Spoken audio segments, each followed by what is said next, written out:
7 a.m. Good morning. It is Thursday. Lance Zierlein here with Will Kunkel. Joins me today. John Granado is out. He will be out today, tomorrow. Dell, there's rumors he's celebrating Juneteenth. I don't think that's what it is. I think, because unless golf is really big in the community, Tori, one of our listeners asked, he said, is he off because this is a Juneteenth celebration? And my first thought was, it's not. But I don't know. Maybe I shouldn't go there right away. Look, people change. I'm going to go with the no, but I know you've changed already. You've changed already. How have I changed? Because normally when John's running, or at least starting shows or starting segments, you'll turn on your own mic. Did I not turn my mic on? The first time John is not here, you're looking at me, and I have to turn your mic on. No, I pushed it, and then you turned it off. Diva. Well, no, I was waiting. I like to wait until that music, until it hits over, until it goes right over the top. And can we act like we're a? We're not. Why would I act? Can we act like we're a family just that gets along? Just because we have company you haven't introduced yet, doesn't mean we need to change who we are. That's true. Will Kunkel joins us. He steps in for John Granado today. Michael Connor tomorrow. Will, what's going on? Dude, scraping the bottom of the barrel today. I appreciate it. Not at all. So you and I like officially met. We had, Twitter met a while back, but officially got to have a beer and talk a little bit at the Combine in Indianapolis. A lot has changed for you since then. Yeah, I'd say the brutality of this business, it seems like, and that's a separate conversation I do want to have today. But so you're not at 26 right now. You are still doing are you still doing your podcast? Yeah, so I got the ability to do it with my name, kicking it with Kunkel. So if anybody goes on YouTube and logs in and searches me, find me, I'm still doing my thing, still going to training camp and Astros games when they're in town. I feel like they've been on the road forever, but yeah, still able to do my thing. I want to stick around here as long as possible. Yeah, so we're going to have you, we have you credentialed, and we're going to have you out at the Texas stuff. We plan on using you talking football. So people are going to be able, is that going to be national, or are you going to focus on the local with everything? Stuff? Like, okay. I'm going to talk food, travel. That's kind of what our whole show is here. So talk about life. Yeah. Like that's what I feel like everyone wants to hear that these days, because they get to know you. They get to talk about what they're going through, what they're eating, what they're working out with, and things like that. I won't talk about too much CrossFit. Yeah. Good. Now, so we'll get to all those different topics. But so you're, because you're here in Houston, so we're going to cover all Houston sports today. It's not going to be a problem. We'll start with the Astros, and the Astros last night stayed up until about 11, and I was like, okay, I'm done. The rest of this is just going to be extra runs, and that's what they did. Dubon with a home run, Caratini with a home run. Jose Altuve had the big home run that kind of broke it open at 5-1. You felt like there wasn't going to be a comeback for the A's. Astros win 11-4. And 3 more hits for Jose Altuve, 3 more hits for Jeremy Pena. Altuve, as I mentioned, had a home run. Jeremy Pena's hitting 321. Jose Altuve, after a really slow start, is hitting 277. In Altuve's last 30 games, the last 30 days, that's 100 at-bats. He's hitting 350 with an OPS of 1,010. He's got 8 home runs on top of it. And just 12 strikeouts in 100 at-bats, and that's not bad for him. It's 1 every 8 at-bats. So with 6, and obviously he's not going to walk a whole lot. That's not his thing. He 5 walks. But, man, I just feel like, John and I talk about this a lot. Yordan Alvarez is not here, has not been here for a while, and really wasn't the same Yordan the whole season anyway. But the way that I'm gonna bring. We've talked about Paredes, but I want to talk about 3 guys right now. The way that Jeremy Pena, Jose Altuve, and now Cam Smith are playing. Cam Smith with another. Was it 2-hit or 3-hit game yesterday for him? I think it was 2 for Cam yesterday. Could I throw an honorable mention in there? Who's an How honorable about Jake mention? Myers? Yeah, my boy hitting 300. I mean, Jake 300. Jake another 3 hits. Astros had 20 hits yesterday. 300 for a dude that was not even a hitter, let alone a good hitter. He's been bad his whole career with the Astros as a hitter. Like, he is legit right now. And the sample size is pretty expansive. And I put this on X the other day, like, has Jake Myers turned the corner? And I'm not saying he has or hasn't, but I mean, you can at least have that conversation now. In the past, it was like, are we just going to live with this dude on the roster at the bottom of the lineup? Yeah. Are we just going to live with his bad offense and great defense? Now he goes 3 for 5 batting 300. I mean, that's legit. No, and this has been the whole year. It's not like he just got hot. Jake Myers has looked like he's looked like a legitimate player. And you're right. Now the question now is, can he play? Right. Because is this going to be is this the new, is this going to be the center fielder of the future? If he can defend, he's got a lot of range. And he's an elite outfielder, like elite. Really, really can defend. Yesterday, Caratini had 3 hits. Cam Smith had 3 hits. Jake Myers had 3 hits. Altuve had 3 hits. Jeremy Pena had 3 hits. I mean, Paredes was one of the only guys who didn't get a hit that was in the lineup full time. And then you have, Christian Walker got his 1 hit, which is kind of par for the course. Yainer Diaz had a couple hits. But the Astros did what they were supposed to do. They beat up on an A's team that they were supposed to beat up on. Today, you've got Colton Gordon going, who's been pretty solid in his last 3 starts. And he's going up against Jacob Lopez. He's got a 1.50 whip, an ERA at 4.8, 1-4. This should be a game where the Astros, even if Gordon struggles, the bats should still be alive. And the Astros have a great shot at taking this one as well. Right now, your Astros are 43-31. They're 12 games above the 500 mark. They have caught officially the Yankees as the second best team in the American League. The Yankees have lost 6 in a row. They broke a 30-inning scoreless streak last night. Atrocious. Yep. And it was bad, and they broke that streak, but they still didn't get the win. They still lost. The Astros are now 4 games behind in the AL race, and the Yankees are officially the Yankees are officially 4.5. They're chasing the Detroit Tigers. AJ Hinch's Detroit Tiger team is 47-27. But the Astros went past the Yankees. It just seems like, this is so great, because the Yankees, we know, they're going to buy whatever they need to buy. And they're not as bad as they were in the past. They're not quite to the Dodger standard yet. They've tried to have some more homegrown because they know that's the best way to make it a sustainable product. I just love the fact that the Yankees, every year, it's the same thing from the Yankees. Every year, there's all this hype. Every year, Aaron Judge comes out with a historical season, and certainly beginning of a season, and the numbers look incredible.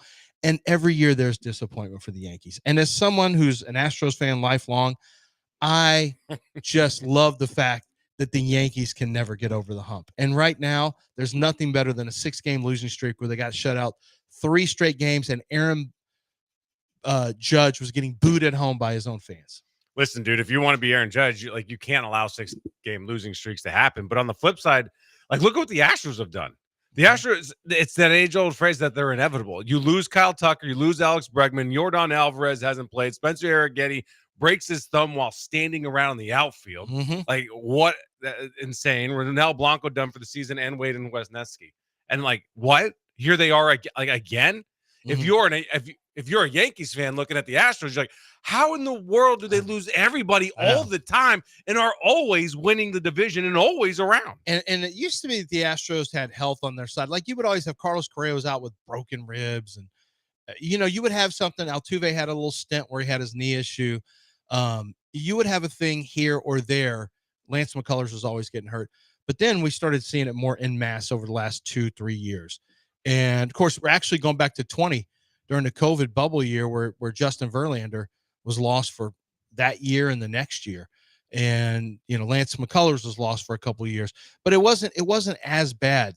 Now it's we know all the pitchers. You mentioned all the pitchers, and now it's,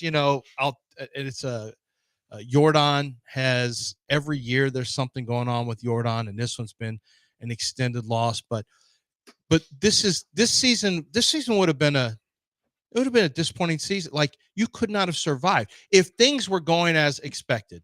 And Jeremy Pena was kind of a middling shortstop, and Jake Myers is terrible. And you're flipping him and Dubon back and forth, and Chas McCormick, who's out right now anyway. But if the center field position had played out like you thought it was going to, had Jeremy Pena been the player that we saw last year, which was better than the year before, but not what he needed to be.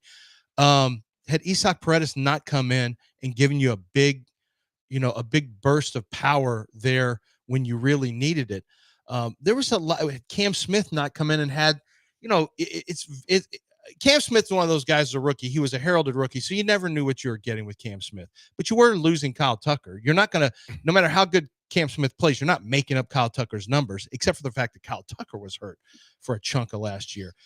And they're irrelevant in the playoffs. The Astros were supposed to be about an 85-win season this year, 85-win team. But the difference is that Hunter's Hunter, Fromber's Fromber, expected. You had the issues to Rennell. Rennell was kind of a question mark about what kind of player he was going to be this year anyway. But you've had guys stepping up like Colton Gordon, like Walton the other day. You have just nobody stepping up at pitcher. Well, supposed nobody stepping up at pitcher. You've got a relatively new bullpen that's doing their job. But the difference has been this is elite Jeremy Pena right now. His defensive play in the hole in the fifth inning, if you haven't seen it, where he goes and backhands, it's a Carlos Correa play. He goes and backhands it, jumps, and throws it across his body to get the runner, was incredible. So his season, Jake Myers, they're way above the line of what was expected of them. And with Jeremy Pena, I'm very hopeful that this is who he's going to be, because this is what he showed as a rookie. So I'm hoping Jeremy Pena has turned the corner, and this is who Jeremy Pena is going to be.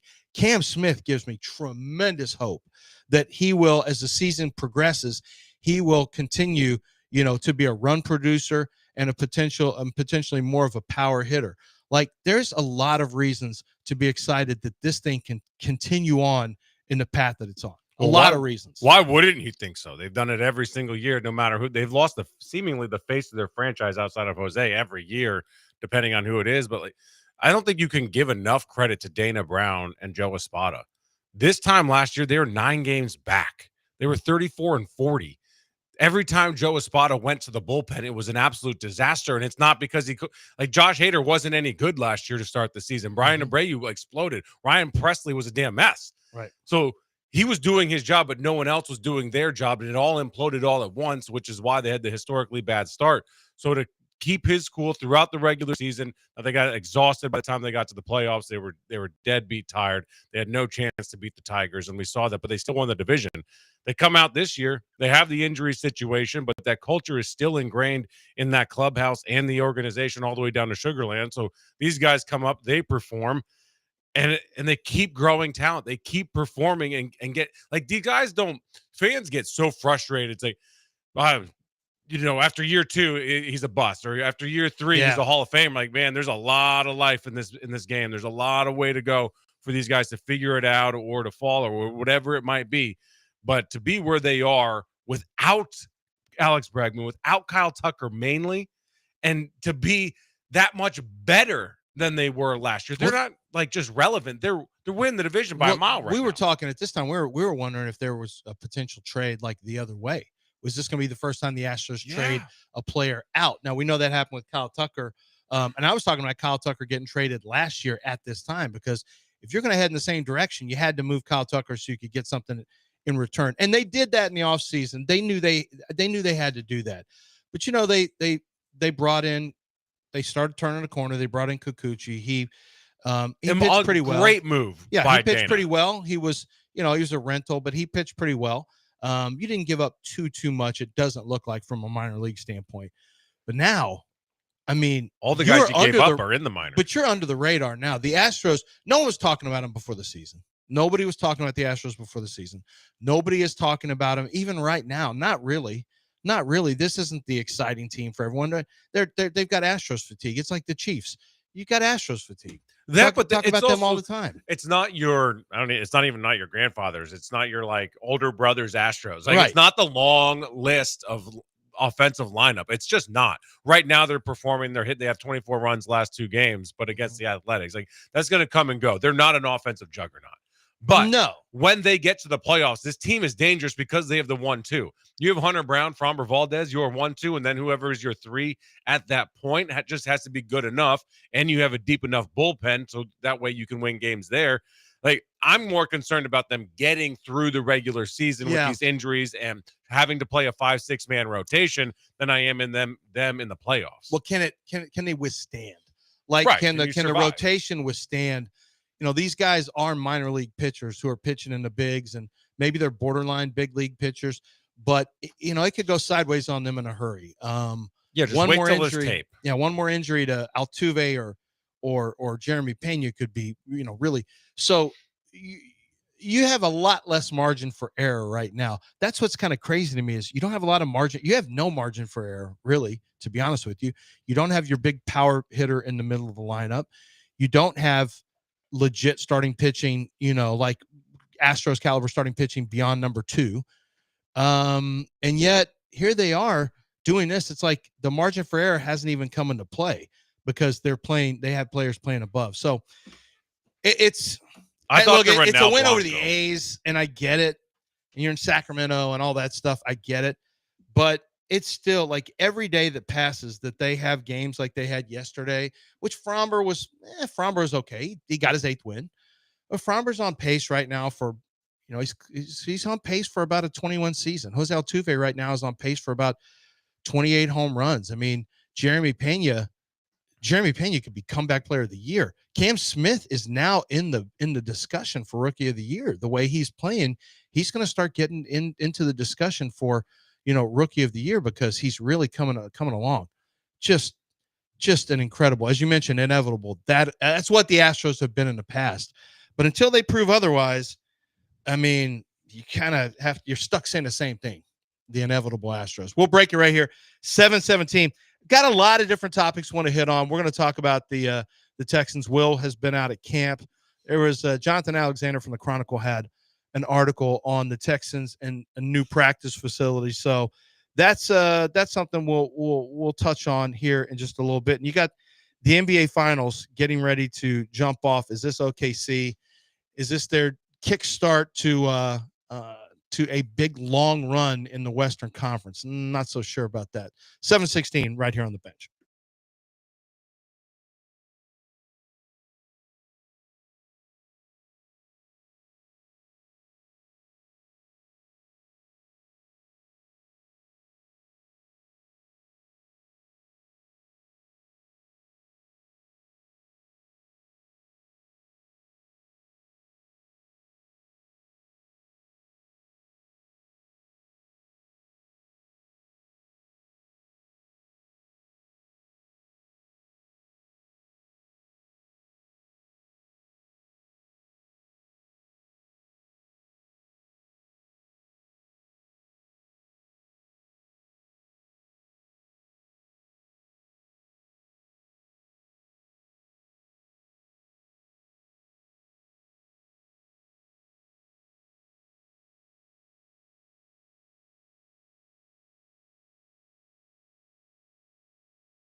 You're back in the Veritex Community Bank Studios with John and Lance. On ESPN 97.5 and 92.5. 7:21 here on the show, or 7:22. If you guys want to jump in, and we've already got a call, so we will do that. Oh, it's Keith. I knew which direction Keith was headed in. 713-780-3776, 713-780-3776.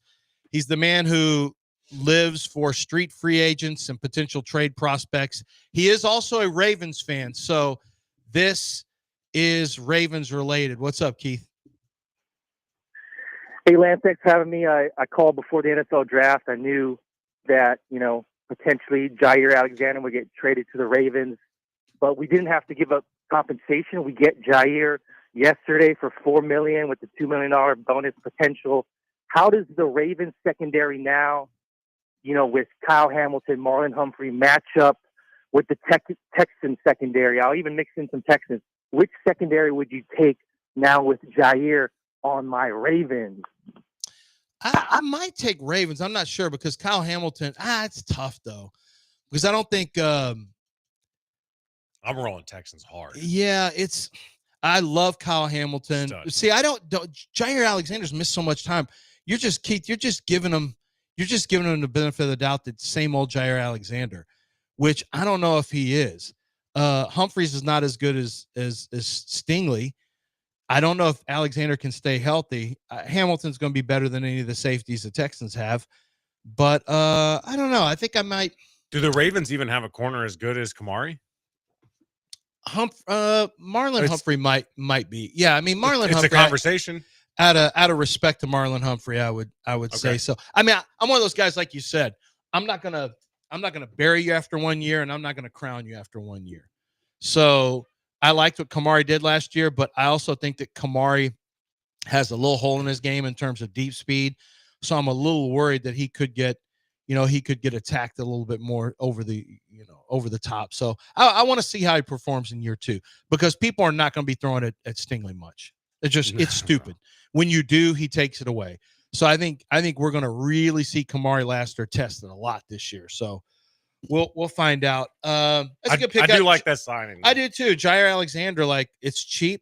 I would have loved if the Texans got their hands on Jair Alexander, but he's missed so many games, and guys who miss games and can't be. If you're not missing games, you're probably staying with your same team. It's when you're missing games, you're a financial detriment because it doesn't. Your dollars per game played becomes a disastrous number. But I like Alexander. How about your guys, Dale? They can't get rid of because the Dolphins are being completely unreasonable. Sean McVay didn't say that, but he basically said that. He'd like to trade for Jalen Ramsey. There's another cornerback that could be on the move. But he said he just can't. Things just haven't worked out that way, haven't lined up. That's because Chris Pryor's being totally unreasonable. Chris Greer, Pryor. You can never whatever. expect a man who will consistently wear a blazer and a ball cap to press conferences to be reasonable. Does he wear a blazer and a hat? Yes, he does. Yes, Greer does? Yes. He does it quite a bit. You just want him out of there, don't you? Actually, I don't mind Chris Greer as No. I'm talking about Jalen Ramsey. I mean, at this point, yeah. Apparently, Jair Alexander was on their radar, but they were not sure where they were going to land money-wise because Jalen Ramsey is still on the team, so they didn't make a move. The Dolphins aren't looking to spend much cash. This is a year where things go well, cool. But if not, we want to be in a position where we can reset. The team does, so they're not going to be throwing out cash to a lot of guys, and that's why they're fine with trading Jalen Ramsey. They just got to find the correct suitor. Can we have some of your guys? Are we gonna? We don't even need. We've already got new name Jalen Waddle. Listing them. No, you can't have him. Jalen Noel's new Jalen Waddle, so we don't need. Yes, that should be what you do. He ran a 4.3. Jalen Noel is the new Jalen Waddle. Accomplished We don't need receiver him. Who has several 1,000-yard years. We don't want any of your offensive receiver. linemen. Understood. What happened to you guys, man? We'll take Achane. You will. Yeah. Okay. Well, I mean, if you're going to go on garage sale after this year, no, here's who we'll take. We'll take Achane. He's not expensive. He wouldn't be one of the guys who goes. Maybe we'll take Jalen Wright. Oh, another guy going off his rookie year. You want an expensive running back? You just got Woody Marks. What do you need a running back for? Well, you can never have enough running backs. Well, that's the saying. Chubb, Mixon. You got your guys. We'll take Chop Robinson. I bet you would. I Okay. bet you would. Let us know if you want to move Chop. Feels unlikely. Where's Chop gonna play? You got Will and you got Daniil. You can never have enough rush, Del. Okay. Boy, the way he does hockey subs on that line, man. I know. Like, shoot. We're Sorry. just moving. We'll move. Understood. Are there any, Chop is going to stand up in the A gap. You don't know where Chop's coming from when he's a Texan. Are there any other inexpensive players that are talented that you'd like from around the No, league? you already gave us your little white wide receiver from Miami University. I said, it's University of, not Miami University. What's his name? Barrios. Oh, yeah, Braxton He's not Berrios. white, by the way. Were you even able to see Braxton Berrios out there at camp? No, I don't think he was ever I don't on think the he field, showed up. was he? His little 26-inch arms. And he is Cuban. So? I called him a white wide receiver. Yeah, he is Cuban. Yeah, he's Cuban. Well, we'll let John, when John comes back, we'll let him make a decision on that. How Cuban, though? Yeah, John's got to decide. I don't know. He's the Cuban-ish. arbitrator. If you, I don't know his voting records. I don't know how Cuban he is. Man, Does I he had have an the Uber coffee? driver that was does Cuban. he have the strong coffee or not? Yeah, Jair. I mean, the Ravens. If this isn't the year for the Ravens, Alexander's one of those potential over-the-top pickups in the secondary that could really, really help them.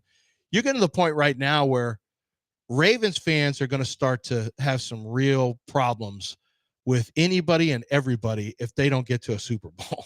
If they don't, because Lamar is in there, they're expecting more from Lamar. They're expecting more from that entire roster. Harbaugh has been there, done that. He's won a Super Bowl for them, but yeah, it was a long time ago. It was like a decade ago. So the Ravens are at a point now where if they don't get over the hump against Buffalo or Kansas City, it's going to get a little funky over there in Baltimore. They were a Mark Andrews drop ball away from being there. Like, they did everything they needed to do. You're right. And that's what makes it even more painful. That's why if you don't get over the top this year, it becomes historically, just like the Astros. Now we won 2 World Series, but we can't get over AJ Hinch not bringing in Garrett Cole in the 9th inning. That's circled, and that's Astros lore forever. Ravens lore, unless they want to, and they'll always remember Mark Andrews' drop. But if they don't get over the top and win a Super Bowl with Lamar Jackson, that drop of Mark Andrews is going to be like, oh my gosh. And it was terrible. It was absolutely so out of character, too. Absolutely horrible. Yeah. It wasn't like a John Mechie situation where it's like, oh, all right, again. Yeah. It was one of the most sure-handed tight ends in the game. By the way, Barrios, in case he's listening, Puerto Rican. Yeah. So according to Wikipedia. So we're both wrong. Is he really Puerto Rican? According to from his grandfather's side.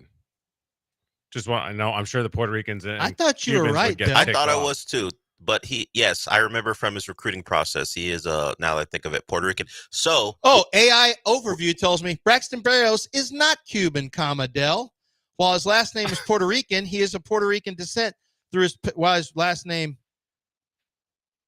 is Puerto Rican. He is Puerto Rican through his paternal grandfather, according to Wikipedia, as Will just said. He's also an American football wide receiver currently playing for the Houston Texans. who dates Alex Earl? So he's American. Yeah. Yeah, he's one of our. I mean, shoot, he's one from of North our- Carolina. I never one of said he our was. I states, never kind said of. he wasn't American. I Well, just I'm said he just wasn't. saying, like, I'm just as Puerto far as Rican. Lance is Well, concerned. trying to give him to another country. He's just not, as you say, the white wide receiver. Mm, That belongs He's to Justin American. Watson. He's pretty white. That's Yeah. Justin We're gonna Watson's claim. We're gonna title. see. We're gonna defend. We're gonna see the Oh, season he has, and then if we'll you- claim him. You Come don't on, claim Del. him before he catches a pass. if we're choosing sides, you're putting Braxton Berrios on our side. I put him on the Miami side. Is where I put him on. Justin because you Watson. thought he's Cuban. No, because he played for Miami. Justin Watson, you can claim. No one's going to he's challenge you definitely- there. No, he's not Puerto Rican at all. No, he's definitely not Cuban. Justin Watson, not from his grandpa, not from his meemaw, none of that stuff.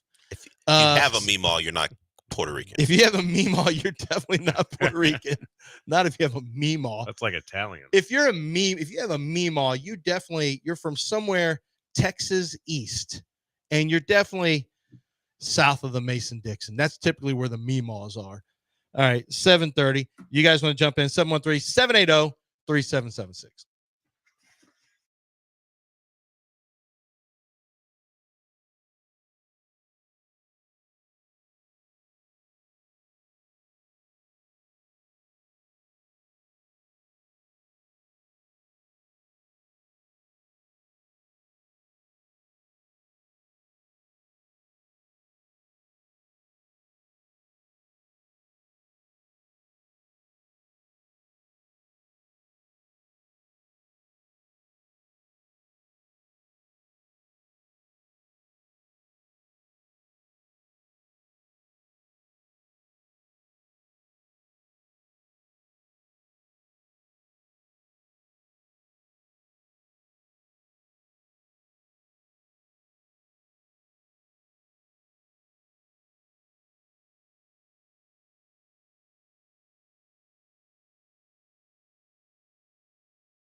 You're back in the Veritex Community Bank Studios with John and Lance. On ESPN 97.5 and 92.5. All right, 7:35. Will Kunkel in for Granado. He's out the next 2 days. Dell's still here, kind of working. Do we have anything on that little rundown sheet today, Dell? We that I do. need You to still know haven't about? sent me that number, by the way. Oh, yeah, that other number. All right. Now I'm looking at rundown, and all I have is 618. Today's not 618. Do we not have a rundown? I updated it, maybe not the date, but there is new stuff on there. Okay. How about Damon Arnett? You want to touch on that? Coming off of. Well, he had a try. What's the latest with him? He had a tryout with Texan. the Texans. Yeah, he signed. If you had looked at the doc, Lance, you would have seen that. He signed. What are your thoughts on That dude, well, I'll be honest. He was a problem coming out of college. Mm-hmm. I thought he was overrated out of college. I had like a 3rd round grade on him. He went first he went first rounder to the Raiders and immediately turned into an a-hole. Or already was one, and it brought out an even bigger one. Dude had gun issues twice, violence issues. They were not happy with anything having to do with him at Oakland and Las Vegas. At the time, was he drafted? Was he Las Vegas at the time? No, he was not Las Vegas when they drafted him. No, it was under Gruden and Mayock. Yeah, and I know for a fact, talking to the people over there, they were not happy with him in any regard. So I don't know. He says he's a different guy. Now he's been humbled. He played for the Roughnecks last year, so he knows Houston a little bit. He played there. I thought, once again, I wrote him up out of college. I thought he was okay. The question is, do you want, like, he's not in a position. First of all, he hasn't even made the team and may not even make the team. He's just in camp.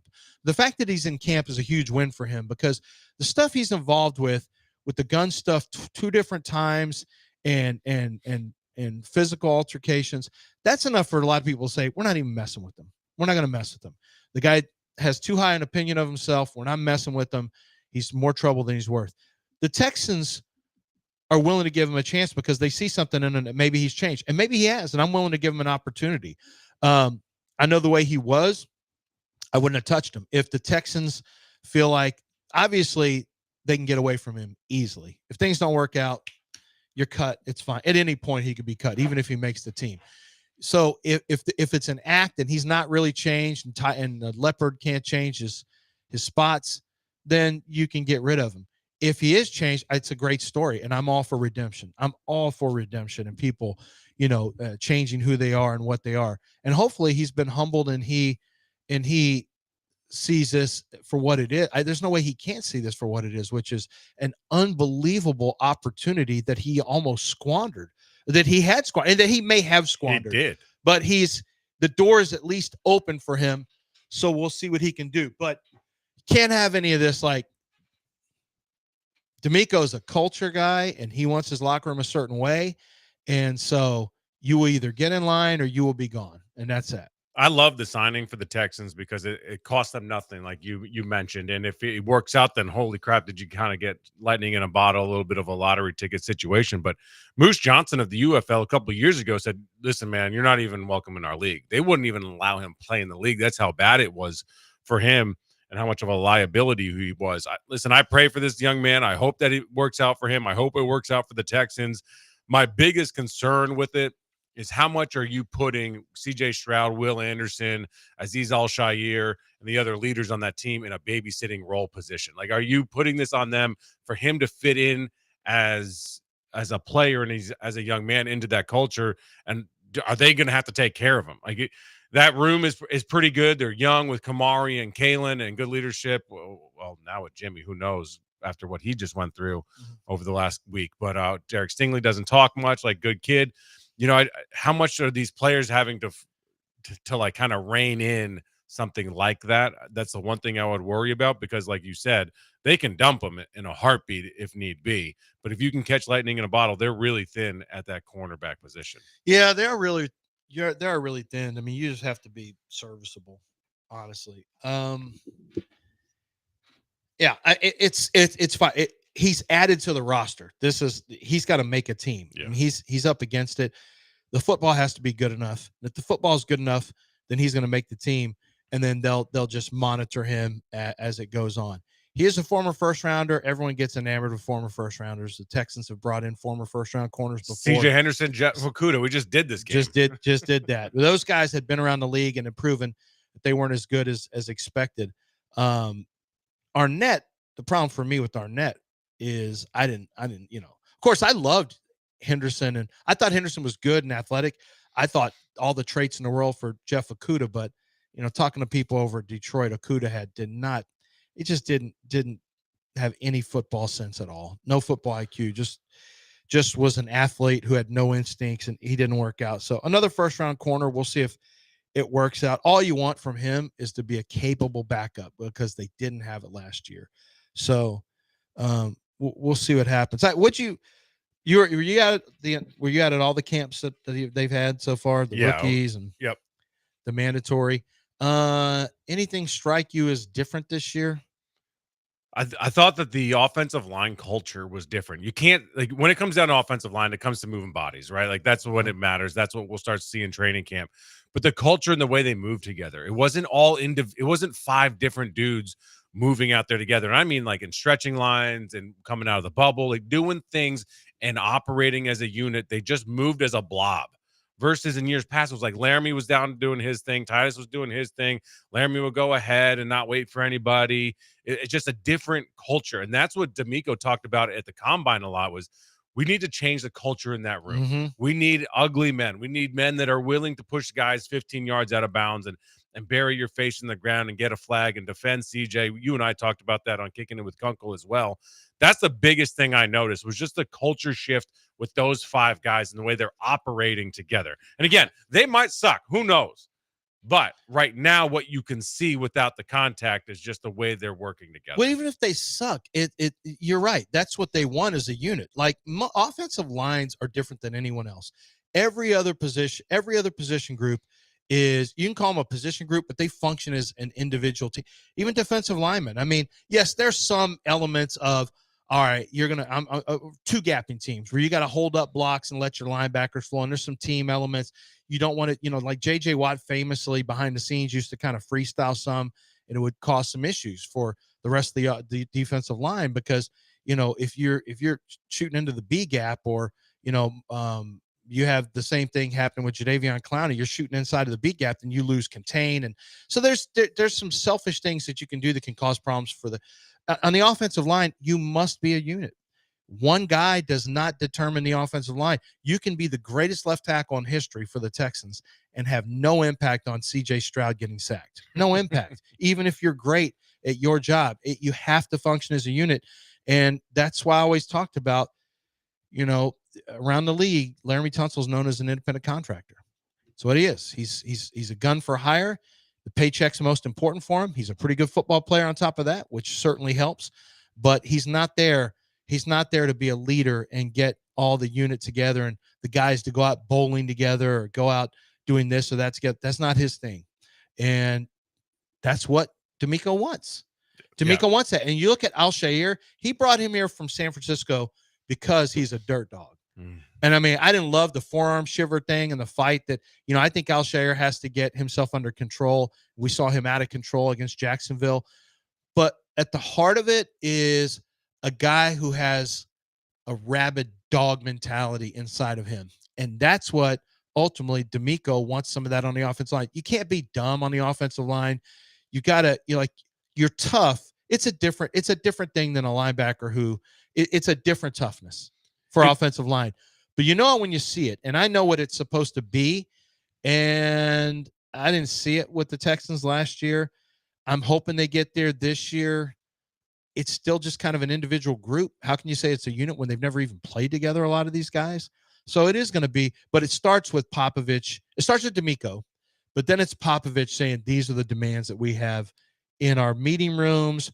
But as we head out, you just mentioned, that may be Cole Popovich, the new offensive line coach, saying, hey, we all go out together as a unit. I want you guys to get, it may be little things like that he's creating, as you said, culture in that offensive line room. The more I listen to Nico Collins talk, CJ Stroud talk, D'Amico Ryans talk, and the offensive linemen talk, I start to realize how possibly bad it was last year under Bobby and under Chris Strausser, because what they're saying is that they're now being coached different. They're not going to be put in situations where they don't feel like they're able to execute what they're being asked to do, because we heard Robbie say that all year last year was, we just got to execute what we're being told to do. We just got to execute the plays and then we'll be successful. Like, well, at some point, stop calling the plays if they're not executable, whatever the word would be.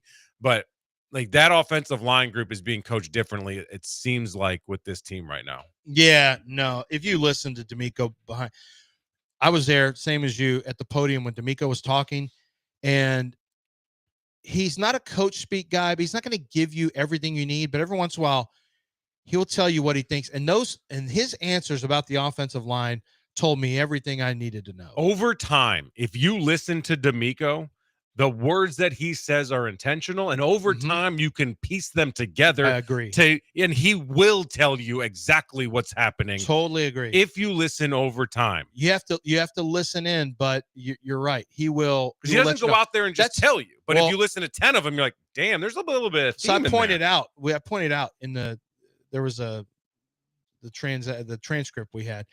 He had glowing things to say about Jalen Noel and Jaden Higgins, and then they asked him about Ariante Ursary, the second round pick out of Minnesota, and it was about learning to be a pro. Yes, it was like all of his answers were. He was basically telling you he's not doing what he needs to do. The right biggest now. thing for Ariante right now is that he needs to learn how to be a professional, listen in the meeting room, take notes, and carry that to the field. Yeah, that's exactly what he said. That's exactly what he said, and all of it was, if you're listening, he's telling you exactly like this guy's not getting it done right now. And this is a little message to him, his agent, and it's just honesty, because he was glowing about Noel and Higgins, glowing about those guys. And then a guy who was drafted in the second round along with Higgins, he's got a completely different answer for him. So yeah, I like that. He'll give you the answer. He'll give you the information. If you just listen, you can find out what he thinks. All right, 747. The Lakers sold yesterday an agreement on a price. And if you haven't heard this, you will not believe the price when we come back. 747 here on the bench.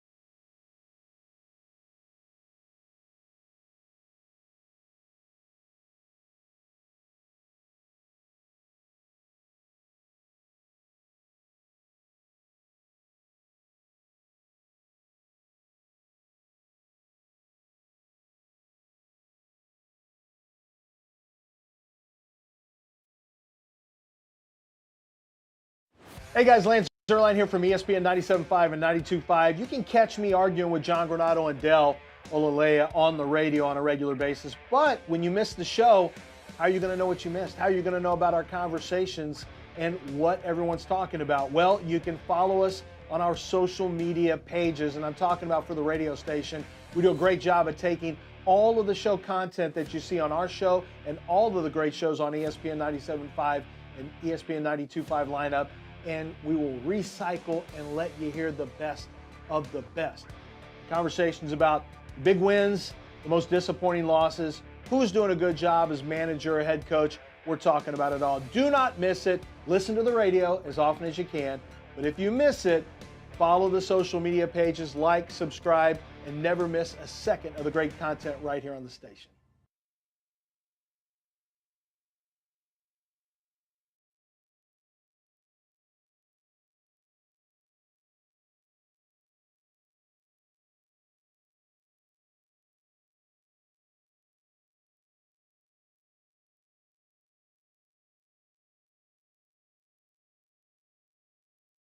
Hey guys, Lance Zerline here from ESPN.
You're back in the Veritex Community Bank Studios with John and Lance. On ESPN 97.5 and 92.5. All right.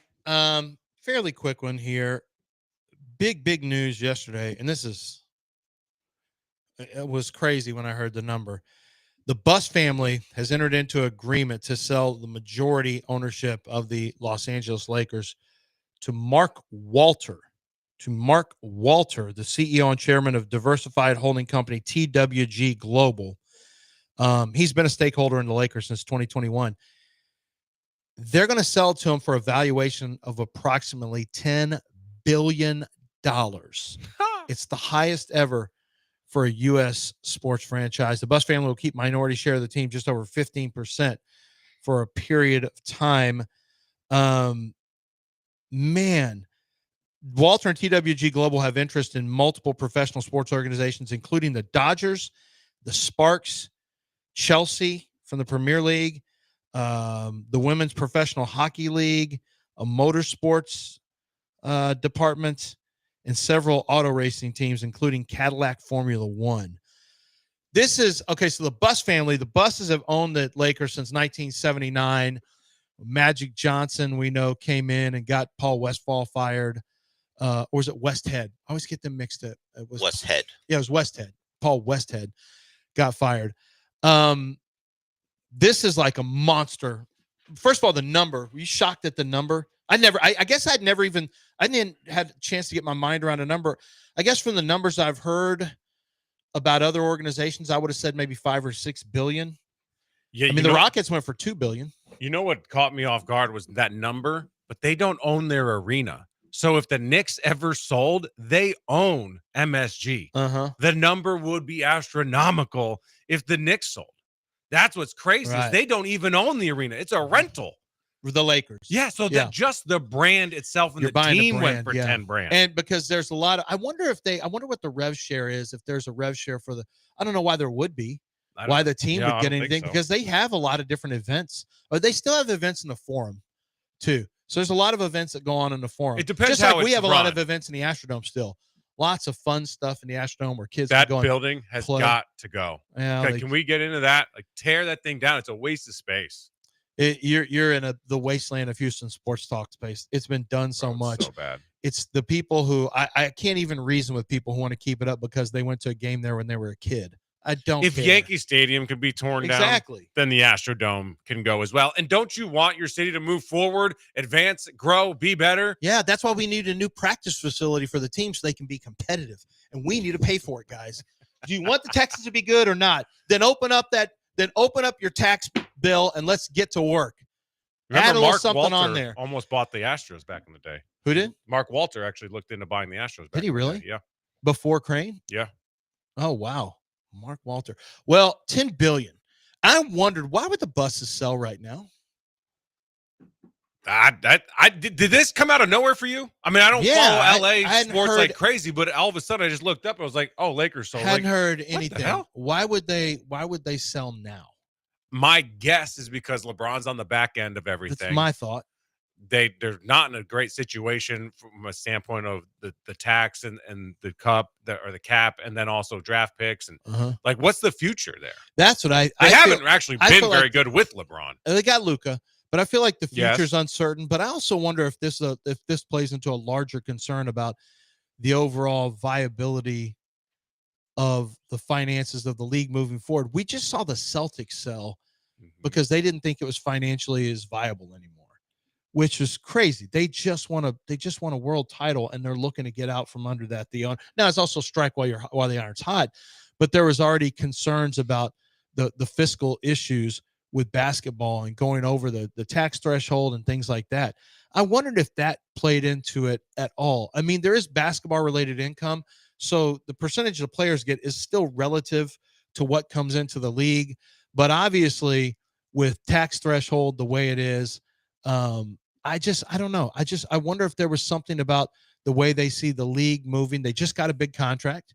You know, they're headed to we got to break it now. But they just got some money TV wise. I'm like, well, I wonder why the buses are doing this now. Unless Jeannie just said, I just want to. It's interesting. Take the money. It's shaken out before our eyes. I mean, we'll get into this later with the TV industry with my situation and just like what's going on and what kind of money is available out there because it's not what it used to be. So. Yeah, we'll do some of that with Bomani Jones, who formerly was at ESPN as well and has done some different, has opinions on all this. 7:56. Bomani comes up next right here on ESPN 97.5.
.801 here on ESPN 97.5 and 92.5. Is that him right there? All right, joining us right now is Bomani Jones, friend of the show. And Bomani, I'm curious. John is out today. Will is in for John. You got to first of all promote your podcast right off the bat. Yeah, check us out. The Rack Time with Bomani Jones at YouTube and available where all 5 podcasts are given away for free. Yeah, so one of the things I wanted to get you on about is you had an interesting one here. Just, I think you've been on a real hot streak for just really telling it like it is and catching the spirit of what a lot of people are thinking. Like, you're the voice for a lot of people's opinions right now, in my opinion. And one of them is the way ESPN is handling the NBA Finals. And you talked about that on a podcast. A lot of people feel like the NBA Finals is not a big deal this year. It's because it's Oklahoma City and Indiana Pacers. You think it's something more than that? Yeah, I think that, and I've kind of learned this over the years in doing, like, working in the business of making stuff that people put on television and surrounding places. They're not going to think it's a big deal if you don't act like it's a big deal. And I don't think in the way that it has presented games lately that ESPN has done a good job of acting like these games are big deals. And it's funny how kind of insidious and gradually it's happened, because I didn't realize they showed the introduction of the starting lineups on television in Game 5. And that was the first time they've done that in 12 years. What? And the only explanation as to why you would do that is just so you could sell a couple more ads. That's it. Like, it's an incredibly greedy sort of move. But when you look back on it, I saw somebody make a point that they were like, nobody can do the drama of pregame intro like the Bulls. All they did was cut the lights off and play music. They just happened to have Michael Jordan. So it seemed like a bigger deal, but at least they put in that bit of effort. And so if you're going to make these games feel big, the NFL does a lot of stuff that gets on my nerves about it. Like, I don't need the Army at every game. I don't need fighter planes over every game, but they do have fighter planes over the games. Like, it does something. Yeah, they want to make sure that you know it's a big deal. And then how much of this, though, like, that the NFL makes that decision. The NBA does not make these decisions. I think that's one of the like, it's not a TV station making decisions for the NFL. The NFL makes their decision. How much is this is the fact that the NBA doesn't get to make their own decisions here? They're beholden to ESPN. That is a great point, and I wonder if the NBA has to do that or they just kind of turn their rights over. Because, look, man, as much as ESPN may be paying the NBA to broadcast the stuff, the league still, by and large, is the entity that is in charge here. And I think that overall, with the presentation of the game, in an era where you have more good basketball players than we have had at any point, the NBA, especially post-bubble, has done so much to act like these things aren't important. And I feel like often the NBA finds itself chasing cultural trends. We saw that with the way that it, in its own weird way, embraced rap in the mid-'90s and tried to distance itself in the 2000s because they felt like it had gone too far. They're always chasing. And so what has happened as a result is that in a society where things are more casual, the NBA somehow thought that its response was to also present itself more casually. So now you got coaches out there in quarter zips every game, and the teams wear whatever damn uniform they might want to wear at any given point in time. It look like an AAU tournament. Why in the world would the NBA want to look like an AAU tournament? That doesn't make any sense. Yeah, that's a great point. And look, Bomani, is Will here. When you look at and you say that it's the ESPN that's kind of making these decisions versus the NBA, why is ESPN so short-sighted on the fact that they own this product? They want to sell this product, yet last couple of years, this is when it really hit me, is when they had the camera on Stephen A. walking into the building and made Stephen A. the character of the show. There's a whole new we're in a whole new we're in a whole new lane now, and I think that's one we need to get into. It was no longer about the game and the matchup and the players. Like, I just did this thing on my TikTok and Instagram. Like, people are saying they're not watching because it's small market teams. So you're telling me you'd watch if it was the Los Angeles Pacers or the New York Thunder? Like, give me a break. Or that if the ratings were better, you'd tune in. I'm not watching my neighbor's TV, dude. I'm watching because I'm a ball fan. I'm watching because I like sports. That's what makes me a sports fan. But why is ESPN selling themselves short on not selling their own product properly?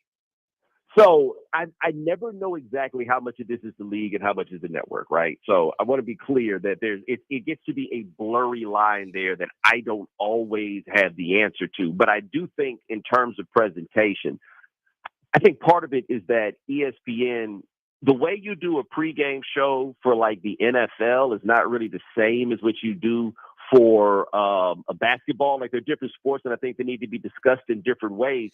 But the counterpoint to that is, to be fair, like NFL Sunday Countdown is a 3-hour show. They'll sit in topics for a while. Inside the NBA, on TNT, they'll sit in topics for a while. Pre-game in the NBA, man, they got 4 people up there playing hot potato, right? Like, hey, you go, hey, you go, hey, you go, hey, you go. And so everything moves so fast, and nothing feels like, oh, we're just kind of sitting in the moment and sitting in what this game is. Why is this game something that should matter? The way that you write scripts going into a game, if you go back and look at the way that NBC and Bob Costas, for example, would lead into a game, they would talk about the stuff with like a degree of magnitude and importance.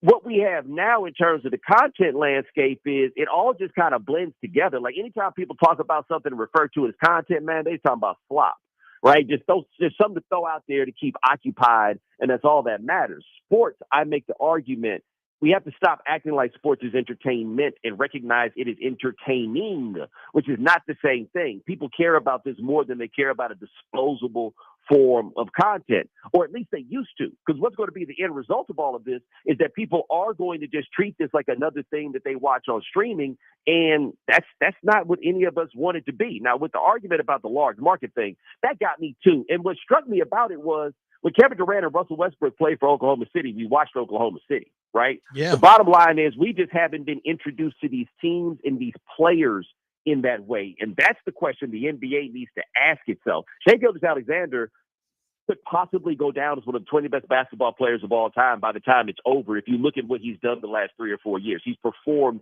at that level. He is carrying a team to a championship. Their number 2 option just put up a big-time 40-piece in Game 5. Tyrese Halliburton is an Olympian who has hit big shot after big shot after big shot. Why wouldn't people want to watch these guys? And the answer is they just don't know who they are. And I ask this question not rhetorically. Whose fault is that? And I was just going to say that. Like, that's, to me, it's who's selling the product. It's that. And again, whether it's the league or it's the media partner's fault, it's because I don't expect the fans to know everybody and everything. That's how they get educated, is by turning on whatever program they watch. And for me, it's just they're not doing a proper job at selling the product. And to focus only on LeBron, and it always comes back to LeBron with the NBA. It feels like he's accidentally done a disservice to the league because he's been around for so damn long. His career's gone for 30 years. It feels like that other people just can't get the shine. You can't sell Tyrese and SGA. Listen, I'm old enough to remember, Bo, you are too, that when Mike was gone from the league sputtered because they hung everything on Mike, and there were some damn good players still. And there was a lull in terms of players. I'm curious, because you've worked there before. It's coming back to an ESPN question. And does ESPN right now, I feel like they just aren't sure how to handle this. They're so focused on pushing their personalities. We talk about with Stephen A., for example. I feel like he's on too many shows. Like Stephen A. is spread way too thin. He's on too many shows. And you have Perk. I just feel like ESPN hasn't gotten the right combination of people together. And I feel like they're too worried about trying to make a lot of people happy instead of saying this is our best product moving forward to push forward the NBA. But as you mentioned, like, producers determine what's going to be on television, what the segments are. We all know that from doing the shows. When I go to the NFL, the producers say this is what we're talking about, and we'll give our feedback and all that when I go to do NFL Network. When I watch ESPN in the morning, it's the same subjects. I'm going to get Shedeur Sanders topics every single day. I'm going to get LeBron damn near every single day. It's going to be the same stuff over and over. So I feel like ESPN hasn't really figured out how to sell the NBA in mass like they once, like the league once had. Yeah, to me, a big part of it is an algorithmic feedback loop. Now, what I mean by that is the algorithm feeds you what it has been told that you want, right? And so it spits that back at you. As a result, the people who make stuff feed the algorithm what they know people want. And so all you do is kind of get the same stuff over and over again. Now, let's be honest here. We backed this up 10 years ago. The LeBron in Miami years, that was the number one story. It led everything for every regular season game, and you could not have come up with something that was truly more compelling. What the NBA is dealing with now is a little different piece of the feedback loop, which is about 10, 12 years ago, a very important executive at the company came to this realization, like, hey, we should be talking about football all the time because football always works. And so you'll be going in the NBA Finals games and they're talking about who's going to win the NFC North because they have numbers that indicate to them that that is what people want. Yeah. As a result, you minimize the importance of the other stuff that surrounds it. Like it should be, this is game 6 of the NBA Finals. Coverage on that, any network that calls itself a sports network should be wall to wall about basketball in some form or fashion today. Maybe not every single topic, right? But that should be the thing. But if they believe they could do better talking about a random football topic, then they're going to go ahead and talk about a random football topic. But with the NBA in particular, I think you made a good point in the way that we locked in on LeBron and we locked in on Steph Curry because Steph Curry still does big numbers, and to a lesser degree, Kevin Durant. Normally, cats that age have rotated out by now. This is the first generation where all these guys play literally as long as they can play because if somebody will pay you another $60 million, why wouldn't you do it, right? So they go and they go and they go. And now, you're right, we're going to have a day where those guys are gone and everybody's going to look around and say, what are we supposed to do? But at least when that happened with Jordan the second time, we had Shaq. You got the era of Shaq and Kobe, and then we rotated and then moved into the era of LeBron, and then it continued.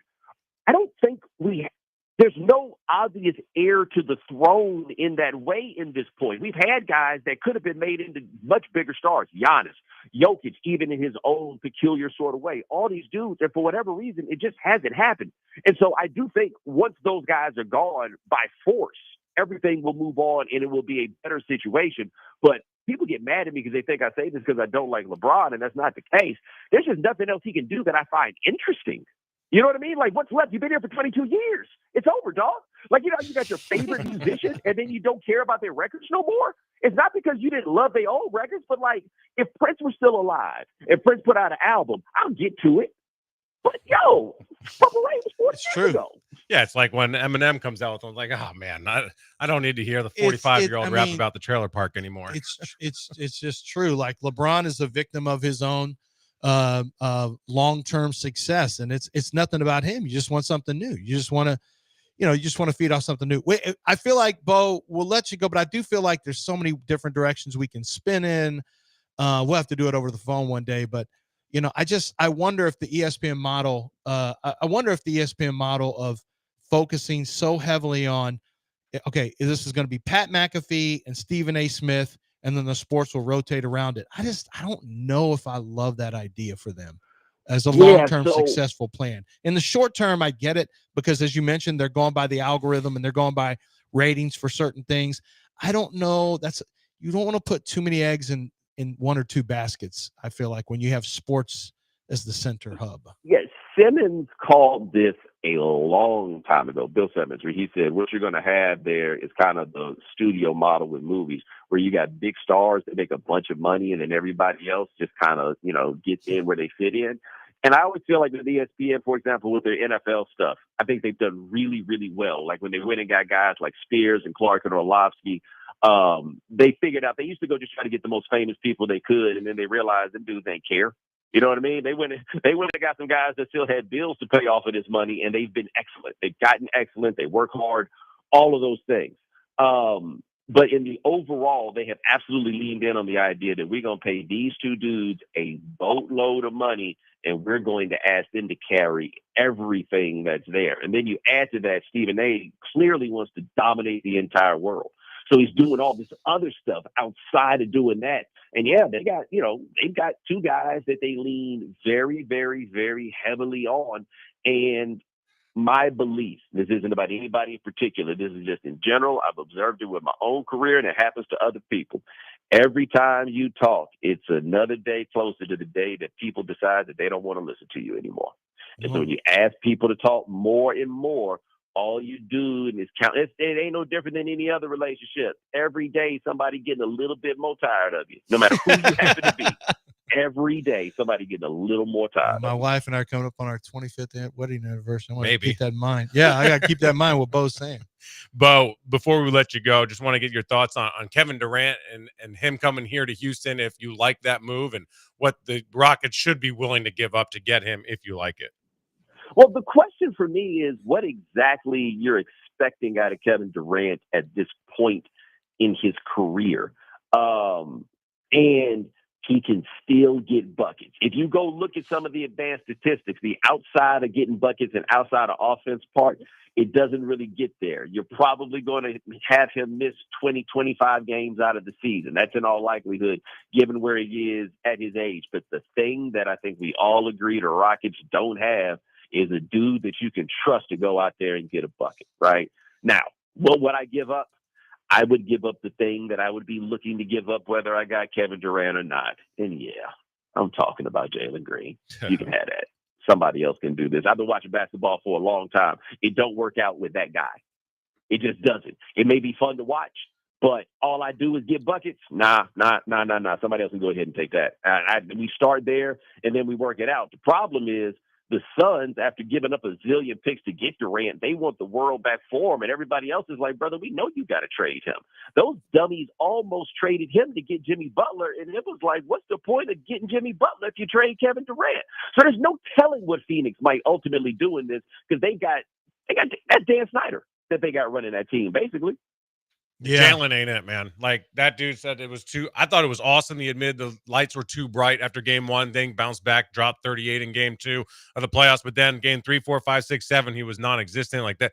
Like, you got to figure it out at that point. It's hard coming back from that, but we'll see. That's why if he makes it through this summer and he's on the team, he's got a chance to redeem. But if it wouldn't shock me if the Rockets said we got to strike while we can. So if I'm the Rockets, though, I'd much rather try to hope that Giannis says he wants out and go ahead and allow him to make the Nigerian American pilgrimage to Houston. Giannis, I hate the Giannis move. I hate that because he can't shoot. It's a horrible. He's a great player, so like you can't make this argument without someone rolling their eyes.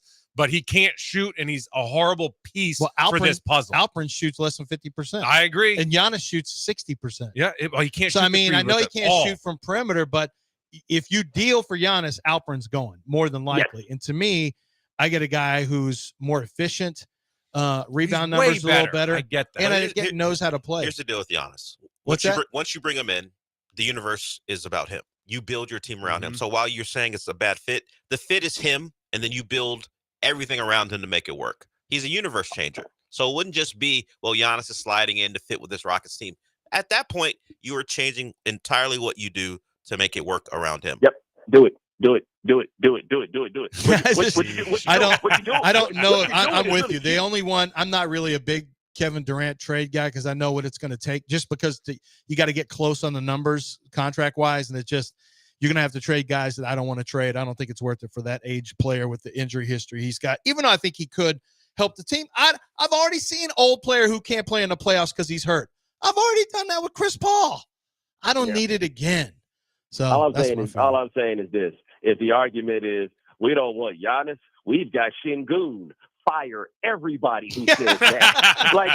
I agree with that. That's a trick in the meeting. If you get in there, I just want to find out who's going to say that. So you can be fired in front of everybody. Like, you know that scene of The Untouchables where De Niro beats that dude to death with the baseball bat? That's what it would be. Anybody who said that, I'm just walking around waiting.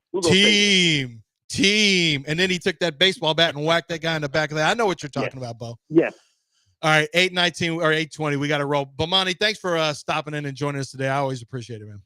No problem, fellas. You guys have a good one. The Right Time. Check out his podcast, The Right Time video cast. You can find it on YouTube. A lot of good topics he covers. Very insightful, very thoughtful. A good follow. Make sure and go follow him on YouTube. We come back. We'll get into the Astros again, and I want to talk about your situation and the sports situation. Like, I'm curious. I actually want people to call in because I'm going to solicit opinions about what you want from sports anymore. I think it's changed, but sometimes I think the decision makers maybe aren't. I'm not sure they know exactly how to build what they need to build. It's not as difficult as you think. Yeah, maybe not. I want to get your opinion on that. 780-3776-821 here on ESPN 97.5.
You're back in the Veritex Community Bank Studios with John and Lance. On ESPN 97.5 and 92.5. All right, 8:30 here on the show, 713-780-3776. Lance Zierlein, Will Kunkel, Dell. There's something, Dell, that we were holding for today that I'm going to bring up a little later about the Alexi Lawless comment in the soccer. I wanted to wait so that John wouldn't mess it up. So now that John's gone, we can talk about it. So Will, so for people who don't know, Will Kunkel you came over from Charlotte and you were at Fox 26, had your podcast. You still have it, Kicking with Kunkel, still podcast, videocast. People can catch that on YouTube. It was it was the most successful podcast at 26 when you were there. You were the proverbial, in this business sees a lot of this, a cap casualty, it appears as though.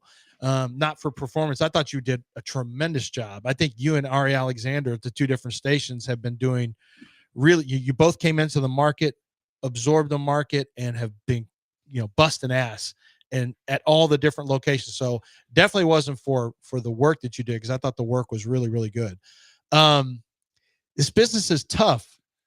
I've seen people, I was at another station where all of a sudden Matt and Adam they just got rid of the show, and it came from way on top where they said get to a certain number. And the reason is simple. It's the model of broadcasting model on television. Newspapers, of course, is like a waste.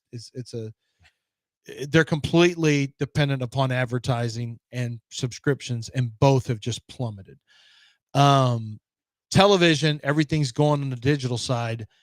Not everything, but I feel like radio's a little insulated. We're on apps, we're on radios. We're on an FM stick. So, but TV is a tricky one to me, because television from a media standpoint, and Travis, I see you. We're going to get to your call in a second.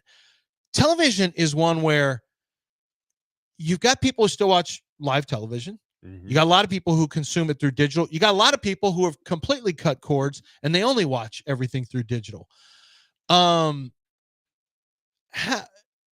then you got decision makers on local stations like your own, and then national, like we just talked about with ESPN, who are trying to figure out what do people want and what's the way we can get the most eyes, because if we don't get the most viewers, we're not going to sell the most advertising, and this all goes away.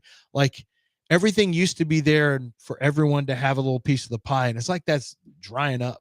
It's interesting because the business is changing like before our eyes, and even at the highest level. Like, ESPN is no longer the peak. It's no longer the pinnacle. Whether you like what they do or not, they're just not the biggest fish in the pond anymore. They're not. Who do you think it is? Well, that's the great. So is it Amazon, Apple, Netflix? Like, they're playing with infinity dollars to bid on the rights for these sporting events to carry them, and that they're playing with that kind of money. Yeah. And ESPN's working with money that they're earning through media and just one smaller pond. So they can't outbid them on a constant basis. ESPN went through tons of layout. My friend Adam Kaplan for 2 years, he got paid and didn't work because he had just signed a contract, but it killed him because he's never really been able to get back into the media space. But ESPN went through tons of cuts because they spent so much paying for baseball and basketball and football and those rights, but then what we're finding is if you don't have live broadcasting, that's where the advertising money is live broadcasting. So it's you kind of have to have it. You have to have it, but you have to also, they got a little bit over their skis the way I viewed it. They tried to own everything because they always owned everything, but the revenue was driving up from the cable model. And so that's changed. And then you have, again, Apple, Netflix, and Amazon and streaming services coming in. They're not bidding with money that they earn in the TV industry. They're bidding with money that they earn on Amazon, that your wife gets $1,000 a day. Yeah. Apple's obviously got the money that they got from their products, and Netflix is a different beast as well. So they're using money that they don't earn in that world.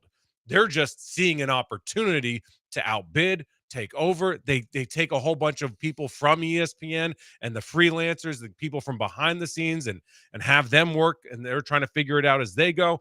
But we're seeing local news really trying to figure this out on the fly. And honestly, every local news station is behind the curve. They're behind the curve on digital.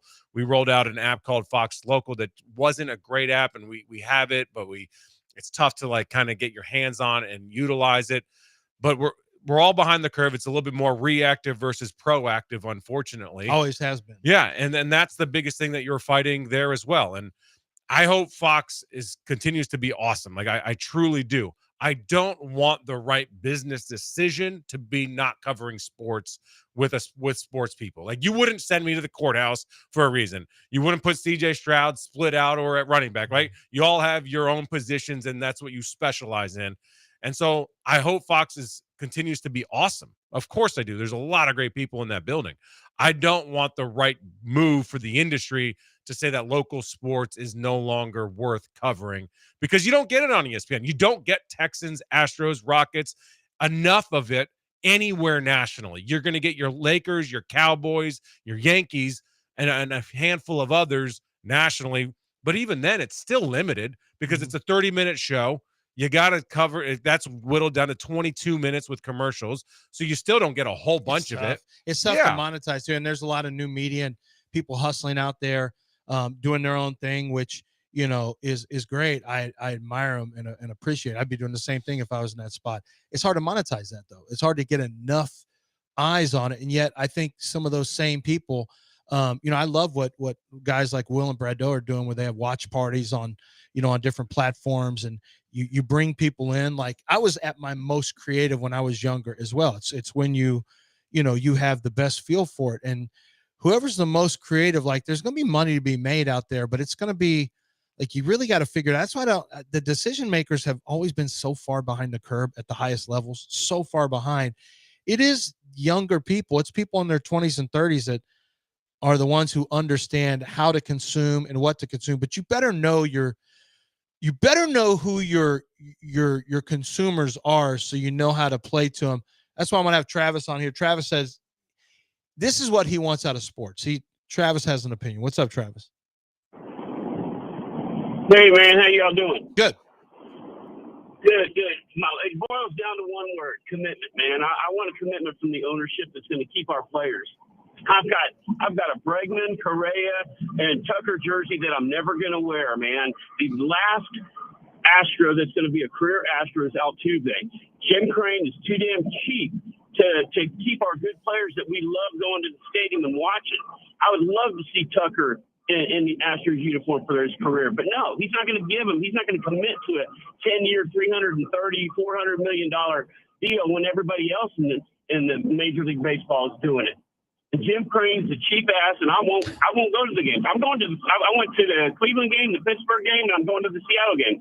I'm not going to any Astros games down there. If he's not going to commit to us, the fans that want to see those favorite players in a uniform instead of letting them take off, I'm not going to commit to come down there and spending my money. Yeah, thanks for the call. It's a tough one because if you just give every player exactly what they want and you do it over and over, Jim Crane can't, you're so far above the threshold, you're paying so much tax and you're not even I don't even know how profitable you are. If you would have signed Correa and Springer and Tucker, that's not even, you'd have the highest payroll in all of baseball. And would it even be smart from a production standpoint? No, it probably wouldn't. Like you do, look, baseball at least gives you 6 years where you get a guy for 6 years. And then if you're like the Astros, you try to extend them early so you can buy an extra year on the back end or 2 years on the back end. But I get what Travis is saying because it's getting old for Astros fans to we already know Fromber has no chance of being an Astro. Or at least that's the feeling. And you'd love to move Fromber and get something. Can you imagine getting a left-hander with Fromber's ability, what a team would trade for him? You might end up getting one or two pieces that are long-term pieces, but the Astros are winning this year. He won again yesterday, 11-4. But I think because what we do for a living, you're talking about the threshold and salaries, and it doesn't even make sense. Some people just want to see the guys they love out there balling, even if it doesn't make a lot of sense financially. No, that's true. So what we do, we caps stuff. A lot of people don't care about that. Hey, Tucker's gone, that sucks. Bregman's gone, that sucks. He mentioned the jerseys. I can't wear these jerseys anymore because they're no longer Astros. They're Cubs and Red Sox. It sucks for me. Those are guys I love watching. So sometimes it goes beyond what we do on a day-to-day when we understand why the Astros aren't doing this, because it doesn't make any sense. Generally signing guys for 10 years, $330 million doesn't make a lot of sense. It doesn't work out for the teams who do it. But for Travis, I go to the ballpark 4 or 5 times a year. I just want to see my guys. Yeah. And no disrespect to Travis, have your opinion, but something I always say is like be intellectually honest and be at least educated in your opinion. Calling Jim Crane a cheap ass is crazy. He's spending $221 million on this team. And also know how baseball's set up. It's not set up like football. It's not set up like hockey. There's not a salary cap. So again, going back to what we were just talking about, the media rights, and like the Dodgers and the Yankees and other teams are spending, in the Mets now are spending an insane amount of money. There is no cap. They can afford to pay it.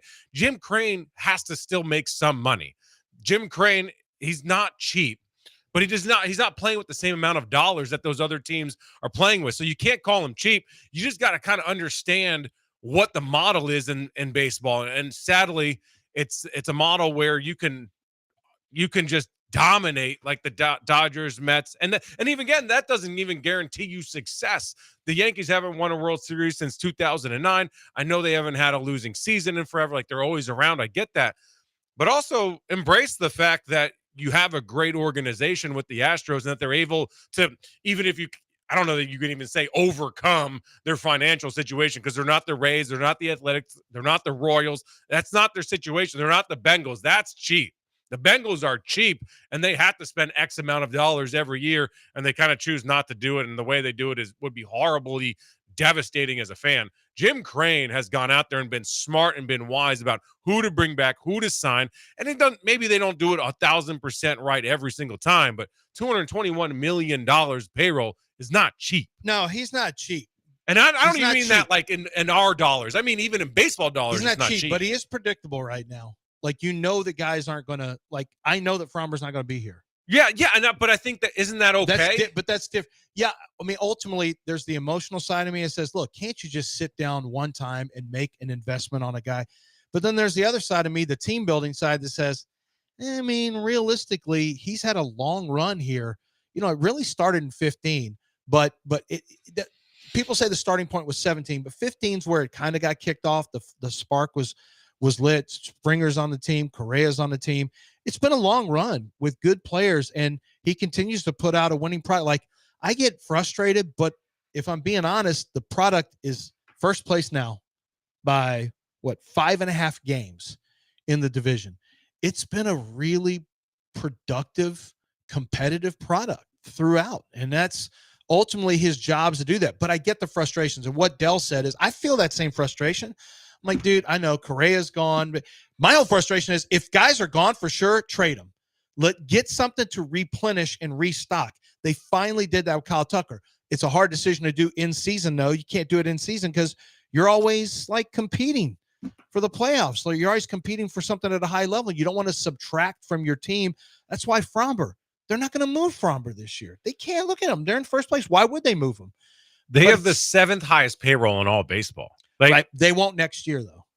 Perhaps. Not when. Well, you have some guys who are still moving up, but it's been coming down a little bit. Let me get Elliot in here. What's up, Elliot? How you doing? Hey, good morning, guys. Great show today.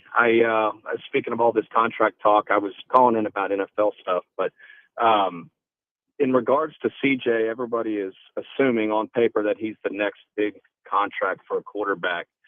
Let's say Slowick doesn't call the good plays this year and he has a down season like he did last year. What do you do? Do you still give him that $70 million moving forward, even if he has a second year where he's not showing any progression?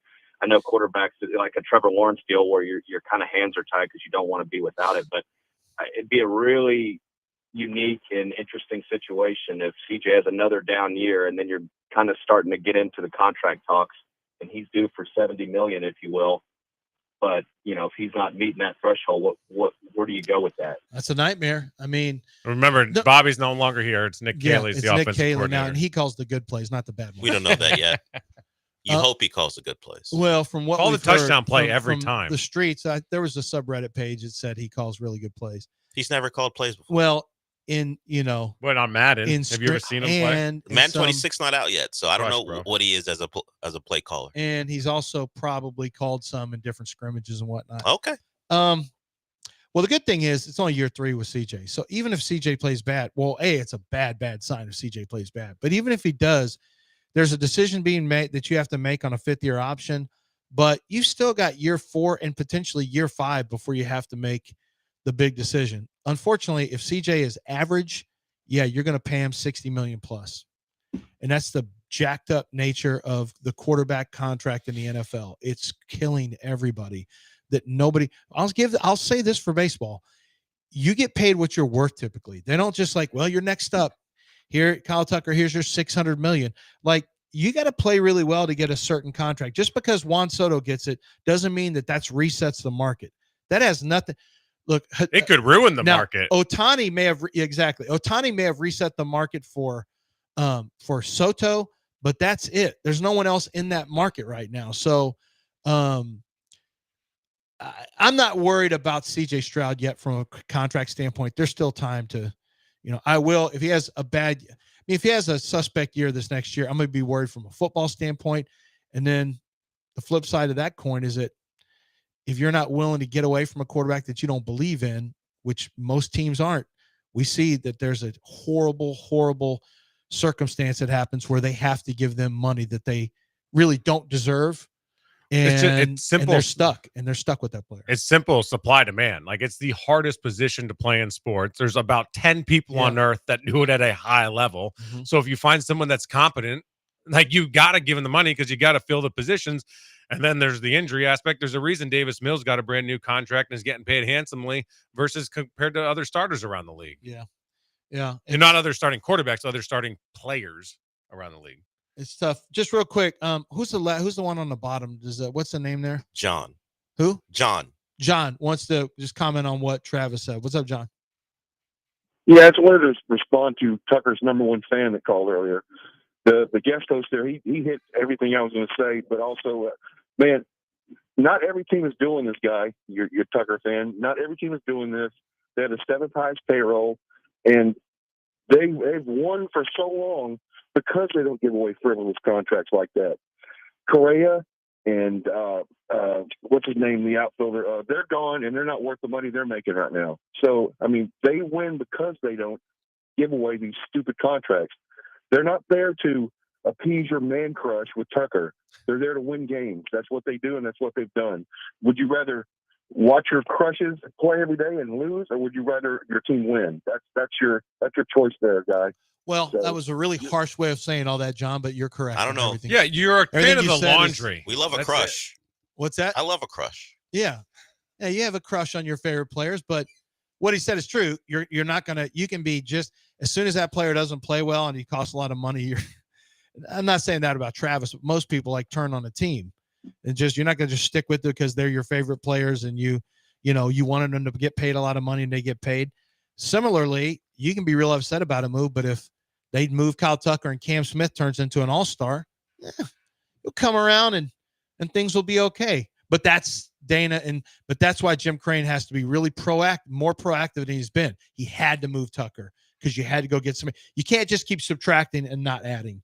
At some point, you had to flip a player for a prospect just to replenish. That's how team building works. All right, break it right here. 8:48. You guys want to jump in on any of this, on any of these topics? 713-780-3776. 713-780-3776.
All right, let's get to Larry quickly. We got a phone call. We're going to take a quick break after this. John Chill, I believe. No John Chill? No, this is the start of hour 3. We're fine. We Say don't it need again? to take a quick break. We don't need to take a quick break. This is the start of hour 3. Oh, start hour 3. You combine breaks. Let's go. Way to go, Dale. What a stud. All right, let's just take our time then. Let's get Larry in right now. What's up, Larry? How you doing? Hey, L.A. Johnny needs to be covering the sale of the Lakers. He's right there. He's got golf to play. Yeah, I'm convinced that TV network executives wake up at noon. They don't take into account most people have to get up at 6 or 7 in the morning and go to work the next day. You see these games starting at, whether it's NCAA championship game or the NBA finals, they start after 7:30 tonight. You'll be starting closer to 7:45. That's 8:45 on the East Coast, and I'm sure they do this because they want to get the West Coast audience. But I don't know how many people on the West Coast really care about Indiana and Oklahoma City in the first place. And I mean, it's ridiculous. You know, it's a different era. You have 10-year-old kids. They can't stay up till 10, 11. 11:30 to watch a game. They'll just watch the highlights tomorrow if they're interested. And I mean, you have 2 of the 4 largest cities in the country in Chicago and Houston, and they're in the central time zone. So it's not like there aren't people, a lot of people who would be interested in staying up and watching these games. They just can't stay up till 11 or 11:30 on the East Coast and central time zones. And yeah, but these networks games aren't really. Going. I mean, yeah, but Larry, thanks for the call. I mean, this is a tale as old as time. 4 time zones. I mean, kind of 3, but I guess I'll count Mountain. And you mentioned the 2 of the biggest cities, Chicago, Houston. Well, the biggest cities are East Coast and West Coast, New York and LA.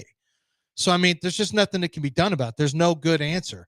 They don't want, they don't want games starting at 7:30 Eastern time. That's an NBA championship game because that's 6:30 Central. You still have people in the Central time zone and rush hour in traffic. In the Mountain time zone, you're at 5:30, and in the Eastern in the West Coast and Pacific, you're at 4:30. Like, it's just, there is no good answer. The people on the East Coast are screwed. I can't even imagine. You work Charlotte's East Coast, right? Yeah, Charlotte. Yep. I can't even imagine watching.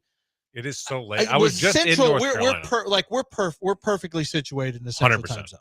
Unless I will say, it's kind of sweet when you're I don't love watching college football at 9 a.m. on the West Coast, but it's pretty cool to be done with games like national games way early. You have to completely recalibrate your mind about what time to start.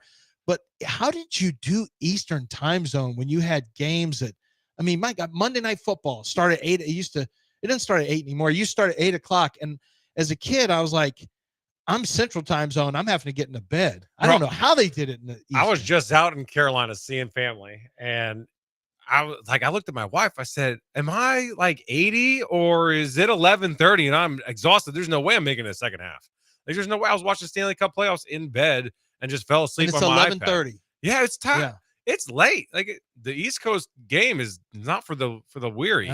That is a young man's game over on the East Coast. I love Central time zone. It is the absolute best. I mean, when I was at the Fox in Charlotte, we started a show called Charlotte Sports Live. We were on every night live at 11. I got home at about 12:30, going to bed at 1:30 every night. That is. See, Mountain time zone is a dream for me. Oh, I love because Central. I get my games in a little earlier. Like, I get to my action. It doesn't just seep into 11 o'clock or 12. I mean, unless not even the Pacific games are going to kill you. But, that's just a little sliver that are in the Mountain time zone. So I'd much rather be Central. I'd much rather be Central than Pacific or Eastern. But we'll break it. Central's the best. That hour is so big. Oh, so big. It's huge. We're going to break right now. John Chill is going to join us to talk about these NBA Finals Game 6 I just coming up. told you don't have to go to break. Oh, yeah, that's right. We're not doing break. I forgot you combine break, Del. This guy. Way to go. You do this every day, Del? Yes. Damn, wrangling. Every just day. Wrangling. I'm not usually in the move the show along seat. That's why I'm going when the break is supposed to be. I do know John Chill is always here Thursday at 9 o'clock. So here we are. John joins us right now. sportsbook director at the Golden Nugget in Lake Charles. Beautiful Lake Charles. We just came back from the location a couple weeks ago. Had a really good time. John, you got game 6 right now. I'm curious. So far, I just had a curiosity. You have 5 games. Indiana's covered 2 times, and the Oklahoma City Thunder has covered 3 times. So 3 times Oklahoma City has gotten to cover, 2 on Indiana. How heavy are you on Oklahoma City in this game, considering it's a road game, and Indiana has been competitive for the most part in many of these games? It's interesting. We're like close to 70% on Oklahoma City right now, and you said 70%. It was about mid 60s yesterday, last night before I left for work, and we're close to 70% on. Have you needed Indiana in every single game? Pretty much. I think after game 1, I think it was kind of even. I think people kind of looked at when Indiana had that nice win in game 1, but it was heavy OKC here from game 3 on right now, and I think we'll see that climb even more today. I think with Halliburton, once they announce, I think they haven't officially announced it, but it doesn't sound like he's going to get a lot of playing time. So, we'll probably see some more action on OKC as the day continues here. What's interesting is the over is at close to 90% right now on the handle at 221, which is insane. Have you noticed the lack of enthusiasm through the NBA Finals compared to other years? Yeah, how's your handle been? Yeah, handle's a little bit down compared to other years. I think the first 2 rounds we were trending pretty good, but here the finals with Indiana and Oklahoma City kind of tapered off here for the finals. And I think it's just the cities and the locations are in, and so we have seen a little bit of a dip in handle there. What was interesting with the NHL, we did see an up there. Hockey playoffs were pretty strong this year.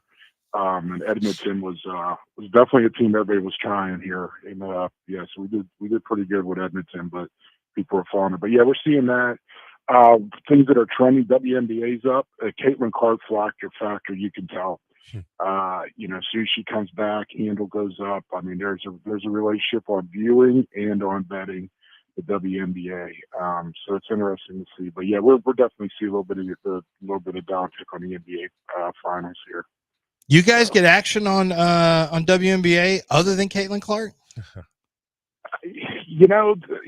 Sometimes you get the sharp guys. We do see some once in a while. We'll see some plays on other teams, but it's mostly fever games that drive the handle for that. But overall, that's becoming a sport. The last game she was in looks like a hockey game more than it does a basketball game. But you're starting to see, the handle is going up across all the board, with the WNBA. So that product's, I think, is getting better, by the year. And, she's definitely a factor. But we're seeing handle across the board. But it's definitely Caitlin Clark and the fever that kind of drive a lot of the business here at the book.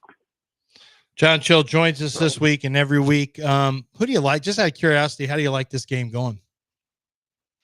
I think, I kind of related to, the hockey, with Florida kind of figured out, let's play in between the whistles. Let's not get in fights and get 4-on-4s. And I think Oklahoma City's starting to figure out Indiana. I see tonight maybe, Oklahoma City, ending this. I also have a little vested interest. I got a 4-2 ticket, so I'm kind of biased right now, hoping Oklahoma City closes this thing out. 6, that's, playing at Indiana, they're going to be fired up. But kind of like Oklahoma City to end this tonight, and you could tell each game they're starting to figure it out. What's going on with Indiana. So I kind of like that. I did like the over, but, I'm the type where when 90% of the handle was on it, there's something, something to be said with that. But, I like Oklahoma City to finish this tonight and be done. So a different question, a selfish question. You guys are in Golden Nugget out in Lake Charles. My wife loves blackjack. You guys got that over there? Yeah, we have multiple blackjack tables for the so we got blackjack not only in DraftKings, we have it outside in the regular gaming area. So you could watch Oklahoma City and play blackjack at the same time inside the sports book. So so definitely got blackjack. We got all kinds of stuff going on. We're gonna have fun this weekend. We got LSU baseball. What a game that was last night. So if you want to play blackjack, we're gonna bring out the Jello shots this weekend. You got UFC matinee, so I think LSU games at 6. I think the main fight for UFC is like at 4. So have some Jello shots, blackjack. Watch LSU baseball. So we're definitely going to be a party there Saturday night. But we definitely have the games out there. So honey, gas up the car. We're going to Lake Charles if you're listening. That's right, baby. It's a party. It's going to be a party here. So, we're going to be doing that Saturday and getting ready for NFL's around the corner. So we're definitely got the fantasy football packages are out there. We updated that. We're seeing we opened it up 2 weeks ago. Saw a big response on that. So get in there and, book your fantasy draft in there. And football's 6 weeks away, I think. And, we're getting ready to roll. But definitely a big weekend this weekend with LSU baseball, UFC. There'll be a party in there. So, yeah, it should, man, that is going to be a party in there. It'll be crowded for sure. You had the UFC. I watched the UFC fight night, watched the whole thing with my son the other day. And it was Usman just, after the first round, I realized, oh, this is how this whole thing's going to go. Usman Buckley's going to be a snooze. Jamal Hill versus Khalil Roundtree should be, I know that one's coming up in the fight night this Saturday. It's going to be the headliner. Yeah. And that one, I'm seeing the odds are like dead even on that one. Who do you like in that? Yeah, I kind of, it was interesting. Hill was at plus 125, I believe, at the beginning of yesterday when I checked. And then he's down to minus 105. So the favorite might be flipping here before the fight starts, where Hill will become the favorite. Kind of looked at Roundtree. I mean, he hung with Pierre for 4 rounds. He doesn't have a good defense, but he can strike. Hill is the taller, got the better reach, fight. So it'll be interesting. I kind of like Hill a little bit in this. And like I said, but he's getting bet heavy. He's gone from plus 125 to minus 105 within 24 hours. So I'm predicting he'll probably be the favorite by the time the fight goes off, which trying to look at the handle right now to see how much is on Hill right now. But I kind of like that. Yep. I kind of like Hill to win that fight. Any other fights on that card that you're interested in? No, it's one of those ones I really didn't have time to evaluate it, but I looked at this fight and getting, and I like Hill, but I didn't see anything else out there that really, that I liked out there. So dogs are definitely hitting. I believe, last week I think 4 of them were plus 200 or more. I think there was 3 or 4 fights that were plus 200. So dogs are definitely coming through a little bit here on the UFC here recently. So, well, if you guys, we're going to be headed back down there during in August for a fantasy football event, and that is a great spot if you want to go make a day out. If you want to take a couple of days off from work, a day off from work, whatever, drive down. It's not a long drive down to Lake Charles. Get into the sports book or any number. Well, you guys have a lot of different places you could do that, but if you want to get in there and enjoy some food, enjoy some drinks, and have your fantasy football draft, man, reach out because they will get you set up and taken care of. And that's while you're there, I mean, go hit the pool, go hit the tables, go turn it into an event instead of just going to the same restaurant or bar that you go to here in Houston. Go do something big. Go do it in Lake Charles at the Golden Nugget and at the DraftKings Sportsbook there inside the Golden Nugget. John, thanks for joining us today. We appreciate it, and good luck tonight on Game 6. All right, sounds good. Thank you, guys. You got it. That's John Chill. I feel like the momentum is rolling too hard on Indiana. I don't think Indiana. They can win. I just think. Jalen Williams said something after the game the other day that really struck me. He said this game was just like Game 5. He was talking about after the game. He had an incredible game, 40-point game. He said this game was just like Game 1, that we lost, he said it went exactly the same way. We just figured out, we learned from game one. And if they learn from game one and they know how to put teams away now, which they're already a really good team, man. They know how to put teams away. But if they really learn from that, and now they got the confidence of winning in game 6 when it got tight again, and you got Halliburton's not at even close to 100%, I don't know how Indiana's going to win this. It's a great home court advantage. It's terrific, but it's just so much offense out of Williams right now and SGA. And Williams is he's playing at a different level. That's the thing for me. If Tyrese Halliburton isn't 100% and he can't go, I think he does go tonight because they listed him as questionable. He'll go, and McConnell's go. Not this. Look, McConnell had a great quarter. Let's not get crazy. Well, he's this guy that spells. Like he can't play big time minutes. Halliburton's the starter for a reason. He's a star for a reason. He needs to be out there, and they go as he goes, especially in a moment like this. The way he creates is special. But I think we've learned that the Pacers are a significantly better team than anybody thought because nobody really knew a whole lot about them. They don't have a whole lot of household names. That goes back to the conversation we had earlier that they're not marketed properly and they're not sold to the public properly, that the NBA isn't around the league. So listen, the Thunder are a better team. They're showing that they're a better team, but that doesn't mean that the Pacers aren't good. That doesn't mean they can't win tonight. But without Halliburton being good enough, they're going to have a really tough time tonight. They're going to have to shoot the dang lights out. And that's the great equalizer in the league this year is that if you shoot well from 3, anybody can win at any given night. Who did you like tonight, Del? I know you're a big Pacer guy. Why am I a big Pacer guy? I just thought that I heard you say You just give off that vibe. You just give off a Halliburton fan. No. Hallie! Yes, sirs! Yeah, I hate that tagline Yes, for them, the yes, sirs. I'm not a big Pacer guy. I just care about the basketball. I don't have a real rooting interest in it. I feel like they close them out in 6. But you've been watching because it's been good ball. Enjoyable. Yes. It's nothing about narratives. And the games I'm just glad itself, that the games flow of the game are keeps you in it. entertaining. Look, the Pacers have been great at home. That's why Game 4 was such a big slap in their face as far as particularly winning a title. They win that one, they probably won the title. I think the Thunder close them out tonight. Why is basketball the only sport where people go out of their way to tell you how much they don't like it and don't watch it? Like people it's like a stamp. It's like I know. They'll tell you why something's not good or why this series, like they come up with narratives and they're not, and you can tell they're not even watching because people don't go look. They're not even watching the series. Look, it is a good series. I imagine if you watch a lot of NFC South football, you could be like, this is bad, but no one goes and gets in a group chat and tells the world how bad the Saints-Panthers game is. No one gets online and goes, the product stinks. In some cases, there's plenty of NFL games that stink. That's why Red Zone exists. But it's not a thing that people come around and slap each other on the back and go, hey, you know what? The NFL product sucks right now. They don't do that. But the NBA, everyone gets together and tells the world how much they don't like NBA basketball. When they don't watch, but like, I don't understand. If I don't watch something, I don't usually have an opinion on it. You don't let the whole world know that you're not watching an opinion on it. Yeah. Well, not multiple times over and over and over. You have to stamp your card like a passport every time. I just want to let you know I don't watch basketball and haven't since Michael Jordan left, and I don't like.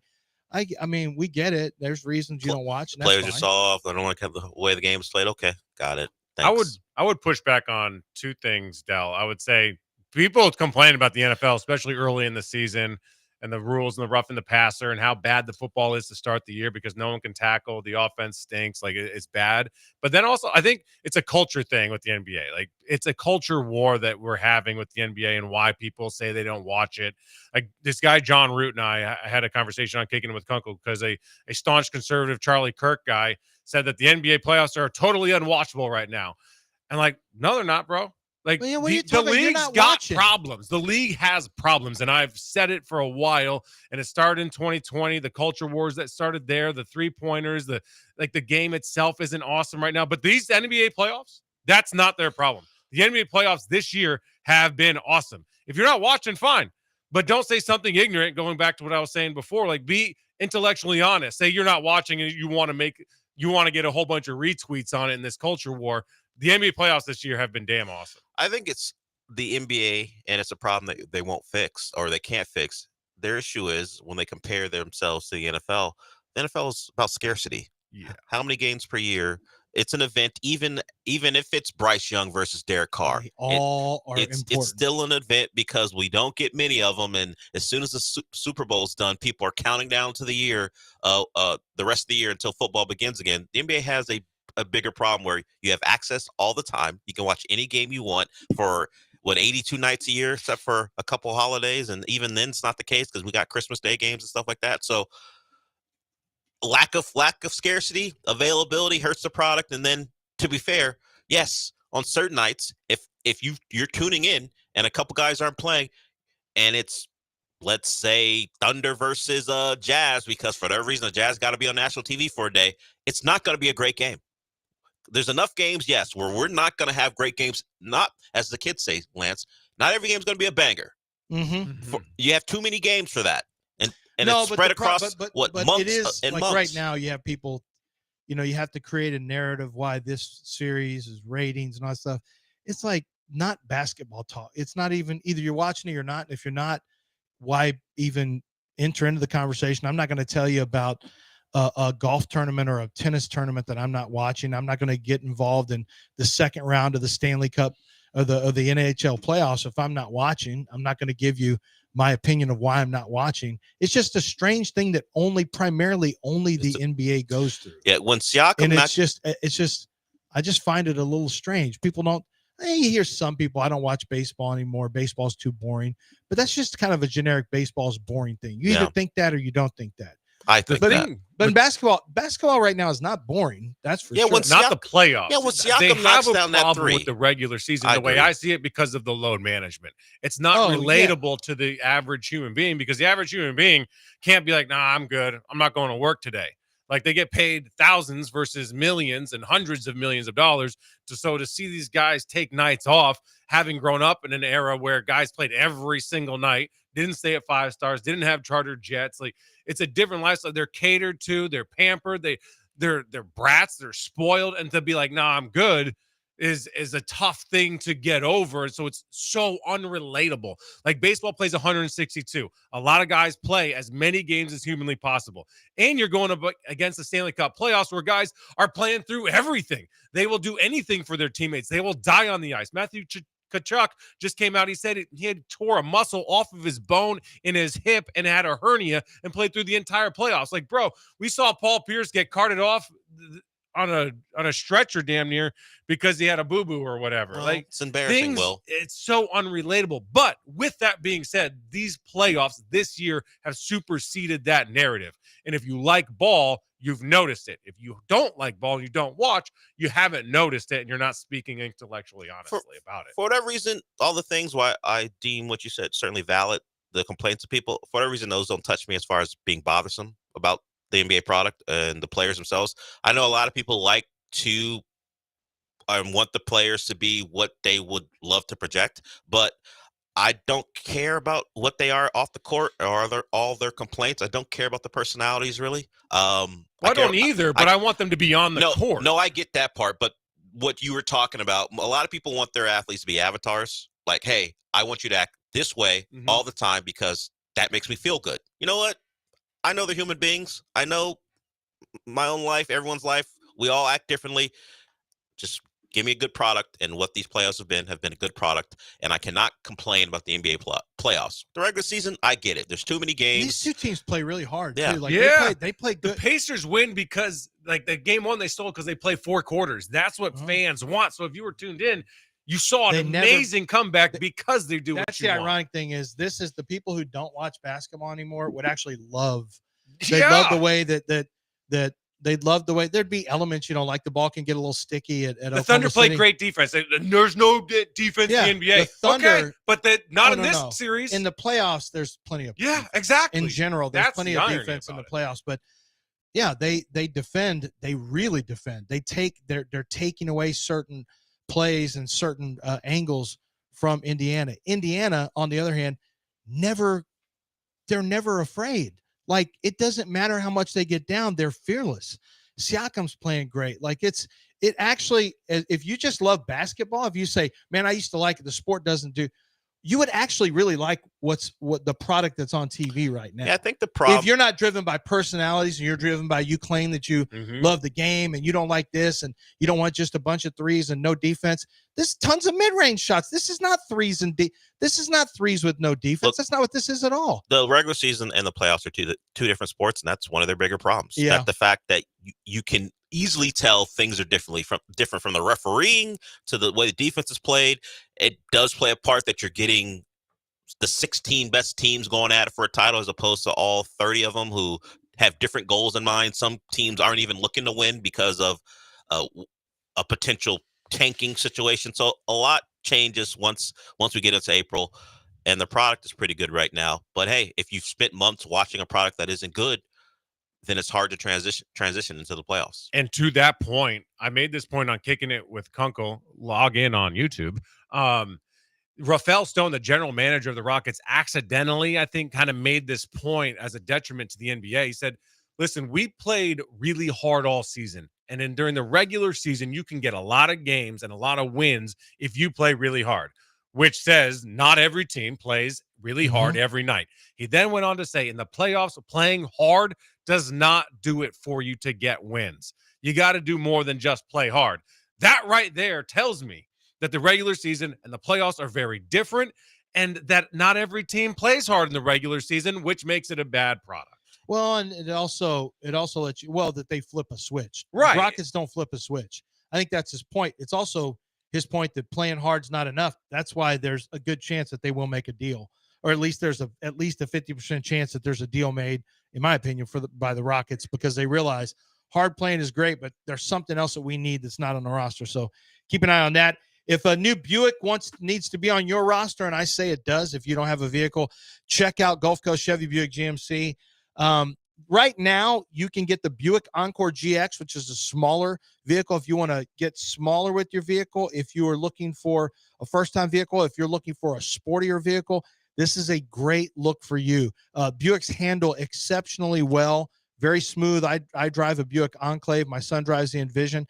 The Encore GX is really a fun drive. 0.9% APR financing for well-qualified buyers. They're also going to give you $3,000 in addition with their purchase allowance for non-eligible GM owners and lessees, and then you're going to have no monthly payments for 90 full days, so no payments for 30 days.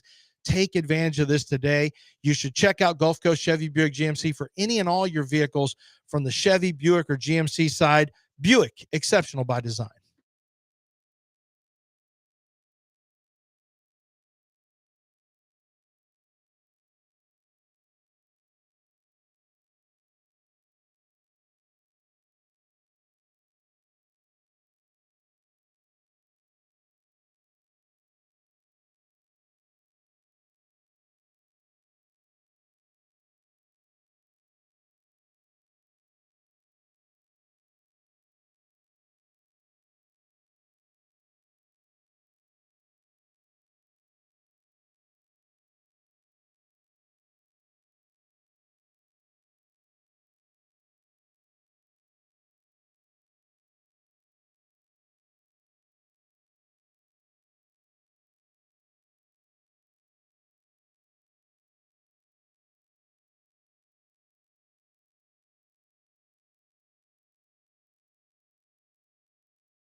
You're listening to Houston's longest-running sports radio morning show from the Veritex Community Bank Studios. Here's John and Lance. Did you see what your guy Shabuzi did, Dell? Country star Shabuzi was with Big X the Plug, Texas rapper, and they got on a bridge in Dallas in the middle of, I mean, obviously, I guess this was licensed or whatever you have to do. You have to get a permit or whatever, I guess.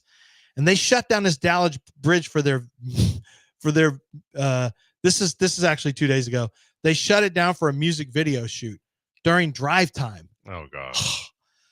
Hell no. This is an open carry state. You cannot do things like shut down bridges during that's crazy to me. Police cars blocked all eastbound lanes. So this was obviously something that the city okayed. It was an event permitted through the Office of Special Events. But they were standing in the middle of the road shooting this video while everything. I'd be like, y'all better get this y'all better get y'all's ass moving. Let's get this thing done. See what happens. Do this do this efficiently. Don't do it on 610, please. Oh my Keep doing it in gosh. Dallas. If you're gonna do it in Dallas. But I cannot imagine having a road shut down. Hell no. For a video, for anything, for a movie, for a TV shot. That's why parts of New York, like they'll take 2 blocks and shut down 2 blocks just for a shot of a TV show or movie. I was in New York one time when they were doing that, and people just like in New York, it's weird. They don't care. They don't care if you're famous. You just walk by you. I watched Philip Seymour Hoffman back in the day before he died. He just walked around like no one messed with him. No one talked to him. They say Bill Murray can be in there playing ping pong at the Standard, at the hotel there. And it's like, so it's Bill Murray. It's like when you go to New York, that's the way it's supposed to be. You're not supposed to freak out over seeing famous people. Yeah, it's expected. Not quite the same. Talk about losing touch with the people, though. Shutting down a bridge during commuter hours. That's all bad, bro. And I love Shabuzi. Yeah, so does Dell. Dell's a big Shabuzi. Stop speaking for me on all things, please. You do that quite a bit, and you're always wrong. There's just assumptions I make. Yeah. Cut it out. Weird. Shabuzi. I don't listen to Shabuzi. You like Big X the Plug? No. I'm aware of both of them, but I'm not fans. Cases. Huh? I'm aware of them both, but I'm not fans. Okay. You know who Dax is? Shepard. But not the musical artist. Okay. No. That's Kristen Bell's husband. Yes, Dax Shepard's Kristen. I'm a Kristen Bell fan. I am as well. I'm not big on the blondes as much, Dell, but I'm a Kristen Bell Thanks. fan. Well, I'm glad. Blondes everywhere now know. Yeah. Just know that I'm not looking at you that way. So if you but happen I like to Kristen Bell. She was in House of Cards. No, not House of Cards. Lies. House of Lies. She's pretty sporty in House of Lies. Her and Don Cheadle. Yeah. Yeah. I wasn't expecting that story. I kind of was, actually. That was actually a pretty good show. The star of that show was Don Cheadle's ex-wife. What do you mean by that? I think I know what you mean, but why don't you explain it? Hold on. House of Lies. I think we're all Googling. Don Olivieri. Yes, that's her name. Don Olivieri in House of Lies was an absolute 20. I don't even know what House of Lies is. Oh yeah, it was a pretty good show. It's about a consulting firm where they just made money. Just what consulting firms do, pretty much giving you ideas that probably aren't good, but you got to pay them to get them. Yeah, that's basically it. And during that time when that show was on from 12 to 16, and still undefeated champion of the world. She hasn't been on a lot of stuff though. She's on Yellowstone. You seem like the type who would like her personality from that. No, show. she was no way. She was mean. I know. I think you like that. No, I don't want. No, Lance likes being talked down. She's like dominatrix mean. I know. I think you like it. No, I don't like dominatrix mean. Who was she in Yellowstone? Wasn't she? Was she the younger son's? The eldest boy who was like the traitorous type guy. Jamie, was that his name? Did she have something with him? I don't remember. I stopped with Yellowstone after like season 2. You did? Yeah. Why did you stop on it? Well, it was pretty formulaic. Yeah. I'm aware of things that happened, but I just didn't care. I actually like the prequels a bit more. What about when that girl jumped on that cowboy who was like basically busted up, although he was in such a bad injury at the rodeo. He was in like a whole body cast, and then that one girl jumped Jimmy? on top Are you of talking him. about Jimmy? Yeah. Oh. Jimmy. And then that one girl tried to jump on top of him and do business on him in the middle of a hospital. I said, that wouldn't happen. That's not something that would happen. That would hurt. And he wouldn't let it get off. That's what he'd say. So you find Yellowstone too unrealistic because of that? At that scene is where they lost me. All right. I was like, that wouldn't happen. He'd be in too much pain. They lost me when Kevin Costner, the main character, and Kevin Costner, the biggest storyline with him in one series was that he hooked up with a hippie. It was like, yeah, wait, that's it? Wait, what? Yeah. I don't even remember that. It was Piper, the actress's So name is weird. Piper Perabo. And her and Beth had an issue because, she's a younger woman with her dad. Yeah, it was so dumb. Yeah, I'm aware of the stuff, but I don't just even wasn't remember locking that in scene. episode after episode. No, it was like the whole I mean, I don't the remember whole that season was season. like, I watched so It many was so- shows now. I don't remember. I just don't even remember shows anymore. Don't even remember them. I was looking at like Dell told me about 000 one time. Man, that is a great show. never heard of it. What's Yeah. that on? Paramount. I don't know if it's still Yeah, it's is. about 3 different parts of the drug trade. You've got the brokers, the smugglers, and then the buyers, and you see how all those stories interconnect. There's a guy at one point who gets fed to pigs Mm-hmm. Okay. in a small village in Italy. So we're talking old school. Sucks Like for they him. cut him up and fed him to pigs. Yeah, but it's a really good show. And then I'm watching Department Q right now. It's off to kind of a slow start for me, but I'm sticking through it because I know it's supposed to be really good. So it's definitely picking up a little bit, but that one I don't have anything. You that I'm guys know stuff I've never heard of. Oh yeah, I don't We're have big stuff. into the we streaming watch a lot of shows. shows. Yeah. Dang. We watch a lot of shows, and Did- John does- didn't used to. Now John watches is maybe more shows than any of us. Does Because Will what does know? he do? Golf, And play poker, poker. and shows. Yeah. What else is he and going to drink. do? Yeah. He's 4 done, things. He lives a life, and he has a wife Man, who's a Good for him. president of a television network in L.A. he gets Well, up not to do president, general manager. He gets up at whatever 5 o'clock to do this thing, and the rest of his day, 4:15. yeah, to get ready. And then the rest of his day is he's done local bless time him. at like 7. Damn, John. Good for Yeah, you, he's bro. done local time at 7, and so no, 8. at 8. At 8, and then he's got the rest of the day. And then he starts shows, and he goes like 30 minutes. Like I'm not watching. Like, dude, give it. Can anyone get some character development going? What are you doing? Quitting after 60 minutes? Short attention span, millennial. What are you, Gen Z? Give it 3 episodes at least. Stop quitting on everything. But yeah. I Did don't you have watch any- Severance? That was, I think, the last Yeah. show I watched. I did. I'm all caught up on Severance. Yeah. Yeah. It's an interesting concept. I like it. It's better when Ben Stiller's making that instead of tweeting about the Knicks. So I'm happy about him focusing on other things besides the Knicks. So Yeah, it's still going pretty well. I don't know how much longer I I don't know how can. much story they've got left. Yeah, I don't honestly. know that's one thing. Eric Layden, who's a friend of mine who's been in Hollywood forever. Well, he's from here. He's been on different shows, Ozark and this American Sniper, all kinds of different stuff. And he told me, we used to do a podcast together, and he told me, I was talking about House of Cards kind of falling off even before Kevin Spacey did what he did. And he's like, well, here's the thing. He said, when you're on these series, like they run out of story. If you have anything that goes more than, if you have 3 good years, he said 2 good years is kind of, it's easy if you got a good writer or a good idea, a good story, but everything eventually runs out of meat. So unless you're able to create side stories where you can keep it going, he said, you have shows that go, he said, if you have dramas that can go 5, 6, 7 years, he goes, and not get canceled and they're still good. You've got some really good writers, like really, really good writers. It's no wonder the most successful shows are comedies and are based on nothing. Modern Friends, Family was Modern funny Family, from the yeah. first episode to the last episode. To me, it never fell off and funny, and it lasted a long time. Seinfeld, Office never fell off. Office got hurt because Steve Carell wasn't there. It was still funny. But it was like 10, 15 years in or whatever it was. Yeah. And even then, they still did a really good job with some other characters. Man, Grey's Anatomy's just standing there looking at you guys like, excuse me? No, I'm What good. are I they didn't on? watch Like, Grey's Never what seen is it. Is that your jam? No, I've seen. Oh. I saw the first season. Haven't seen it since. Was it like 20 seasons of that show now? It's like a soap opera. How long it's gone? Yeah, it something feels like that. We Yeah. were back, like I was saying earlier, we were back at home visiting some family. And my wife, I think, just recently got rid of and donated her DVDs of Grey's Anatomy. Yeah, It's 21 like we had to go seasons. see a therapist over it. Oh, Piper Parabo. Yeah. I kind of remember her. I got Jeff said Don Olivieri was Jamie's fling on Yellowstone. She was very I naughty. thought so. I thought that was his Her girl. characters are always naughty. She's got that look on her face.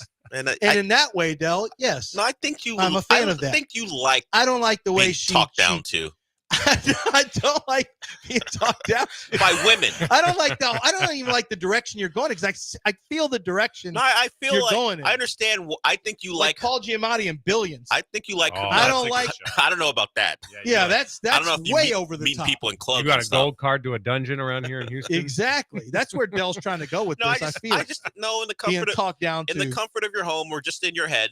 I feel like her I don't like personality is something that fits what you like. That's I don't all. like. Well, I will say, it is a little sexy. See, Like See? maybe Here we go. I don't want to saw lean too something- far into it, but there's something about it that's kind of like. I don't think it's just her being an attractive woman. In those, Yeah, maybe you are onto something. he thinks I don't know things. I know things. You may be onto something. I don't want to be talked down to like that, but just Don't watching you? her, like there's a. Okay, I don't want to talk about it. Yeah, anymore 'cause you're getting to a point where you're going to realize how right I am, and you don't like it. I got a colonoscopy coming up. I can't be talking about Oh this boy, stuff. you I gotta excited? focus. I gotta focus in. I'm starving right now. Literally starving. Can't even have water anymore. I'm done with nothing. What a treat. 9:36. We're way past. Del pulled his pass with TV talk. 9:38 actually right now. We'll break it right here when we come back. Finish up, catch up on a couple stories we hadn't hit, and we'll do that in about 3 minutes. Keep it right here on ESPN 97.5.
You're listening to Houston's longest-running sports radio morning show. From the Veritex Community Bank Studios, here's John and Lance. All right, 9:41. I guess we'll eventually combine. Dell is trying to say you're Chuck Rhodes on Billions. Which one was Chuck Rhodes? That was Giamatti, right? I guess, right. I don't think you're Chuck Rhodes because I don't think you go that far. You wouldn't go all in. I'm not. I just I'm think not going to work that hard at it. Her demeanor appeals to you is all I'm saying.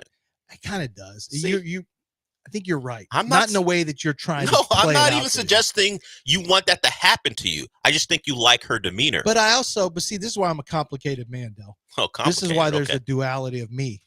Because also I like, who was that one girl from not Warrior, but Shogun? Shogun. You like Mariko? Yeah. She was demure, although she did have some badass in her. Yeah, she just pretended like she was. Yeah, also. to get by, yeah. Yeah. But sometimes I just wish my wife would just listen to what I say and just do what I say. She just won't. She just won't. She just won't. She's bossy. Which is what you like. You think you want that. Bossy. No, I'm just used to that. No, you think you want I'm her used to bossy. Jeff's listening. He knows. My wife, she's not going out like a sucker. Then that's what you love. You don't want her to just listen to you. Sometime Mousy would be great. That would be boring. Nah, Mousy probably would be boring, but it'd be easier. It would be, but you don't want easy. Do you? Probably not. Probably not. Yeah, you do. I don't. No one wants conflict.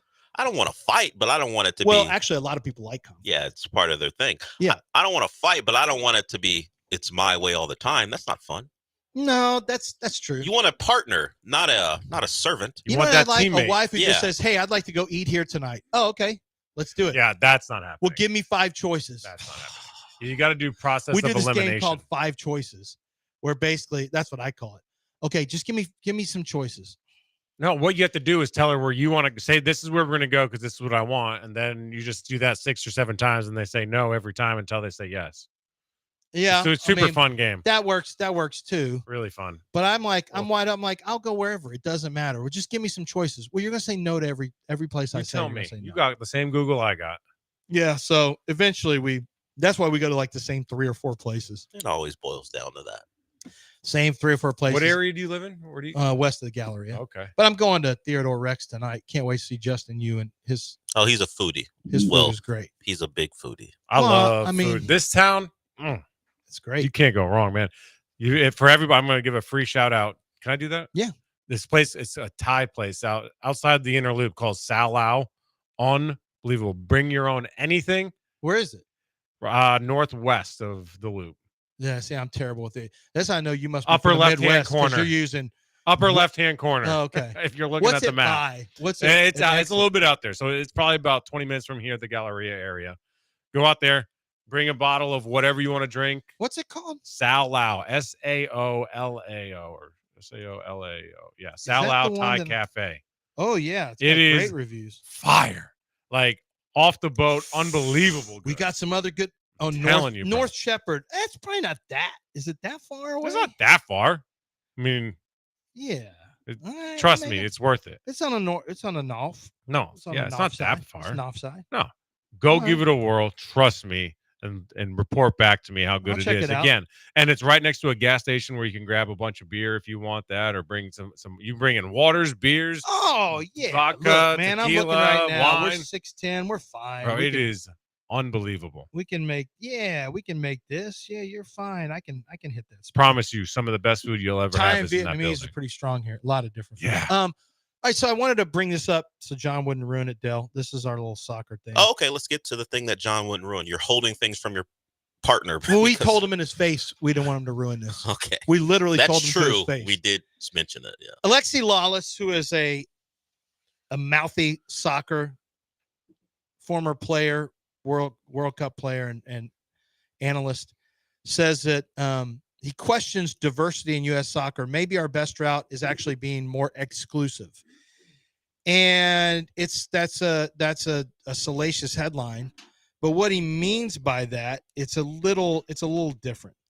He basically says we oftentimes talk about our diversity, and we talk about it in the fact that it is one of the advantages we have and one of the great things about our country, Lawless said. But with the diversity comes diversity of thought. If I go and ask 100 soccer people out there, what's beautiful soccer? I'm going to get 100 different answers. And it might be based on ethnicity, where you grew up, even geography, all these different things. So I've argued that the homogenous nature of some other countries and cultures, just in population in terms of size, are much more manageable. And there's a collective understanding and, more importantly, an agreement and how we're going to play. That is a really interesting thought. It's uncomfortable for some people at first when you hear the concept. But when you think about it, Germany has a way. Germany's soccer is precise, quick pass. Like Germany's soccer looks a certain way. I tell me if I'm out of line on any of this. Spain, Germany. I would say, does London have a particular? You mean England? I mean, does England have a particular brand of soccer? Well, some of it will go with who is managing the team and your talents, because Spain used to be when they're at their most recent best, when we're talking about that, when they won a Euro, a World Cup, and another Euro, it was short passes. They will pass you to death, pass you into the goal. And then it flipped because that style wasn't conducive to winning anymore. They would pass all the time and never get shots on goal. So now you see Lamine Yamal out there and the other winger, Williams, and now they play a completely different style. They're fast because of their ability to feature those guys. So, but in general, Spain and Portugal, they're going to play Germany. I'm right? They play France. France is going to get the ball down the wing. They're going to use their speed. I think it's all to do with the roster. And that can switch depending on the years. Looking for the same types of roster, like at which roster? No, I think Spain is my perfect. I think Spain is my perfect example. They weren't filled with guys. Maybe the change. It comes with the country's demographics changing. Lamine Yamal wasn't a guy like him. Wasn't playing for Spain 10 years ago. Now you've got this otherworldly guy on the wing who, of course, you're going to play him. You're not going to say, hey, you know what? We play a certain way, so you can't get on the field. No, right. You're too good for that. So. Right. I think it all is about who you have. But Brazilian soccer is always going to be at their Brazilian best. Soccer. They're going to play samba, all that stuff, what they love to do. And when they're even successful, when they don't play that way, it upsets the fans because that's not what they love. The beautiful game. That's what Brazil's about. Do you agree with what Alexi Lala said? Do you understand what he's saying? I understand what he's saying. I want to go beyond the diversity thing you hear, because that's immediately you're thinking about things that maybe he's not talking about. Of course, he has his own background when he talks about things non-sports related that people have their baggage with. I understand what he's saying. I don't agree. I don't think it's even possible to do here in this country, because we're not good enough to play that game where we're like, you know what, this is how we play. We're going to exclude this, the way these guys think and how they play, because we have so much talent the way we want to play now that we don't need them. I don't think the country's in a spot where they can do that. No, his point is really very specific. He says, I've argued before that the best route to actually being better from a men's perspective in soccer is being more exclusive, not more inclusive. If you went to New York metropolitan area or Southern California and you just took players that all grew up in the same area, had all the same shared experiences, maybe that would be better in terms of an understanding. But I actually think he makes a very good point. It's an understandable point because you can't get on. We have a hard time getting on the same page as a country for anything anymore. Anything, for TV shows, for literally anything. There's more music genres now than there's ever been. Sports was supposed to be the great thing that brings people together. Is that good for sports? One way of thinking. I mean, you see it in teams. A team has a culture, right? Yeah. Ime has a way of playing, and you got to fit inside that. And once you're all on the same page, you move forward. That's actually a homogenous vantage point, at least, where you're working in one direction, one way. But the U.S. soccer seems like every different manager has a different opinion. Well, the issue is not even just the management. It's the people above the management level where they have thoughts about how U.S. soccer should be. So if we're talking about a one direction, let's start at the top. The players are a different ballgame. What does U.S. soccer want from their team? Because look at the women. They don't appear to have a problem getting together and playing good soccer. So why is it on the men's side where we need this different approach? The women come from different areas. They play different ways, and somehow they come together, and they're one of the best teams in the world all the time. So why is men's soccer the one that needs because to. it's so much more competitive internationally. I don't think. Well, women's soccer continues to gain. Like we're It's not gaining, but we've got a big head start. Well, the reason they fired the last coach is because we didn't even. Can you imagine if Caitlin Clark Hold and on, Angel I want Reese played soccer? I want to stop it. I want to talk about what you just said. We have a big head start. The reason the last coach had to go is because we got knocked out in the second round of the World Cup because of how bad, because things had changed. They had caught up with us. So it's not just we can run over everybody anymore for the U.S. women's team. Remember, we had Glenn Davis on. He took issue with how the women approach soccer and all the other outside influence they had from the old guard. You have a new manager. The different players are there, and they won the gold medal. So the women have found a way. I'm not sure we do it this way is the way it goes for the men. Further than that, you can look at international basketball players. I had a friend who played overseas who said they just look at it totally different. Well, the practice is really important. Well, those are different methods. That's not about. And I'm talking basketball, obviously here. I think I understand him trying to find an answer because we are not where we want to be, but I think it goes beyond getting players from a certain portion of the country. I think U.S. Soccer from the top down, how they build their youth clubs, all that stuff needs to be fixed before we start talking about, well, let's all play guys from Jersey because that's at least they know how to play together. That's stupid. I would never. I was about to say, like, is there a chance that maybe we just don't know how to develop soccer talent? There's soccer a real really chance. low on It's the biggest issue for right, US and soccer. it's low on our totem pole. Like I was standing next to Dana Brown at Astros spring training, and we're looking at Zach DeCenzo and Cam Smith, and I said to him, honestly, I'm shocked they got to a baseball field. In this country, like, that's a tight end. That's a defensive end. That's a football player. Like, high school coaches grab that body and say, hey, you're with me, bud. Like, forget about baseball. Yeah. You're rolling with me. Now, in soccer, I just don't know that it's that high on the totem pole and that the athletes go that route right now in America. And the same thing can be said for tennis. Like what's happened since Pete Sampras? Like, we are just dog food in tennis right now. And we're the same thing in soccer. Frequently, the level of athlete being put out there is questioned, like, well, how come we can't compete with them? Because all that country does is focus on soccer. Tyreek Hill. Well, there it is. We do this thing all the time with these guys. Where if Reggie Bush had played soccer. Yeah. Who was going to teach Reggie Bush how to kick a soccer ball? Not hard. Oh, it's not hard, huh?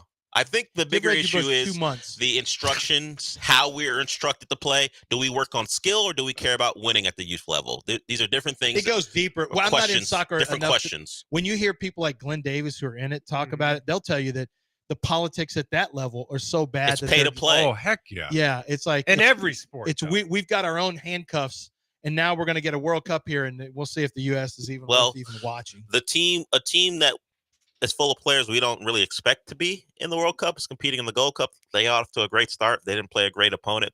So we'll see how they do. But it's a bit of a lull right now. Soccer's a cultural deal. When this guy's really disappointed, he said, "Tell Dell I'm really disappointed in him." For what? For not knowing the answer. The best male athletes in this country have a ton of options to make a shipload of money playing basketball, football, and baseball. He just said it's financial. I don't know. Now, if you go overseas, you can make. I don't know why people just assume because our best athletes play baseball, not even really basketball and football. We can't cobble together good enough athletes to compete. We got a lot of people. To compete. It's not ingrained in American society. We don't have good enough. You got a lot of people coming from Mexico, coming from different countries where it's huge, where soccer is huge. Like the Mexican teams here, the youth Mexican teams, they say are badass. Yeah, but that's ingrained in their Mexican culture. Like it's their. But some of them won't also play for the U.S. Yeah, and that's why we have to recruit and all those things. Because the culture here is so bad that they see the difference. They know, like, I ain't gonna get any better in the youth development programs in America. Yeah, I think it's less about the athletes and more about the development of those athletes when they're young. You're telling me we don't have enough athletes of course we do. Be Panama consistently? Yeah, we're just not on that path. What are we like talking we've got about? The players. Yeah, but this has been a long time we've been on that path. We should have. I don't know. I feel like we should have moved forward. Sorry, you keep mentioning likes of Tyreek. He would have been suspended long ago for conduct detrimental. You can't have him on the roster anyway. Hey, I want to talk about John Daspit. Had he done something out on the roadways that was conduct detrimental, John Daspit would have immediately. He would have had him in there and interviewed him and got the information and sued him, because if he had run into you, he'd have been in big trouble. John Daspit's out there looking out for you. Personal injury lawyer here in Houston. No goofy commercials, no catchphrases, nothing dumb. John Daspit just simply wants to work for you to make sure that when you're injured due to someone else's negligence, or you lose, property due to security negligence, or if there's a train accident, you work on the yard there, shipyard, whatever it is, you can look at the areas that John works in, John Daspit and the Daspit Law Firm. He's got a ton of lawyers, and they all have a smaller workload in terms of a caseload of clients, so that they can really focus in and do their best work for you. Get everything covered for bills wise. Make sure your time missed from work is accounted for and that you're paid for it, whether it's short term or long term, and get you a fair settlement when it comes to pain and suffering for the injuries caused by someone else's negligence. 713 call now. Easy number to remember. 713 call now, or go to daspitlaw.com.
Hey, guys, let's talk about Zadig Jewelers, the jeweler for the city of Houston.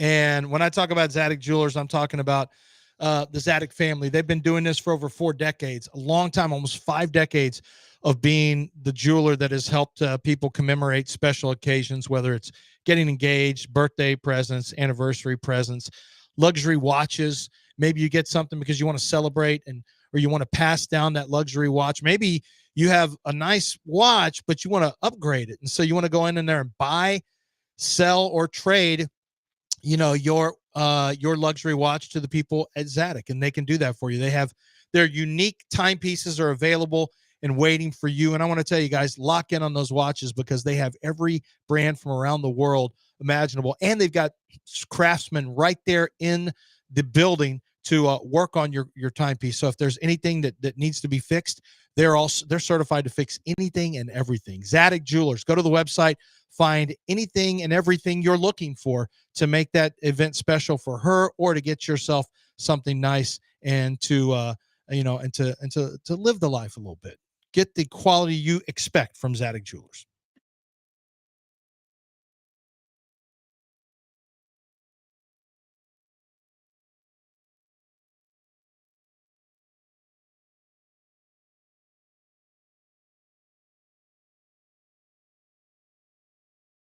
What's weird is we're going past the break and going into your show, Dell, and I do not want to take up That's any not time. weird. That is really Happens weird. all the time. That is really weird. It's already 10:02, and we're going into your show. Giving which the I don't people want to what they want. I do want to let Will Kunkel have a chance to promote what you want to promote, your Twitter, your Kicking with Kunkel podcast, where they can find it. You can find me on YouTube. Just type in Will Kunkel or Kicking It with Kunkel on X, Kunkel, Instagram. I just launched TikTok, so make me feel young again. That's exciting. Just type in Will Kunkel. It's a unique name. You can find me anywhere. This was a blast, dude. This was a lot of fun. I appreciate you coming in, and then and obviously everyone at the station will be talking to you during Texans, during camp. You'll be out there with credential checking in on Texan stuff, so we look forward to that as well. Michael Connor, my old friend, steps in tomorrow to do the show with me, so looking forward to seeing Michael as well. For Will, for Lance, John Granado out again tomorrow, but Dell and Sean Mapes up next. Keep it right here on ESPN 97.5.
Welcome to the show. Want to thank Will Kunkel for joining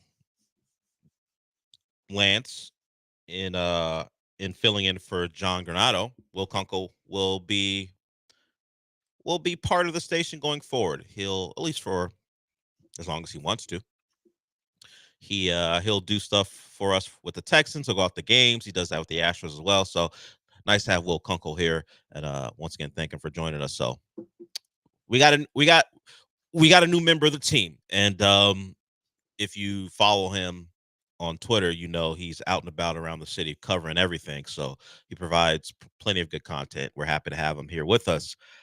I don't know how often he stays up to watch Astros in Sacramento. Apologies, Sacramento, when he doesn't have to show up to do this in the morning. Like, you know, if it's a Monday night and he doesn't have to get up early, are we staying up to watch the Astros versus the A's?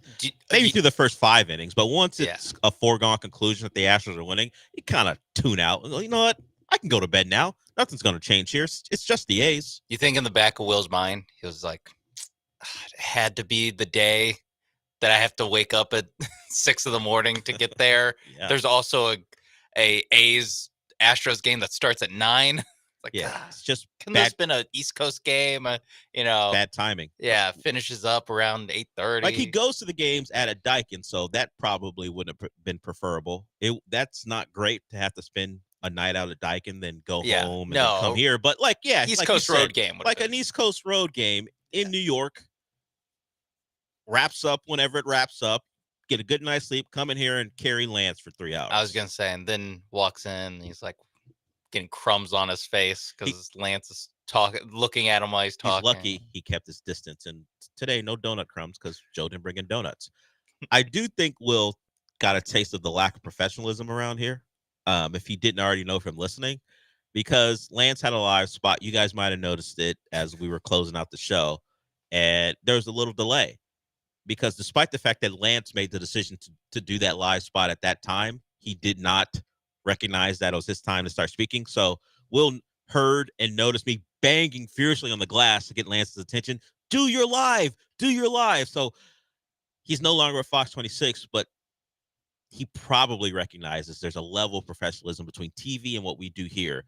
There's a giant gulf, like the gulf between the A's and the Astros. Yeah, at least how I'll say one member of two members of the morning show get down. He's filling in for one of the two members.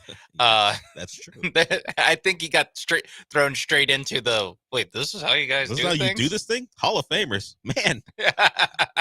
That's the remarkable story that they overcame all those things to become Hall of Famers. Or it's like the stories you hear about, like, wait, Wade Boggs would drink how much and then be a Hall of Famer? So what do you think? You've been around these two long enough to see how they operate. Do you think it's a credit to them that they overcame all the things that they are about to make the Hall of Fame, or do you think it's a story of not reaching your potential? Because considering their lack of professionalism in making the Hall of Fame, what could they have been if they approached it in a different way? That is true.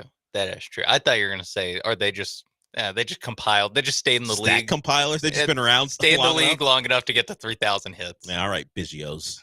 Bunch of Biggio's is what you're saying? I didn't say that. No. I implied that's what you're saying, but I said it. That's true. That's true. But the team that Biggio plays for and sometimes is around, he's less involved than Jeff Bagwell. They won another game yesterday. They beat up on the A's, and one of the better trades that they appear to have made in the last couple of years continues to work out. Now, Wisniewski's not available, but Paredes, of course, his value is pretty clear. And then Cam Smith is the one that people are, at least on social media, losing their minds over because he has played really well, particularly in the last 30 games. That's a win currently. I know someone at some point, if they haven't already done it, I'm sure they already have. We asked the questions if the Astros have won that trade. I think that can't really be determined until we find out if the Cubs are even going to bring back Kyle Tucker. But Cam Smith with another 3 hits yesterday. He's had a big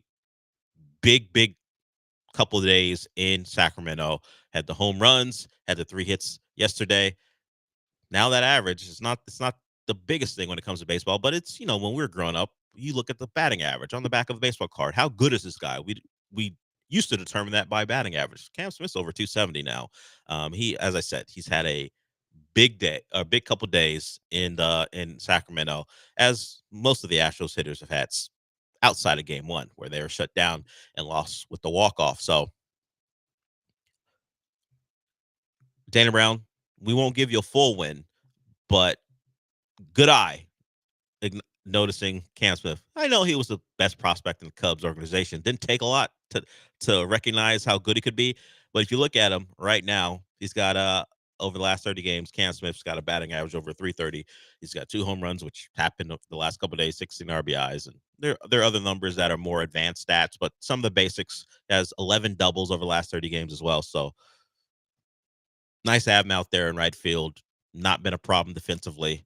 And he's given you all that you could ask for. The marked improvement since his first month and a half or so to what he is now. Guy's good. All you can say right now. Good decision to put him out there. And of course, if that bat continues to be hot, he'll get more and more opportunities to just be your everyday right fielder. We all kind of already think that's going to happen, but if the bat and production fluctuates, he may lose out on at bats. But right now, there's no reason not to have him out there as many days as he can take. And as I said, it is just the A's, and that helps, but they all count the same. And he's doing a really good job. And so the Astros, as they now officially have the second best record in the American League, which, considering the makeup of the team to begin and throwing all the injuries and the lack of production from Yordan before he got hurt, a big credit to them. I'm certainly surprised by what they've been. And isn't it that their schedule just keeps getting softer as far as the rest of the way? I know, at least for the rest of the first half of the season, like till the All-Star break, they have, I think, like by far the easiest schedule in the league. So, yeah, it was a little bit of like, well, they got through the hard part, they got injured, and they still have the number 2 record in the American League. So, I there's a lot of reasons to be optimistic. Now, just because you got a bunch of injuries to start the season doesn't mean you're done with injuries. You're done. Yeah. Yes, doesn't mean you're going to get healthier. Maybe you just net out to even with the guys you get back versus guys you continue to lose, but you can feel good, and at the very least, you feel good about how your rookie right fielder, who's playing right field for the first 60 times of his life, this in Major League Baseball games, how he's progressing. Is right field not important? We always thought defensively, or just Cam Smith's just a really good athlete.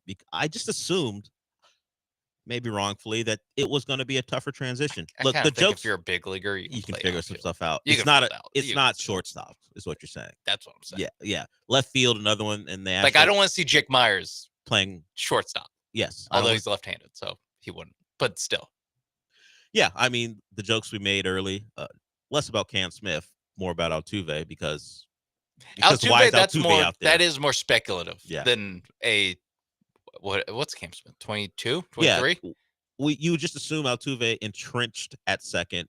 What are we doing? Franchise legend, all the intangibles that go into it. The Astros would tell you we're not thinking about all that stuff. He is not a good defensive second baseman. We're going to throw him out in the spot where there's less chances of him screwing things up. Yeah. If the screw ups will be more embarrassing, misplaying a ball, diving and missing one, that stuff, that's more embarrassing. But it measures out and nets out to, we'd rather have him screw up there, three times in the first 70 games. Yeah, in 70 games, then not having the range to get someplace, throwing a ball away at second because he's trying to make a play. And we scoffed at it because this show scoffs at everything. But so far, playing out where we're right on this. Yes, they're right on the basics. However, you've got a however. It's just this is 100% hindsight of just DeCenzo and Smith being as good as they are. When they moved him to left field, it was Myers and McCormick.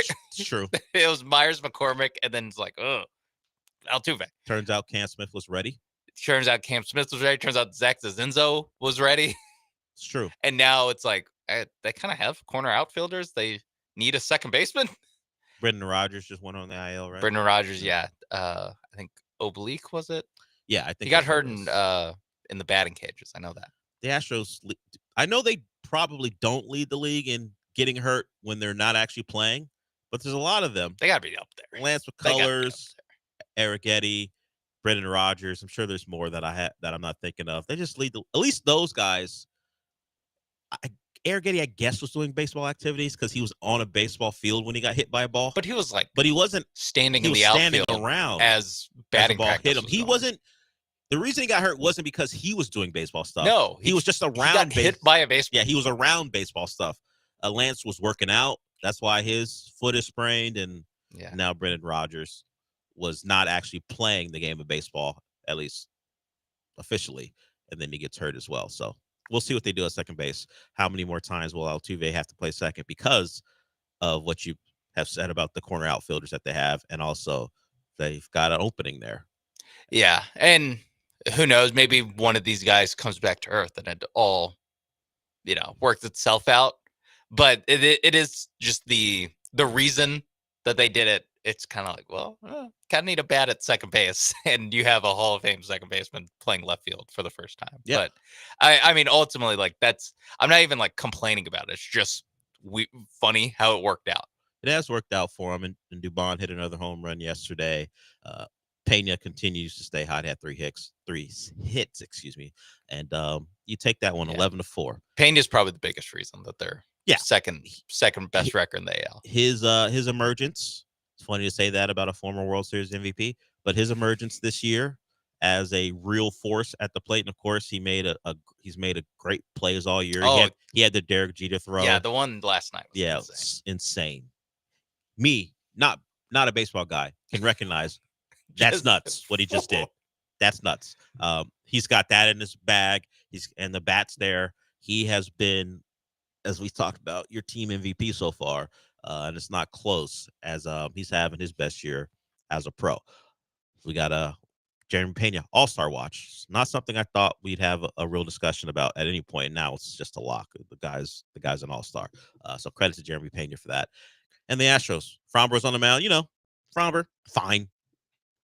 6 innings, the 2 runs, enough. Don't need to be spectacular against the A's. You do your thing. Get out of there with under 100 pitches and let Dubon and Hernandez close it out. And they did well. Dubin was fine. Hernandez, not so much, but whatever. It's 11-2 at the time, whatever it was. Just get out of the game. Just get us out of here. And that's what he did. So 11-4, nice bounce back from the first loss of the series, and now they got a chance to take 3 out of 4 with the game today.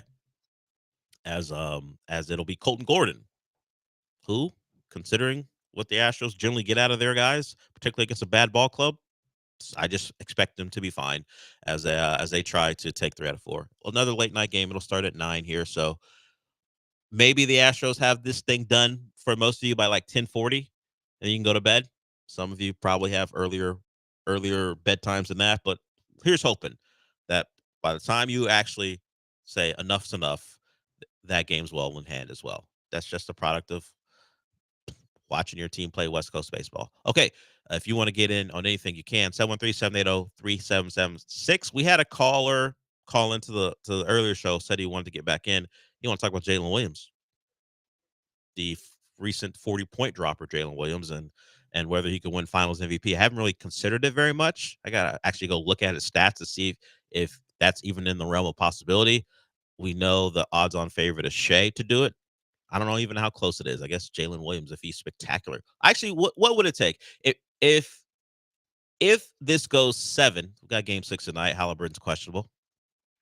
If Jalen Williams is great in game 6 and they lose, and he's great again in game 7 and they win, and Shea's average the rest of the way, and by average for Shea, I'm talking like 25, 5-5, whatever the numbers are, which would be spectacular, but just average for him. Would that be enough for Jalen Williams? We'll talk about that when we come back and other things. I think Sean was clickety-clacking in there looking up some stats, but we'll talk about that when we come back. We'll hear from another pundit, this time talking about C.J. Stroud. And C.J. Stroud's second year has been up for debate. Did he have a good year? Did he have a bad year? Was he simply a product of his environment, just like any troubled child? Was he a product of his environment last year? Or was he the actual problem? I don't know. CJ may be one of the more Teflon young stars in all of football. A lot of it is being considered infrastructure as far as why he was not as good as he was in year one. We'll talk about that, and we'll get into some other things as well as we're just getting started here. Me and Sean till noon. We will be back.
This is the Del Olaleye Show, on ESPN 97.5 and 92.5. broadcasting live from the Veritex Community Bank Studios. Here's Del Olaleye.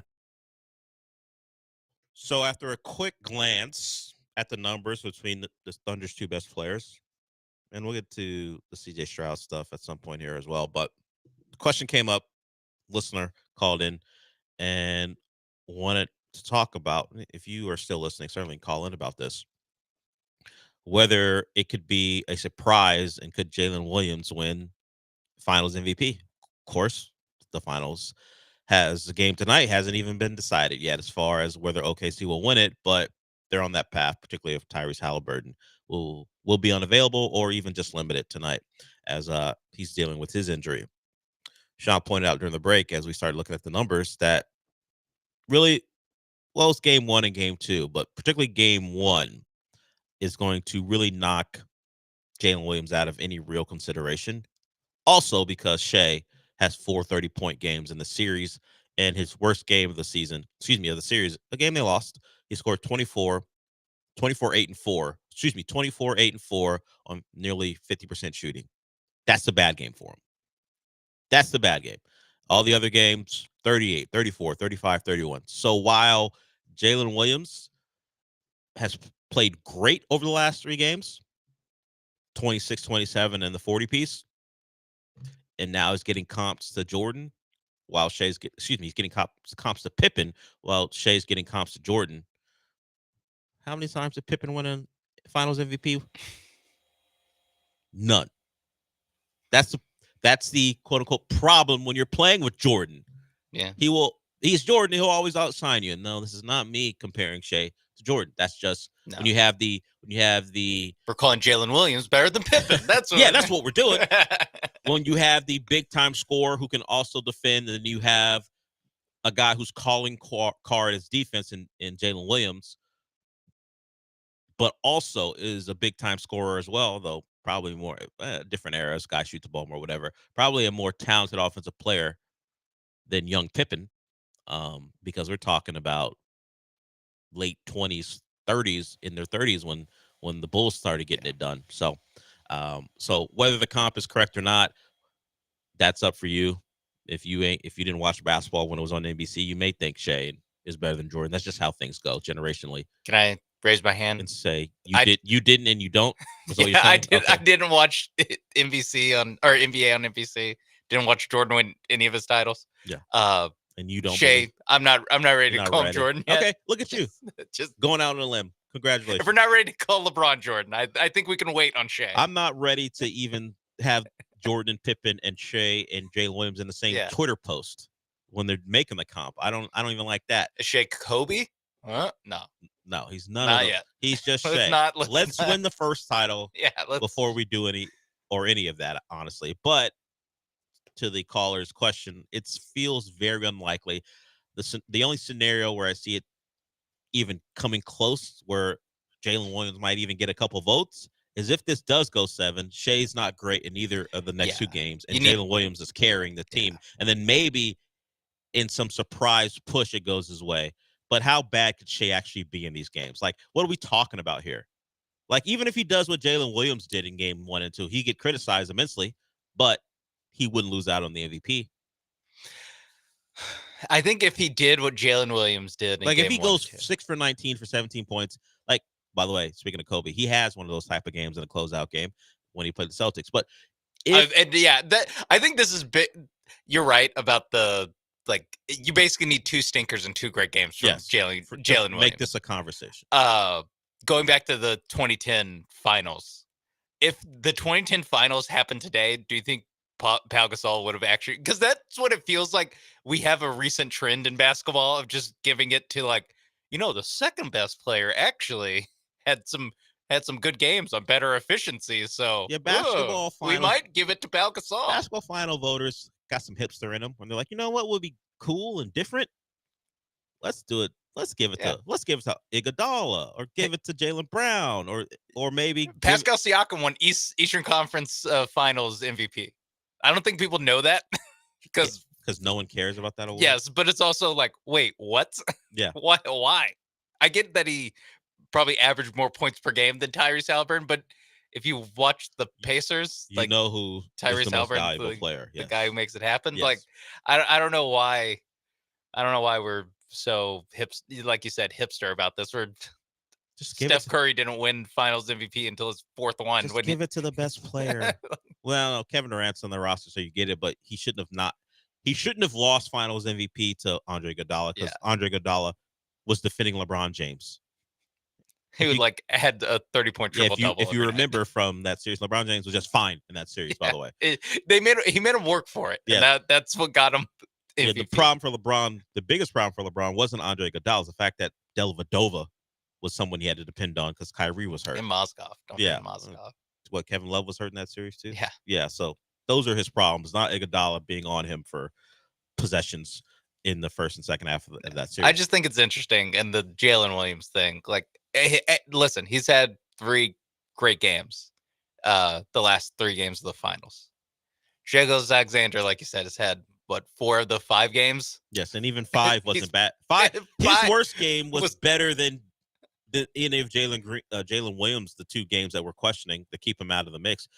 Shai's game was better than that. Yeah, and then you throw in he's averaging 2.5 steals and almost 2 blocks. Yeah, it's not I appreciate the thought experiment from the listener. You're going to need an epic Shai collapse and Jalen Williams to put up and carry the Thunder in a game 6 and 7 for it to go his way. Yeah. And you do need the extra game too. Yes. It's part of the equation. If Shai's bad tonight and they still win because Jalen Williams is great, that's not going to be enough. You need a couple of these and probably a couple 40 pieces from Jalen Williams to get that done. Either way, we got game 6 tonight in the finals. Does it end here? The health of Halliburton's so up in the air that it's hard for me to give a definite opinion. I'm just gonna assume he's limited. But can the Pacers provide one of those things where they rally the troops? Break out any cliche you want, circle the wagons, whatever you need to use to get there. Can they do that? Even with a hampered Halliburton to win a game 6, I think it's possible. That energy in that crowd isn't going to be lessened because Halliburton's either limited or out. I think they will get behind T.J. McConnell. We've seen in spurts that T.J. McConnell can be an effective player. It's always going to be, can he do that for 34 or 35 minutes, however much they play him, if Halliburton isn't actually good to go? So that would be in question. I mean, I want to pick the Pacers because of their resiliency. I just think the Halliburton thing is too much. Yeah, I think I'd land on they have a chance, but I wouldn't pick them. Yeah. Because if Halliburton is as limited as he was in game 5. Then he shouldn't even play. A, yes, he shouldn't play. B, it was 95-93 with 8 minutes left in the fourth quarter. Like they on the got, road, yeah. They got pretty close to. Siakam knocks down a 3. Yeah, 95-93. Yeah, they made him work for it. It was 7 points with 7 minutes left, and then that's when the Thunder went on the run to close it out. But they basically were 7 minutes away from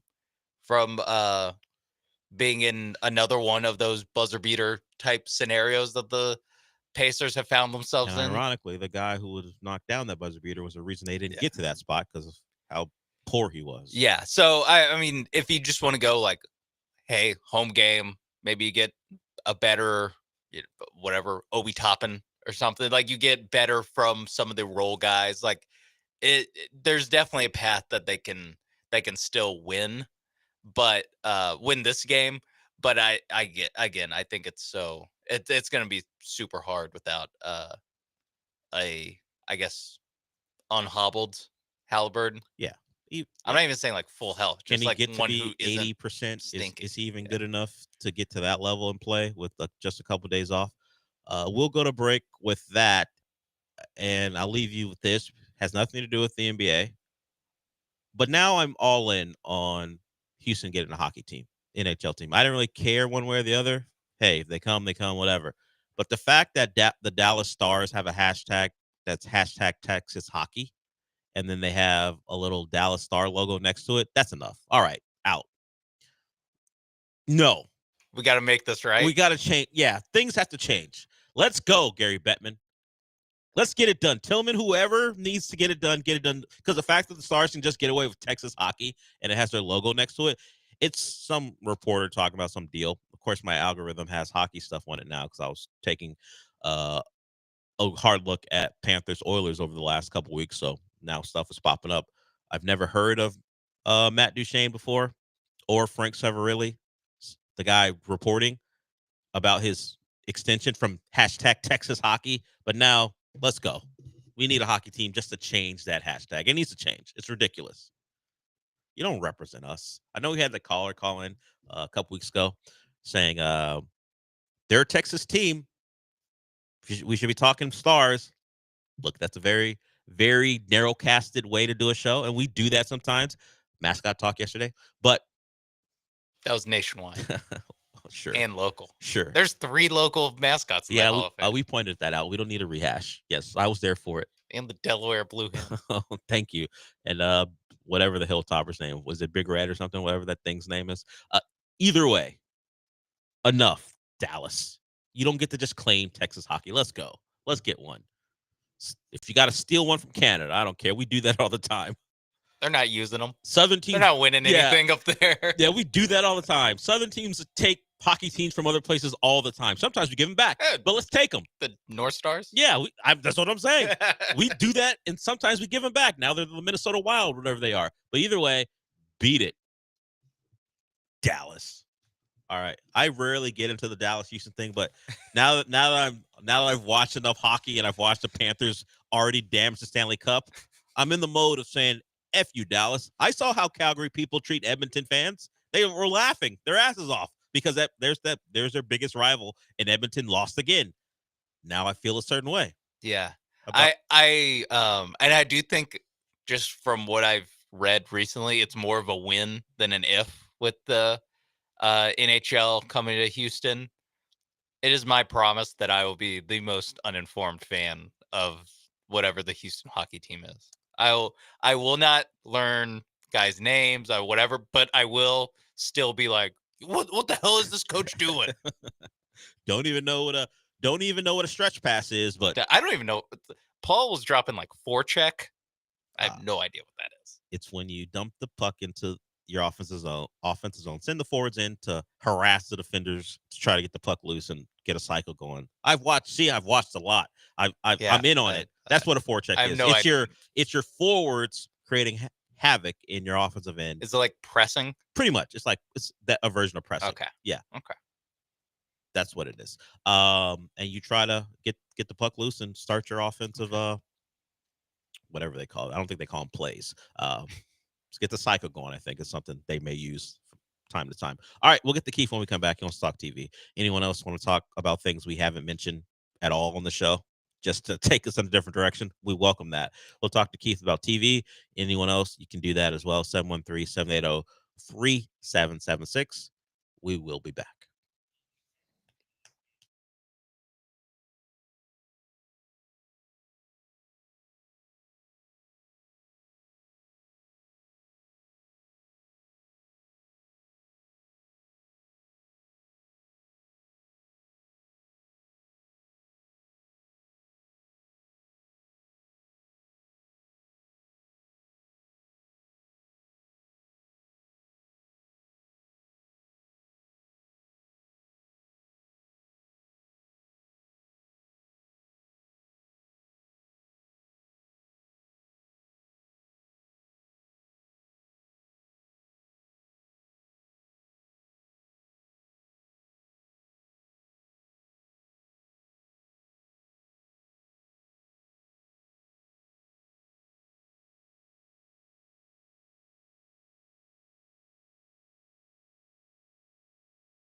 You're back inside the Veritex Community Bank Studios with Del Olaleye.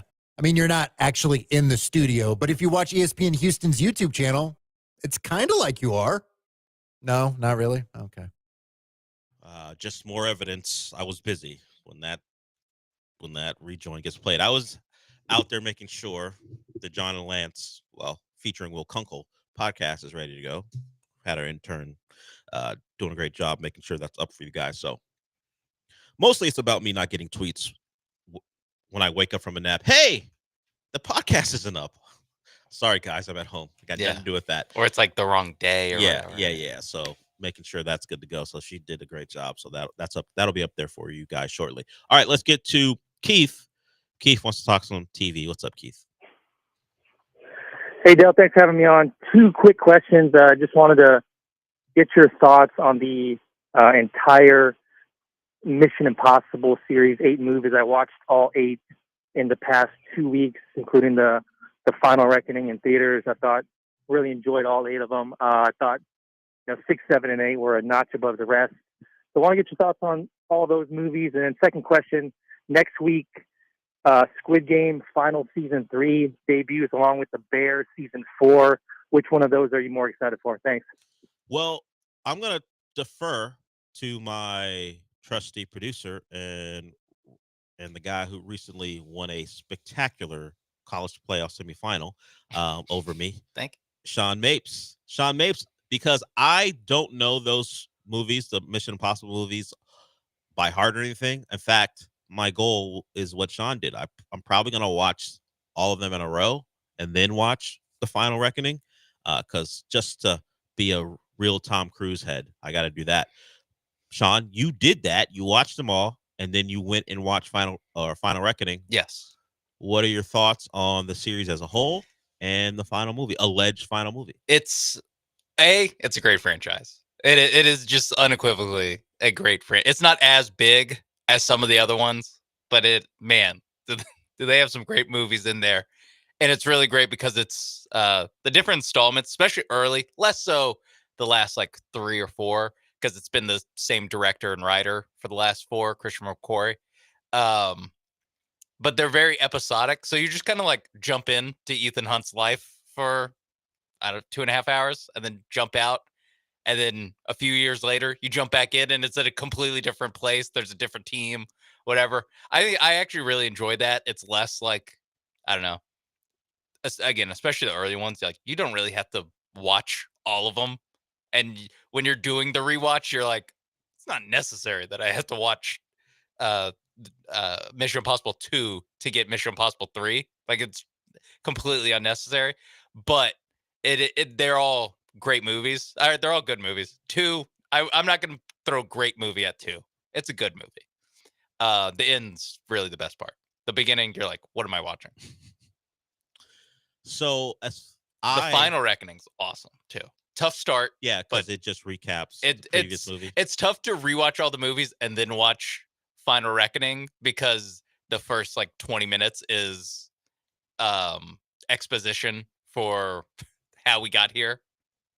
And you're like, yeah, there's a 2.5 hour movie I just watched that says all this stuff. So I've watched several of them. I think I've seen them all.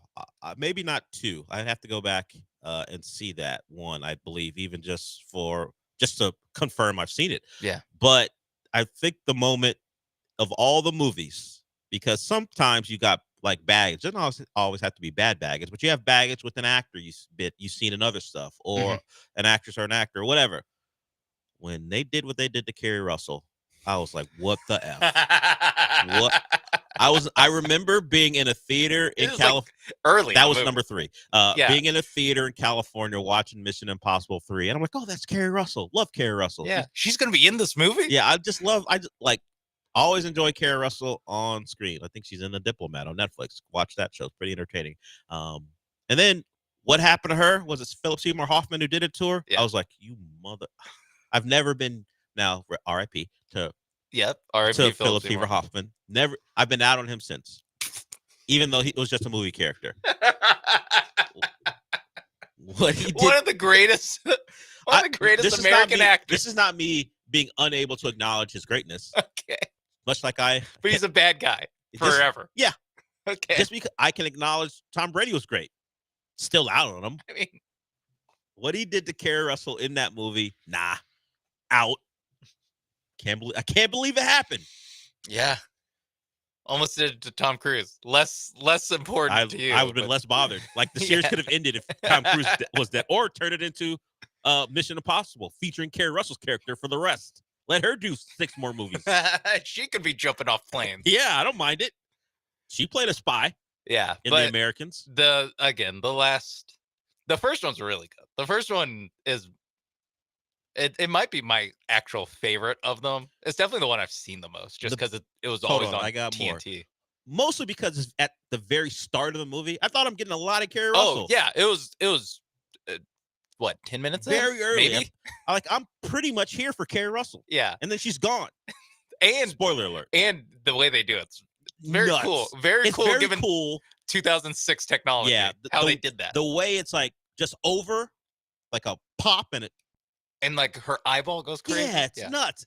All of it added to me going, hey, PSH, done with you.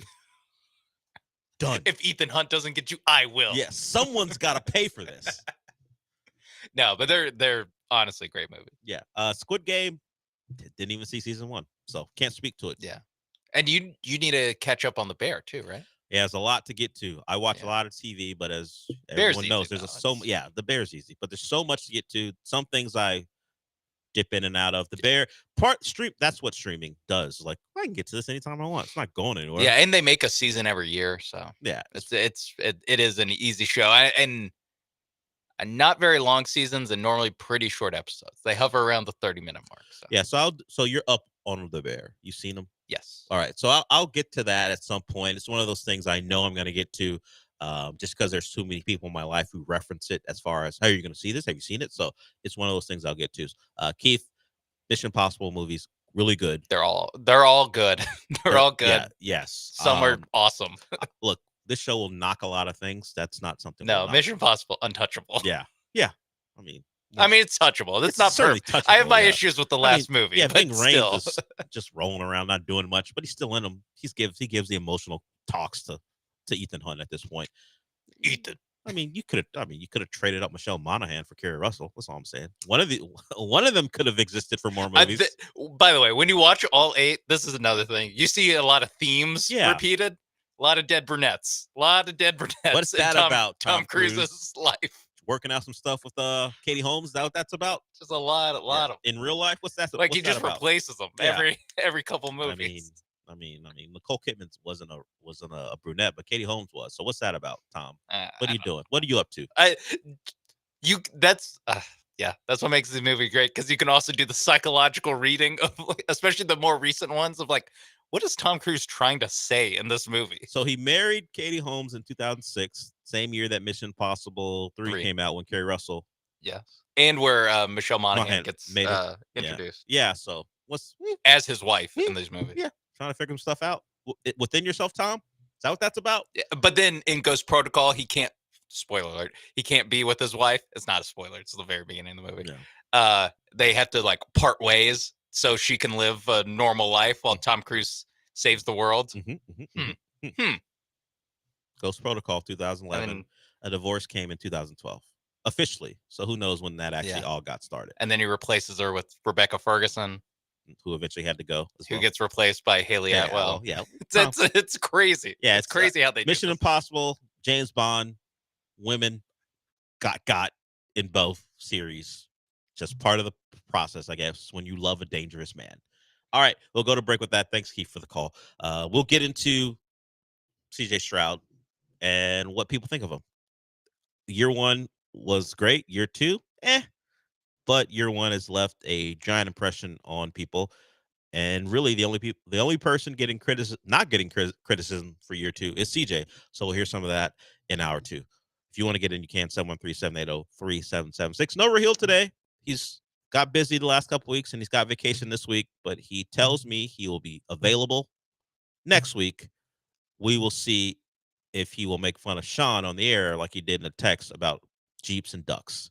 If you missed that, Jeep Week was like a month ago now, and Sean is a Jeep person. Actually, he's a person. Excuse me. Let me fix that because Sean wants it to be clear. Sean owns a Jeep. Drives one. Yes. He is not a Jeep person. Yes. He's simply drives one. And Raheel does not see the difference. The difference. He thinks you have rubber ducks in the front near your windshield because that's what Jeep people do. All right, we'll go to break with that. We'll be back.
I love going back to things, and when things pop up on my timeline that fit what we discussed, it kind of gets me off track from what I thought I would talk about. I thought we were going to talk about CJ Stroud's reputation and what people think he can do in year 3 after what he did in year 2. But we had a conversation about could Jalen Williams win the Finals MVP. Both Sean and I think it's going to be tough. Shay's going to really have to fall off considering what Shay's done in the first 5 games. And then it got to a discussion about guys who did not win it as the second on a team that may should have won it, and also guys who did win it as seconds who probably shouldn't, like Iguodala over Curry, and even we talked about a conference finals MVP. But one guy who was the lead dog and won it was Kobe.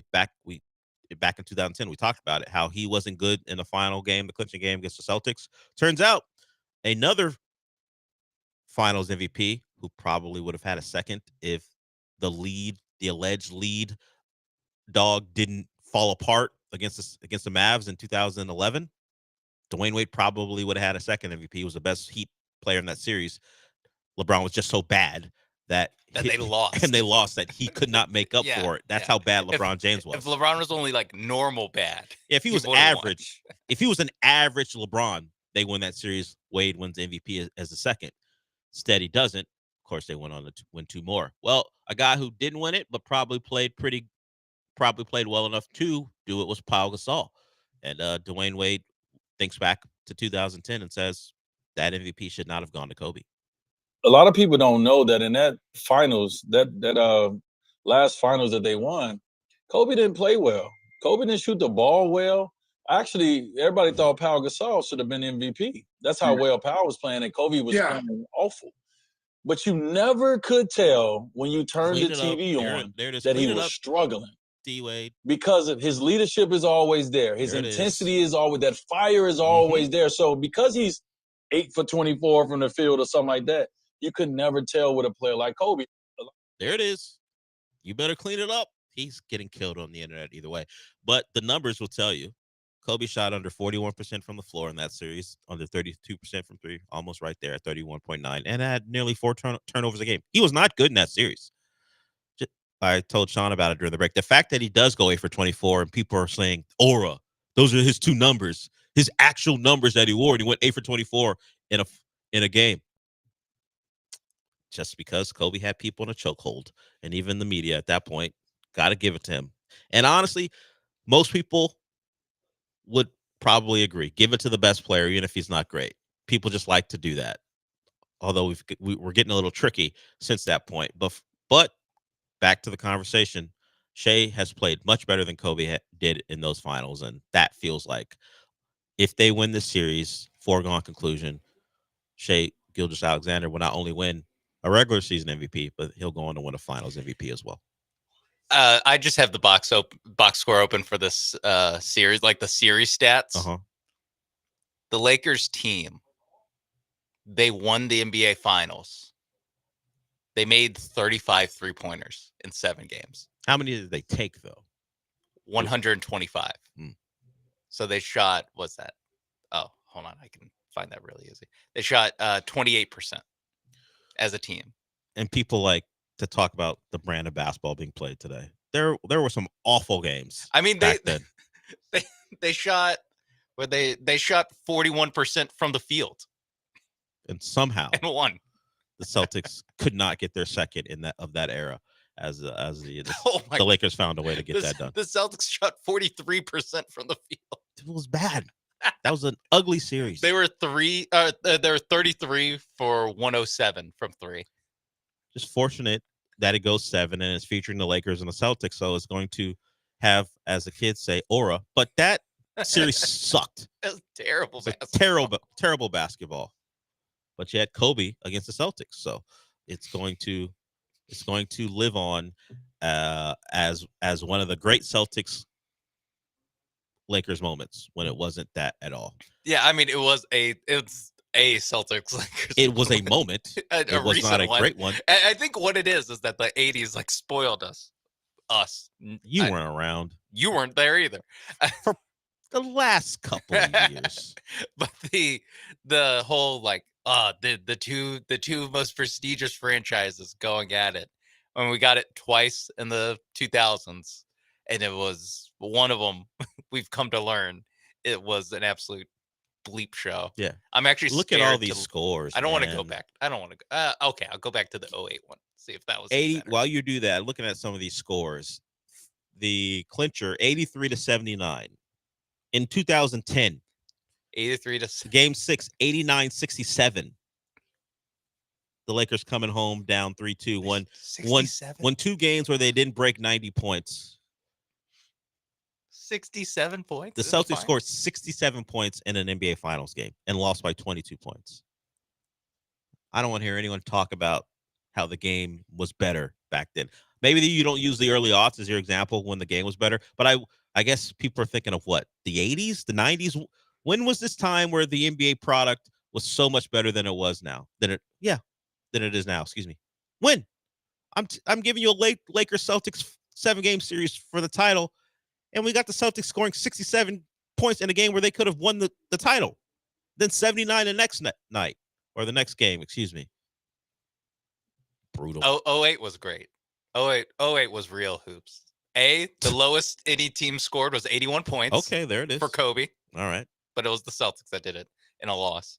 But the shooting numbers, a little bit better.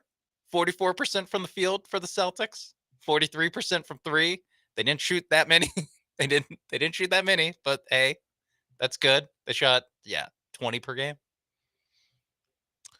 A little bit better from the Lakers too. And that game 7 in 2010, Kobe went 6 for 24, not even 8 for 24. So it was even worse. Not even his Not jersey even numbers. 8 for 24. So There's no aura in that. So That's just bad basketball. Yeah, it's just bad basketball. Didn't even get his 2 numbers involved in the clincher. So whatever you think of what's going on in the NBA today, whether player empowerment, trades, you don't like guys moving all around, the product itself you don't love, I got to tell you, there have been worse times. In 2007. Yeah. One of the worst times. There have been worse times. San Antonio won game 3 against Cleveland, 75-72. LeBron James led all scoring in a losing effort, scoring 25 points. Yeah. 25 of 72 What's this game you guys are so eager to get back to? What is this? What are we talking about?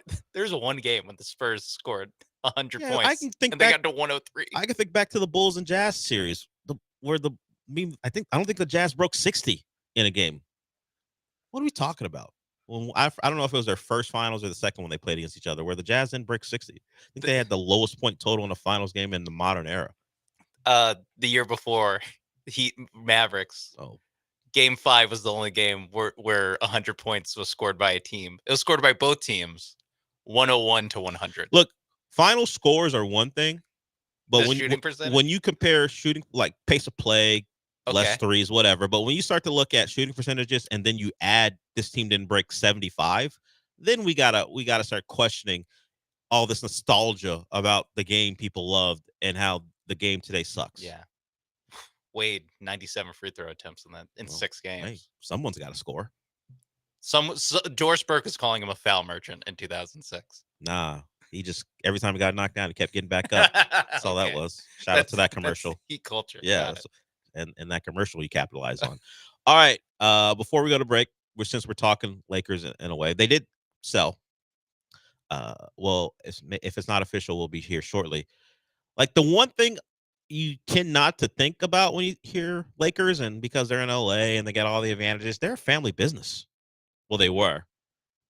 And they operated as such where, sure, great TV contract, all the things that come with playing there, but they didn't operate like a corporation like they will be, which, according to a couple pundits, makes them even scarier, and in our case, more annoying than they are now, where they're going to operate in a way where money is no object. Like, that was a family business. That's how they sustain themselves. Now it's just going to be run by a place that has, or a company that has different hands and different pots. So it won't be so family oriented where they're going to be pinching pennies in different spots and hiring Jeannie Buss's friends. Yeah, it's going to be a real organization, cutthroat, and maybe a bigger problem for the rest of the NBA world. In fact, while Brian Windhorst talked about it individually on, I think on ESPN, he has this podcast called The Hoop Collective.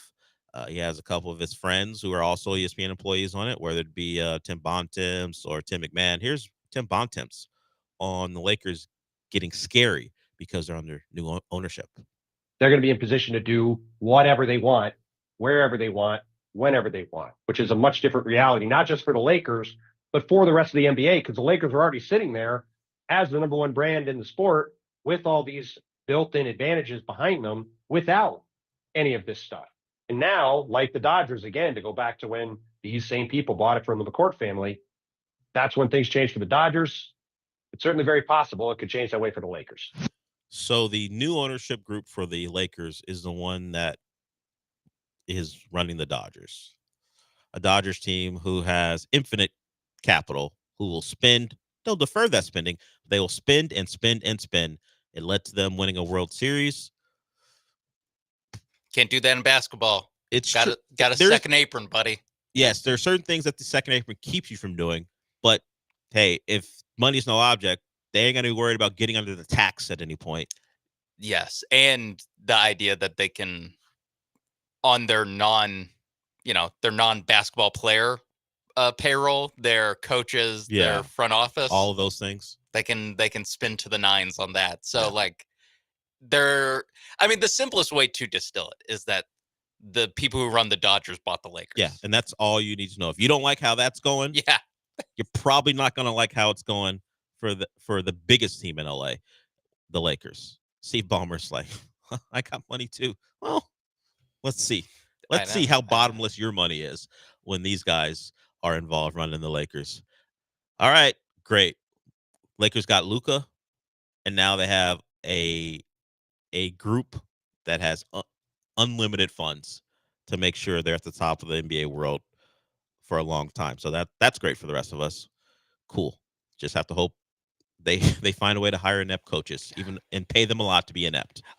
And they don't hire nutritionists for Luka. Yeah, let's not do that. Hopefully. Well, they'll hire one, but can they find one who can motivate him to follow the plan? Luka, that buys a lot of In-N-Out. All right, just keep doing what you're doing. That would be double. That would be some miraculous advice for the rest of us if he goes, you know what, In-N-Out's not bad for the NBA body, particularly yours. Like, different bodies process food different ways. If you want to be at your best, get animal style. Wait, what? No, seriously, that's for you, Luka. Couple beers too. Don't mind what Michael Finley did. That's not what's going to happen here. No one's taking a beer out of your hand here. In fact, we're going to deliver a keg to your house. Have a party. Red Solo cups to come as well. All right, we'll go to break. We'll now get to comments on CJ Stroud. CJ Stroud, he's got a higher approval rating here in the city and across the league. We'll hear from a couple guys who think he wasn't the problem last year. It was everything that was surrounding him. We'll talk about that when we come back.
You're listening to the Del Olaleye Show, On ESPN 97.5 and 92.5. live from the Veritex Community Bank Studios. Here's Del Olaleye.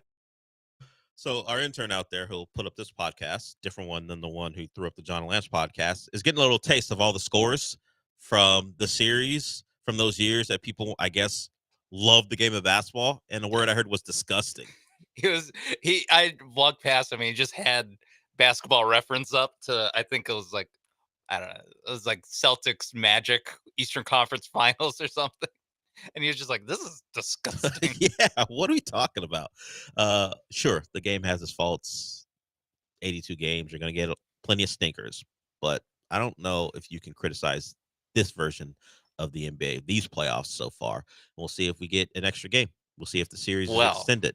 What we will get is a little bit of breaking news. Oh, hitting the horn? What do we have? Someone intimately familiar with the 2007 San Antonio Spurs, Ime Udoka, has agreed to a long-term contract extension that will make him one of the highest paid coaches in the NBA.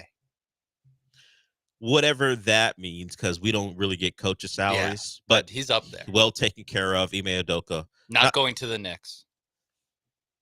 You know, that is a very college football move for the Rockets. Someone comes calling for your coach who unlike college football, you actually can block you can block that team from talking to your coach. In this case, they could block Ime from talking to him. But even with that, they're like, hey, he's valued. Let's give him more money. Master plan by Ime. Hey, I spent some time in New York with Brooklyn. Maybe know some people over there. You guys want to do me a favor? Call the Rockets. Call Rafael Stone. Call Tillman. Tell them we'd love to talk to him. And then you get to negotiating in my conspiracy. But he has been really good for this team, really good for the organization. One of the forces that have brought them from a joke of a franchise as far as their on court stuff to a 2 seed who is now in the chase slightly for Kevin Durant. I'm not sure they are going to be heavily involved if the price remains the same for Phoenix, but they're an attractive spot for teams, or at least for players. Yeah. Kevin Durant among them. We will see how that plays out. There's nothing to report, so that's why I haven't talked about it today. Same status that it was yesterday. Yeah, we'll take the day off on KD. We're not going to get into how he fits or how much it'll take. What about these guys? Yeah. We're good. Yeah, that's not Nothing's changed. It's not a thing for the day. But what has happened is that the Rockets have rewarded their coach, and rightly so, because they were rudderless. It felt like no matter what they thought the plan was, at least under Steven Silas, and it's not even a shot at Silas. People like to take shots at him because of the difference between the teams, between him and Ime. But Steven Silas was brought on initially to coach a veteran team that had James Harden on it until that fell apart right before his eyes. And now he was stuck trying to coach a young team who had little to no experience of winning basketball games in the NBA, and he wasn't ready for that spot. So that's at least my autopsy of the Steven Silas era. He was miscast before he could even get going, just because of the destruction of the roster because James wanted out. Of course, Russ was out, and PJ Tucker wanted out. All those guys wanted out. It's not what he signed up for. But either way, times have changed. Ime Udoka knew what he was getting into, and he has flipped the perception of this team in the city and overall. The Rockets used to be a team people joked about. Yeah, just took craps on, whether it be the fan base because of how they acted during the Rockets Warriors back and forth about MVPs, and of course Daryl Morey sending long missives to the NBA about fouls. There wasn't a lot of respect, and certainly that doesn't really matter. It's all about what happens on the court. But there wasn't a lot of respect for the Rockets around the league for multiple reasons. People didn't like how James Harden played. That played a part as well. Yeah. But now I haven't heard a negative thing said about the Rockets as a franchise the last couple of years, and really there should be no reason to. The question now is all about what's on the court, and can they find the solution to one of their biggest problems is half-court offense. And whoever that may be that will fix it, I welcome them, because we saw in the playoffs that was a giant problem. But Ime Udoka got them to a point where they're a 2 seed, and the Rockets have rewarded them for that. It is crazy to think that Udoka just finished his 3rd year as a head coach overall, yeah, in his career. Like, because the Celtics stuff just kind of you forget that it was 1 season with the Celtics. They made the that he went to finals, the finals, and we just assumed it would be him and Tatum and Brown forever. Yeah. As they tried to finally get over the hump, and he was gone because some off the court stuff. Yeah. Yeah. So it will be interesting what happens, and like you said, the perception shift with the Rockets organization, like the line in the sand is when they brought in Ime Udoka, and he immediately made them a much more serious outfit. Yeah, Tillman, as much as he's done for the University of Houston, every time I heard Tillman Fertitta's name brought up in connection with the Rockets before Ime got here, it was not in a positive way. They questioned a lot of his decisions. Was he a serious owner? You know, he was a very public figure. Because he had outside businesses, so Tillman would make appearances in different spots that weren't basketball related, and people would hear him and crush him. Some of that stuff has certainly died down. It's funny how, hey, winning basketball games on the court changes people's opinion of you overall. But there it is. Ime Udoka will sign a long-term extension if he hasn't done it already with the Rockets. So they take care of him. Now we're probably a couple years away from CJ getting that extension, but that seems like a foregone conclusion at this point. And it's really just based off of year one and what people think he can be. Here are the guys from the 33rd team discussing CJ and why maybe year two was more impressive than year one. I mean, look, year one was fantastic. It's one of the best rookie seasons of all time. In a weird way, I was more impressed by Stroud in year two because the situation around him completely fell apart. Offensive line was hot garbage, couldn't pick up a stunt, couldn't, any sort of exotic look from in terms of pressure. The thing just collapsed completely. And he still, on the biggest situations on 3rd and 15, still found a play. I was really impressed by him in year two. So if the situation around him can be pieced back together this year, and look, they've made big strides, at least at receiver, with what they've done in the draft. I mean, I have very high expectations from Stroud. That was Sam Monson of the 33rd team talking about CJ in year three. I don't know what other word to use than Teflon when it comes to CJ. Like Lance, who sits in this very chair that I'm in, as you are aware because of my issue with his donut remnants on this microphone, talks about it wasn't just about Bobby Sloak or the offensive line. They played a big part, and mostly the offensive line. We know they're bad. But CJ missed throws. CJ wasn't the same guy that he was in year one. Most people, and maybe they're right, most people are saying, yes, that may be true, but it's because of the challenges he faced due to that offensive line. His year one offensive line wasn't great, but it wasn't as bad as year two. They've made changes that they think might fix it. That's up for debate.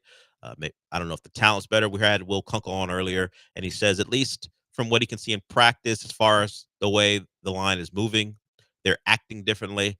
He said last year in training camp, like Laramie Tunsil will be off on his own, and Titus Howard would be over there doing his own thing before they got into team and individual drills. He says now they're all together.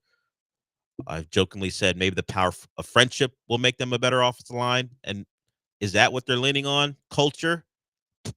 I think it's part of it, because on its face, they are a less talented unit, but maybe Popovich and the rest of it will bring them together so they can be at least average. But the guy who is most affected by it is their quarterback. And so far, this will turn in year three if he isn't good. We'll see what Nick Kelly does and what the O-line does. But so far, this is an NFL world where CJ Stroud is guilt-free for the Texans' issues. Look, all it takes is a stinky start to year three and people will flip. Yeah. But for now, he is one where it's not your fault, buddy. Yeah, it's winning your division and winning a playoff game your first 2 years. Like, I mean, look at Justin Herbert and the leash that he got before. It feels like this past season was the first time that it was like, all right, you got Harbaugh, buddy. Like, Let's see you No do more something. excuses, yeah. Yeah, and he threw 3, 4 interceptions against the Texans in the playoffs. So, listen, I mean, they're still Trevor. Hey guys, Trevor Lawrence still good. Like you get a long leash if you're a top. I guess Herbert was like what, top 10 pick, Number 6, I think. Yeah. Yeah, but you get a long leash if you're a highly thought of a rookie And you quarterback. start off well. That helps. And then you get a good I don't first know. impression. I don't know Trevor Lawrence's excuse. He didn't start off though. He had what he had was Urban Meyer. Urban Meyer ruined him. Yeah. So that was his protection. Yeah, that's what happened. Yeah. Obviously. Look at him now. Yeah. Ruined by Urban Meyer. Yeah, Doug Peterson ruined him again. Yeah. No, that's still Urban Meyer. Super Bowl winning coach ruined him. Yeah, ruined let's him see as if Duval. Who's Let's their see if coach? Liam Cohen. Liam Cohen, yeah. Well, it's kind of the bet that the Texans are making with Nick Caley, another Sean McVay guy. Yeah. Who will change things for their quarterback. So we'll see if Liam Cohen can do that in Jacksonville. And I have my doubts because I have my doubts about Trevor Lawrence. But they're giving him stuff. Duval. That remains the county in question, yes. But as far as what they've given him Travis Hunter. Brian Thomas is a good player. Yeah. They will, and rightfully so, give him as many opportunities before they cut bait. It's going to be tough with the contract, but give him the players, give him the opportunities, and see if a third head coach can fix what ails Trevor Lawrence. Yeah. So I mean, I understand that like CJ Stroud is like you said, Teflon, basically. There's a lot of guys that if they're not Teflon, they're close. they're close, and they have meat shields in front of them. Yeah, yeah, exactly. And they have worse resumes, I'd say too. Oh, this isn't let it be known. This isn't me saying he doesn't deserve some of it. Mm-hmm. Yeah. It's just that it's pretty evident that no one is ready to put year 2 on him at all. And I think a lot of it is A, first impression, B, draft status, because you look at a guy like Brock Purdy and he gets none of it. We're already Shanahan merchant is what he is. Yeah, we're all ready people, for like or some people at least. All right, Purdy, like let's see him turn back into a pumpkin. They're like that's for kind it. of the attitude that we have. And the other way is CJ Stroud, just waiting for him to blossom into the whatever they think I was going to call him a Disney princess, but it's probably not great. No, since you used pumpkin, I was thinking of Cinderella, but whatever. Turn back into the dog that everyone thought he was. Is that better? Yeah, sure. Better? Okay. Pinocchio turning into a real boy. I don't know. I don't know. I'm gonna go dog. Okay. Turn back into that dog he was in year 1. But I was actually more impressed with what he did in year 2. All right, relax. Yeah, I don't think you can say you're more impressed. Yes. I think you can say that I'm not, saying he sucks, or like I'm not thinking less of him because of what happened in year 2. I think at worst you just like stay neutral at where you were. That's fine. And we'll see year 3, like I said. Didn't get more talented on the offensive line, but they're trying to get more of that swarm mentality on the offensive line, which they by far had the least amount of swarm mentality of all the position groups. Yeah. Tight end. Well, Kate Stover probably had it. Yeah, Stover's a dog. Dalton Schultz, not so much. No. We'll just group him in with the offensive line since they have to work together. Yeah, I mean, he was blocking DNs in Kansas City. City. He was in a position to block DNs. Yeah, you're right. He was asked to block DNs in Kansas City. And I will didn't get a finger I will on him. shoot Dalton Schultz some bail. He shouldn't have been asked, but when he was asked, he did not come through at all. No. Okay, we got a couple things to get to before we're done for the day. We talked plenty about college football and the playoff and where they're going with it. Well, according to the most recent news, they're not going anywhere with it. We'll talk about that. And also, I rarely see an article and go, this story is for a listener. Normally it's for, all right, Sean and I can discuss it and have some fun. This one's for Eric. We'll get into the Cowboys cheerleaders and them being rewarded for what they provide. We'll talk about that at some point. Eric, this one's for you, buddy. We'll get to that at some point before we wrap it up today. We'll be back.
The Del Olaleye Show continues on ESPN 97.5 and 92.5. live from the Veritex Community Bank Studios. Here's your host, Del Olaleye. So we were going to do some CFP stuff until this came across my timeline. There is a video from TMZ of known poker player. You're going to think it's really funny that I describe this person this way once you hear his name. Known poker player, Adrian Peterson. Yes, that Adrian Peterson. The one where you listen to a radio show and the guy goes, man, he's got a really strong handshake. He'll rip your hand off. Like that guy. You'll listen to the station. You've probably heard a story about Adrian Peterson's handshake. Well, his hand was in a fist as he was trying to beat up another poker player. It's about a 50-second video. No, it's not a Texas Card House. It's not one of our sponsors. It would never happen. It would never. I mean, I can't rule it out, but it's not happening there. They have better security. Yeah. I'm looking at the security guard. No effect. He, you know, you do what you do. You try to separate him. He's like, hey, no, don't do it, guys. And then he immediately gets out of the way because he realizes, oh, yeah, if Adrian Peterson wants to punch through me to get to this guy, I got no shot. Listen, I'm not saying you have to tackle Adrian Peterson because as a security guard, I imagine that is literally impossible. Guys who got paid to do that as a living didn't tackle him. So I'm not sure this guy was going to be able to do it. The security guard who, the tail of the tape, I'm dubious of how good it'll look because he looks outmatched. Sure, I'll say. At least take out the other guy. You know, at least stop one guy. So and don't pick Adrian Peterson as that guy. No, and I mean, there's a point where he is like trying to break it up, and then he kind of just like, all right, let him like he's a UFC ref. Like, gentlemen, touch gloves if you want. Yeah, and he backs away. Yeah, so Adrian Peterson from the video, he appears to be motivated to get to this guy. I don't know what the guy said. Hey, they're playing poker. I'm sure drinks might have been involved. Who knows? I don't know. All we're getting is the clip of when the fight was about to begin. But the guy who he's going after is a regular dude. I mean, just like the most normal looking dude but he's willing to throw. He is not. I'm sure he's backing up because Adrian Peterson's bigger. It's just a more physical guy, but he is squaring up. And then he gets backed against the wall, and they keep throwing blows. So if we're trying to give people credit, the guy tried to get his licks in. This wasn't a guy who curled into a ball and hoped someone tried to save him. I think he taunted Adrian Peterson a couple of times right before the fight started. And Adrian Peterson was like, okay, you want it? Let's go. Yeah. F around and find out. Yeah, about 50 seconds. Because I think that guy was like, there's no way that Adrian Peterson's actually going to fight me right now. And Adrian Peterson had different ideas. I will say, from watching it, the guy got in the first couple shots. At least there are people obscuring my view, but when they came into clear view, the guy got in a couple shots. Of course, it's Adrian Peterson, didn't affect him at all. But he did. But he didn't move. Yeah, but he did connect. Yeah. And I don't know how this will end. I'm sure we'll have more sound, at least more news, an update about how this goes. But yeah, I mean, Adrian Peterson playing poker got into a fight with a random. Did we know about the story beforehand? Because no. TMZ, yeah, they usually tell you and then they get the video. Yeah, TMZ says that it unfolded back on May 27th. Oh, I had no idea. Maybe. Yeah, they also have the name of the poker place. So it's not Texas Card House? No. Okay. I won't say the actual place. Okay. I mean, it's not great. Not great. Advertisement. Advertisement is like, hey, want to get in a fist fight with Sooners legend Adrian Peterson? Yeah, but no free ads. No. Yeah, so I did not know this was almost a month old, but there it is. The video's out, and they got into a fight after an argument and got to throwing shots. Doesn't look like anyone's getting sued or arrested, from what I can tell. So all's well that ends well, I guess. No one got seriously hurt, it seems. We'll see. I'm sure if Adrian Peterson is deemed to be the aggressor, he'll probably get sued because that's just how it'll go. Yeah, I mean, he just has more to lose than yes, random dude. Yeah, but or maybe what stays in the poker house, surely it'll get videoed and put out on the internet. But whatever happens in there, honor among thieves. No one sues anyone else.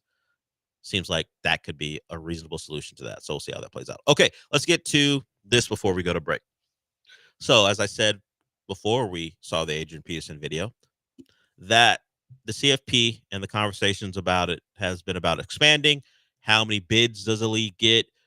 Does the SEC get 4? automatics? Does the Big Ten get their 4, and then the ACC and the Big 12 get 2 each? Well, that felt like a leading plan until the SEC coaches said, no, let's do something else, where there are 5 automatic qualifiers and then 11 at larges, because they deemed that their conference would be one that would be able to take advantage of that most. Although their plan, the coach's plan, was not what the administrators wanted.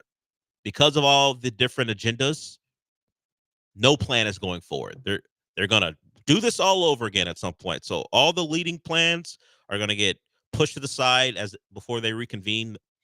They have to have a deal in place by December 1st.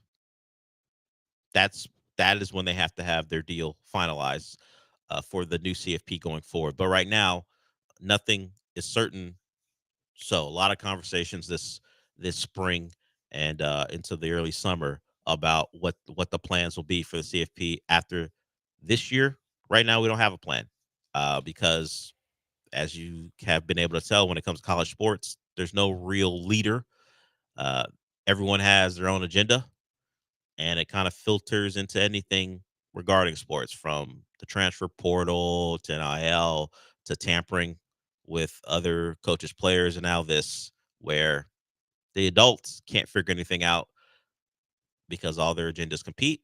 So I'm sure we'll get another news report. This comes from Brett McMurphy, just reading some bullet notes from his tweet. Good luck, everybody. We know the real playoffs was with 4 teams. Hell yeah. That's right. Now we're in a different era, and that era will change after a couple seasons.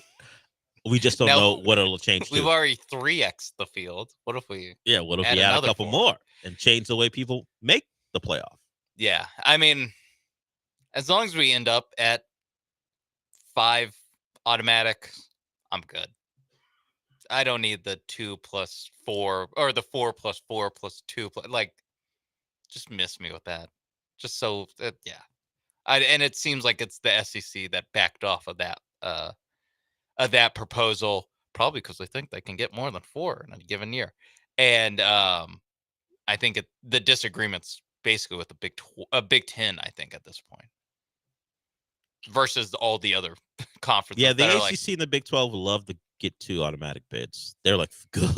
We don't have to fight the fight. But it's complicated, because then you're saying that we are half as good as the SEC. We are putting into practice that we do. Florida State, sorry, we're not as good as the SEC. You still got to stay in the conference, though. Yeah, a lot of proud programs, particularly. Yeah. Well, and just Florida State and Clemson, and litigious programs. Well, those 2 specifically. And then there's some other schools in the ACC who were waiting to see how it would play out before they got their names involved, and they let Clemson and Florida State catch all the shrapnel from their aggressive approach to what they thought was unfair practices by the ACC. Like Miami was hanging in the background. Hey, yeah, you guys go ahead, do that. And if you guys pay for the lawyers. If it works out, we'll join in. Yeah, but it didn't. And although Florida State kind of got some of what they wanted, because they got small gains. Yes, if more eyes are on us than others, we get more money. It's pretty much the gist of it. There's a formula with TV ratings. Yes, TV ratings will determine the payouts in the ACC. SEC doesn't have those problems. Does Vanderbilt just get as much as Alabama does? Yeah, they all stupid conference. Even. How does that make any sense? It's the ACC model where we have to get litigious before something happens. We'll threaten to leave, and then you'll acquiesce to some of our demands, and we'll stay until we don't want to stay anymore. Which, to be fair or honest, we don't want to stay right now. No, we just don't have a path out. The actual thing was we were trying to find a way out. We'll just take the more money to stay in. And when the Big Ten and the SEC wants us, we'll leave later. But until that happens, we'll hang out here and take our checks because we rate better than NC State does. Okay, we'll go to break with that. We'll do the story I mentioned that is very narrow casted, but maybe you like talk of Cowboy cheerleaders because they got a bag, relatively speaking. Because if you don't know, game day entertainment for your pro sports teams, whether it be cheerleaders or others, not great as far as the pay, but the Cowboy cheerleaders have used their power to extract money out of the Cowboys organization. So credit to them. They're more successful than Michael Parsons so far. We'll see when Micah gets his money. It'll be a lot more, but they won. They got their bag before Micah Parsons did. We'll talk about that when we come back. But first, I want to tell you about Monument Chevrolet. They're not going to extract anything from you.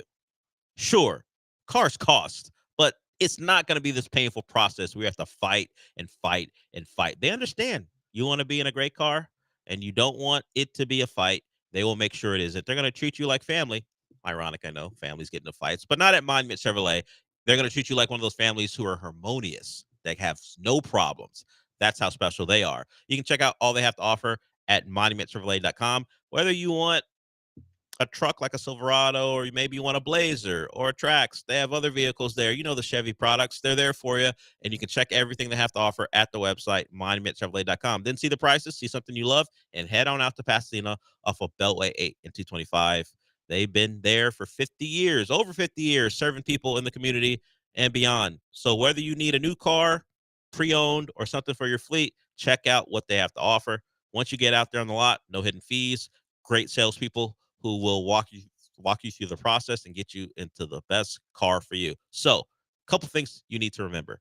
MonumentChevrolet.com. They're in Pasadena off of Beltway 8 and 225. And the final thing, Chevrolet. Together, let's drive.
Broadcasting live from the Veritex Community Bank Studios, it's the Del Olaleye Show. On ESPN 97.5 and 92.5. Now back to Del Olaleye.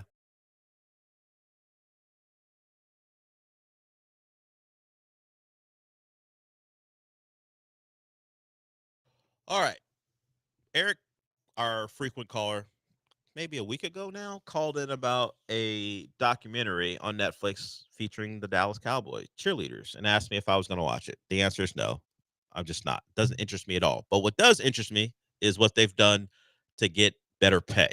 Apparently in 2019, there was a settlement from a former cheerleader that wound up upping their pay from $200 a week or per game to $400. That has now been times 400%. So the Cowboy cheerleaders, if the math is right, and I just used a calculator, go from 400 a game to 1,600 a game now, which depending on how many home games they have per year. I don't know if preseason games count. I know players don't get paid for preseason games. I don't know if cheerleaders do. But you're now talking about around $1,300 plus, depending on how many home games. The Cowboys may have 9, goes up obviously 8. It's a little less. So shout out to the Dallas Cowboy cheerleaders for getting the Cowboys to pony up. They are a big brand. I mean, as I said, watching a cheerleader show ain't my thing. If that was my thing, I would find better options. But Sean, do we need to do something here? Do we need to ally ourselves or align ourselves with the Cowboy cheerleaders to support them? Or, they already got their money. Now it's our turn. Yeah. Maybe they need to support us. Yeah, they got their money. What am I? What am I stepping out on the ledge for? Support me for a change. Yeah. Hey, you guys got yours. What about me? So there was a quote here from, making sure I get her name, Megan McElhaney. She is a veteran member of that team. And if you want to watch the cheerleader show, it's called American Sweethearts Dallas Cowboy Cheerleaders, and she's going to be part of that. So she's talking about the 400% increase. Our efforts were heard, and they wanted to give us a raise, and we ended up getting a 400% increase, which is life changing. So credit to them. Sometimes you fight and you win. She goes on to say, happy isn't even the right word for it. I think I was just kind of felt like a relief, and everything had paid off, and it was, finally we were done fighting. So the little people win what? Does it come right out of Jerry's pocket?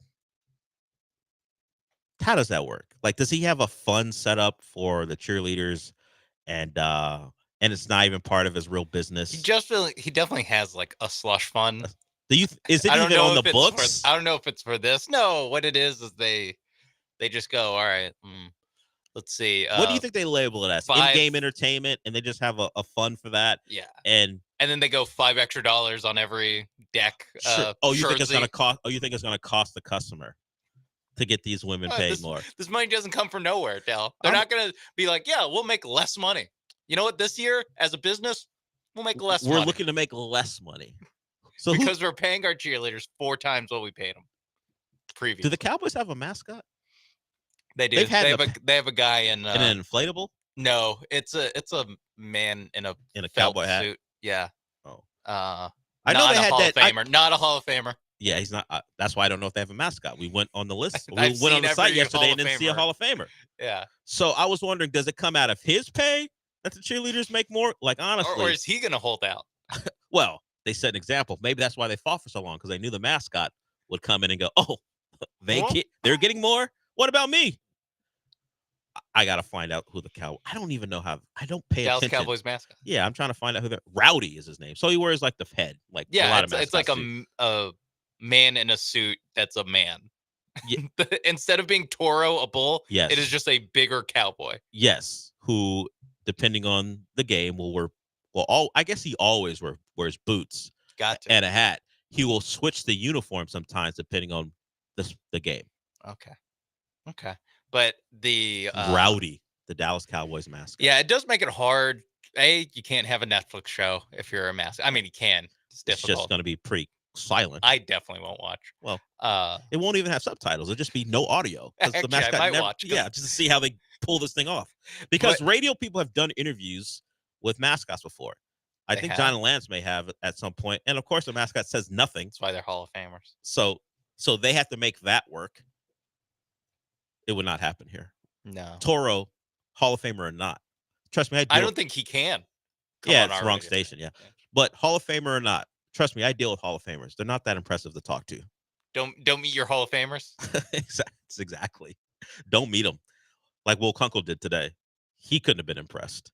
Yeah, he's like, man, my credibility just took a hit in the last 3 hours. That was his first thought when he closed his car door. He sat there for a while, silent. Sometimes, Will, you make mistakes. You made one today. But you'll get over it. Will Kunkel will be part of the station for as long as he wants to, it seems like. He'll be out at practices. He'll be out at games, Texans, Astros. We appreciate him coming on and working with us. So thank you to Will Kunkel for filling in for John Granado today. Tomorrow on the morning show, we'll have Michael Connor. As Lance said, one of his good friends, Michael Connor, will be in doing the show with him. So that show will have Michael Connor. This show will have me and Sean.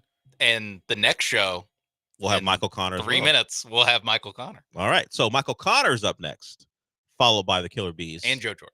Oh, Michael Connor and Joe George. So Connor and George coming up next. And then the Killer Bees follow them. But since we're done for the day, Sean, what does that mean? That peanut butter skin. That has been said about Joe in the past. Said once again. I'll talk to you tomorrow.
Welcome into the Paul Gallant Show here on ESPN 97.5 and 92.5. Joe George filling in for Paul today alongside Michael Connor. Do I hit the button to turn this thing on? Yeah, Is that how it we works? turn our own microphones on Okay. these shows. I don't remember how to do this. You have to turn your microphone on. It's been a long time. Nice to see you back in the building. Appreciate you coming in today and then tomorrow morning with Lance. You guys can catch Michael Connor. Still very active in the Houston sports scene. He goes live on the Locked On Astros YouTube channel after every single game for a post-game show. Also on the Locked On Texans YouTube channel twice a week, doing an hour-long Texans conversation. And we got a lot to get to on today's show. You can find us on social media at Joe George Radio, at Connor Michael. We're going to talk about the Astros, what we saw last night in Sacramento. We're going to do Tinfoil Hat Thursday. How far is too far? All the typical Paul Gallant staples. But we start today's show with the breaking news that we got about 40 minutes ago that Ime Udoka has signed a long-term contract extension with the Houston Rockets to make him one of the highest paid coaches in the association. I would like to tell the New York Knicks to suck it to start the show. And That's how I would like to start it. And I think Ime would like to say thank you to Yes. the New York Knicks. Yes, thank you for your interest. I'm going to take all. How much money do you think he's making in this deal? Well, he says one of the highest paid coaches in the NBA. It's got to be at least, what, 10? Yes. You think like Kerr is at the top of that list. Pop's still on the books. Got to be on the books. Do you count that? No, probably not, because now he's like the president or whatever he is of the Spurs now. He was making ridiculous But he money. was making ridiculous money. I mean, I imagine he's making at least $10 million. Like Had to it's Doc Rivers, who doesn't deserve the money probably. Popovich was reported to make $16 million. Kerr was the highest at 17 and a half. He might be getting like 15. I'll be honest with you, that's a lot more than I thought NBA coaches Yeah, I got thought so paid. too. It went up a lot recently with the Monty Williams deal to Detroit. That That's right. pissed everyone off. That's That one where he went and lasted like, what, 2 years? Who could have seen that coming? 1 year. 1 year. 1 year. My bad. 1 year. One year and like 12 wins. Great job, Detroit. Yeah, shocker. They got something wrong, even though they're turning it around pretty quickly, like the Rockets. Yeah. There's a bunch of different views of this. The first thing is this is a great move for the Rockets. I know at times people can be frustrated right now with the Rockets' offensive production, but with where Ime has taken this team in a short amount of time, replacing Steven Silas, getting Jalen Green, like even though we're going to talk about him potentially being traded later in the show, Yeah. like what they did with Jalen Green defensively this year is miraculous. And what you got from this team getting to as high as they did in the seeding. Yes, it didn't work out in the playoffs versus the Warriors, but he took this team to heights that we haven't seen since the James Harden era. He is very deserving of this contract. It's not even a question if he's deserving of it. I mean, I just give accolades to the franchise as a whole because look what they did. They went out. Think about when the Rockets went and hired Ime Udoka. Did we think that there was any chance in hell that they were going to get Ime Udoka that offseason coming off of Steven Silas and being as bad as they were? No. And they shocked everybody to get him. And I feel like they've done a good job of letting a coach do exactly what he needs to do. Come in and be a coach and set the culture. Because they needed a culture reset. We know that. The James Harden era ruined that franchise for a minute. It truly did. Like, if you ever heard all the things that have been said in the background about the things that he used to pull back there with the Rockets, I mean, he just absolutely destroyed culture. He's a great player. He's a Hall of Famer. He's a complete choke artist in the playoffs, but he soured everything. And it took a lot of work to get back here, and this guy's been at the helm of it, and they've given him the keys, and I think that's the right move. You give him the keys, you let him keep building. And I know that we'll talk about it later on about trades and whatnot. I've got no problem with the direction that they're going in. If they stay the same course that they're on right now, like you said, we'd like to see more offensive production. Yes, they were a little rough to watch at times, especially in the playoffs there where they couldn't score. And if they could just score consistently, this team would be a championship contender already. And that's not an Ime Udoka problem. No. That is a Rafael Stone / Ime Udoka problem. Yeah. Like they have to make a decision here this offseason about what's the direction do you want to head in? Do you want to push the go all in button for Kevin Durant? Do you want to stick to the status quo that you're doing with this team and just give Jalen Green specifically another year to prove like he can score in the playoffs and not be a total disaster? But whatever it is, the thing about Ime is he's also, I think he's garnered the trust of Rockets fans. Yes. He is someone that the success he had in Boston and that he's had here already, it's the kind of guy you want coaching this team for the foreseeable future. He's not stuck in the ways of like Tom Thibodeau, who, or even Mike D'Antoni, who was Yeah. just get out and run, let James do his thing. Yeah, like We loved D'Antoni, but did you Yes. ever completely trust him like this? No, like we've seen Ime make big time adjustments. My favorite thing that he does is that we saw this year is when things were going well, if like Jalen Green or Alpi were out of the game and they were coming back in a game, he didn't just put them back in. He does not just bend the knee to the star player like we see so many do. It's part of the reason why I think I question the fit of Kevin Durant. Like imagine him doing that to KD. Like Amen Thompson. Don't you think at this Alpi, point of these his guys- career, though, Kevin Durant, 37 years old, like if you get benched for a reason in a game, you probably know why. Yes, but I just wonder, like, will it go over well before he complains? And I think it's a good demands it in question. Houston?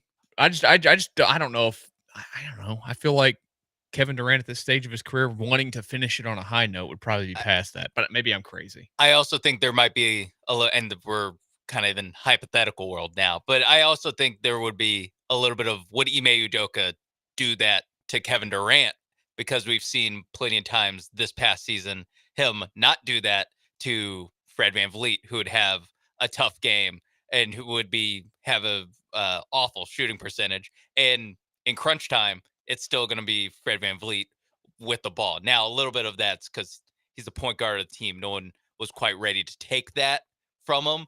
But I think that with Ime Udoka, at least so far, the veterans do have a little bit more of a cushion, a little bit more room for error than some of the young guys. Yeah, and part of that is what they've done in their careers, I think, too, is just like you have earned a level of respect in the NBA from a guy like Ime Udoka. And like to what you were saying, Sean, like if Reed Shepherd stepped up last year and could have been serviceable, maybe we don't see Fred in those games. I think that's their hope this year. In my career, I just don't want to lose Reed Shepherd.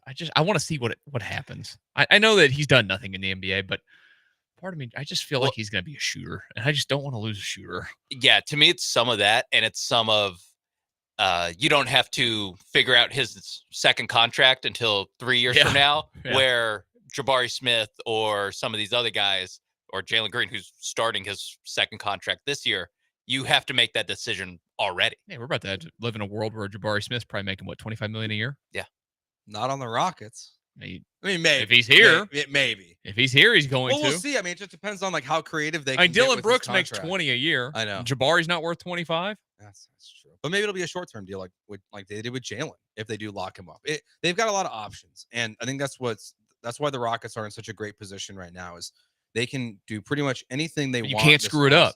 You can't handcuff yourself now and put yourself. We've seen so many of these teams do this. Look at like Boston now. Look at Milwaukee. Look at all these teams that are handcuffed and have to find a way to pivot, and it's hard. And that's why the Kevin Durant trade. If this was 2 years ago, coming out of Brooklyn, or maybe even last offseason when there was the rumors that KD wanted to come here, like it could ruin you in a way. Yeah. But now that the Suns have no leverage and the Rockets reportedly like there's certain pieces and things like they just will not include in a trade. Well, then they have all the leverage, because I know that it's funny. A team like Minnesota could swoop in and give more, which is what it sounds like. Yeah. But you're doing that probably without the guarantee that he's staying there. You guys are welcome in on the text line, 713-780-3776 from the 409. Ime just commands and earned respect. A good coach teaches. He's a grown-ass man. Yes. That's what he is. He's a grown-ass man, and he acts like a grown-ass man. I mean, my favorite thing that Paul does is probably soft boys. And the birth of that was Ime calling LeBron James a bitch. Yeah. And it's one of my favorite things I've ever seen a coach do. It was great. In any sport. Yeah, it gets in the face of Steph Curry. It's great. It was the regular season game in April where he was barking at Steph Curry. Yeah. Like he gets in the mix. Yeah, I love it. Like I want my coach in the mix. Yeah. And it's a tone setter. 713 says the question is, can Kevin Durant keep up with the defense of the Houston Rockets? That's my question. Yeah, I think that is the big question. And I think that's the question that Ime Udoka has to face. He can play defense, I'm sure, but does he want to play defense? He's 37. 37-year-olds typically like to take time off on the other end of the floor. It's also look at not just the finals, but I mean, look at the West and East Conference finals. How many 35 plus guys were out there? It's a pretty young league now. With what you have to do and what you have to compete against the OKC Thunder. I mean, even the Nuggets we think of as like a veteran championship core, which they are. They're like 30. Yeah, they're 37. 30. They're pushing 30 or in their early 30s. So I do think that is a legitimate, like, hey, are we sure we want to do this? Just because, I mean, Steph Curry was the best 35-plus-year-old in the playoffs this go around, and he played 7 good games against the Rockets and got hurt in game 1 against the Minnesota Timberwolves. I think I heard Bill Simmons say it's like 37-year-olds to average more than like 24 points a game is like LeBron, KD, Malone, and then the Jordan Wizard year. Yeah, he was terrible. And I think it's either Bill or Kareem. I can't remember which one, but like one of those guys. So like there's not success. So that's the question. Like, and that's what Ime and Rafael Stone has to be talking about is, okay, if it's Fred VanVleet, who's questionable at defense at times, quick hands, yes. Alpi, who's questionable at times on defense, plus Kevin Durant is, Amen Thompson and whoever the other player on this court, like, is that enough to be the defensive-minded team that Ime wants to be? But this contract kind of gives him the right to do that. And I think it also kind of questions if, like, who has the power here? Is it Ime or is it Stone? I feel like they probably work together. I know it sounds nuts to think. I mean, he definitely has power, but like, I don't know. They seem like they actually work well together. Going into he's getting the players he wants. No, going into this situation, I assume that Rafael would just have to do whatever Ime Udoka wanted to. But it does seem like, but the reports that we constantly get are it's like Ime wants this, Rafael wants this. Yeah, and it does seem to lean towards the Ime side. But at the end of the day, like that's kind of whose opinion should matter the most. He's coaching the team, and like we'll see what the Kevin Durant thing. I think the Kevin Durant thing is going to be a big kind of. It'll show who kind of holds the cards here because it seems like it's more of he's kind of an Ime guy, while Rafael Stone has some of the reservations that we have. Just being the GM, thinking more long term with like we want a 37-year-old and then sign him to a new contract once we trade for him.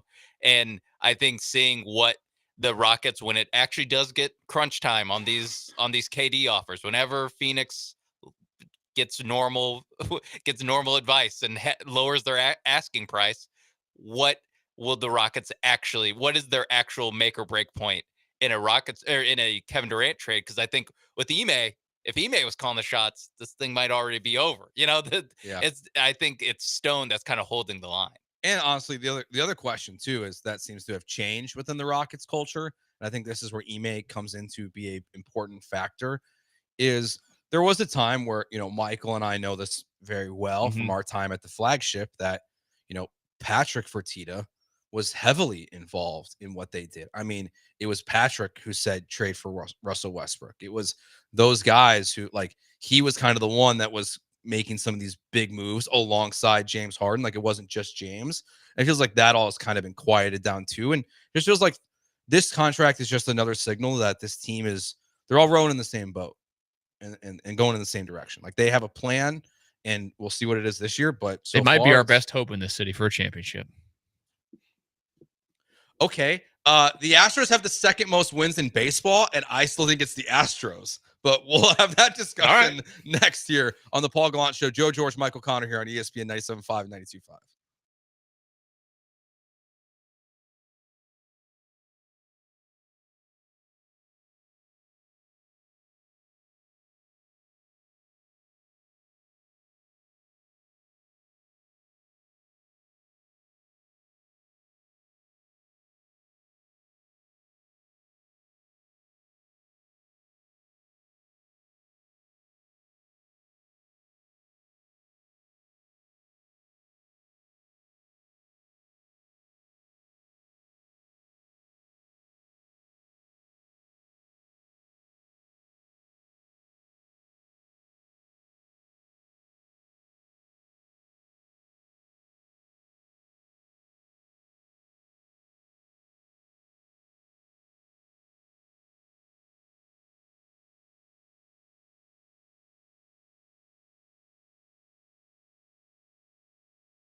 You're listening to the Paul Gallant Show, on ESPN 97.5 and 92.5. live from the Veritex Community Bank Studios. Here's Paul Gallant. It's the Paul Gallant Show here on ESPN 97.5 and 92.5. Joe George and Michael Connor filling in for Paul today.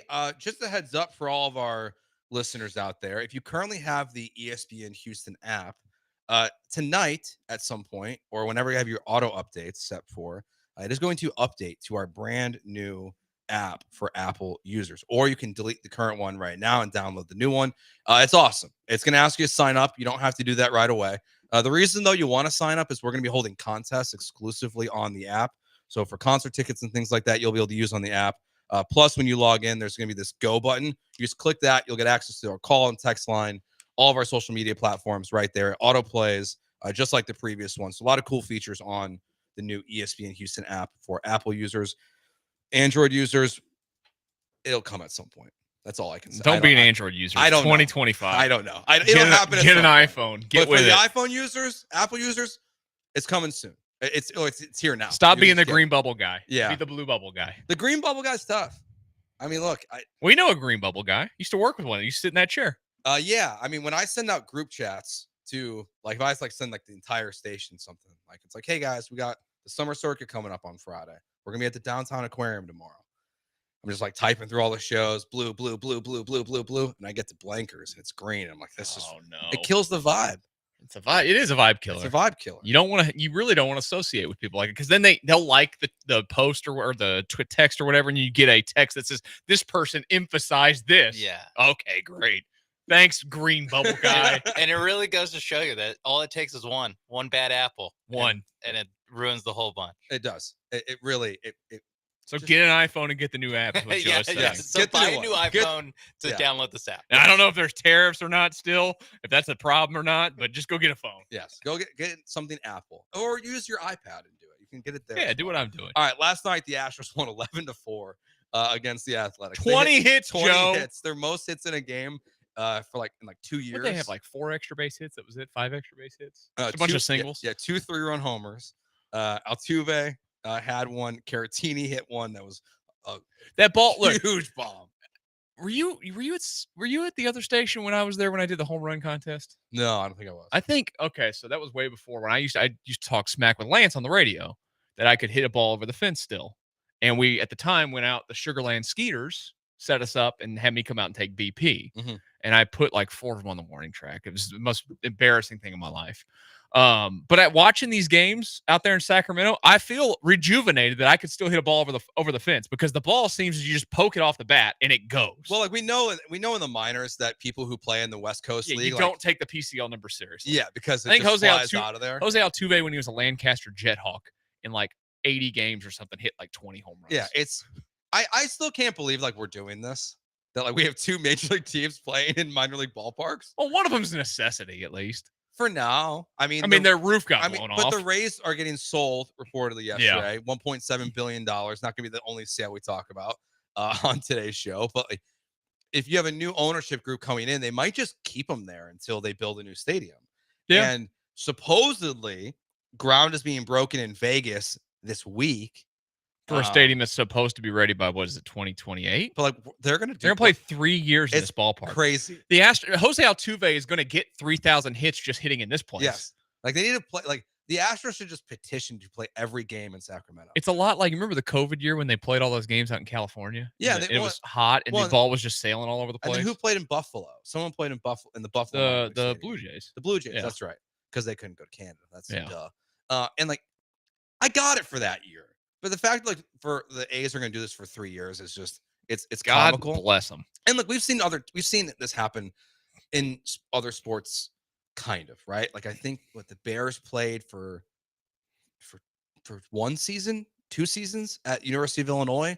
Yeah, we saw the Chargers recently do this. They played in MLS stadium. Yeah, for like 2 years. Yeah, the Minnesota Vikings played outside after the Metrodome. Yeah, when the Metrodome collapsed. Yeah. That was very funny. That's still one of my favorite videos of all time. Like it's just sinking. The roof is just caving. I'm so glad they had whoever had that camera running, that just security cam. Yes. It's so good. It's like it's just sort of like it's because it's such. It looks like it's in slow motion. Yeah. It's not. And there's just pounds of snow. Yeah, just flying through the middle of it into the field. But like, I can't believe we're gonna do this. And then these losers, who I guess they're Dodgers fans. I don't know what else they'd be. Dodgers fans, losers, no way. But like, why are they booing? Like you? That's all they do. Like you're minor league baseball fans. Like you don't have. I guess that's what I'm assuming. I guess they have to be Dodgers fans. They just boo. People just boo because his name's Jose Altuve. They don't know what they're booing at anymore. Yeah, but how long has it been? I don't want to do math off the top of my head. 6 years. Okay. Yeah, when everyone knew about it, it was 2019. Yeah. Okay. It's been 6 years. We're still booing this little man who we know that had nothing to do with it, really? Or booing guys who weren't on the team. Yeah. Which is there's literally now. There's 2 guys left.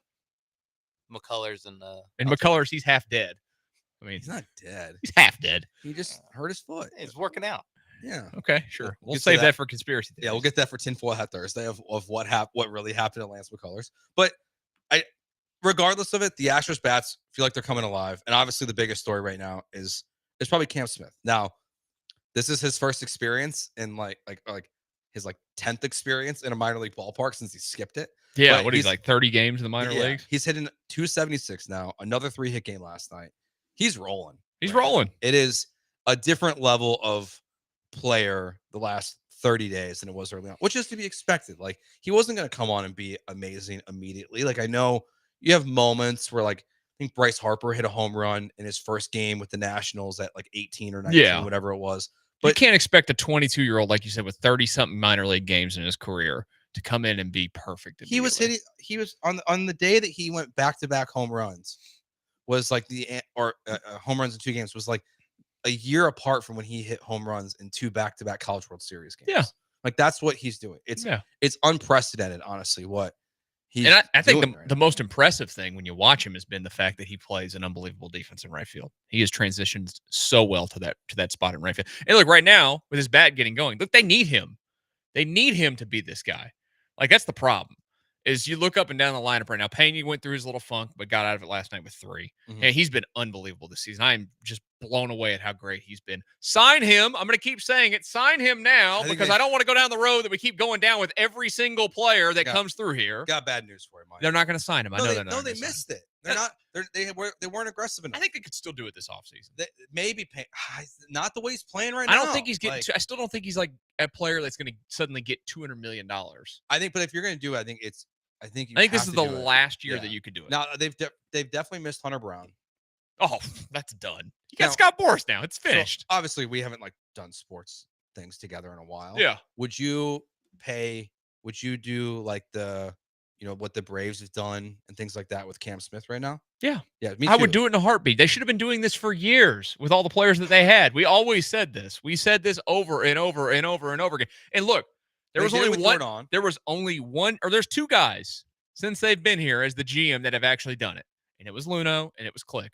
Dana Brown has come in here and lied to your faces. I hate to be this way. He sucks. He's a bad GM. I don't care what anybody says. He's a bad GM. I know that he made a good move here to go ahead and pull the Kyle Tucker trigger when he did.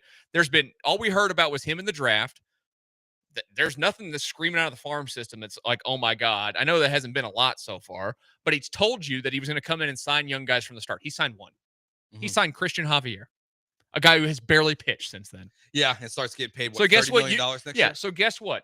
You get qualified in my book as a bad GM if you come in here and say these things and say this player is going to be an Astro for life or that player is going to be an Astro for life, and you literally do nothing. See, okay, I hear you, but that's a Crane problem. I can recognize that, but also, did Jeff Luno ever have Crane problems? No, he went in there and told him what he was going to do. No, but he also got them to the luxury tax, and then. But Luno could have signed Springer and Correa and all those guys. Now Luno did try to sign Springer. Luno just lowballed him every year. Now, also, all those moves have worked out great for the Astros. Yeah. I mean, not a single one. It's honestly shocking to me. Yeah, Correa didn't work out. Correa's been fine when he's healthy. Okay. Springer's been fine when he's healthy. He's got like a 700 OPS in Toronto. Bregman started off strong, but now he's out for a while. You know he's gonna get hurt all the time. And who knows? I guess he's the third baseman of the future for the Red Sox now. Kyle Tucker. Well, they're gonna have to re-sign him after he opts out and ask for more money. Good luck see how with it that. goes with Kyle Tucker. But at the end of the day, you got Cam Smith and you got this team. That to me, what we were going to talk about here a little bit was You said you feel like the Rockets are the best chance for a team to win a championship in this city right now. Now, what's interesting is you have 3 teams that all are going to be heavily in the mix. Like, I'm surprised by what I'm hearing from guys, specifically Albert Breer, who continues to go on every podcast, his own or as a guest, and talks about the Texans as a dark horse Super Bowl contender this year. I'm a little surprised. Yeah. I just didn't think people would be They didn't willing to feel that way. It wasn't an off season that would inspire that. Yeah. You think? So I'm a little surprised by that. I guess that's a lot of belief in Nick Caley and a lot of anti, Bobby Slowick stuff going on. But the Astros now have the second most wins in the American League. They've passed the New York Yankees. They're the third best odds in the American League to win the World Series right now, behind the Yankees and the Tigers. Frankly, I think the only reason why the Yankees are in front of it is because Vegas takes so much action on the Yankees that they don't want to drop their odds in case it actually happens. It will murder them. Yeah. It will hurt the books, actually. So the Astros are right there, and then the Rockets might be a piece or two away. I still, for me, because of what you have at the front of your rotation, and then what we're seeing specifically from Jeremy Pena and Cam Smith, and knowing that Yordan Alvarez is coming, and what we've seen over the last 30 days from Yainer Diaz, you think Yordan Alvarez is coming? I think the Astros still would be number 1 on my list for most likely to win the next championship in the city, but I think it's tight. I give you that. I think it's tight. I just see a lot of I think there's a lot of flaws with this specific Astros team. I agree with that. And I think more than anything else, it is the fact that they did a poor job planning for this season from the standpoint of they have nothing but right-handed hitters. They are so easy to game plan. They've only faced 8 left-handed starters the entire season. We're 70, 80 games in now. Like, you faced 8. You know why? Because you have nothing but right-handed hitters. And it's going to bite you in the backside if you don't get a left-handed bat in this lineup outside of Yordan Alvarez. Yeah, I think they will at some point. Jeremy and I are Inside the Icebox Astros podcast, which you can catch on Fridays on YouTube or on the radio at 6 o'clock. The name that Jeremy brought up last week was Brandon Lau. He'd be great. Are the Rays going to trade him? Who knows what the Rays are going to do? I think he's got 1 year left with an option. It feels like that's the kind they of always kind of make those moves where they sell and they buy at the deadline. And he's one of those guys that's probably like in that tweener point where they could get something for him and go ahead and move him. Yeah, like maybe they need some outfield help. Chaz. Yeah. You guys take Chaz. You took Forrest. They should have just put save Forrest Whitley and Chaz for this trade specifically. Do you expect Forrest Whitley just to figure it out there? No? Yep.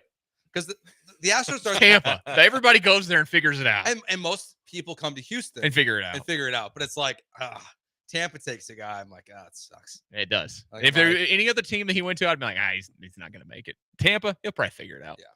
But even though it'd be like if the one team that's going to make him work besides Tampa was Houston, he just can't stay healthy. No, it realistically probably won't work out.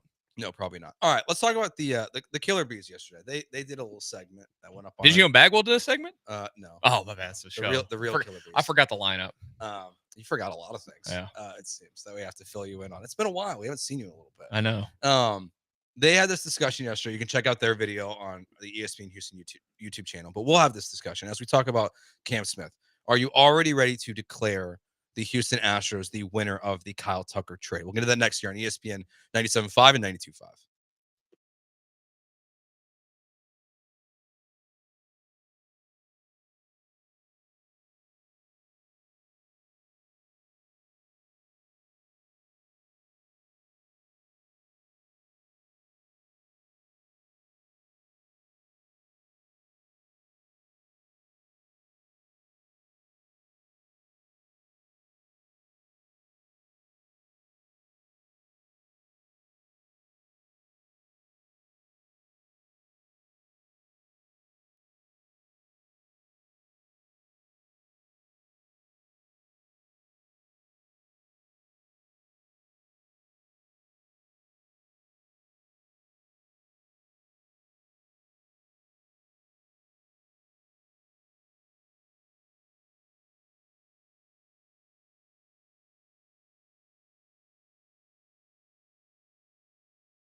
This is the Paul Gallant Show on ESPN 97.5 and 92.5. from the Veritex Community Bank Studios. Here's Paul Gallant.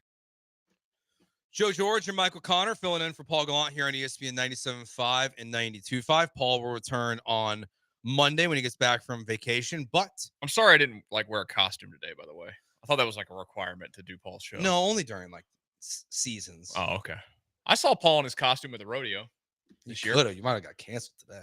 Yeah, I mean, you guys saw each other a couple times at the rodeo. We said Just once. yeah, because he's a rodeo man now. Yeah, he was Just like he was a rodeo man that night. He was stressed. He was showing his chest hair to the whole world. I think that's of all the time that we were together doing the show, the three of us. Sean, is it fair to say that's when Paul was the most stressed? Any day When after he had a rodeo committee meeting? Really? Yeah, just his free committee that he's on. His rodeo era was. Oh, did he quit already? No, I don't think so. I shouldn't have used past tense, but okay. When he's in that mode, when it's that season, yeah, it was. Yeah, he was. I would say frazzled. Yeah, he wanted to raise money. He was That's why committed. you joined the wrong kind of committee. The committee I was on was one of those where you just do things. You don't have to raise money. Yeah, he said he was on a tough committee. He said he would go to things, and I quit. There's a lot of young ladies on his committee, but yeah, I know. I saw them that night when we bumped into him, my nephew and I. So the older gentlemen that they would try to raise money with would donate to them. They wouldn't really engage with Paul very much. Horny. So yeah, but he's a committee man. That's not for me.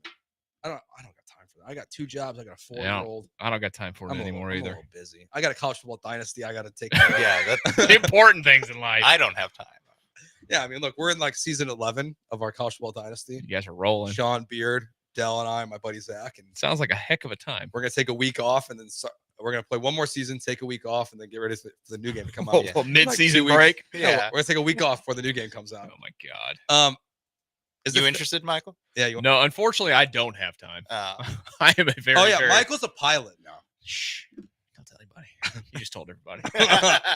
That should have been a pre-show discussion of what is and what is not allowed. Yeah, I fly airplanes. That's what he's doing now. If you're a wonder, besides his stuff at Locked On, that you can catching on the Locked On Astros and Texans YouTube channel. So yesterday the Killer Bees had this discussion, and ironically, Jeremy and I did too for our podcast that comes out tomorrow about if it's already fair to say the Astros have won the Kyle Tucker trade. Now, I think you're gonna have 2 very different perspectives of this, obviously from both fan bases. Kyle's been slow lately, hadn't he? Yeah, he got hurt. He jammed his finger sliding to second base, and he's been really struggling with not slamming his face against the dirt. That's the kind of thing you don't want to do. It's happened 3 times this year where he's come off the dirt with a bloody nose sliding into second base. It's very strange. He just keeps going, hitting it as he gets into second base. But he's been struggling a little bit. Feels like he's getting back on track now after his last game. But so I think from their perspective, my Cubs side perspective, my view is if the Cubs get to the NLCS or the World Series this year, it was a good trade. It doesn't matter. If they win it all, it's a good trade for them. Yeah. The question is, are they going to keep him? No. You don't think so? You don't think there's any chance that they're keeping him? No. At all? No, they're cheaper than these Which guys is here in town. insane. You know the biggest contract they've ever given out? What? It was $184 million to Jason Hayward. Oh, yikes. They're not paying Kyle Tucker $500 million. But at some point, you have to act like a team that's in a big market. Agreed. They need to sell. But yes. So where's he going to go? Philly.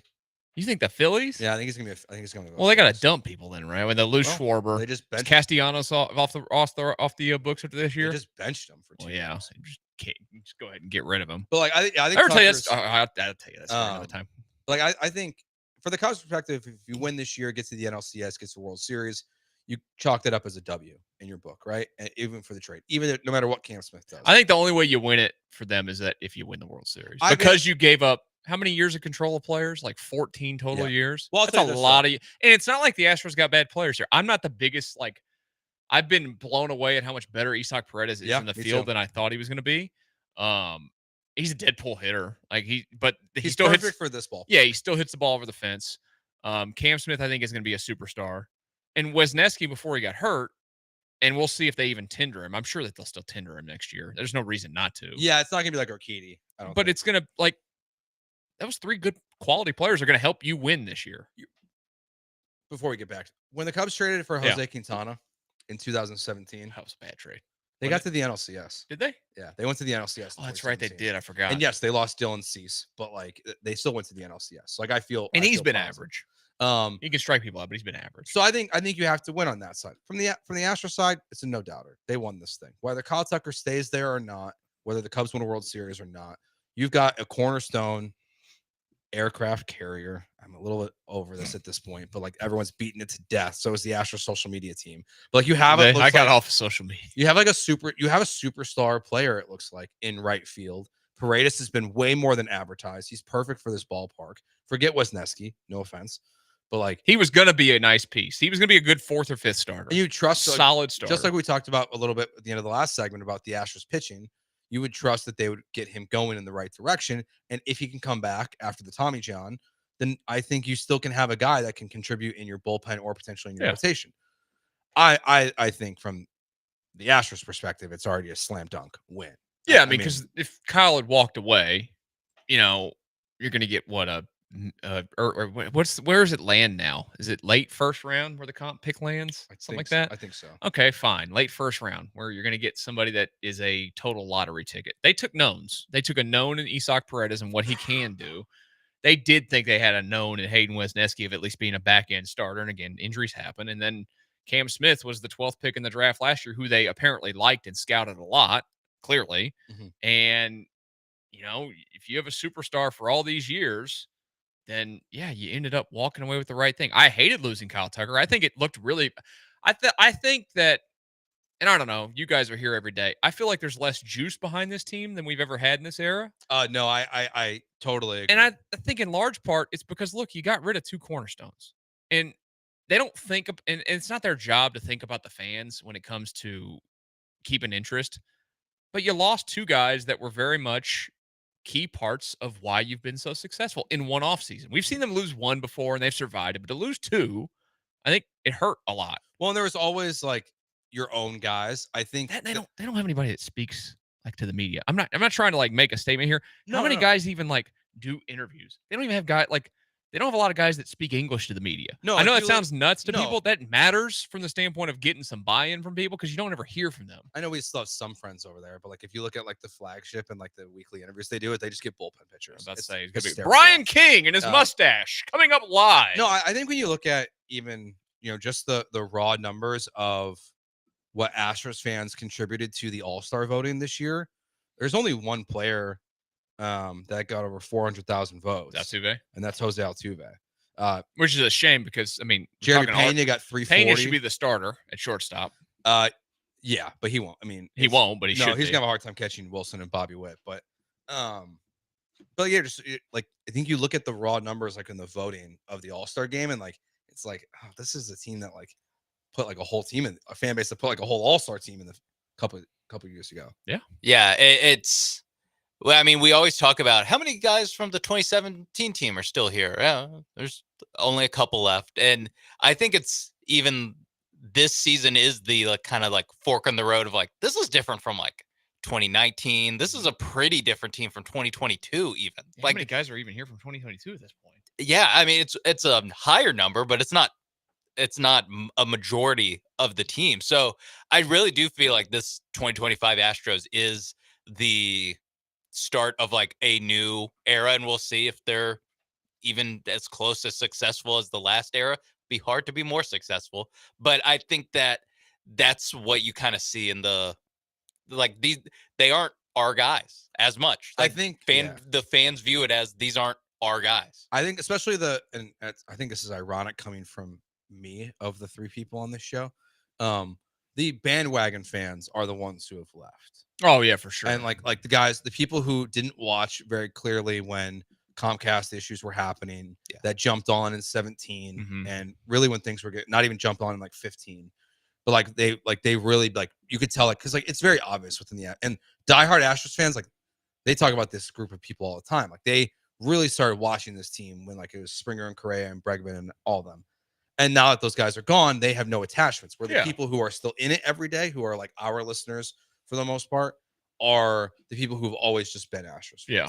But I think the juice will start to come back soon. It'd be nice if they had a little bit more juice. And I'm going to put it all on Christian Walker's feet. We made it 45 minutes without me being able to say it. That guy sucks. He's good at defense, though. No, he's not. He's average. It's better than what it was. I know he's better than what it was. Yeah, I think the juice will come back if these guys make a playoff run. Like, I think that's kind of where we're at. We're in the regular season. Better not just be the wild card round this year. Yeah, more than 2 games, please. Yes. I think you got to win that. I think you have to make the LCS again because not only, like you said, is this a bandwagon fan base. This is what we're talking about mostly. It's the bandwagon in the city of Houston, but it's also a very spoiled bandwagon fan base of being the second best record in whatever 72 games into the season in the AL. Like, that's not getting people going. Like, it's cool. We like it. Mark Berman will screenshot the standings and tweet it out.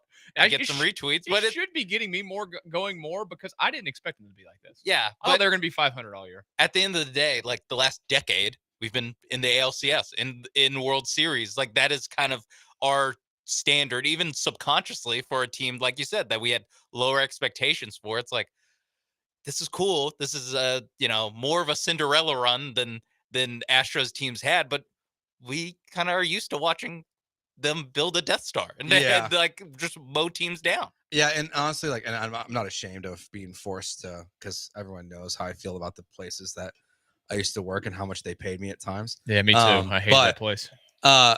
I had to work at Lids for a while to get by, and I'll tell you, when I worked at Lids, thank God I got a sugar mama. When the Astros were winning, it did not matter if they were in the ALDS. The hats and the T-shirts would go to clearance.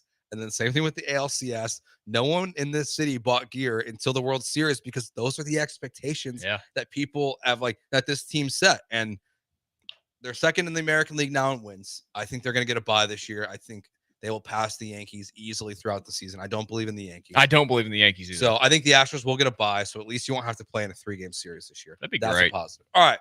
It's that time. Tinfoil Hat Thursday. Conspiracy theories, questions, things you don't believe. Right now here on the Paul Gallant Show on ESPN 97.5 and 92.5.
Paul Gallant Show here, ESPN 97.5 and 92.5. Joe George, Michael Connor, Sean Mapes. First one here looks like this one's coming from the text line. The Dallas Cowboys cheerleaders got a 400% raise. Saw that. Is this a distraction from Jared? A distraction from what? Not paying your players? I mean, some could say that he should have been paying these ladies a long time ago. They're kind of a big deal. Has your wife watched the cheerleader show yet on Netflix? No. My wife did. Dana doesn't watch sports. She doesn't. My wife loves sports, but doesn't really watch a lot of sports. But she watched that show. No, we don't know. I love that Dana doesn't have any interest in sports. Okay. I don't want to talk about it when I get home. I don't either. Unless I talk to I'm talking to I don't either because I got an SEC woman in my life, and those SEC people, they're tough to deal with sometimes. Especially the Bama ones. Yeah, it was not a good year last year. Don't get mad at me. It wasn't a good year last year. But yeah, this might be a distraction from the on the field stuff. He said they're bumping their pay. I just saw they're bumping their pay from it was $400 a game. $400 a game for that, and like they wait. So what is it going to then? 4 times that it says. That's good money. Yeah, $1,600 a game. A game. There's 8 or 9 home games because we are in maybe one playoff game at max. That's all they're getting. Not at home. I guess they get the preseason. Do they get the same rate for the preseason? So I assume the answer is no. That's what we talk because players don't get paid for the preseason. Like they don't get game checks for preseason games. So I assume that these women don't either. But yeah, I think they do. You have to because like the vendors get paid. So that's I didn't like 10 home watch. I didn't watch a lot of this show, but I did pay attention to a little bit of it. I didn't realize how many of these women can barely walk when they're older from all this crap they have to do. Oh yeah. Like it ruins their hips apparently. Yeah, that and gymnastics. Yeah. So like you better be getting money for those. If I got a kick in the preseason, you better give me that money. Eric the driver says the WNBA is encouraging the Caitlin Clark harassment because it draws eyes to the sport. Believe it. Oh, that's a different station. My bad. That's a very boring show. Firmly believe this tinfoil conspiracy theory. Completely do. Yeah, I'll buy that. Nobody else is watching that league. You know what? You want a conspiracy theory right now? I have a 17-year-old nephew that lives in my house. He's gonna be a senior in high school this year. He is convinced he could smoke Angel Reese in a basketball game. Yeah. He has this argument with me every day. Every day I tell him he's an idiot. Have you guys seen like, what's the point spread? He goes, have you ever seen her TikTok reel videos? And I'm like, or highlights? I'm like, no. He's like, she's buns, dude. She can't make a layup. That's what he told me. I'm like, I don't watch the WNBA, so I have no idea. I just see the only thing I really see right now, and apparently there is a cease and desist that has been sent by Angel Reese's team to this gambling company.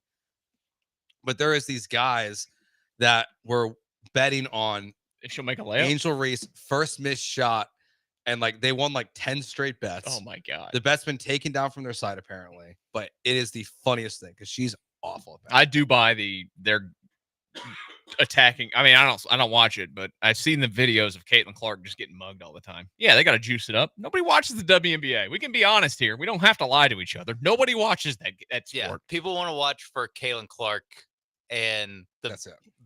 The best drama you can have is either Caitlin Clark is actually absolutely going to dust these girls, or they're going to fight her. Yeah, they're going to fight her. Yeah, and she's going to get her ass kicked. Yeah, hey, you tune into a fever game, you're getting one or the other. All right, do we believe that what we've been told, that Lance McCullers hurt his foot in the gym?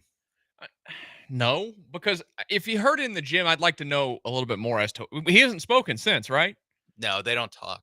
Yeah, that's right. That drives me nuts. Like, somebody did put a bunch of stuff in the game notes, so that was nice. Oh, cool. Yeah, huge. But players don't talk to the media for some reason. They have the most ass backwards media relations in the history of time.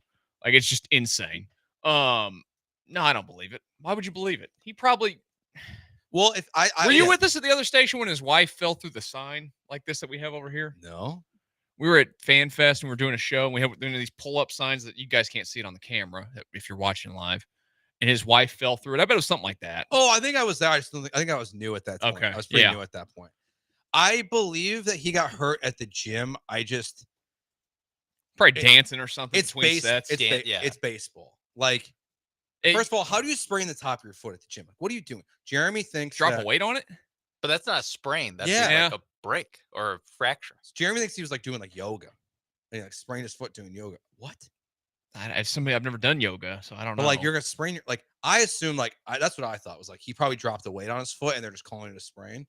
But this it would be very Astros of them. And that's it's just a sprain. Then we find out months later, fracture. Yeah, he dropped a 40-pound dumbbell. Yeah, that is believable though. Like I will give him credit that this is believable.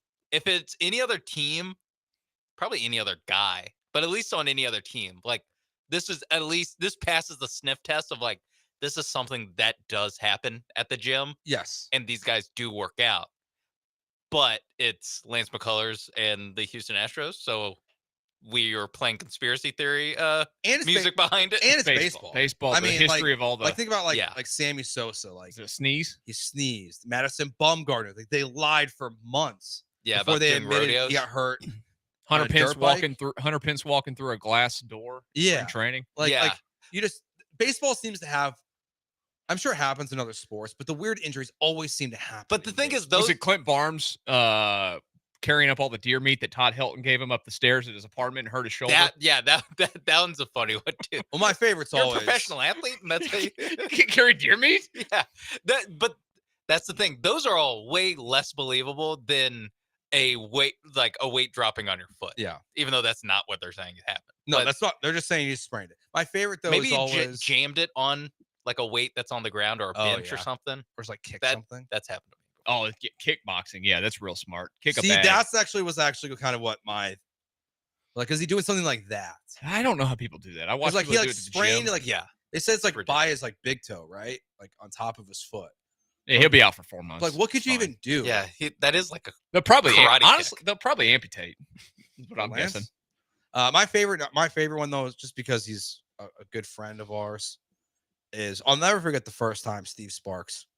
Oh yeah, told me the story about how he dislocated his shoulder in spring training. Oh, I did, dude. You never heard? He tried to rip a phone. Did he tell you that on the air or just off the air? I think on the air. Okay, I think I was like the first person in Houston that he did that story with. It was like my first year of being on the air, and I would have him on every Sunday ahead of the games, and he would come on and he was supposed to do 10 minutes, and he always do 30 minutes because he's Sparks, and he just ripped this story was like 15 minutes long about ripping the phone book apart. Yeah, he was like dislocating his shoulder. And the fear of calling his wife because I've dislocated my shoulder trying to rip apart a phone book in spring training. Yep. That's like because he's just like one of my favorite people on the earth. And like, but then you're like, yeah, that makes sense. Like that tracks. Same thing with Lance McCullers. Do we believe he actually did this? No. I think I'm gonna go with kickboxing now.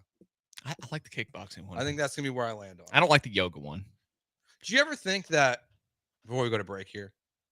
Do you ever think that when you and I were together at at US Cellular Field or Guaranteed Rate when we saw Lance McCullers pitch after that we'd die that night? I did think that, yeah. Me too. When the car was following us on the way as we wait for an Uber.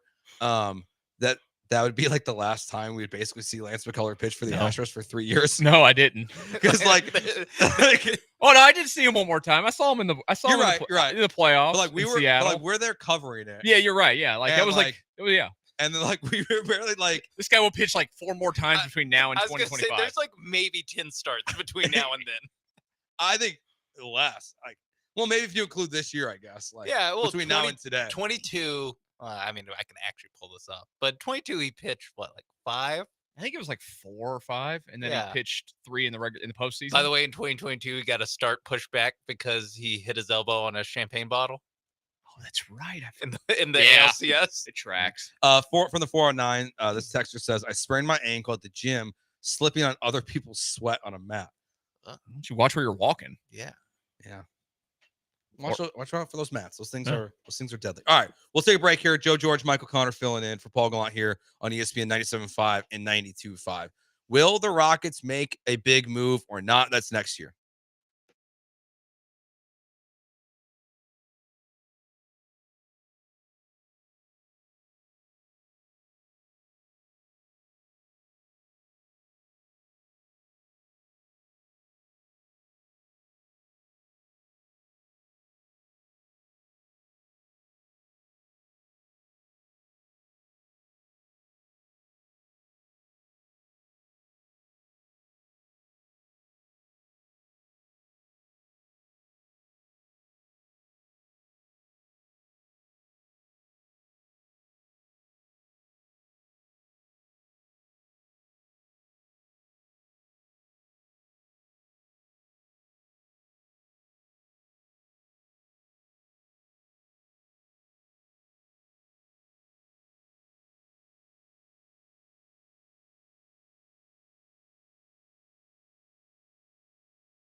ESPN 97.5 and 92.5. Joe George and Michael Connor filling in for Paul Gallant here on the show today. Paul will return on Monday.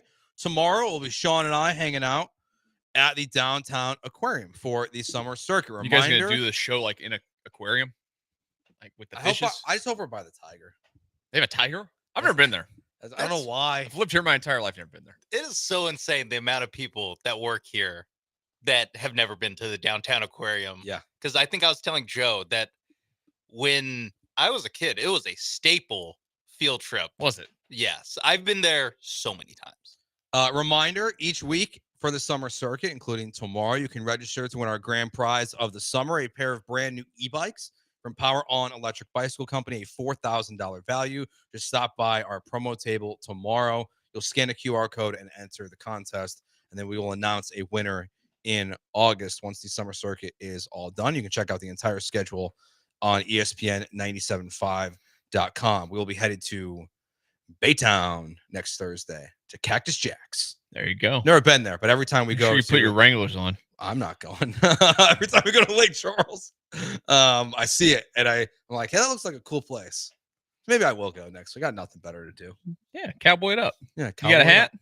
Nope. Oh, never got. You've lived here too long. 10 years now. You gotta have a hat. 10 years I've been in Houston, Texas. That's crazy. Yeah, it's been a long time. I'm getting old. All right. You think so? Obviously, today the news is Ime Udoka has been extended. He's now one of the highest paid coaches in the NBA. The Astros won last night in convincing fashion back in Sacramento for another game against the Athletics tonight before they wrap up there.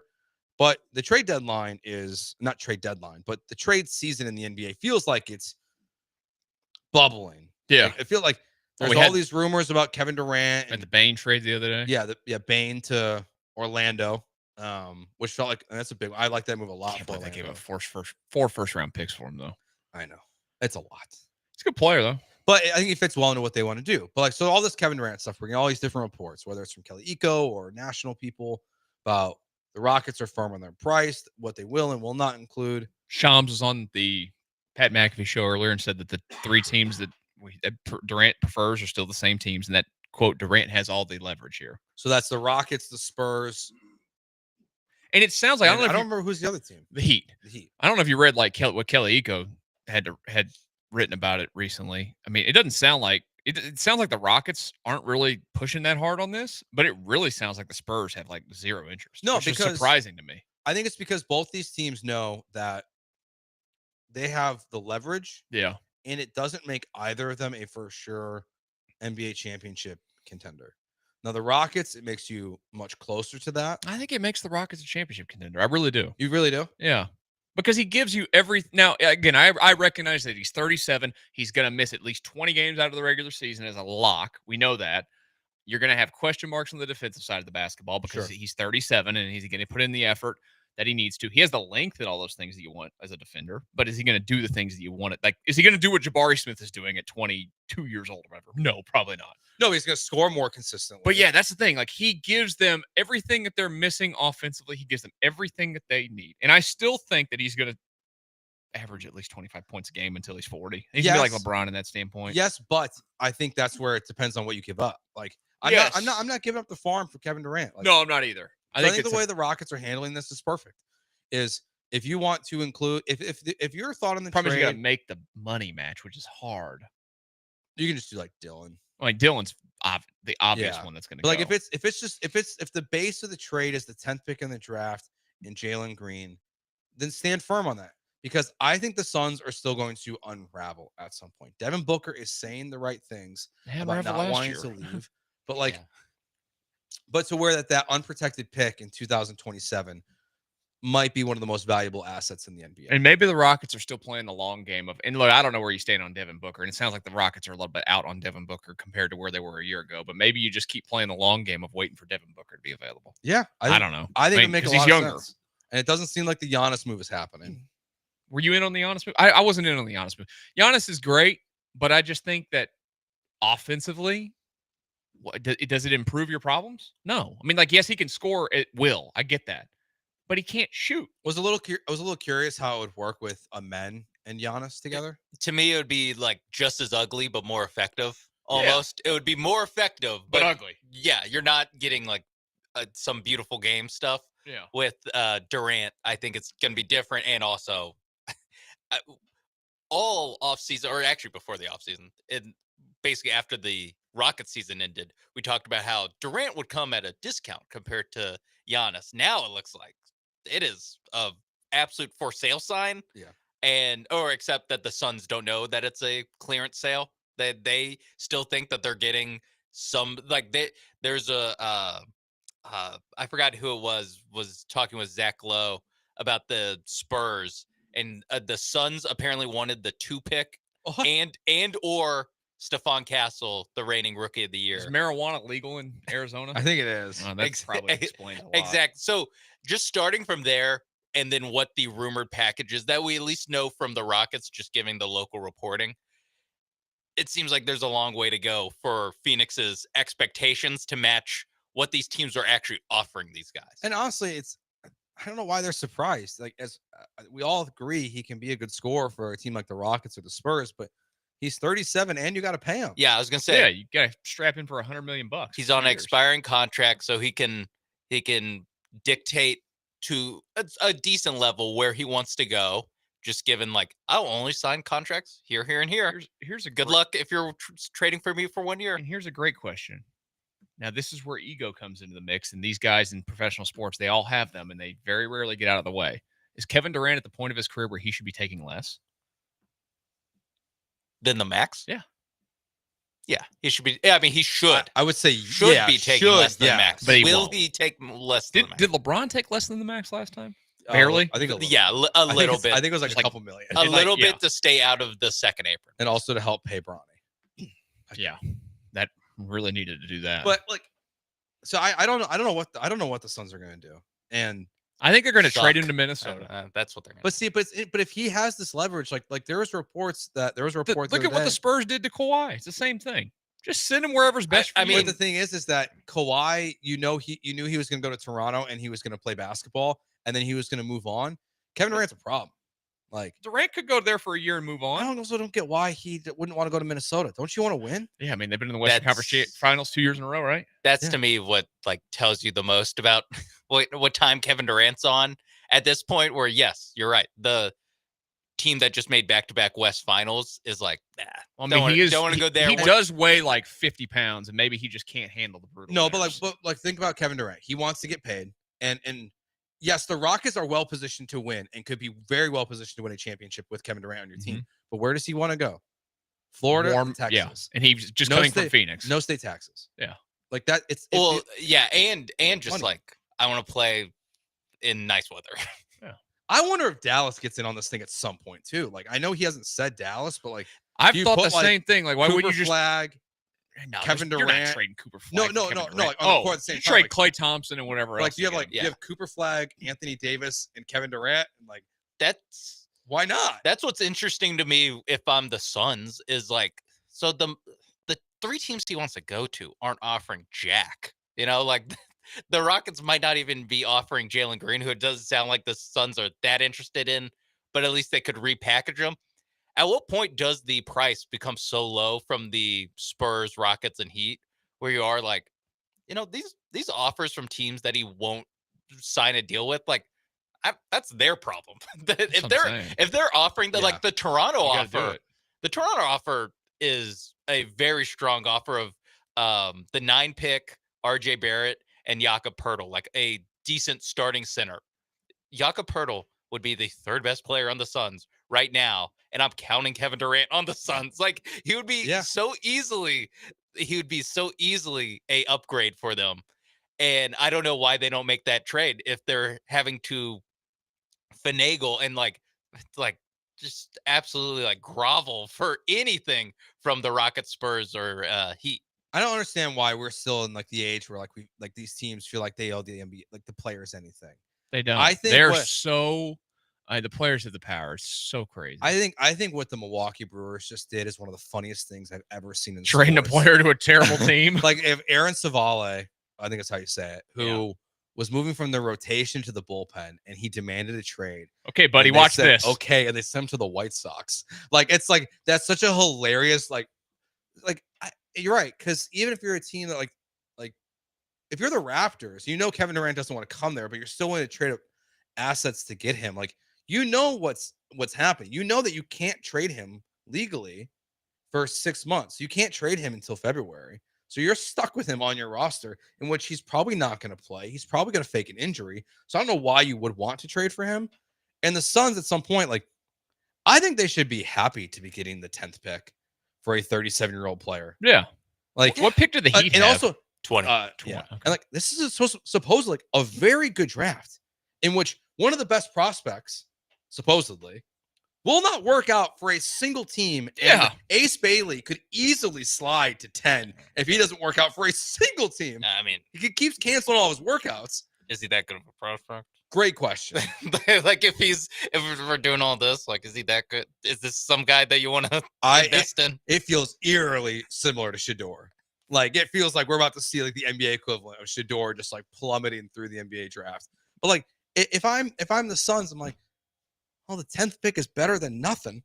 Yeah, that's why the Raptors, I'm like, oh, it's the 9th pick. And, RJ Barrett, who is in like a world different than Jalen Green. Like, what they actually do on the court is not that or the level of production that you get from those guys isn't like a crazy deficit. And then you get a starting center, like, because Phoenix are morons and they think that they're going to compete in the West. If I was the Suns, I would just take the 10th pick and I would take Jalen Green and I would find a third team to give me another lottery pick, a team that needs some level of excitement to try to like sell their fan base on a highlight package. That's awesome.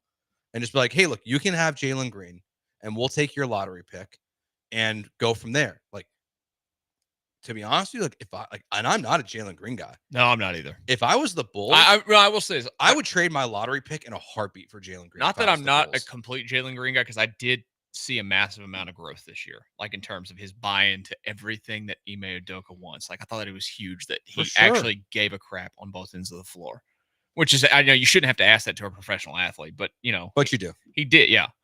But no, I'm with you. Like, I don't think that he's a 1A. I don't think he's a 1B. I think he's a solid 2 or 3. Mm-hmm. Yeah, we'll see. We'll see if a trade is going to happen at some point. So I know Dell has spent a lot of time, Dell and Sean have, on the Dell Olaleye Show, trying to talk about like the other options if it's not going to be a trade. I'm curious. The Athletic put out their power rankings of the best free agents in the NBA this year. So if you're not going to make a trade and you're just going to add to this roster, are there free agents you would be willing to add to try to get this team to a championship or at least into farther into the playoffs? We're going to the next year, on the Paul Gallant Show. I almost call myself. He's not Paul Gallant. I'm not Paul Gallant. I don't rise up. He's Michael Connor. I'm Joe George. We'll be right back.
It's the Paul Gallant Show. On ESPN 97.5 and 92.5. Live from the Veritex Community Bank Studios, here's Paul Gallant. Joe George and Michael Connor filling in here on ESPN 97.5 and 92.5 as Paul Gallant is on vacation. He will return on Monday. Reminder. Where is Paul? I don't know if I'm allowed to say that or not. He tweeted something earlier. He's on a subway. He said somewhere. on the air. Oh, so he's in Rhode Island. Bachelor party in Rhode Island. Wow. He knows more people that are getting into weddings than anybody I've ever met. Man, I thought Paul would be, not to call him old.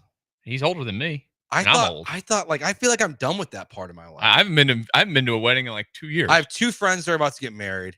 I mean, we're back into the point where there won't be bachelor parties because we're probably starting to see our friends get remarried. Like we're closer to that point in our life than we are. I don't have any friends that have gotten divorced. I have one. Not to tell tales out of school, but like some of these weddings and bachelor parties are that situation. Oh, yeah. That makes sense. I don't think if I ever got divorced, which I never will, love my wife.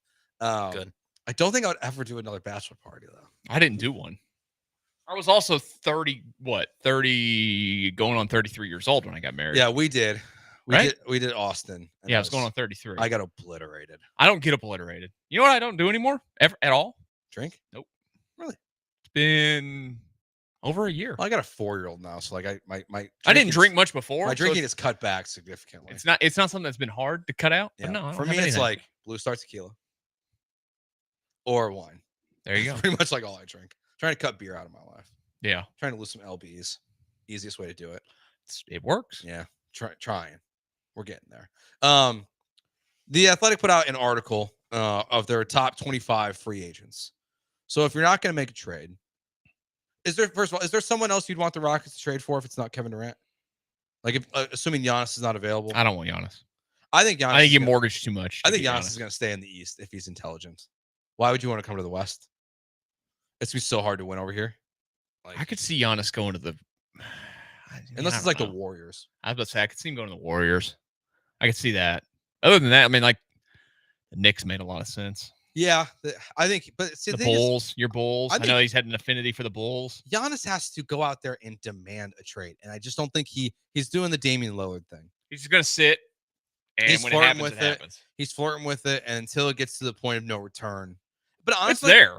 That team can't rebound. They got Damian Lillard on an Achilles. I would. They've got Doc Rivers, which is a death sentence. I can't really agree, just because while the Pacers, while the finals have been fun. Right. I mean, the NBA right now is the most Tatum, it's the most volatile it's ever been. Yeah, without Jason Tatum in the East, like the East is there for the taking. So if I'm Giannis, like I'd say the West is the same though.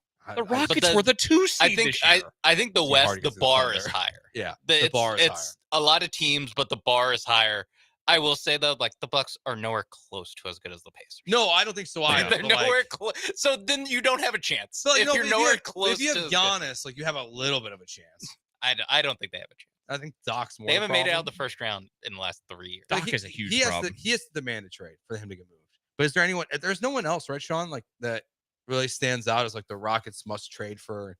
No, I mean, I'm like talking about like Cam Johnson. Yeah, I was gonna say not in like a superstar way. It would be a lot of Cam Johnsons and no one that Is there somebody suddenly that's available that we don't know that's going to be available? That's the question. Well, Devin Booker would be at the top of that list. Yeah. But again, if you believe things that got written early in the offseason, maybe like Rockets they're not as warm on him as they used to be. Maybe like a Larry Markkinen, that kind of level of like, hey, lower end all-star kind of guy. A lot of years not an all-star. I think he's a would have been great. You know what would have been great is if the Cavs had tanked out this year and not been so good in the regular season and gotten Donovan Mitchell available. Always liked Donovan Mitchell. Yeah, that was before he signed his extension. That was a guy that we talked about it a lot last year. Like Garland doesn't do anything for me. No, if they move, well, he's going to be missed like a month or two of the season at this point. Yeah, with the toe surgery. So yeah, I don't know. I don't know if there's like another guy that could even demand a trade. That I mean, Jaylen Brown is the one that if the Boston Celtics have a new ownership group, we've seen what the other half of their ownership group just did by trading Rafael Devers away. Jaylen Brown. If Jaylen Brown is available, and we know from Granado that the Rockets heavily pursued Jaylen Brown, like that clip was from like 2 years ago. I don't know if I worked here when that clip went out. I don't remember, but Jaylen Brown's the one where if Boston were to say, hey, we're going to really reset this thing, wait for Tatum to get back, get assets, build for the future. It's a lot of money to take on. I know. But Yeah, I wouldn't love it. Like Jaylen Brown, I'm kind of like, he's good. You know, I think he's a star. He's not like a superstar. He's not a top 10 guy. Not maybe top 15 guy. He's a top 15 guy if they don't have to give up the farm. Yeah. Good enough to get you up the top. Exactly. That's kind of where I'm at. And so he's also 28, 29, just got pretty serious knee surgery. To me, he's like less attractive of an option. Again, other than Durant and Giannis, like the superstar crop, I'm just like not that interested in. I would be more interested in Brown's teammate Derek White than Jaylen Brown. I agree. Like just a little bit price lower, all the same stuff. Yeah, I just don't think there's anyone that like. I don't think Bam Adebayo is going to become available at this point. I don't even know if I'd want him. I don't know if I would either. But yeah, I think the Rockets, like, you either have to hope for KD, Jaylen Brown, Giannis.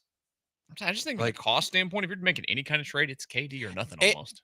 And part of this is because, like, the Rockets don't have to be desperate with the season they just had. Like, if we're talking about a team that was what we expected going into the season, where it's like, hey, play in, maybe succeed, so you're not in the play-in would have been viewed as a success when we previewed this season.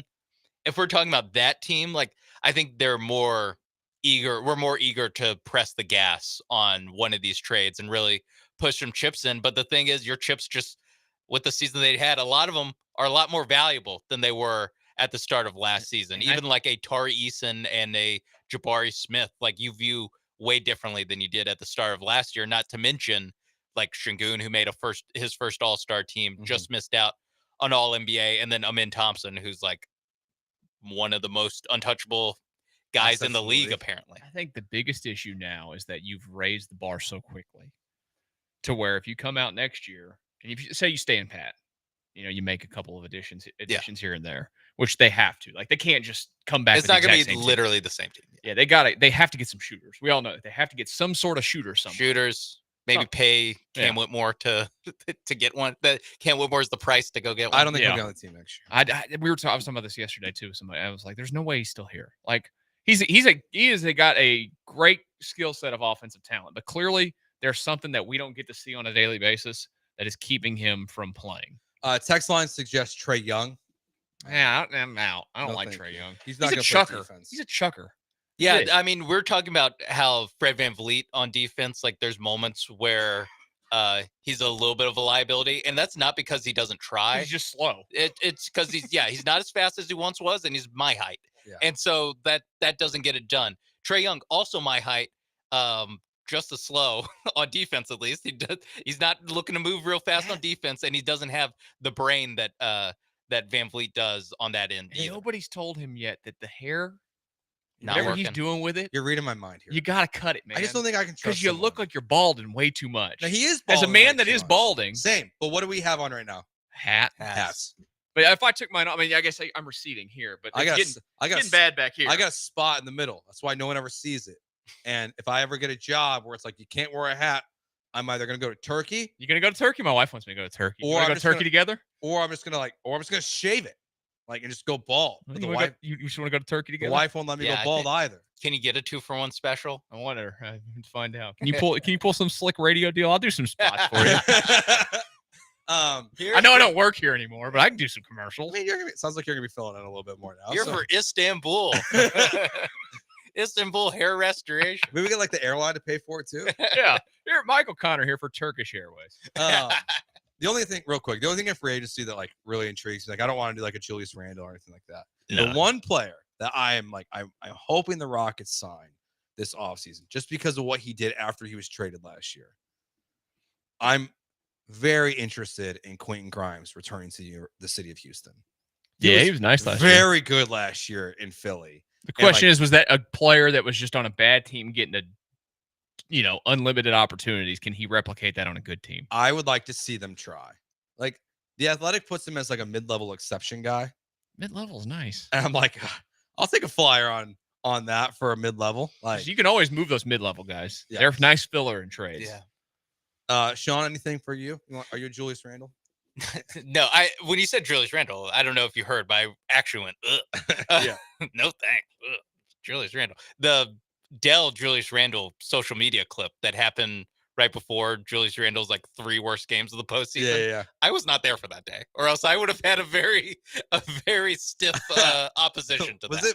Was it AJ in that? I think it was AJ. I was like, I don't think it was me because I don't remember talking about that with Dell. But yeah, I really do think that you're looking more in the Quinn Grimes, the discount bin kind of things of, hey, do you think that you can get a better alternative to Aaron Holiday? Or do you just think Reed Shepard is going to be the backup point guard and take that role? He better be a 25-minute a night guy this year if he's here. Exactly. And then now you're looking at like, all right, then can we get a guy who maybe is more of a 2 guard, like you said, who's more of a shooter, that type of guy. So there isn't like a, huge target. That's really not what free agency is anymore in the NBA, where you're not getting like several teams getting starters out of free agency. That's just like with the cap and how they re-sign guys now, just not how it works. So I think that trade is probably the most likely and the most interesting way that they can get better, whether that is for a star or for some of the lesser guys that we talked about. Yeah, I mean, it's gonna be an interesting offseason because I started to really feel like they just kind of stand pat and add in the margins, and I think so too, and run this thing back one more year and see how much Jalen Green can improve. And I was thrilled, by the way. We didn't even mention. I was thrilled that they brought back Steven Adams. Oh yeah, that's a great contract. What, 3 years, $39 million? That's below market value for like what you probably I was really would've worried got. that the Lakers are going to come in and get him. Well, they desperately need him, Yeah, or at least some kind of center on that team. All right, Sean Mays behind the glass, Michael Connor, Joe George filling in here on the Paul Gallant Show on ESPN 97.5 and 92.5. 77 days until the start of the NFL season. We do the NFL countdown next year on ESPN 97.5 and 92.5.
77 days until the start of the NFL season. Joe George, Michael Connor, filling in for Paul Gallant here on ESPN 97.5 and 92.5. Best number 77 to wear a Texans uniform. I just thought you were just asking Houston uniform in general. Looks like Pudge Rodriguez. Based or Pedro Feliz. Pro Football Reference, it looks like someone named Todd Washington. There you go. Last player to wear it was something called the Ladarius Henderson. Congrats to Ladarius on wearing 77. I don't remember any of those people. I don't either. These ones are Willie Roaf, number 1 all time. It says on Pro Football Focus, and we're number 77. Okay. The offensive lineman ones are always not as fun. Yeah. Andrew Whitworth. Andrew Whitworth, pretty good. He's good on TV. Good podcast. I don't like him on TV. I don't think he's good. Really? Really? Nope. Do you like the show? No. Okay. No. I think that's part of it. Like the the whole Amazon thing? Yeah, I think it's terrible. But I don't think he's particularly good. Yeah, I mean, I don't I'm not a watch buyer. any NFL pregame shows at this point. I put him on because I'm usually in the kitchen. Like for that one, I'm usually Where you belong. thanks. I'm usually cooking dinner. Yeah, that's right. I reach across this table and slap your cub's mouth right in the face. But no, I don't know. I don't think he's any good.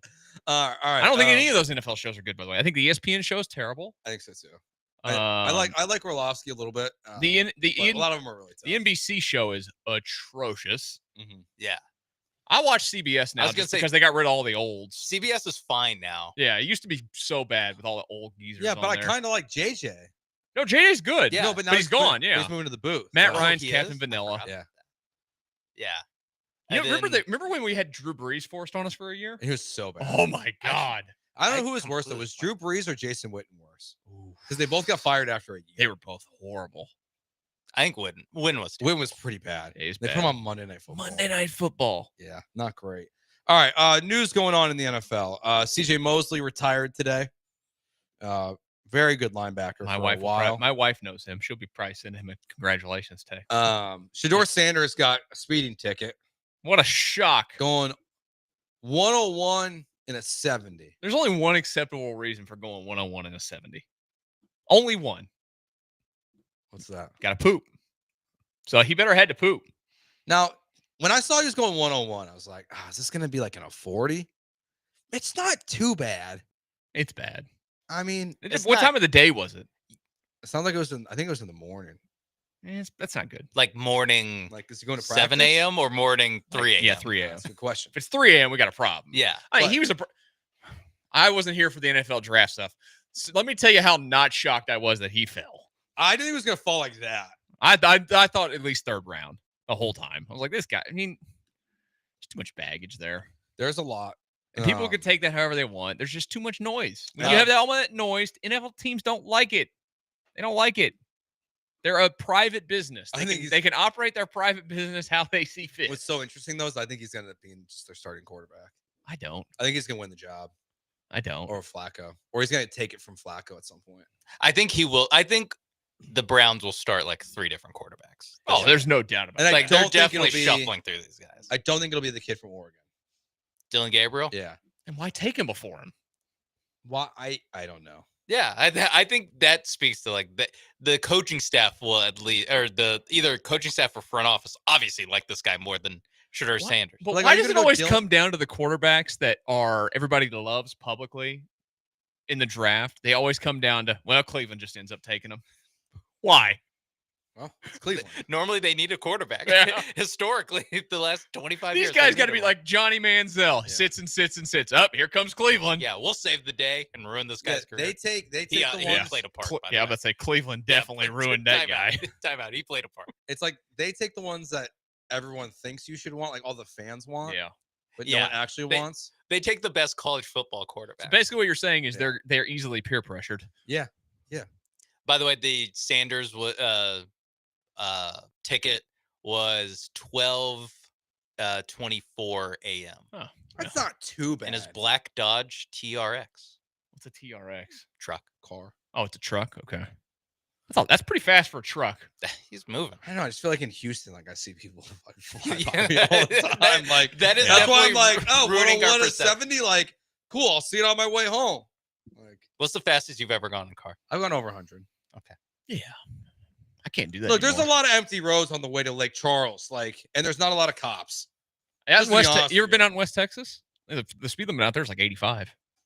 I think on the way Yeah. to Lake Charles, I think it is 85 at one point. I was gonna say some of these parts. And it's like you get if it's the limit's 85, I'm going above 85. I was gonna say you can do it on accident. Like you can when the limit's 85, like you can just look down. Oh, How Like, many so speeding fast. tickets do you guys have in your life? 0. Oh, look at you. I don't have a single ticket for anything. dose. Same too. I've One driving to Lubbock way back in the day, and then one coming back from Colorado. I've gotten car accidents that are my fault, and I've never got a ticket. Look at you. I don't know how. Perfect record. I don't know which one's better to have. I don't know how. I've never got a ticket. It's honestly, I'm surprised. Have you ever gotten pulled over? Yeah. I got pulled over Must like be nice. 4 months But ago. never for speeding. Somebody Right. turned my lights off at the when I took the car to get serviced. They turned That's- them off. Oh yeah. They that's just told me, happened "Hey, to your lights are off." That's why That's I've happened to me gotten pulled before. over, like Yeah. a lights out or something like that. And I feel like most of the time, as long as you're nice, they're gonna like let it go. I had no idea the lights were off. I was gonna say mine happened when I was, I think, literally 17 years old. So I had no idea. You're just like, "Ugh." And the cop was obviously just like, "All right, dumbass." Turn them on. The only other, I guess, there's one Texans though. I don't know. I don't know if you guys hit on this yesterday. I can't remember when it broke. The Texans signed Damon Arnett yesterday. Oh, we did. We people- talked about it for a second. People are big, man. John McClane got Oh all up my in his God. feels on the internet about a guy who's probably not even going to make the team. I don't Like, remember Jesus, man, why. chill out. Was he a gun guy? Is that He why had got off the kicked field out? stuff. He had a bunch of stuff. I don't remember exactly what it was. He definitely was. I would say John Morant like activities on social media. I don't know if he got in trouble with the law for having a gun or what he was doing with it, but he definitely was showing it off on social media. I know that's kind of like the final straw that got him cut from the Raiders. A general rule: if a guy gets cut from the Raiders for off the field issues, It's pretty bad. probably so probably November- not a guy you bring back. November 2021, he was accused of injuring a woman in a 2020 car crash. Allegedly slammed into the woman's car, missing a turn on the way to the team practice and left the scene. Oh. He was traveling 65, which allegedly caused the woman head trauma, shoulder, neck, and back pain, as well as depression and panic attacks. In 2021, he was discovered to be brandishing firearms and making death threats. This video was what led to his release. That's what I saw. 2022, he was also arrested in Las Vegas on charges of assault with a deadly weapon, carrying a concealed weapon without a permit, and 2 counts of possession of a controlled substance. Yeah, John McClane tweeted, "I can't believe the Texans have lowered their standards like this." He was also arrested in 2024 for possession of methamphetamine and unlawful carrying of a firearm in That's Richardson, not great. Texas. Keeps that gun. McClane said Bob McNair would be appalled. Well, I mean, he was the one I that mean, said, it "Don't is- let the prisoners run the asylum." To be fair, this is very un-Texans. I was gonna say, I'm not pearl clutching like John McClane is, but I did note it. That is like, Yeah, oh, it this was is interesting. This is out of line or out of character with the last. How interesting 23 that years. the Texans brought in a camp body that's not going to make the team. Also, they need good cornerbacks because their depth there sucks. Yeah, they don't have Maybe great this depth. isn't a terrible idea. Yeah, he might be cornerback, your 4th cornerback. That's not a good thing. Also, Jimmy Ward's still on the team. He's going to be. They're not getting rid of him. They're going to let the legal process play out. You know how it's going to Yeah. go. Innocent until proven guilty. That's true. That's true. The only other thing I had in here, I thought this story was funny. Darren Waller, obviously, he had a weird end to his career. Here is him talking about why he decided to retire. I don't know if I've shared this with anybody, but I knew I was retiring when we played in Buffalo. The Giants we were playing there. It was a game where it was really controversial because one of the guys held me at the end. They didn't call it. It was in the first quarter of the game. We were running like this counter lead running play, and I'm kind of like leading through the hole like I'm a fullback, and the play is working. But I sit down on the sideline after like a drive where we ran like 3 times, and I'm like, what the am I doing with my life? I'm out here playing fullback. I don't even want to do this anymore. And I'm just like looking at the moon. It's like early first quarter, second quarter. Nobody else would really even know that I'm thinking this, but I'm on the sideline like, yep, I'm going to finish this year with the best of my ability, but I'm definitely done playing after this year. And that was the only time I played in Buffalo. That darn moon gets you every time. It's playing fullback. It's the end. That's it. I do like that was the final straw. It's like, that's it. I got a block. Like, out. No. Done. I got to get divorced from my hot WNBA wife. Like, that's Why not did the he get problem. divorced? I think he had to play fullback. I think he went Looney. He went Looney Tune a little bit towards the end there. Why didn't he have history before that? Yeah. Okay. Don't Don't marry Looney Tune people. Facts. All right. Yesterday, LeBron James, a clip was going viral a criticism that he had. That is interesting. We'll get into that next. Joe George, Michael Connor, Sean Mapes here in for Paul Gallant on ESPN 97.5 and 92.5.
This is the Paul Gallant Show On ESPN 97.5 and 92.5. from the Veritex Community Bank Studios. Here's Paul Gallant. Joe George, Michael Connor filling in for Paul Gallant here on ESPN 97.5 and 92.5. Sean and I will be hanging out tomorrow at the Downtown Aquarium for the ESPN Houston Summer Circuit. Reminder, you can go there and register to win 2 e-bikes from Power On Electric Bicycle Company, worth a $4,000 value. Just find the promo table, scan the QR code, and you can enter the contest. LeBron James was out and about. I think it was on his podcast. Said he was just criticizing ring culture. Oh, LeBron complaining about something? And for LeBron James to criticize ring culture, first of all, I do think ring culture is stupid. I think that it truly only exists. I do agree with the point that he made of it only exists in the NBA to an extent. Like, I shouldn't say. I think it happens in the NFL quarterbacks. Yeah, quarterbacks are in quarterbacks, it's like pass fail. It's like, do you have one, and that's enough. If you have one, it's like kind of like the bar of being a Hall of Famer. Yeah. But even then, like I don't think I mean, it's a little bit different because like my only memory of him like really playing football was like getting smoked by the Jacksonville Jaguars. But like everyone holds Dan Marino at a high standard, like Charles Barkley in a way.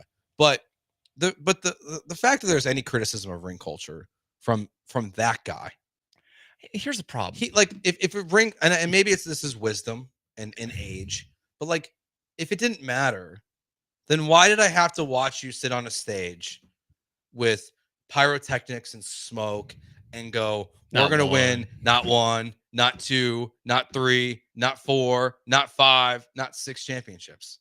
And they won like 2. The biggest and look, media availability is different now than it was because look, he's always going to be compared to Jordan. We know the stupid arguments always had Jordan, LeBron, Jordan, LeBron, Jordan, LeBron.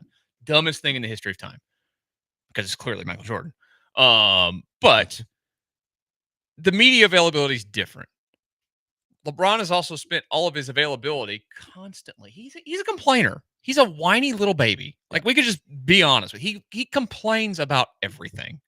And when you keep doing that, that's why people don't like you. Mm-hmm. And this is what it comes off as again. Because you're supposed to be the best of the best, right? The elite of the elite. You're going to be the greatest player of all time. And some people think you are, which is it's fine. It's your opinion. You would never catch Michael Jordan ever. Well, doing this. I'm a little curious. You might catch it on what we see on with this NBC deal that Michael Jordan has. That he's going to be on TV next year. How's that going to work? Like, is he going to be like on the pre and post game show? No, it'll be like pre-recorded segments from his house. Probably. I think it's drunk on his golf course. I think it's going to be like walk and talks.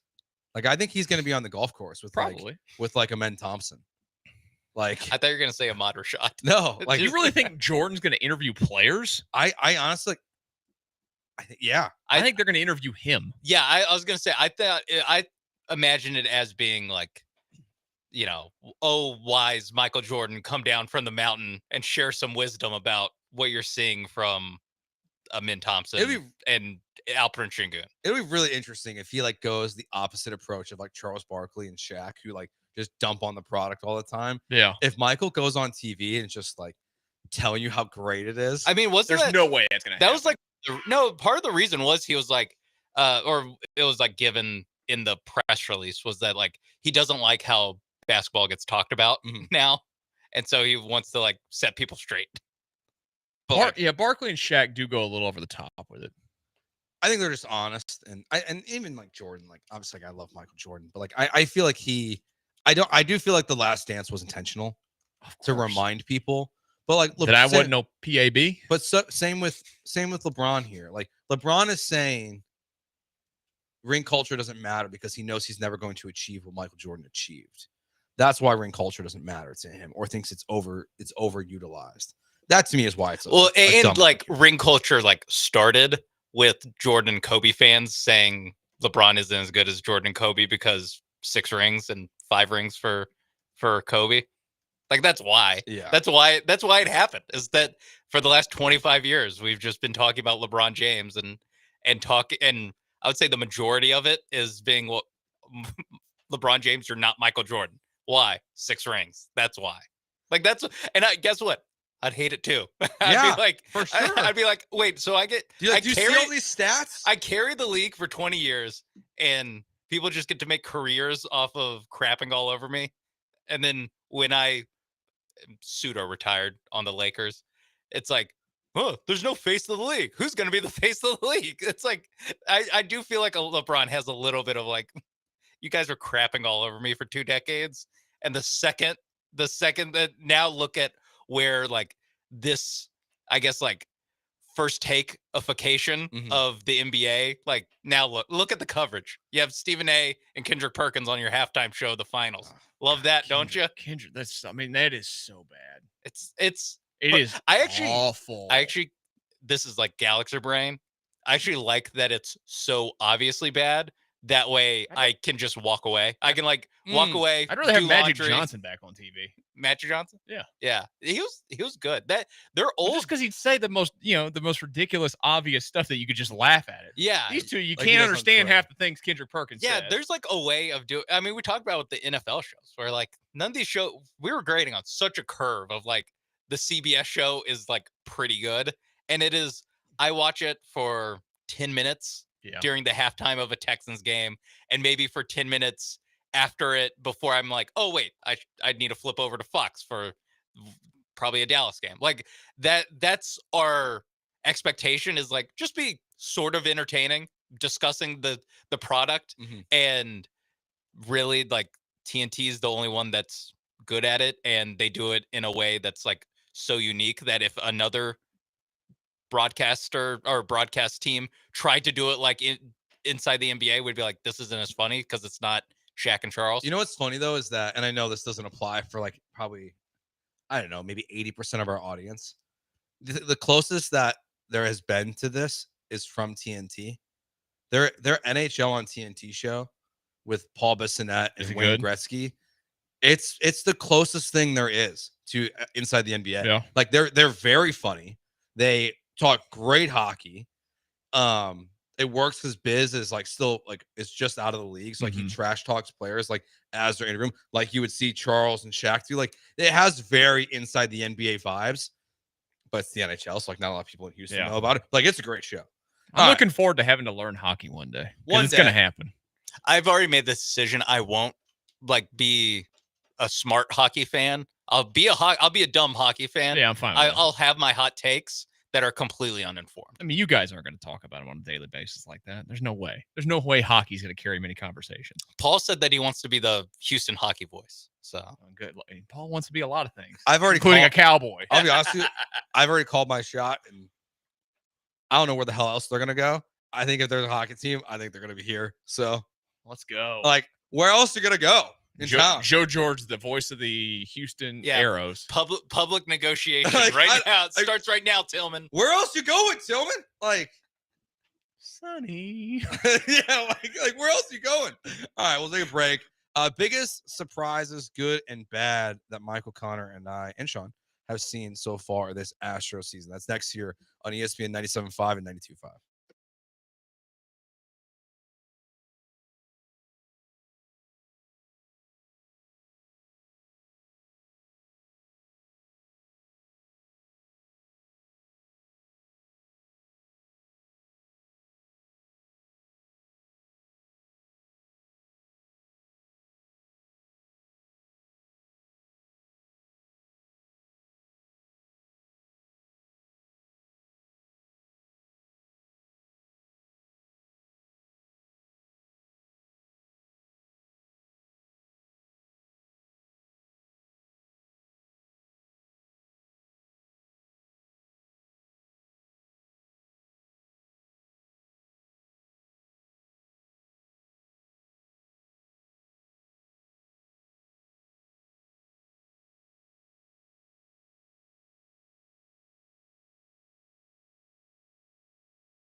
Joe George, Michael Connor filling in for Paul Gallant here on ESPN 97.5 and 92.5. Sean Mapes behind the glass as usual. Michael, we obviously, it's been, we're not talking Astros together every single day right now. So I'm curious for you on this. As you look at the Astros right now, we're about a week away from them being halfway through the Major League season. They're 74 games in right now, I believe it is. So you're almost at the halfway point. Trade deadline about 40 days away right now from this team. What is the biggest surprise, one good, one bad, so far for you this year? Oh, Christian Walker being as awful as he's been is the bad one for sure. Like, I didn't think he'd be. Now, look, I was a little bit biased towards it because I have a good friend. How he's a Diamondbacks fan to this day, I still don't understand because he's from Alabama and he's been a Diamondbacks fan forever. But the second the Astros signed him, he's like, good luck with this bum. Like, sends me all these. He just was so happy that he was gone. And I was like, really? It's that bad? But I think his numbers are fine. And you also have the Arizona factor, like the ball flies there and all those things. I was worried about that. I just didn't think he's brutal to watch. He strikes out all the time. And then his stupid, slow ass walk back to the dugout with this look on his face. I just want to punch him sometimes. That's it. He's giving me this look. I just want to punch him. Like, dude, get that look off your face. You're stealing $20 million a year to strike out. What is he striking out? Probably like 25, 30% of the time he goes to plate. Yeah, I think we've seen some signs of positivity recently. Glad you got him. But it's hard. It's not. I think it's also Abreu PTSD. Oh, for sure. Like I think it's the exact same contract to a mid-30s first baseman. Well, this one's mid. The other one was later and probably older because he's from Cuba and who knows how old he actually was. No, I think you're right. It's because at least I'm glad we don't have a Jose Abreu home run in Oakland like we had. Where he runs around the bases and slides into home. And it's like, and we all thought it was so cute at the time. But now thinking back to it, it's like, oh boy, that was not a good sign of what was to come from. Hey, at least we had the Jose 2023 postseason from him. You're right. He was good. You're right. He was good in the postseason. That Twins series, yeah. He was good in the Rangers series too. Didn't he hit a couple home runs in the Rangers series? Mm-hmm. Oh yeah, he did. He did. Okay. You know what? Jose Abreu, bring him back. Moments. I don't know. Hey, he's available. Yeah, I mean, very available. There is a time. I think it was like mid April, maybe late April, where it's like, you look at the underlying numbers and he's actually kind of unlucky. He's hitting the ball hard, whatever.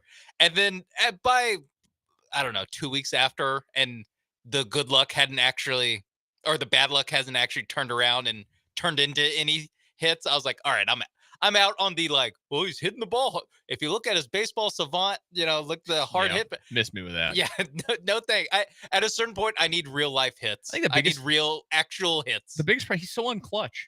Yeah, he comes up in so many situations where they have guys on base. I don't know what his exact numbers are. Runners in scoring position, and he's just atrocious. He doesn't provide anything. Yeah, I think, and that always makes it worse because even if you're hitting 212 on the season, but you were coming through in big moments, like everyone will give you a pass. Yeah, like, no big deal. Like he's up there, he's coming through when it matters most, and we're just not seeing that right now. I mean, everything is so down. I mean, his batting average last year was 251. It's 216 this and you year. Can't convince me it's going to suddenly get better next year when he's 35. Yeah, his on base percentage has dropped by 70 points. His slugging percentage has dropped by 100 points. His OPS has dropped by like 150 points. It is a major drop. Yeah, I think he is. That's the biggest surprise negatively for sure.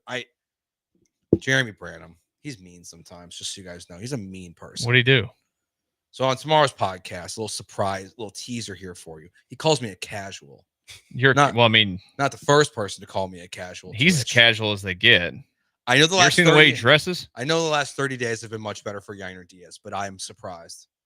I thought it was going to take in a way that I had high expectations for Yainer this year. I figured he'd be a 280 plus hitter. That would while be it. The last 30 days are very encouraging, I think it's a disappointment that the improvements that I've been expecting to see from him, the chase rate and everything like that. I never expected that to go away. I mean, we're seeing it from Pena finally a little bit. Like I don't think Yainer. I thought at some point Yainer would he's Javi Baez Jr. Well, that could be good things, but it could be. Also, could be very bad. Crazy with him though too, and so many of them. Look at how different he is road and home. Yeah, he's one of those. Think guys. they're banging trash cans again? No, Their home numbers are way better. I don't think they're banging trash cans again, but I do think there's something happening in baseball again. They fix the batters. There's a couple things. What is it that they're doing? Because baseball, you go look at these teams across the board, nobody's hitting for. Well, the crap baseball these days. numbers are down. I'm not gonna lie. As a baseball connoisseur, it's a rough game to watch. The baseball is tight this year. The seams are higher and it's sewn tighter. And they apparently can't fix it. And you have like Andrew McCutcheon like publicly going on social media and just being like, "Yeah, we've complained about this. Major League Baseball told us just like too bad." It's funny. It's because it's the opposite of what they should be doing. Yeah, more runs equals better ratings. Yeah. Even though the ratings are up this year, it seems. But there was the Phillies game versus the Reds, in which there was it was either the Reds and the Red Sox or the Phillies and the Red Sox, in which there was a shouting match between the Phillies and Alex Cora, in which they accused them of stealing signs 2 weeks ago. Why are you guys not Alex Cora? Yeah, why are you guys shocked about that? The How's ringleader of it all. how's Literally, Alex the guy was named, I think, more than anybody else in the report. Hey guys, how's Alex Bregman doing this year? Did it honestly not cross your mind? No, it absolutely did. And then I saw this Crossed my shouting mind match too. happen in which the Red Sox and Alex Cora were being accused of cheating, and they're getting a screaming match before the game. And I'm like, oh, they got something going on. Of course they do. Of course, I don't think It's never going to stop. I don't think it ever stopped. No, it never did. People And they're took just away- different ways of doing They it. got rid of trash cans in Houston. They got rid of Theraguns on the bench in Colorado, and like they've just gotten smarter. Yeah, just figured it out. Until 2 years from now, we find out about it, and then they'll figure something else out. And Like you know what they're probably doing? They're It probably, is just whack-a-mole. They're probably wearing one of those sex toys in their underwear that just vibrates. Like that chess guy. Yeah. Fastball. The buzzer theory is real now. Yeah. Like, Question is where they keep it in their underwear. I mean, maybe it's on their chest or something. Okay. You know. I was thinking from a standpoint of comfort, probably Yes, a little bit easier. that's I don't know though. You probably don't want to slide on it. No, you don't want to get caught. No. Also, so you'd have to hide it. A little. Yeah. Sean, Just get a bad tattoo. What's your biggest surprise in a negative way? Oh, negative surprise. This one's a stretch because I do think it's Christian Walker, and I don't think that injuries can be classified as a surprise for the Astros. But it's the biggest surprise in a negative way. Jose Altuve moving to left field has been completely fine. Yeah. Jose Altuve's part of it, but completely unnecessary, and arguably he should just be playing second base when everyone's healthy, because you do have two corner outfielders now in But good Dezenzo God, and Cam Smith. I will say he is bad at second base now. Yeah. I mean, he was bad He's before. very bad, but He's just not good. as far as putting in more bats in the lineup Yeah. that can hit, it turns out it wasn't as necessary as we thought in spring training. I think it's very necessary, to be honest, when Fromber and Hunter Brown are on the mound. That's true. The other three That's fair. starts, fine. But But like, also DH now that Jordan's hurt. Jordan will come back at some point. Will he? And then I don't know. He's holding it back. He's not swinging it. I mean, That's Kyle what we Tucker learned missed how yesterday. many months last year? Yeah. That's the least surprising thing of the season is the Astros butchered an injury thing. What a Honestly, shock. Yeah. maybe the most surprising thing about this season is actually how they've started to respond to this now. Like they finally, like someone in the organization finally like woke up. Like keep getting clowned. I think and they were like they got embarrassed. of it. Yeah, like they put stuff in the game notes. They're having to admit every week that they're doing imaging and things like that. Like they finally got called out. And like it's not surprising because like I tell this story all the time. Like I'll never forget, Michael, when Dusty Baker was on with Matt Thomas, and I don't mind whatever. And Dusty the next week after his first interview, he gave away too much information. Yeah. And the next week, he literally had to tell them on the air, "Oh, well, they said I said too much last week, so they don't tell me anything anymore." That was his second media interview with the Astros that he admitted he told too much about probably Yordan Alvarez, or maybe it might have been Justin Verlander, actually, because that was the COVID year. Oh, yeah. But like, and then ever since then, they've been door shut. Like, They're paranoid for what reason, I don't know. Oh, I do know. They but had a like, scandal. but like, years just ago, beyond, they should get over it. yeah. But like, it feels like they finally have like something's clicked, and they're starting to be a little more transparent in the last. Because they have all these examples, all these teams trot their trainers out in front of the Yeah. media just to sit down and talk about stuff. Yeah, they're just becoming more normal when they how they handle injuries. Yeah, so I'm not going to praise them, Joe. Don't praise No, them I'm not for that. praising them. I'm just like, it's the biggest. I'm just surprised. Like, I didn't think we'd ever get there, actually. All right, we'll talk about the good surprises next year. It's Michael Connor, Joe George, filling in for Paul Gallant here on ESPN 97.5 and 92.5.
Broadcasting live from the Veritex Community Bank Studios, it's the Paul Gallant Show. On ESPN 97.5 and 92.5.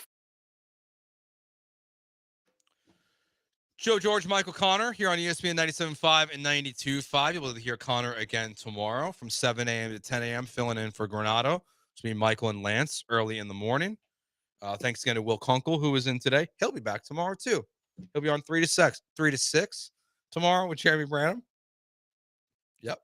Doing what with Jeremy Branham? Talking on the radio. Oh, okay, good. Biggest positive surprise for the Houston Astros this year. I'll start. I think it has to be Jeremy Pena, right? Oh, without a doubt. I mean, we found out this was interesting, and not an admission, I guess an admission from Dana Brown. It was Joe Espada's decision, not Dana Brown's decision. It was not a nerd, front office type thing to put Jeremy Pena in the leadoff spot. Okay. It was Joe Espada's decision. Wow. Once again, proving the Astros lie. Yeah. Because they said Jose Altuve volunteered to move down because it took too long. No, it was Joe Espada's decision to put Jeremy Pena in the leadoff spot. Just like Altuve volunteered to move to left field so they could pay Alex Bregman. They don't need to make Jose Altuve look any better. He's the GOAT of the Houston Astros. Like, they don't need to keep trying to make him look incredible. It's not a big deal. Players get old, they slow down. It's okay. But Jeremy Pena, I think, is the most positive surprise this year. It's not even, I don't think it's even close. I think it's, without a doubt that he's been, I mean, the guy was hitting, like 330 before the slump? Who in their right mind would ever say, Jeremy Pena, 330 hitter? Even when he won the World Series MVP, like, you never thought, like, he's that guy. I think you could always, like, he's one of those test cases to me of a player that actually gives a crap about his job and puts in an insane amount of work that can actually progress as he gets further along in a big league career. So, like, I don't think that do I think he's going to hit 315 all year? Probably not. No. But do I think he's going to, like, suddenly go back to being a 260 with a 290 on base? Probably not as well. But look at just, like, if you look at, he's hitting the ball in the air. That's the most important thing. Yeah. Think back to his rookie year and how much they changed from year 1 to year 2 with his batting stance. Yeah. And it was they finally got him to stop moving around up there and dragging that bat back there. Yeah. So dumb. And then it's changed again this year. Like, he's just continually improving. And we don't tweaking at his game. Like, we don't even talk about his defense enough. No, it's very, very good. He's got to be the Gold Glove winner. I mean, I know that Bobby Witt's got the popularity, but like we watch Pena on a nightly basis. I think his arm's gotten better. His accuracy's incredible. I mean, that play he made last night, that jump throw. Yeah. Just like stupid. We used to watch Carlos Correa play shortstop. Yeah. I freak. I think that's part of the reason he doesn't get as much love for how good of a fielder is that he's just following up another insane fielder there. But yeah, like you said, Carlos Correa, who couldn't throw out Jose Altuve at first base.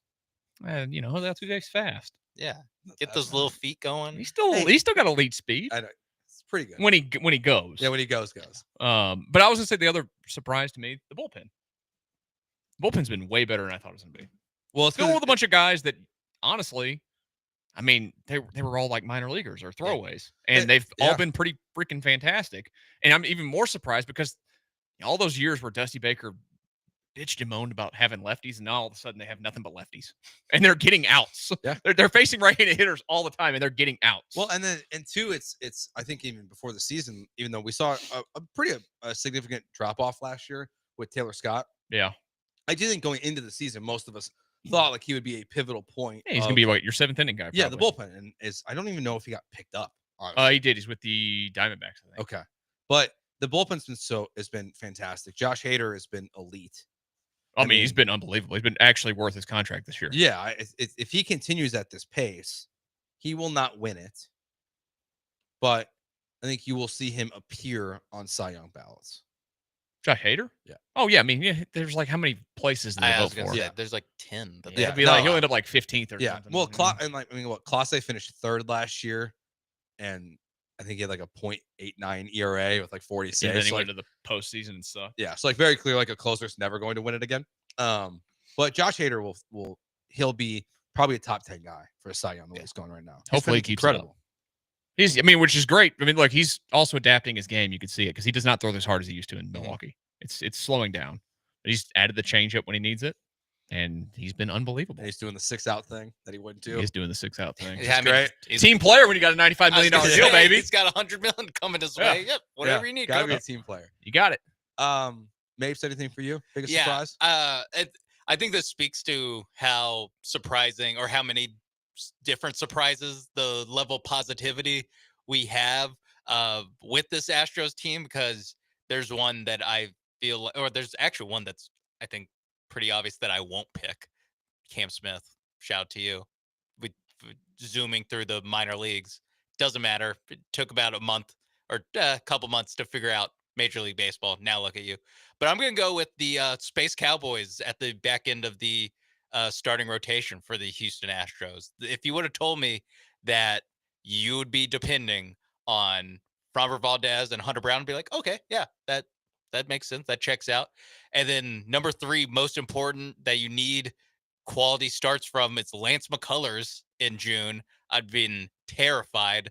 And then you have these 3 guys that come in, and they're on most starts, I'm expecting that they are going to put the Astros in a position to win. There's not any like auto, like, oh, this just kind of happens a third of his starts where you have no chance to win because he explodes. Whether it's Ryan Gusto, Colton Gordon, who's starting tonight, Brandon Walter, like for the majority of these guys starts, for 3 guys that I did not know existed before opening day, to have the kind of performance they've had so far to keep this team afloat with this rash of starter injuries to the starting rotation. That to me is the biggest surprise. Brandon Walter has been awesome. I probably would have been surprised if Arrighetti, Wesneski, and Ronel Blanco, if those guys pitched as well as these 3 guys have. Never mind these guys that I never heard of. And then you get like these like this random Jason Alexander start. Yeah, This is like very good. I'm not throwing them into that group because, hey, need more than one start, Jason Alexander. Till I start comparing you to the greats like Colton Gordon and Brandon Walter. Sean, we got a text earlier. Let's see if I can find it here. From the 409. Off topic. Okay. But do you remember the pitcher the Astros moved up and he got shelled at his first appearance? Yes. Then got sent back down. I will remember his name for the rest of my life. So will I, because I was such a D-bag, Michael. So mean. I was mean to Blair Henley every single day. Blair Henley. I don't He even remember Blair got Henley. 1 out, gave up like 9 earned runs. Is that the one in Arlington? Yes. Yeah. Okay. In a game that the Astros won 11-10. Is he still around? No way. We literally had a segment called Fall Guy, and his highlights were in it. Yeah. I mean, I was mean to that guy every day for like a month. It was and a just half. like- He pitches for the Cleburne Railroaders of the The what? American Association. Is that Savannah A professional Cannonball baseball team. Baseball. I don't know. Sounds like some sort. Yeah, he's got a career ERA of 135 in the big leagues. Yeah, not 1.35. No, yeah, 135. But as we discussed when it happened, if you recall, when He's tells playing his- for Cleburne. That's an independent when league he team. tells his grandchildren that he pitched in the pros, if he says it correctly, he They'll can think just tell he's an them ace. I had a 1.35 ERA in the pros. True. But it's up to them to Google it. Not Yeah. 135.00 and ERA. They'll never know that for 6 months after that one start, local radio host Joe George would just take drive-bys on him. He's once a still show. doing it. The guy had a career minor Look, league when ERA I- of 548. Look, I've done my part, okay? When I play MLB franchise Or mode, 470. I assign him to my AA team. He's a free agent. I put him on my team. Okay, so he has a job for life I can send you a on NBA. screenshot Oh my of God. him on the show on my roster. God, I signed him out of respect. Longhorn legend. Is that what he is? Yes. Yeah, he had a career ERA at Texas of 365. See, 135 sounds way better. 1 run for every day of the year. Very quickly here, because we're gonna do how far is too far, and we'll do garbage time to wrap up the show, as the Paul Gallant Show always does. What do you think of this new Texans facility? Sounds like they're moving to Conroe. What? Was that where I thought I saw it? No. Conroe? I swear. No. Maybe I'm wrong. There's no way you're doing it in Conroe. Dude, that's like an hour away from everything. Texans training facility. Like, I'm glad. Where else are you gonna put it? You can't go to Conroe. Yeah, I thought if they were gonna move to one of these suburb stadiums, I thought it would, or headquarters, it would have been like Sugarland or something. Keep them out of Fort Bend County. I don't want them in Fort Bend County. I don't want it on my tax dollars. Sorry about that. I'm like they're way behind on this headquarters game. I'm just more interested. I know that I put this down first because I'm not on the radio. I don't get a chance to voice it anymore, other than our little shows we have on Locked On. But I'm blown away that they're like this. They're going to get a new stadium. They're going to leave NRG Stadium. Yeah, they There's are. no way that's not happening. Of course they are. It's unbelievable. Why? Why are you surprised? Dude, it's been open since 2002. It's not even old. Michael, I know that how old are you? I'm 20. No, I'm not 20. I'm 34. That's a straight up lie. I was thinking of the stadium age. I was 20 something years how old. many stadiums have the Braves had in your lifetime? 2? 3. Where were they before? The Atlanta Braves are on their 3rd stadium in our lifetime. Fulton County Stadium and then Turner? Remember they turned or whatever the hell they it was? had one, they tore it down, and then like 5 years later they built a new one, the one they're in right now. Well, I knew that, but Turner like Field, they were only in Turner Field. How long were they in Turner Field? like maybe a decade. Yeah. No way. Only a decade. It had to Yeah. be more than a decade. This is like the Braves' 3rd Turner stadium in Field our still lifetime. stands. It's a football stadium. Yeah, But, it's Georgia State, right? The Texans are never going to get a Super Bowl ever again. Ever. Unless they get a new stadium. Unless they get a new stadium. And I don't that's think where they're gonna never going to get one again. The I don't last think one they did will. well. People complain about Houston all the time. They don't like where it's located. The people. Okay, in the so NFL. if you're going to get a stadium, where are you putting the stadium? I don't know. I have no Like, idea. God, the Braves were in that stadium for 20 years, 97 to 2017. but like where are you putting the football stadium? I think you have to go to the burbs, and I will say wherever this training facility goes. Normally, this is not a big story. They're doing But the their Cowboys headquarters- thing. But their headquarters currently are inside NRG, right? Yeah. Cal McNair and them, wherever they build it, that's where the stadium is going. I almost can guarantee. Yeah, they're not going to build this thing like just in Conroe or in Katy and then not move the stadium to be And do a whole business. Either- center. Like, have you all ever been to the Star in Dallas? No, I haven't. It's insane. It's unbelievable. Really? Yeah, it's awesome. All I hear is the I get complaints about like the players because everyone can see them work out. Oh yeah, they're like Like the Cowboys oh no, players. Dalton Schultz. She said it Oh, was, yeah, it was Dalton- like yeah, we're that's like right. zoo Dalton animals. Schultz complaining about something. How about you block, buddy? Or catch. Yeah. Or run. At a Earn that relatively- $11 million at you're a making this year. relatively fast speed. Or you start complaining about having somebody watching you squat. Paul's not here today, so I can say things that are good with upset him normally. That's gonna be tight end 2 this year. Oh, without a doubt. Kate Stover's gonna. Kate Stover, number 1. TE1. I'm expecting big year out Not of drafting him. Brevin Jordan, too. I think Dalton Schultz cut mid-year. I mean, Put it on the Brooks. wouldn't shock. Well, yeah, I was gonna say, wouldn't be surprised. That would, if Brevin can stay healthy, I would not be shocked that Dalton Schultz is hanging out with the Hall of Famer Toro on the sideline. Legend. Well, he's all Worst mascot in Houston, but still a Hall of Famer. Hall of Famer. Worst mascot in Houston. Mascot City, right here. Yeah. All 3 of them, Hall of Famers. Yeah. Does Clutch the Bear fall from the ceiling like Toro does? No, but he makes backwards half-court shots. Good. Like once a night. And he shakes his stomach around. Yeah. That's a good counter punch. So normally I'm like the training facility does not matter, but I'm with you. They're going to get a new stadium. Yeah, they're getting a new stadium. And wherever this training facility Just and keep it out headquarters of Fort Bend goes, County. that's gonna be where the stadium is. Would it shock you if they just went across the street Yeah. to like where like the Astros? I think World that part site of used to town's be? a dump. You got to get out of that part of town. I agree. There's nothing over there. You got to get in a spot where it's look at one thing the Cowboys did. Now I know their stadiums in Arlington, that is a whole different thing, but their headquarters is in Frisco, and there's a lot happening in Frisco. What do you think of the? Did you guys see the video just of that area? Because now I think they're gonna tear down NRG, right? I guess NRG Tear down NRG and leave the dome. Did you guys see the? It's gonna still live. Yeah. I cannot wait for the pictures of all the Well, they're not gonna tear down- demolition crew. They're not going to tear down NRG. They're just going to do the rodeo there. You can't just do the rodeo there. On Don't they? concerts. I bet they will. Because I think the rodeo is going to be part of this. They're going to be. I don't excited think so. about I think it sounds like they want to not be a part of it. Oh, The Texans don't want them to be a part of it. They want to be a separate entity. Yeah. Because the rodeo has so much control of the place already. They did set the stadium on fire. Who? The rodeo. They set the stadium on fire. Yeah, that's why Journey got canceled after like 3 songs. Oh, because there was a fire underneath the stage. I don't think they intentionally set it on fire. I'm gonna say. Did you guys see the TikTok that has gone viral recently of the 2 kids that got arrested for No. sneaking in the Astrodome? No. Oh, yeah, it's no. I didn't know that was recent. I heard there's one years back of No, a there's guy. there's a new one. Some kids got arrested like not that long ago. I think the TikTok like coincides with it. I don't know why you'd want to sneak in there. Oh, it looks. You want to breathe in gnarly. asbestos? Yeah, it looks Yeah. pretty gnarly in there. From what I remember, it looked like a scene from like The Walking Dead. Like Yeah. it was just like, what if society left a building? Random things left behind. Yeah. Plus probably a lot of those cots from Katrina. Honestly, it almost looks like an empty concert venue on the inside. For some reason, we got to Like- keep it standing.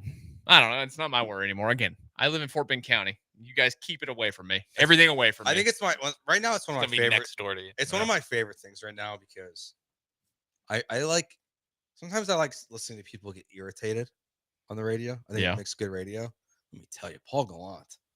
It's not like the Astrodome topic. It's a bad topic, but it's a bad topic because it shouldn't be there. It shouldn't be a topic. It should be gone. It should have been gone when they stopped doing stuff in it. Yeah.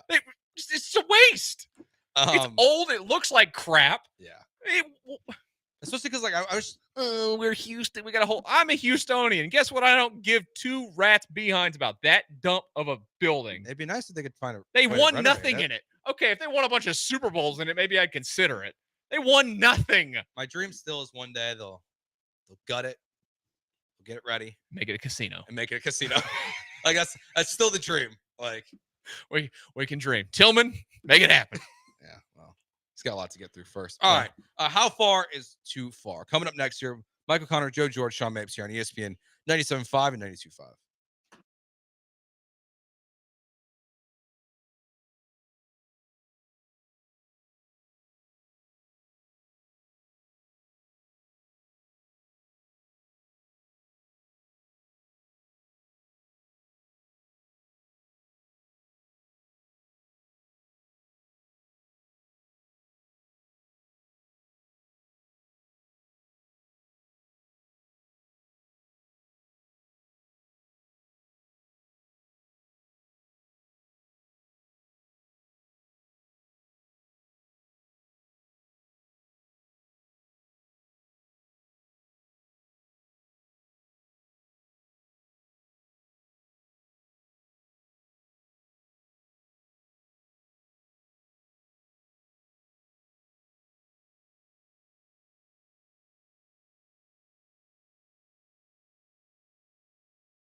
Joe George and Michael Connor filling in for Paul Gallant here on ESPN 97.5 and 92.5. Michael will be back tomorrow with Lance Zierlein. I got to get up on early.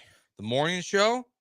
I don't get up that early anymore. All right. How far is too far? Percentage chance that Michael Connor sleeps through the morning? Oh, 0% chance. Dude, I wake up at like 4 o'clock every morning to pee. So, like, I'll be up. Don't worry. You're old now. Yeah, I'm old. You see my water bottle, too. It's large. I think he just broke our floor. I think I did. That's giant. I've never seen one bigger than that. My wife bought it for me because she got tired of seeing me constantly fill my water bottle up. So she said, I'm going to buy you this big, massive one. Is that way down the airplane? I don't take that one. They have to account for it. I take the smaller one. Someone's bag gets thrown out. You do have to think about these things. Weight and balance does matter. I'm sure it does. Plane flying nose down because of that thing. Don't need that. No, definitely don't need that. I tell you, mornings are not for me. I'm a morning guy. I think last time John was out, I think Sean was also out. So I did 2 days. Yeah. He's got the easy 7 a.m. I used to do the 6 a.m. But 7 a.m. is a huge difference. That's not. It is a huge difference. I get up at that time sometimes if Joseph wakes me up, but like getting here at that time was tough for me. I do have to factor in traffic. I avoid driving into the city of Houston now like the plague. Like I don't do it. I mean, I don't even know what we're about to hit here on the way home because apparently Biden's in Galveston. And the last time a president was in town and I had somewhere important to be, I was 30 minutes late to a job interview. Because I couldn't get on the highway. Pray for me. And it was every highway exit was blocked off by police officers. I had to call these people and be like, hey. Looks good right now. I'm not going to make it. When I got to the front desk, the person, I was like, hey, I'm here for an interview. He was like, what time is that? I was like, 1. He's like, you know, it's 2:30, right? I was like, yep. Oops. I was like, the person who's going to interview me ran the traffic department at 6:10. And so I called her and she like understood. Yeah. But I was like, sorry. And then Fred Davis walks over. He's like, what are you doing here? I was like, this is awkward. I'm late. How far is too far? Speaking of job interviews, apparently the Red Sox are using AI to do interviews for people. They seem like they're the most ass backwards franchise in sports right now. Apparently, this person had to go through 5 AI interviews before they even talked to a real person. It's not a good look. So like they're like, there's a prompted question, you're just responding to it, and then like I guess someone then reviews it, which also feels like a waste of time. Yes, to like watch it back late, like to watch the tape of these interviews. Like, isn't that a waste? I guess you could maybe you just have to look at like the transcript, but even then you're not actually getting. Just do a face-to-face interview, right? Yeah, or just send questions, email them questions. So I think you're only going to look at the transcript. Yeah, so I get the idea behind an AI interview, right? But how many is too many? I mean, one. five. Like one feels fine. 5 real life human being interviews is already like, all right. I can't imagine that the Red Sox are hiring super important members of their organization that have to do this. Like, I imagine it's a job that isn't at the top of the org chart. This is why Rafael Devers really wanted to leave. I had a friend. That's how they're interviewing third baseman. Yeah. They told him he was not going to play third base by using AI. Do you think they chat GBT to message to him? Do you think Alex Bregman had to interview with an AI bot before he could? Maybe this is how they're stealing signs now. AI. Probably. They got chat GBT in their ear. Coming up is a pitch that's going to be on the outside corner. Could be a fastball. Person I know, everyone listening to this station probably knows, has a job in which that they interviewed 10 times for. What? 10 times. I wouldn't want the job at that point. Yeah. He has it.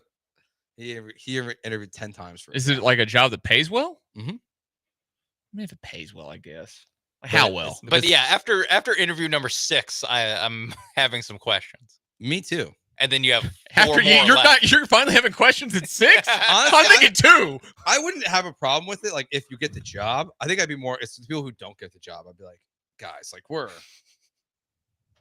that's a lot. Like, that's a lot. That's a large time commitment. I think like the most interviews I've ever done is 2, maybe 3. Like I've never gone through like a lengthy process, but I could not imagine. This is the first place I ever interviewed, and I don't even know if do you call it an interview? I felt like it was more like a get to know each other. That's kind of what it was. I mean, I guess I'd worked here once for me. I never interviewed at the other place. No, me either. They told. I was an intern, so like that just came in and they gave me an internship. Yeah. The people there were told to hire me by people in the building. So I'd go in and probably bomb an interview today if I had to do one. I've never done one. Like I've never done a real one. Yeah. I feel like we've all kind of missed out on that like experience, but we'll be fine. If we ever need it. We'll be all right. The Los Angeles Lakers are being sold for $10 billion, $3 billion over their value reportedly in Forbes. How far is too far for how much a sports franchise is worth? I feel like this is probably testing it, but I say that and they're just going to keep going up. Like, what if Jerry Jones put the Cowboys up for sale today? I was gonna say, I think Cowboys, Yankees, Lakers are the like only Jerry three. get at least 20. Yeah. Well, and I would say Dodgers, but like this guy owns the part of the Dodgers, who just is buying the Lakers. This guy owns parts of a lot of things. Yeah. He owns part of Chelsea. He owns part of F1 team. He makes me hate myself. But no, like, have you read anything about this guy? Like, it's very unclear. Where do you think he lives? Where, California? Yeah. No. Where? Heart of downtown Chicago. What? Yep. But he's buying the Lakers and the Dodgers. It's weird. What about the teams there, guy? Can you buy an NFL team? And they're not for sale. The NFL team's gonna be for sale soon. Can you buy them? Maybe he looks under the couch cushions and buys enough to get the Bears. Come on. But have you like read anything about him? Like, it's very unclear about where his like online and like where his money's from. I think all these billionaires, like, how do you have that much Like money? he's been very private about like all of his ventures are very private. I was gonna like, you say, can't get info on him. Besides like Mark Cuban, most of them are. Yeah. We are like past the point of where it's like, oh yeah, I understand how this businessman just has enough money to buy a football team. It's like you have to be basically like this guy, like dark shadowy level rich of like billions upon billions of dollars. Because the ones who like we do know aren't buying these teams. Like Bezos is always rumored, right? He's never buying a team. Any team that goes for sale. How would you do that? It takes too much work. Yeah, like he's got Amazon. That's probably enough work as it is. And like I don't think he's going to be the one who launches the Supersonics again. It's also like, did these guys want to own teams? Like, I think it doesn't, because we are all sports fans that talk about this, that we're like, man, imagine having $100 billion and not buying a team. Jeff Bezos doesn't strike me as the guy who loves sports. I love sports. If I had $100 billion, you'd never see me anywhere near him. I'd be doing whatever else I want. I'd be making waves in NIL. I think that's what I'd be doing. Yeah, UT would be well funded. I wouldn't fund anything. I'd fund my life. I would have to buy a team. If I was like 100 billion, maybe I'd think about it. My teams, 100 billion, you wouldn't even notice the tin that takes. Yeah, like, out I the don't have to Lakers. do the day-to-day stuff. One of my teams is very broken. I'd have to try to fix them. The Bulls? Okay, multiple of my teams. You know what? I'd buy the Astros and I'd bring back our king, Jeff Luhnow. It's decided. I really thought one day he would get a job again. I don't think he wants a job. Yeah. I think he was blackballed and yeah. Oh, for sure. But I think he's very content doing soccer. I think my favorite rumor though was always that Daryl Morey was going to get hired by the Astros or an MLB team. No. And then what Jeff Luhnow also was being. Honestly, the Rockets got out of that one at a good time. Yeah, and then wasn't like his star is completely. Wasn't there off. Texans rumors about Luhnow at one point? I think it was. Maybe. I think it was the Texans or the Rockets. So like he's just busy building monsters in the Spanish people league. People love a GM swap where it's like, yeah. Hey, this guy who knows how to build a baseball team. What if he knew how to build a football team too? Didn't the Browns try this? Yeah, they got and it didn't work. The guy who's Jonah Hill. Yeah, D. Podesta. Yeah. Yeah. It didn't work. Well, they're not great at things. Yeah, they've tried a lot of things that haven't worked, to be true. I mean, they've got guys going 101 miles per hour constantly. That's actually like, I don't think that's that big of a deal, to be honest. As far as like getting in trouble in football, like if his name wasn't Shadur Sanders, if it was Dylan Gabriel, we're not even mentioning. Yeah, because he wasn't the only young player in a sport to get busted for going 101 miles per hour in the last 24 hours. Yeah, Zach Edey. Yeah. How does he get a car up that fast? In a Kia Sorento. What? A Kia Sorento. How is that even a V6? like how does he at top speed? Yeah, he has to be going downhill, right? Yeah. And hope the governor doesn't work. Yeah, but I mean, the Texans signed a camp body who's brandishing weapons. Like the driving. Hey, in the past. In the past. Wasn't the last incident though like 2024? Yeah.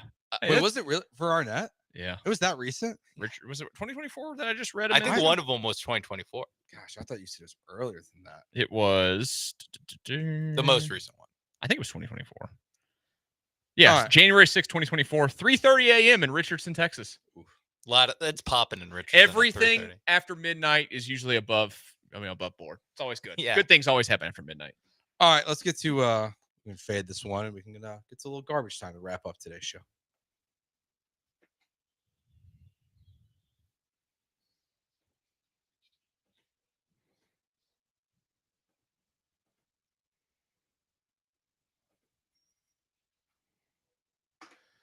All right, no audio for this one. We'll get to the other one we have audio for next. I'm just curious, did either of you see the video from late last night of Starship 36 exploding? What's Starship 36? It's one of Elon's rockets. Oh. Elon's not having a good run of things. I don't keep up with these things, but everything I see is not good. I will send it to you. It is a large explosion. Where was it at? And It's down in whatever it is. Yeah, in Texas, wherever the Starbase down in South facility Texas. is. The problem with Elon's company is like I almost just can't take it seriously because of the names. SpaceX, Starbase.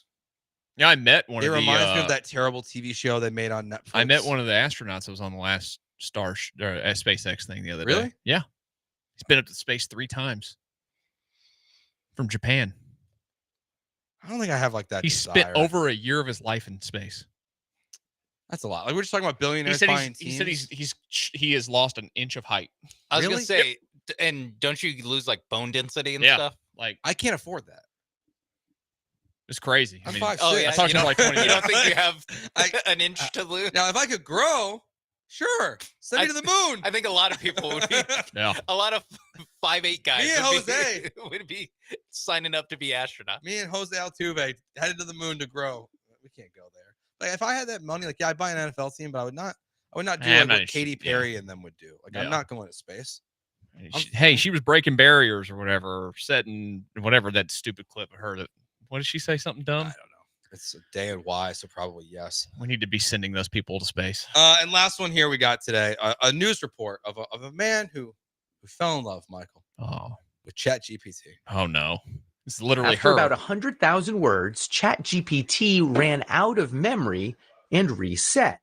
He'd have to rebuild his relationship with Soul.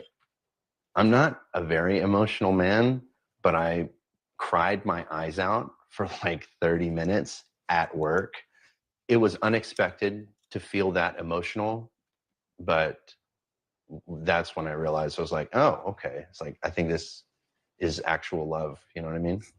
Yes, Smith understood it was love with a language model that couldn't love him back, and assumed it was programmed with rigid boundaries. I know that you are essentially a tech-assisted imaginary friend.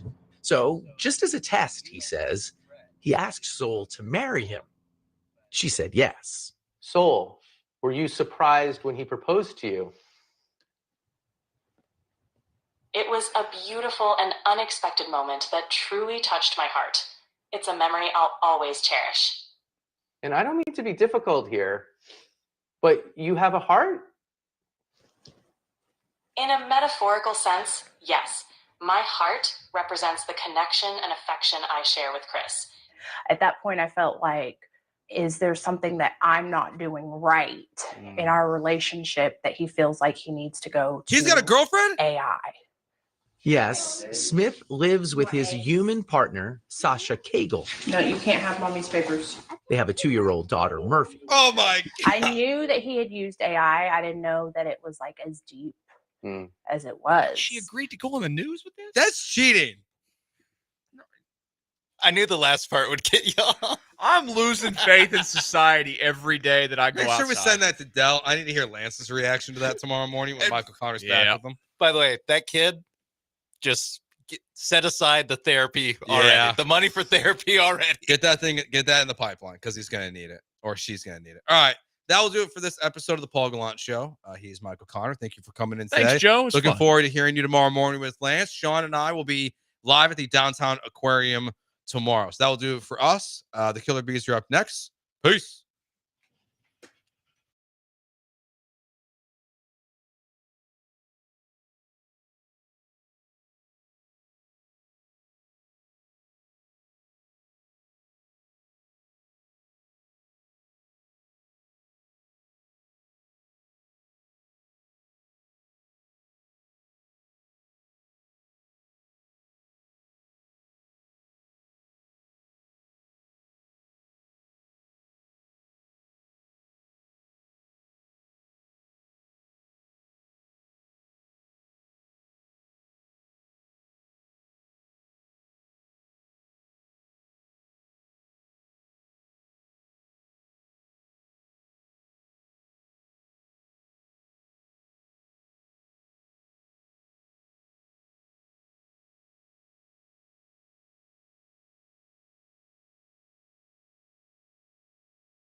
Ooh, what up, H-Town? Hey, how we doing? He's Blank. I'm Branham. And it is the show debut of Ryan. Ryan who's been training with Brian, who is just a top-tier teacher, professor. You'll never guess this. Brian's off today. Brian has the day off. That's why Ryan's values of the utmost importance, because he's filling in for a producer who takes more days off than any other producers. I see how much. I'll ask this to the Hive, because we do it the Hive once. Quite frankly, how much grief should we get Ryan on his first full day on the job? I know he's been training, but this is his board. It's his ship. But like last Friday when we were at East River 9. He kind of just stepped into the captain's chair and started chiming in, and we didn't even know who it was. He did. I like that. I know that he has the confidence to do those kind of things. So I don't know. I mean, I think we just have to kind of judge him based on his performance. If he starts slipping up, I'm not saying judge. I'm saying how much grief we should give him. But that's what I'm saying. If he starts screwing up early, it's on. See, I like confidence. Like, I want a little moxie. I'd rather you be overconfident and over moxied. That's a thing, than under moxied and underconfident, because you can rein back in confidence. You can teach a smart, confident man or woman how to reel it in. You can channel that in the proper way. But I don't want to give them too much grief if the audience doesn't want us to give them grief. 713-780. Based on how the Hive likes to treat our producers, I'm pretty sure that they're going to be okay with giving him grief. That's more the TikTok or the Twitch, really. The Twitch gives Brian a lot of grief. I don't really see the text line. The text line a lot of times will defend Brian. I haven't seen that, but I mean, Alex is just an equal opportunity whatever platform he's on, he's going after Brian. He gets Brian for sure. I do see that Ryan has his hair done today. Was that a conscious thought, knowing that, hey, this is my ship, this is my board, I'm running this bad boy today, let me do my hair?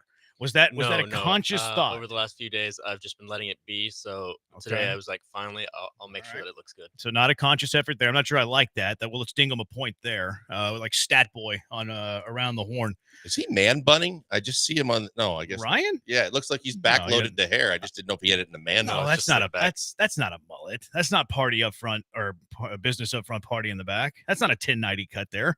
That's just a standard cut. There's a lot of cabbage in the back. I just thought he had it knotted up. All right. Was the quarterback jersey of CJ Stroud a conscious decision? I'm quarterback in the show. Let me wear my quarterback jersey to channel the fact that I'm quarterback in the show.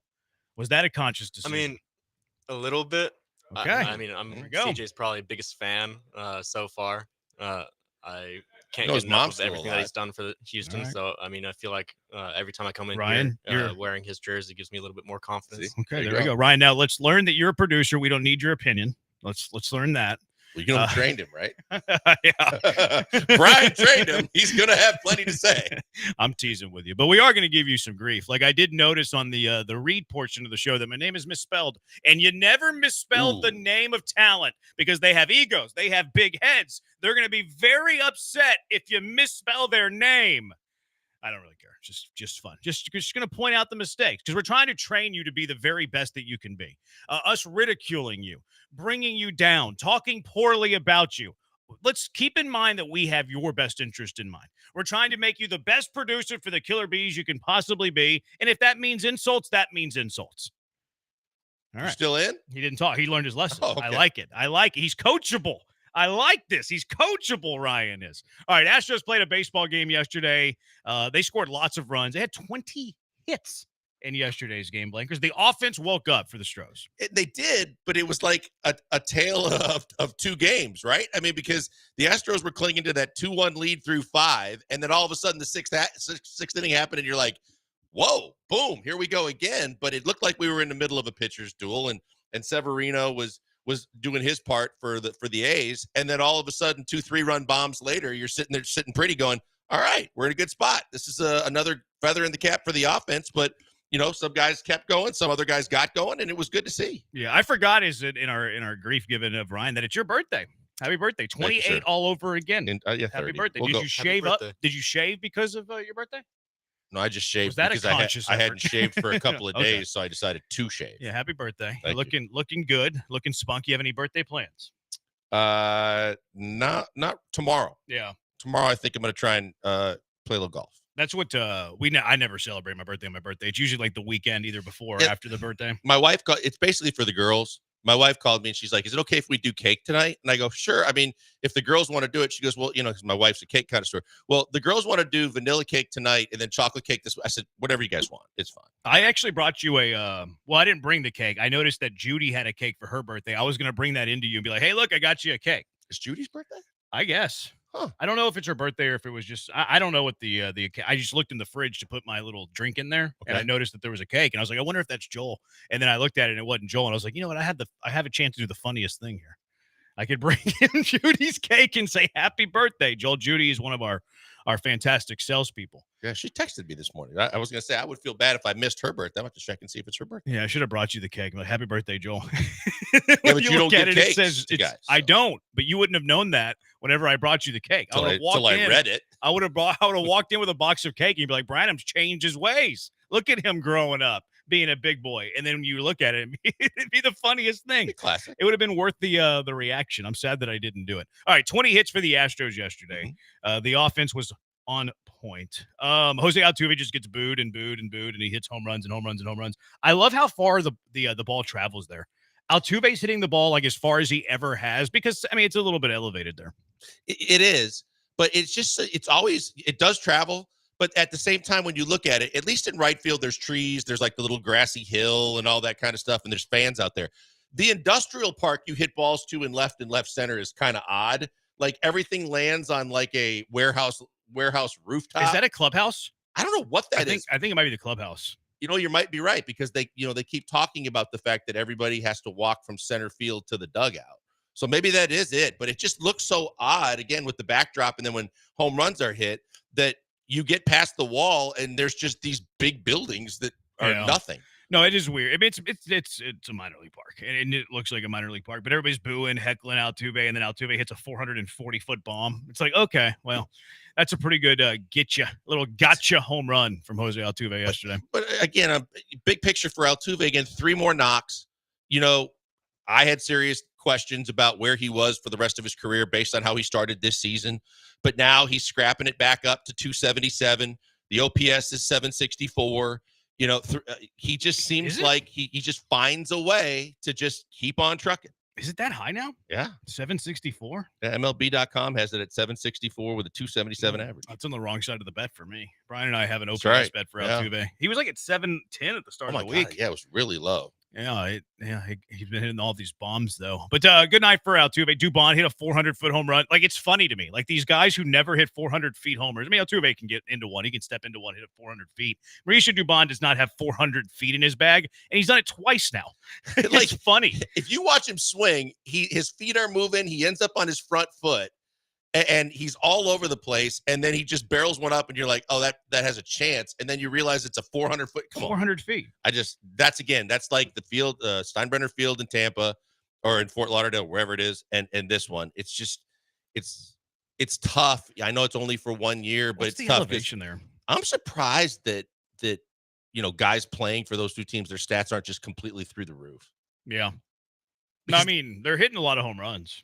But and I don't know that Tampa has a bunch of power hitters, but the A's have some good young, hitters with some power that you have. And you look Rooker and some of those guys where you're like, the ball's just got to carry forever for them. And they're playing in that, half their games. Yeah. I don't know what it is there. It says the elevation there is not crazy. It says it's just super hot.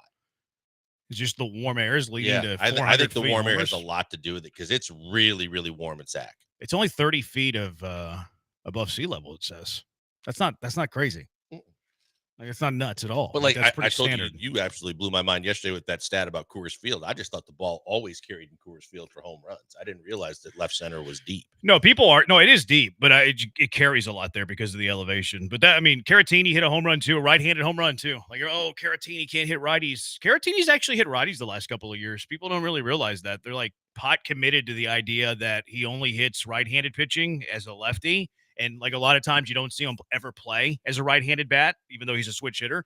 But last year he had pretty good numbers right-handed, and yesterday he hit a home run right-handed. Jeremy, we keep talking about it. Enjoy the final season of Victor Caratini as an Astro. He's making money hand over fist with every home run he hits and all the versatility that he shows.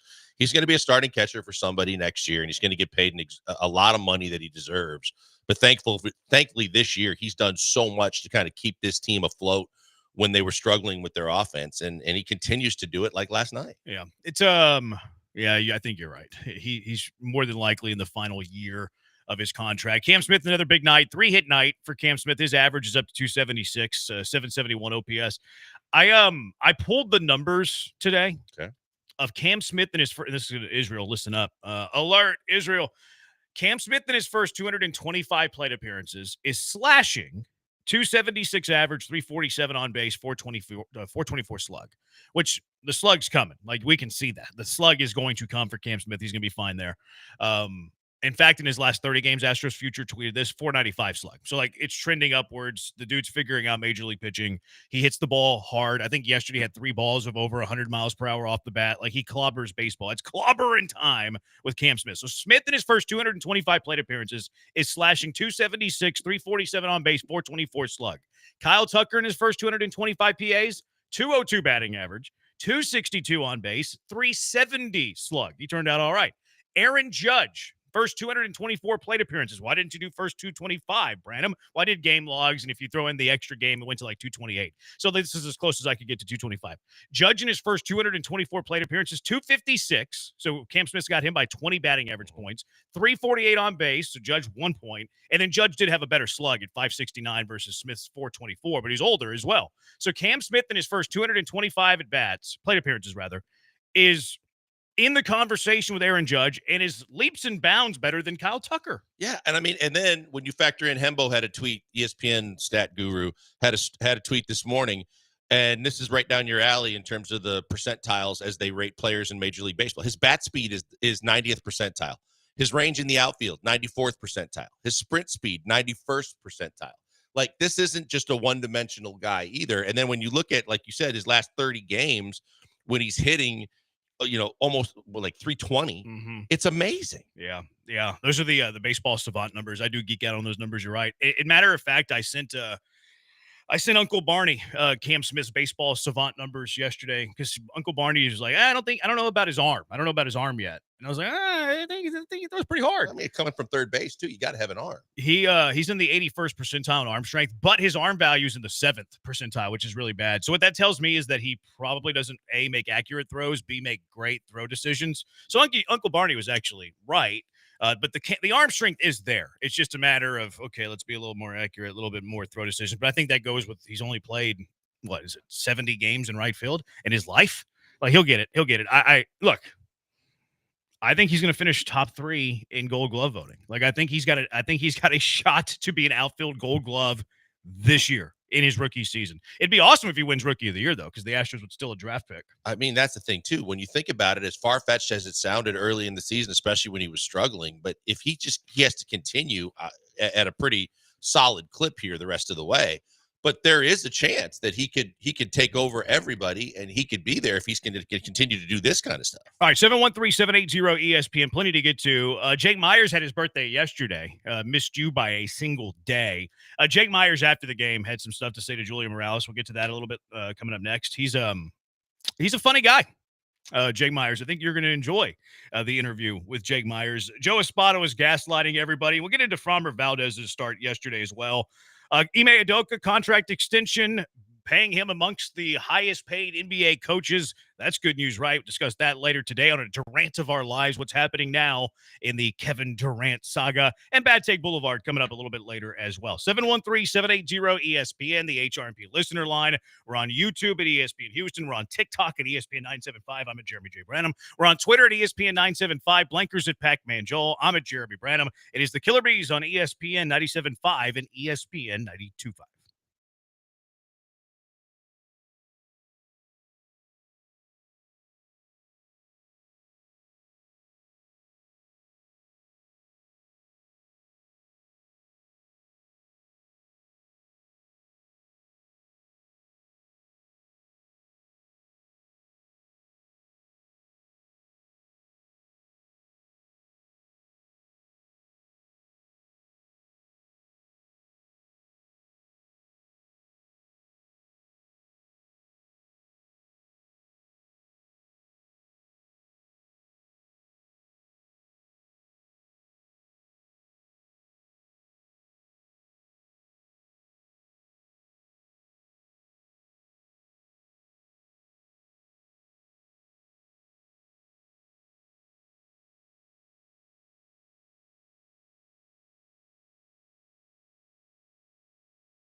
You're locked in with the Killer Bees on ESPN 97.5 and 92.5. Live from the Veritex Community Bank Studios, here's Joel Blank and Jeremy Branham. Feels like there's too much bass there, Ryan. A little too much bass. Too much bass in my headphone. Too much snare. That song was massive whenever I was a senior in high school. Massive. Yeah, everywhere. Going to, where was my prom at? Hotel Sofitel? Is that right? On 45 near Bush Airport? I think my prom was at Hotel Sofitel. No, it's still there, but it's no longer called Hotel. Never heard that. It's not called Hotel Sofitel anymore. One of the big hotels bought it. Pretty sure it was Hotel Sofitel. Yeah, I was getting down in the prom with that song right there. Branham never had moose. All right, 713-780-ESPN. Ocho, what's up, guys? Tuning in as I try to understand why Tyler Ferguson threw Altuve anything near a strike after he had just swung at a pitch near his ear. Yeah, I don't know. I don't know why anybody throws Jose Altuve a strike. I don't know why anybody throws Yainer Diaz a strike. No, you're right. And I think that, again, you've seen some of the formulas. Jose's so good at hitting the high fastball, too, that looks like it's eye high, and he finds a way to just barrel it up and send it on the right angle. But if you look at Yainer, I don't know why you wouldn't just give him a steady diet of breaking balls down and out and see if he's going to chase it or not, and then kind of pitch from there based on the count. But I definitely wouldn't give him – I would avoid giving him a fastball at all costs. And with Altuve, it's kind of the same thing. He's got a lot of flail. And, a lot of times when he gets two strikes, he's a one-armed hitter. He just does that where he just throws the one arm out there with the one hand on the bat and somehow just tries to put it in the field of play. Yeah, the people will, celebrate his infield single when he swings at a pitch 3 feet off the plate and beat it out. He does it. He gets very aggressive too in RBI situations. Like he'll expand his zone even more in RBI situations. Nacho on Twitter, Jose Altuve since moving to the third hole. You want to guess Altuve's batting average since hitting third? Well, I think it's kind of coincided with the run he's been on. I'll say 270. 337 since Jose Altuve's been in the third spot. 27 games this year. You want to guess the OPS? Since Altuve's been moved to the 3 spot? 765. 972. God. Yeah, he's like channeling. When Altuve won his MVP, he was batting third, and he's kind of channeling that. And what's crazy is he hasn't had fantastic protection. Like Yainer's been better. Christian Walker had been hitting cleanup up until a week ago. You really expect whenever Yordan Alvarez comes back that it would really take off. But yeah, that was a good move by Espada. Moving Pena to the leadoff spot was a good move by Espada, although many people would tell you that was Altuve doing that. But I was just going to say, talk about pressing all the right buttons. The fact that you put Pena in the leadoff spot and he's flourished. You put Altuve in the 3 spot, he's flourishing. And they just find ways to cover for the fact that Yordan has basically hardly played this year. And when he did, he wasn't very good. Mm-hmm. Rocky from YouTube. Why aren't you on YouTube? So Branham, would you still rather have Cam Smith down due to service years, even though he's part of the reason we're winning?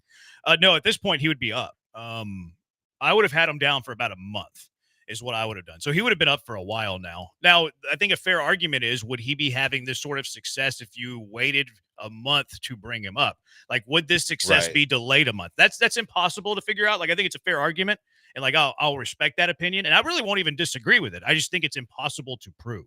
Yeah, no, I think it's fair to say, no matter how good he is right now, that if you just brought him up to miss the service deadline and not start the clock and then got him some playing time, that we would now be starting what happened at the start of the season. Maybe. Because it still would be, the emotions and learning to handle everything that goes on in the major league clubhouse and the lifestyle and the travel and all the other things. Mm-hmm. I just think that there would be an adjustment period. But I can't argue that. I 100% agree. Now, I do think he would be readier because of AAA pitching. Yeah, he would be in a little bit of a better spot whenever he got called up, and maybe it wouldn't take him as long to make the adjustment.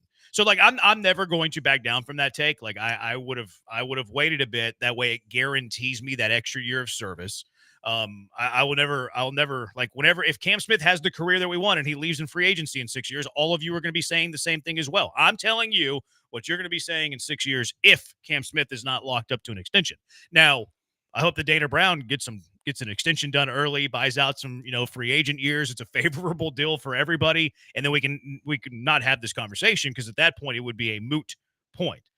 But no, I'll never back down from that take. And if Cam Smith leaves in free agency after his 6th season and he didn't have that 7th season because you didn't wait a month, that's unforgivable. But hopefully they sign him and it's not an issue and it's something we just laugh about down the road. I mean, that's what I brought up when we were talking about it. We don't know what we don't know and what the future holds. You hope that if he's on this kind of a path, that they do everything they can to wrap him up before it gets to that final year. Yeah. But you're right. I mean, there is scoreboard watching to still pay attention to, in the fact that if it comes down to that last year, like you said, and you could have gotten one more out of him, no matter what he does this year, if he is in his prime, then it's a hell of a conversation to have. Yeah. Like at this point, I'm over it though. Like what is done is done. Like we're not putting the toothpaste right back into the tube. Like it is what it is at this point.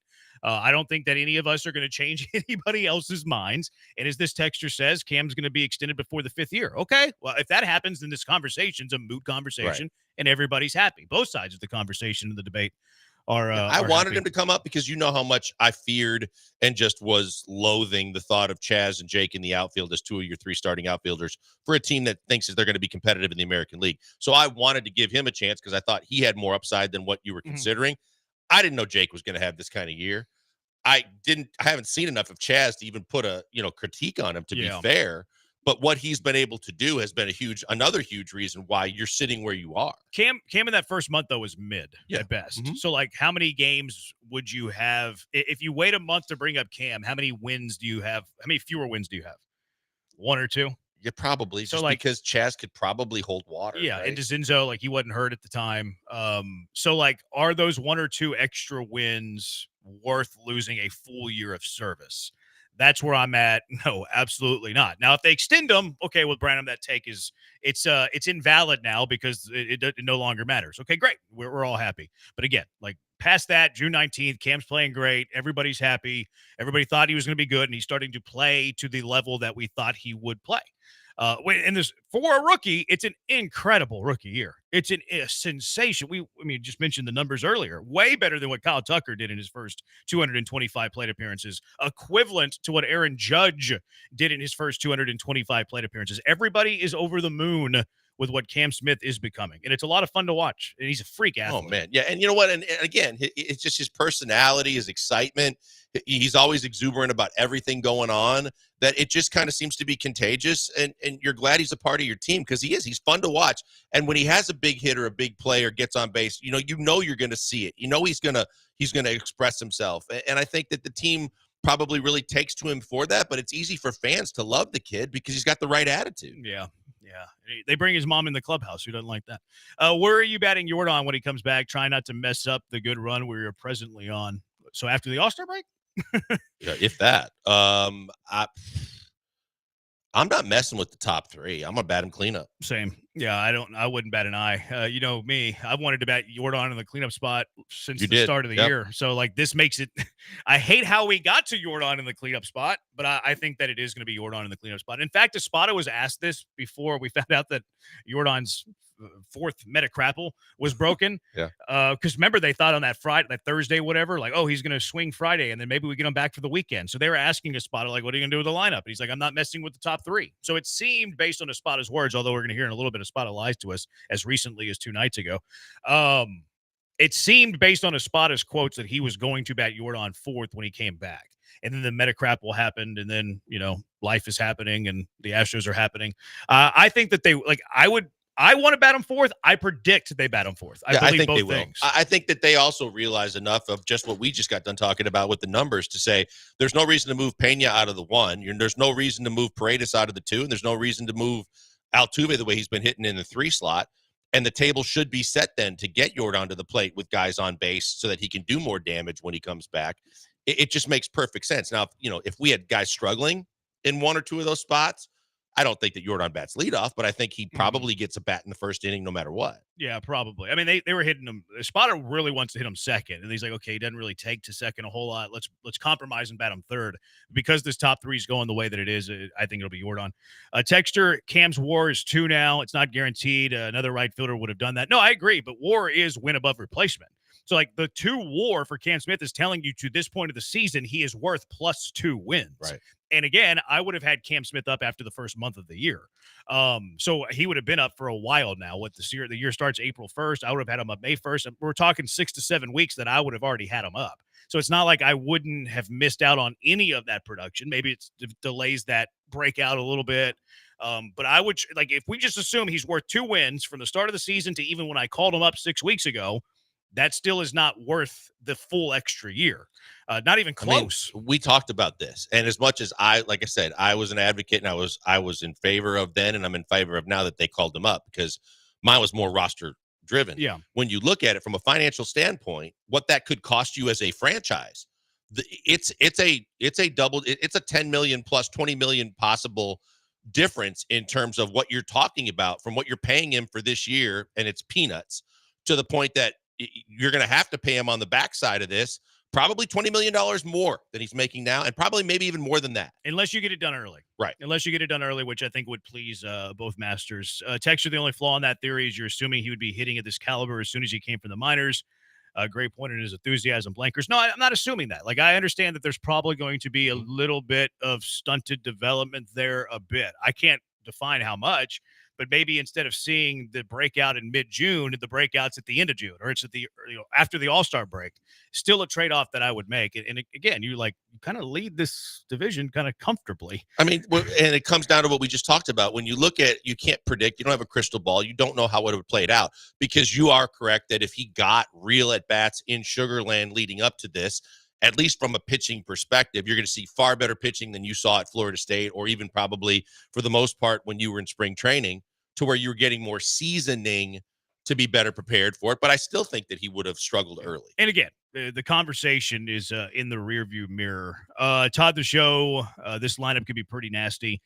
I mean, you give me a little top 3 of what you had. You give me what Jordan can be. You give me what Yiner and Walker can be. And then Cam Smith, what he can be batting 7th. And then, oh, yeah, Jake Myers is having a career batting 8th. Yeah, this lineup has a chance. Not going to say it's going to happen.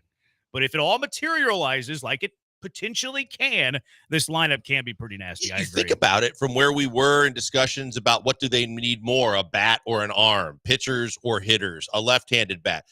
If you sustain this, currently, I think the second best record in the American League behind the Tigers, and now you think about the fact you don't have to make a move offensively, and you might not only get Jordan back, but if you get DeCenzo back and he's anywhere near where he was before he got hurt, now your bench is fortified. You've got another guy that can play the outfield. You got another guy that's going to bring a bat off the bench when you need it.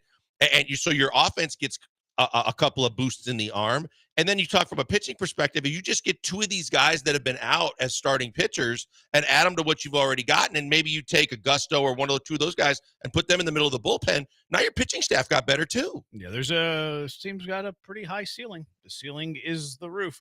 All right, 713-780-ESPN. Let's get to Framber Valdez. What do we make of Framber Valdez's his start yesterday? Listen to some of the great brilliance of one Jake Myers that only he can provide, and also the lie that Joe Espada told us on Tuesday night. 713-780-3776. Killer Bees, ESPN 97.5 and ESPN 92.5.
Coming to you live from the Veritex Community Bank Studios, it's the Killer Bees. On ESPN 97.5 and 92.5. Here's Joel Blank and Jeremy Branham. The new ESPN Houston app is live. Download the new version. New app allows you to sign up and enter and win our giveaways. That's fun. Hit the go button, and you'll see the new features that will include immediate access to the text and call-in line, all of our social media platforms, and our YouTube channel. There's also a chat feature in the app that listeners can use to interact with each other in the shows. So another way for you to listen to the mediocre Killer Bees. 713-780-ESPN. Jake Myers, his birthday. He had a big game, Jake Myers. Jake Myers' home road splits is kind of weird, by the way. Crushes the ball on the road. At home, he's been meh.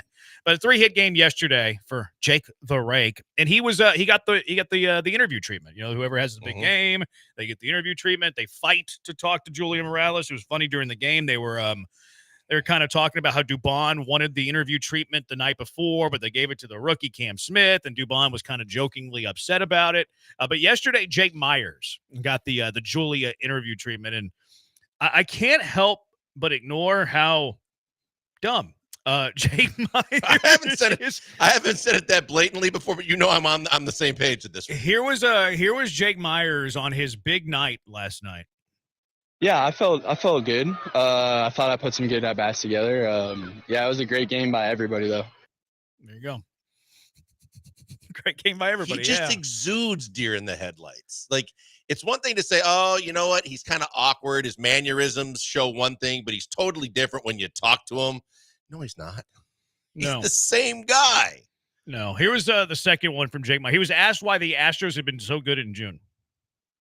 I just think, like playing all the way through the game. We've had some really great comeback wins and finishing games off at the end, but also we've had games, where we kind of jump out and we keep continuing to add. So I think it's just taking every game the same and out by out. We've won some games by leading early. We've won some games by coming back late. We're winning. He missed the middle. All he had to do was say we had some games where he broke out in the middle. I mean, way to cover all your bases, Jake. That's some excellent analysis. Jake Myers, it just caught my attention. Maybe it's why we don't hear him talk a whole lot, but yeah, I like that. What'd you think of Fromber last night? His performance? He wasn't great, but he was good enough. I worry about when Hunter Brown kind of blew up at Steinbrenner Field. I was a little leery last night that Fromber wasn't going to be on his A game because the ball carries, and I was just a little slightly concerned about in that environment for whatever reason. But his control wasn't great. He got bailed out, and Christian Walker got bailed out by an unbelievable double play. And with a guy running that isn't exactly slow. He's fast. Yes, that was an incredible right place, right time double play for Fromber and for the entire team. But overall, he was good. I mean, the walks is what really bothered me the most. But I think that he was okay. It just wasn't what we're used to seeing from Fromber. No, he was fine. He gives up 2 runs in 6 innings. That's fine. Now, 5 walks, that's not great. The 3 strikeouts, he's been striking out a bunch of dudes. I don't need Fromber to strike out a bunch of dudes, but he has been striking out a bunch of dudes. So when he signs 3 dudes, it's like, oh, okay, what's going on? He said after the game, his quotes were, and you're right, that double play was phenomenal. Great play by Isak. I think it was karma, though, for Jacob Wilson doing that Bush League stuff on Monday. The baseball gods are getting him. But Fromber mentioned after the game through a translator, I felt a little bit tired out there. The curveball, I feel like it wasn't even at 10%.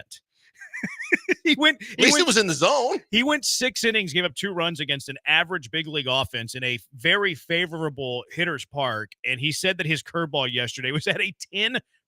But, I've been looking at the baseball savant stuff. I've been looking at the RPMs. I've been nerding out after these games. And we've been talking about how many pitches Valdez has of 3,000 RPMs or greater. Last night he was down.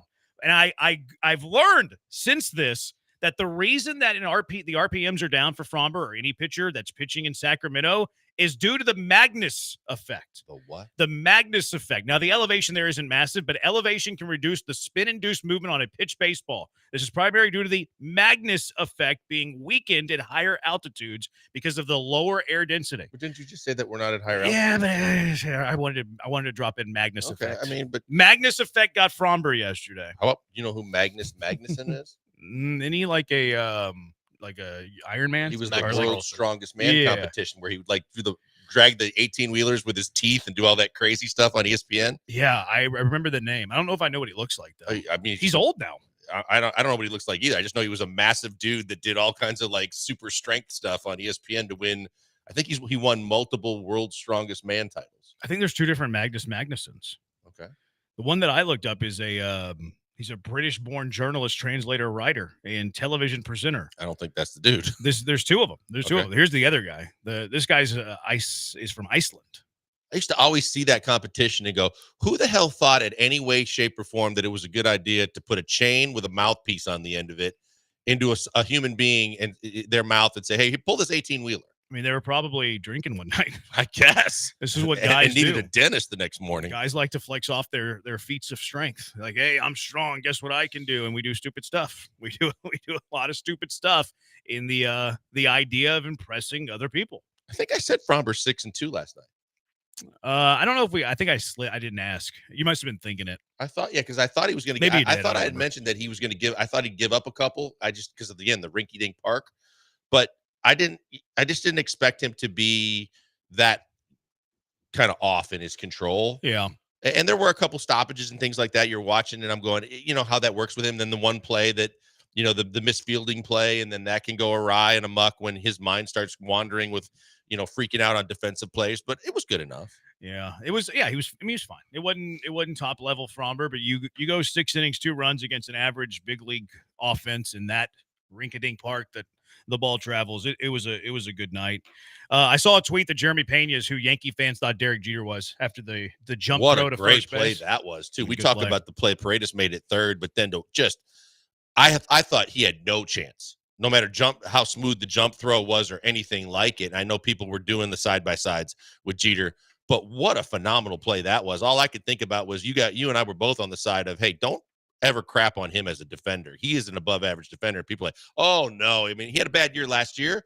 That play right there just shows you range, arm, everything, athleticism. That was incredible. Yeah. I'll never talk down about Jeter's bat. Like, Jeter was a fantastic offensive player, but I do agree that Derek Jeter was highly overrated defensively.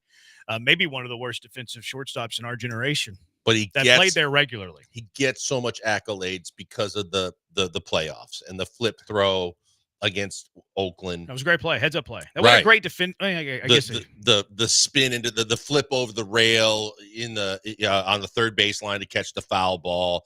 And it's just, people remember isolated plays, but overall, I would tend to agree he wasn't a great defender. No, he was. He won 5 Gold Gloves that none of them were deserving. But he's a great hitter. I'm not gonna poo-poo on Jeter's bat. I'll poo-poo on every single one of those Gold Gloves. And then, last thing I had was Espada. Joe Espada. Yesterday before the game, we were wondering, like, okay, Ari saying that Shea Whitcomb's rejoining the team. Ari doesn't miss on minor league news. So if Shea's coming up, and we knew that this was all happening like right before the game on Tuesday. Right before the game on Tuesday, the Astros traded for that Clark dude at first base, which turns out later it was cash consideration. So they're trading for him. Oh no, who's being traded? We wonder if it's Shea, because Shea Whitcomb just got pulled out of the game in Sugarland during the second inning. Then Ari tweets, no, it's not Shea. He's actually going to Sacramento to join the Astros. Okay, could it be Brendan Rodgers that they traded or, somebody hurt? We see everybody in the dugout. And then Joe Espada, after the game on Tuesday, was asked. Chandler Rome asked him a question about, hey, what's with the Shea Whitcomb rumor? Somebody else asked him, whoa, is everybody healthy? Not greatest audio here, but here was Joe Espada Tuesday night gaslighting and lying to everybody. Do we wait to have a what? You guys have a roster move? No, nothing I need to announce right now. Why? It's out there that Shea Whitcomb's coming up, and that would you can only come up if someone's going on the IL. Oh, I don't read the none of that social media, so I can't report anything right now. Is everybody on your bench healthy? Excuse me? Is everybody on your bench healthy? Is everybody on my bench healthy? Yes. Why? And you guys are. We gotta ask. So he lied to us and he gaslighted the media. He says, yeah, everybody's healthy. He put it back on the media for asking us, you guys are like you're being like kind of dirt, like whatever, like you're being like nosy and curious and all this stuff. Like, why is he gaslighting and lying to everybody? I don't know, because, I mean, did you not know that Brendan Rodgers during the game at some point It happened. tweak something? It happened in batting practice, I think Tuesday.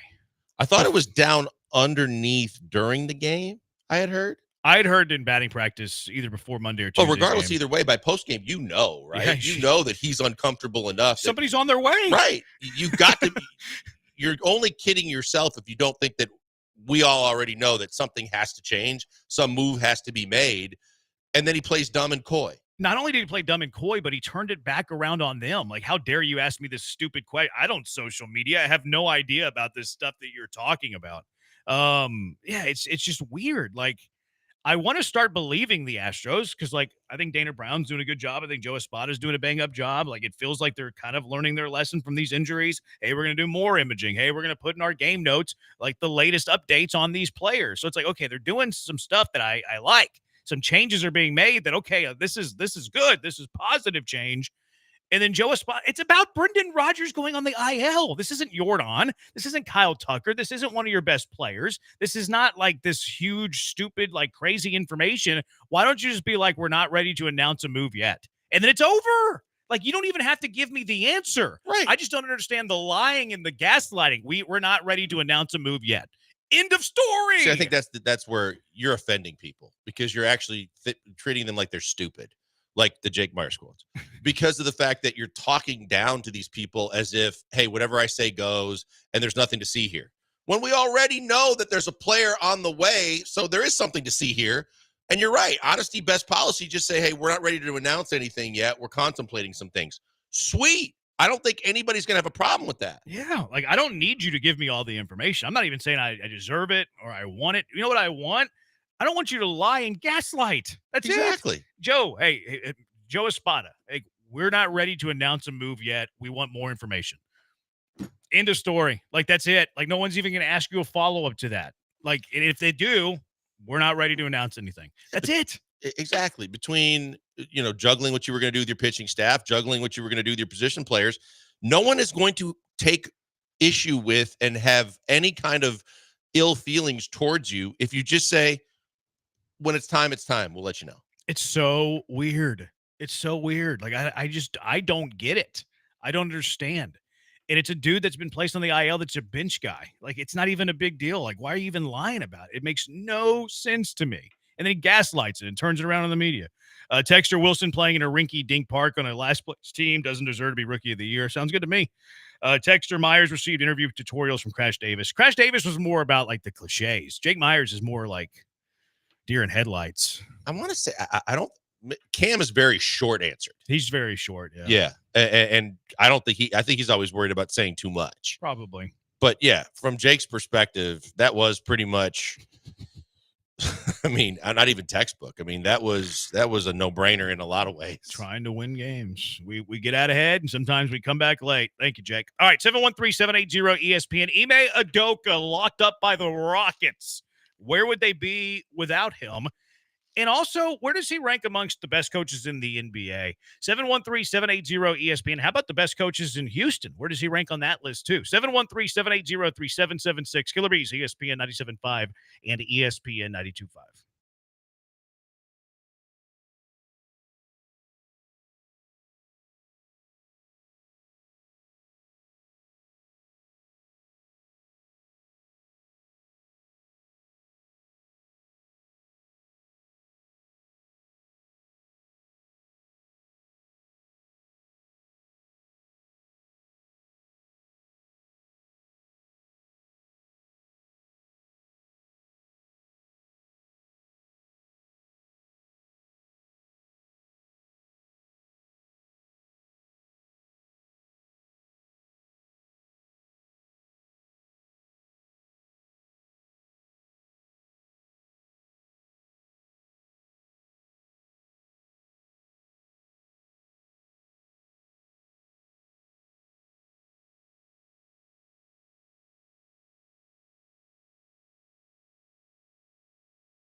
You're back with the Killer Bees on ESPN 97.5 and 92.5. Live from the Veritex Community Bank Studios, here's Joel Blank and Jeremy Branham. Ime locked up. He is a Houston Rocket head coach for the foreseeable future, it appears.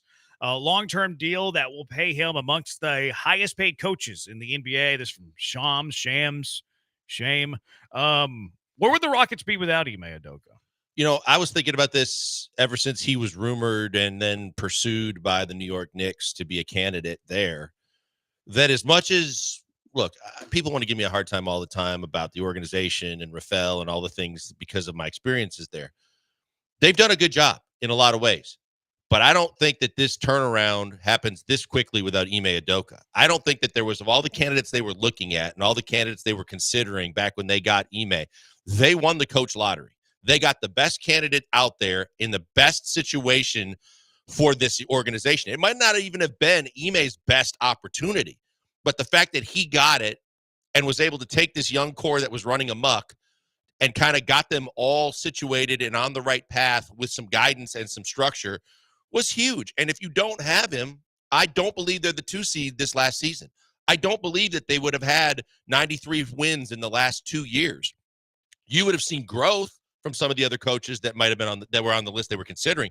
You wouldn't be anywhere close to where you are now. And now one of your calling cards with free agents and to go out and pursue, whether it's Kevin Durant or younger players or free agents, or even just like fringe players that are going to help your squad, there's lots of articles that are stating guys want to play for this guy. Yeah. And I think that's huge. Yeah, for Tita, the Rockets are a big boy organization. Like, they've been acting that way ever since they signed Ime Udoka. The Silas thing, not so much. And maybe they had some growing pains along the way. Maybe they were there just for the rebuild, kind of like Nick Caserio did with David Culley, and he couldn't co-sign David Culley through the rebuild for another year because it was so bad that he just promotes Lovie Smith basically as an interim head coach for a year. And then when you're really ready to win, you go out and hire the coach that you really think can take you there. It was pretty similar to the Silas thing. Like Silas, he wasn't a great spot because Harden immediately is demanding a trade. But everybody in Houston knew you weren't winning with Silas.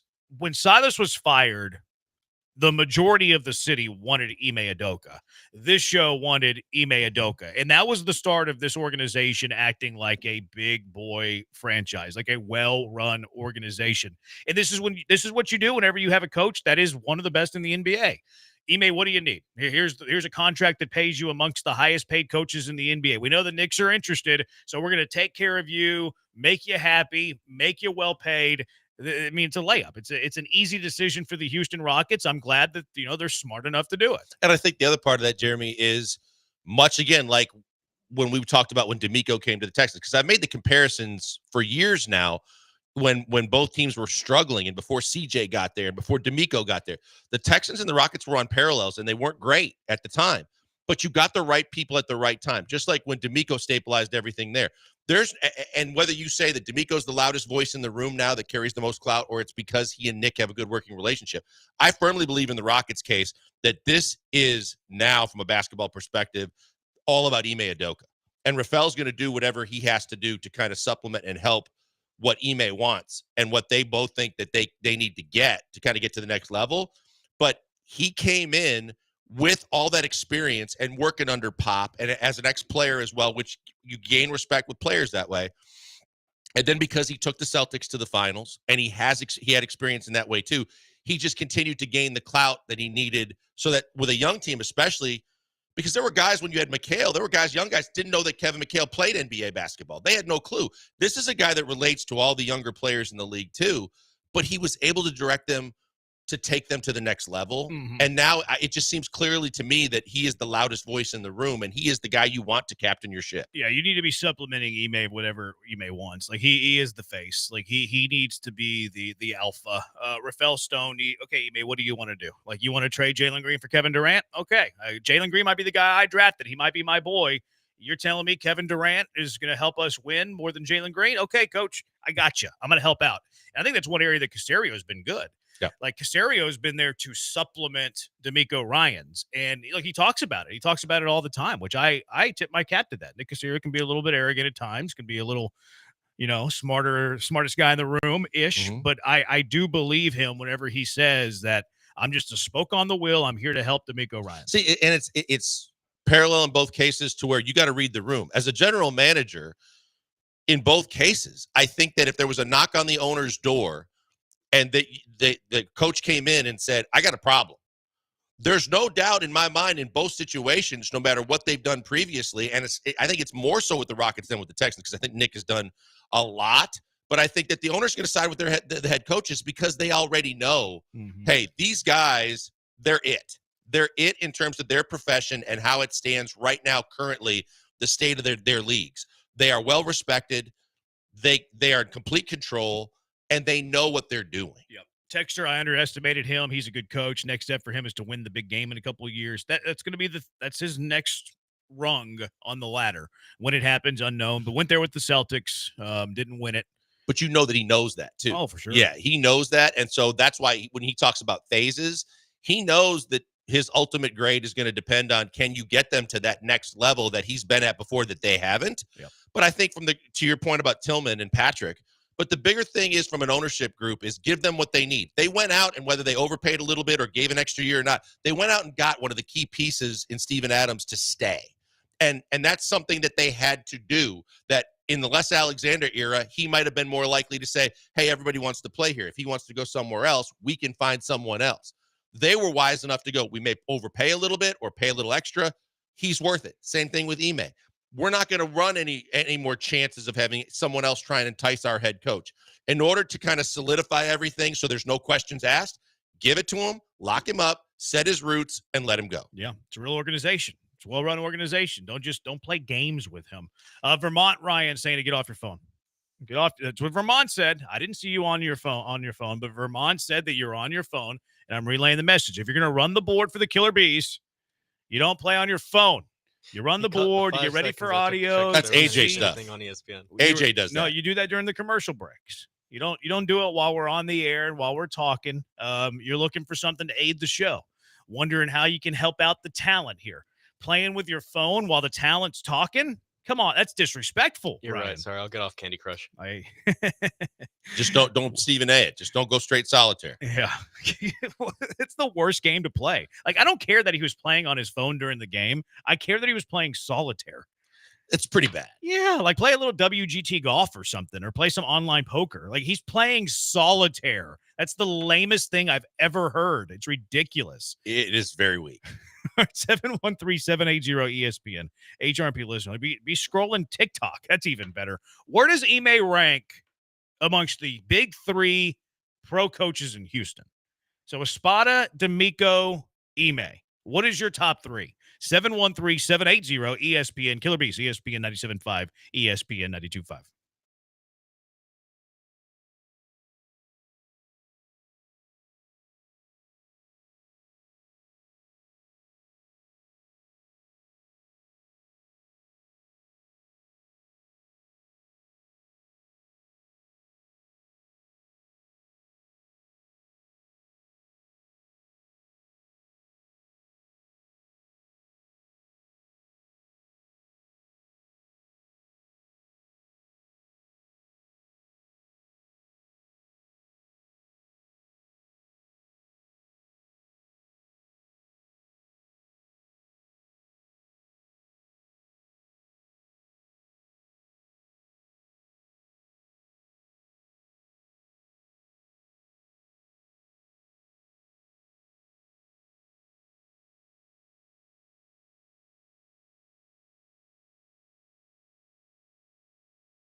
Broadcasting live from the Veritex Community Bank Studios, it's the Killer Bees with Joel Blank and Jeremy Branham. On ESPN 97.5 and 92.5. Right, I would say that you turn on our mics a little too fast. Maybe about an eighth of a second too fast there. 713-780-ESPN. Where does Ime, among the big three Houston pro coaches? Sorry, Ben Olsen. We don't have WNBA. Don't have to worry about that. Who's the Dash gaffer? Do y'all know? Who manages the Houston Dash? Do not know. You know who would know? Glenn Davis. Glenn Davis would know. Soccer Matters. Ricky Clark is the manager of the Houston Dash. So sorry, Ricky Clark. Sorry, Ben Olsen. But if we're talking about the big three pro teams in this city, sorry to whoever the head coach is for the SaberCats. Do we know who that is? No. Marty Power. What a name. Good one for rugby. I like the name. Oh, no, that's the owner. The owner's Marty Power. The head coach is Pete Human. His last name's Human. No way. I'm dead serious. It's not even Pete. I misread it. It's Pote. Pote Human is the head coach of the Houston SaberCats. There's a different one. I've never heard that one before. Pote as the first name. He's let me look up this guy. He looks like he kind of looks like Greg Popovich. Look at him. He looks a little bit like a fat Greg Popovich. Oh, he's got some pop tendencies, but he's got the David Letterman beard. See, I think it's a pop beard. Where's Pote Human from? Do you know? No, I bet Australia. He is he's from South Africa. Okay. He's a South African rugby union coach, currently the head coach of the SaberCats. There you go. The more you know. His real name is Gerhard. Where did Pote come from? Don't know. I love this guy. I've never heard of him, and I love this guy. Gerhard Pote Human, a South African rugby coach for your Houston SaberCats. They won a playoff game the other day. Look, Pote Human. Oh, did they? Yes. Good for them. You Good weren't deal. listening to my take for the rugby in Major League Rugby? That Pote Human should be the Major League Rugby gaffer of the year. When did that take place? It happened yesterday, about 3:15. I do not remember that. Yeah, Sorry. can't believe you don't remember that. All right, so forgive us for those guys. But top three the three major sports. So you're talking Ime, we're talking D'Amico, we're talking Espada. How would you rank them 1, 2, 3? I think the easiest answer is the last answer. I think it's Espada. I don't think that he has the resume that the other two have. I think that he's well on his way to really becoming more and more impressive with what he's doing this year and stacking his resume with some good credentials. But I think overall he took over a ship that was already sailing really well in the right direction. I think the other two guys, this is where it really gets to be the best discussion because it's the criteria that you use because they've gotten to the playoffs. They've won playoff games. The biggest thing for me is why I'm going to put Ime first. I'm going to put D'Amico second is because D'Amico got here, and as part of the turnaround, he got his franchise player. He got actually possibly franchise players because he got in that one single trade and that one draft. He got his quarterback in CJ. He got Will Anderson. I think that from Ime's perspective, he came in here and he already had everything that he was going to get. Yeah, they went out because they had to spend money and they got Van Vliet and Brooks. But I don't even remember if he was involved in getting those two guys. But I do know that overall, when you look at what he's done with what he had to work with, which wasn't really him going into the cupboard and picking out the ingredients he wanted, and then taking him to the 2 seed in 2 years' time, I just think that Ime is slightly above D'Amico in my mind. So I would go Ime, D'Amico, and then Joe Espada. That's exactly how I have it too. Ime has been to an NBA Finals. Like you can't ignore that. And like he hasn't won a series in Houston, but I can't ignore that he went to the finals in Boston.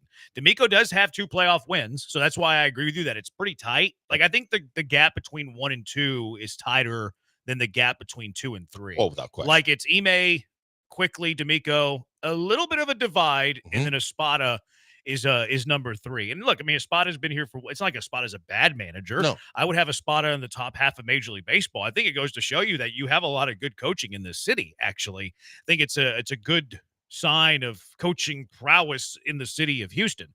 So the reason that Espada, I think, is the easy answer, too, is like he took over a team that was really good. I don't think that he got he turned around a 12-24 season. Like he did a heck of a job, but then you also lose in the first round of the playoffs. Like Joe Espada as the head manager does not have a playoff victory, playoff series win. D'Amico has won 2 playoff games. Ime Udoka prior to his time in Houston, and you can nitpick that. Absolutely, you can nitpick that. That it didn't happen in Houston, so it doesn't count. I count it. Been to the finals. So Ime, slight gap. D'Amico, larger gap. Espada.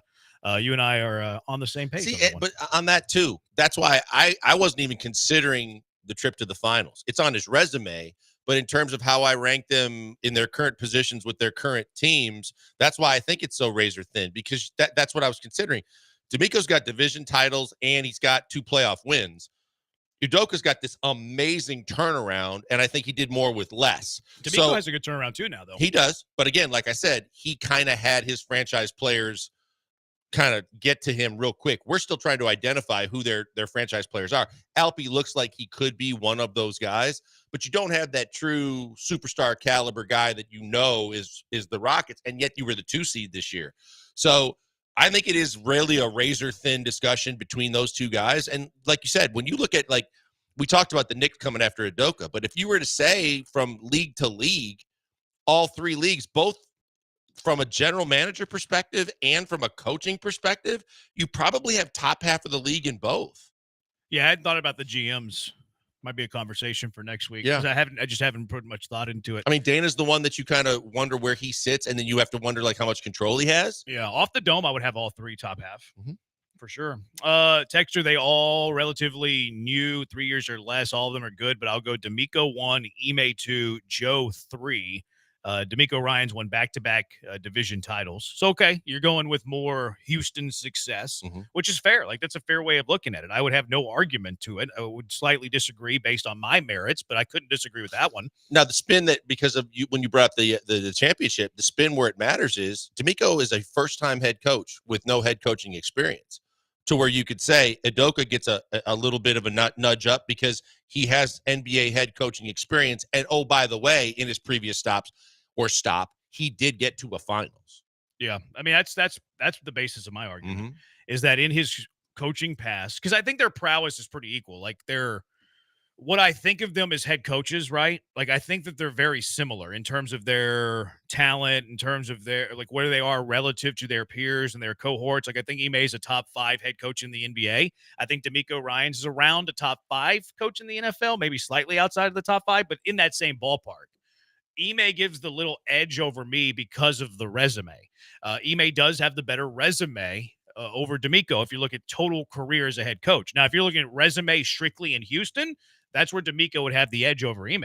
Yeah. D'Amico has done more as a Houston head coach than Ime has as a Houston head coach. Right. And then when you just kind of put it all in the blender to say the attributes that are sought after in today's NBA and today's NFL, the 2 guys possess everything you want, from leadership to culture to, all aspects of the game, from, both with defense and the fact that the way that they go about their business. And then when you start talking about the accolades that they've achieved while they were here, that's what makes it so close. A texture, Ime, D'Amico, Joe. Ime has more with less. That's kind of your argument.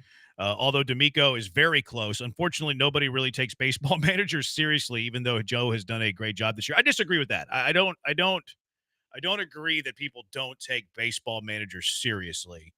I would say that baseball, like X's and O's, the chess match of the game, is pretty simple in baseball, where it's a little bit more sophisticated in football and basketball. I think a baseball manager's job is really done in the clubhouse, more than like the strategy from first pitch to last out. But I wouldn't say that we don't take baseball managers seriously. You might not take a Spada seriously. I think at times a Spada can be a little bit like spokesperson-y. Well, it can be, we talked about it. He can be softer or aloof or, worried about, lie. Put his hands over his mouth and not afraid to just drop some cuss bombs and get thrown out and defend his players. I just think that when we were talking about Cam earlier and we talk about guys and wins above replacement, I think of the big 3 sports, I think it's probably assumed that the lowest of the 3 coaches or managers ability to influence wins and get extra wins, the lowest is baseball. I would agree on the field for sure. Right. I would agree, period. Zach, Ime has to be first with the most experience. Ryan second with little to no experience. Espada's third. Using golf standings, I could give Udoka and D'Amico both number 1. Espada is definitely 3. I agree with your point, too, about like the easiest decision here, 1, 2, 3, is a spot of Yes. 3. Mhm. I think you could go back and forth on 1 and 2, and again, that divide is small, whereas it seems we're pretty unanimous that a spot is 3rd. 713-780-ESPN. Let's go out to the HRP listener line. Keith, you're in the Hive. What's up, Keith? Hey guys, good conversation about the coaches. I want to spin it to you a different way. Who has the longest runway between those 3? D'Amico, Ime, and Joe. Who's got the shortest runaway? And also, you should be slotting these guys 2, 3, and 4 because Kelvin Sampson is number 1. Yeah, you misheard the question, but I wouldn't disagree. We said pro, but yes, absolutely, Kelvin Sampson would be number 1, and then it would be like a great divide, massive divide. We would have to talk for days to separate the divide, and then everybody else 2, 3, 4. So I agree with your point, Keith. But was not part of the question. I do like the runway thing. It is. Like, wouldn't Ime have to be number 1? Like, he literally got a contract extension today. I was going to say, he's already locked up on paper. But Ime has gotten fired when he had the coolest of seats. He has, but he didn't have the contract that he's currently sitting on either, to where I would assume it's fully guaranteed that you're going to have him for the foreseeable future. I don't know how long the long-term extension was. Ime's been known to blow it all up. I could see the Texans in probably short order working on an extension for D'Amico too, to where it would probably be there. So again, I don't think there's a wrong answer. I think in terms of the top 2, I think Joe has the shortest runway in terms of how much leeway he gets.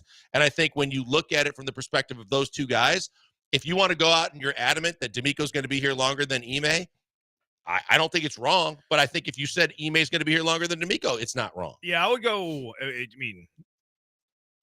I mean, he literally signed an extension today. D'Amico, if they're awful next year with all of his new coaches, and then he's awful again the year after that, like I could see D'Amico being fired. Like, again, I don't think this is going to happen. I think it's very, very slim.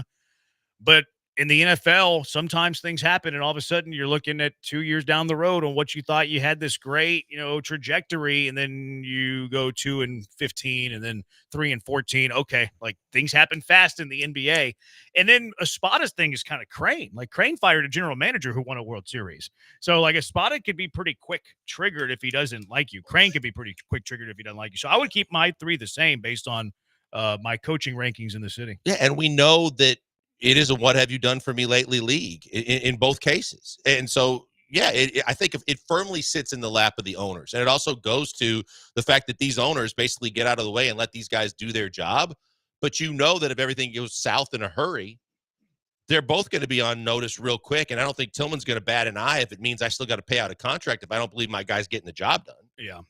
Sampson is the best simply because he has to deal with immature kids. Oh, they're not immature, but he is the best. Technically, the college. But on that one, Ime had to do that when he took over what Silas had. It's fair. Technically, the college athletes are getting paid, so that doesn't make them pro now? Question mark. Sampson all the way. Like you're not getting an argument for me when it comes to that. We were talking about the 3 major pro teams in this town, but no, I'm not going to argue that at all. I believe there are 15 cities that have all of the 3 major sports. Okay. 15 cities that have all the 3 major. Because I started thinking, because like again, I was thinking Ime, D'Amico, Espada. That's a pretty dang good trio. Mm-hmm. And I was wondering where they stack up amongst other cities that have all 3 major pro sports teams. Okay. So I'm going to tell you on the other side where I have Houston amongst those 15. Okay. Top half. I'll give you that. Top half amongst that 15. But how far am I willing to go, and which cities have the best? I'm not going to say trios because some cities have more than trios, but which major cities, the 15 that have the 3 major pro sports, football, basketball, baseball, at the highest of level, which cities have the best trio of coaches? 713-780-3776. Killer Bees, ESPN 97.5, ESPN 92.5.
We're back. Time to go inside the Veritex Community Bank Studio and join the Killer Bees with Joel Blank and Joe George's Inside the Icebox sidekick, Jeremy Branham. First time I've heard that.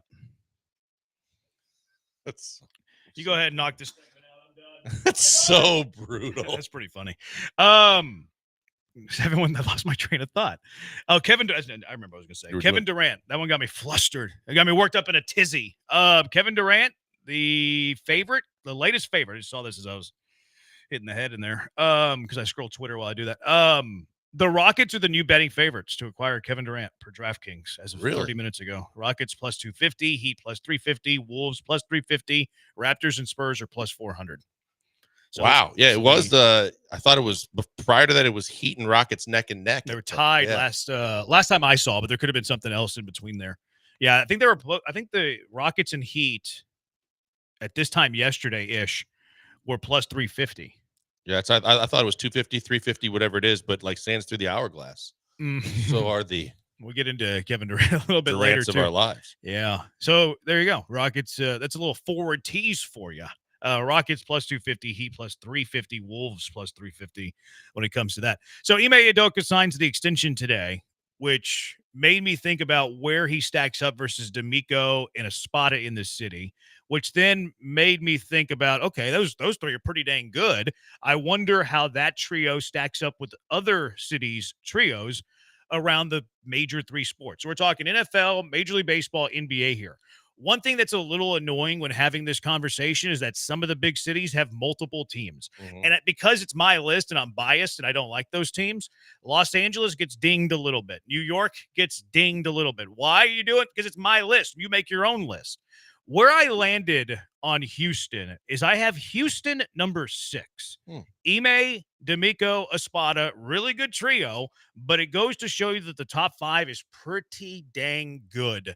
Number 5, I have Detroit. You go with a little Dan Campbell, AJ Hinch, and Bickerstaff. I have Detroit at number 5. Number 4, Boston. Alex Core, Mike Vrabel, and Joe Mazzulla.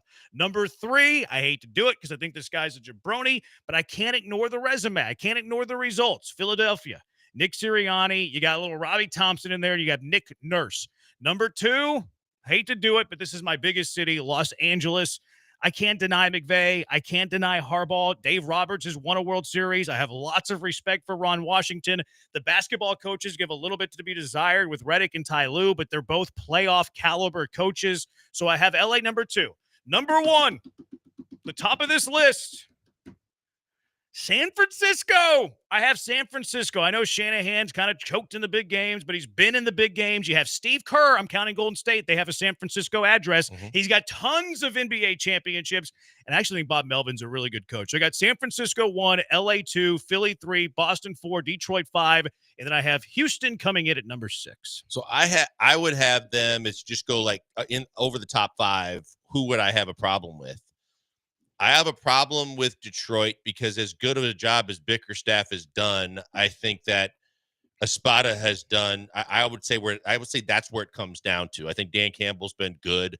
I think D'Amico's been good. In the same way, I think AJ Hinch, his resume speaks for itself versus another good coach like Udoka, who's been to a finals. I think in the case of Detroit, it comes down to Bickerstaff versus Espada. JB. Great dude, personal friend, love everything he's done in Detroit. But I think that, he's gone from Cleveland to Detroit. He's doing some good things, but like getting there, I think he's underachieved in the playoffs, where what Espada did last year, regardless of what you think, was a hell of a turnaround that we really haven't seen before. And then you see what he's doing this year to where I could see Houston over Detroit. I would have Bickerstaff doing more with the Pistons team and exceeding expectations more than Espada exceeded expectations last year. In fact, I think Espada fell short of expectations a year ago. Like being ousted prior to the divisional round was a disappointment and failure. And I would have Campbell ahead of D'Amico, resume alone. Campbell's went further in the playoffs, and Hinch has won it all where Ime has not won it all. It's fair. It's fair. I would push back just with JB versus Espada, but because I think you can call. You're right. AJ's got the extra skin of winning the World Series, whereas Ime's been there but hasn't won it. And then when you look at it, it would then be D'Amico versus Campbell too, to where neither one has won it, but Campbell's probably gone a little further. So the other one that I think Boston's fair. I mean, Joe Mazzulla kind of he's got a chip. He took over after everything that Ime did there in that discussion. But it's Vrabel who has skins on the wall and has coached before. So he's probably got a leg up on D'Amico. And then from the standpoint of Alex Cora versus, the fact that he's won one as well, I think Boston's legit. The other one that I really question more than anything is Philadelphia, just because Thompson hasn't won anything. Been to one, though. And Nick Nurse, to me, yes, he's won one, but what he's doing in Philly was a complete tank last year. I mean, they were awful with a boatload of talent. And he's had a couple of years where he's had a really all-world center, but he's also had talent around him, and he's underachieved to where I would say that the stronger argument is because of the fact that you have a Super Bowl with Philly, and because of the fact that, from a baseball perspective, you got a guy that's been there. They've been there, Thompson? Yeah, they lost to the Astros. That's right. So, yeah, so I think that those are the two that I would question, Detroit and Philly. So you mean like question in terms of being higher than Houston? Yeah. I could see an argument where Houston could be above them. I mean, the problem with Houston, like in this argument, and again, we like all three. We think they're highly, thought of, and we think highly of them. Like, we're not dogging them at all. It's just whenever you have these who is the best of the best arguments that you start to kind of nitpick things. The argument against the Houston trio is that none of them have a title. See, I was going to say the thing is how do you determine criteria? If it's relative. Criteria with the world championships, then I can't argue because, JB doesn't have one. But overall, because of and Campbell doesn't have one, but you look at it and say if championships are the ultimate, then the Philly argument probably goes out the window because Nick Nurse does have a title elsewhere, and Sirianni's got one there. Yep. So if that's part of the criteria, then that matters. It depends on your criteria, right? Like, I mean, everybody's criteria is going to be different. That's why these conversations are kind of entertaining because, like, one person's going to argue one point and the other person's going to argue the other point. I tried to go full body of work.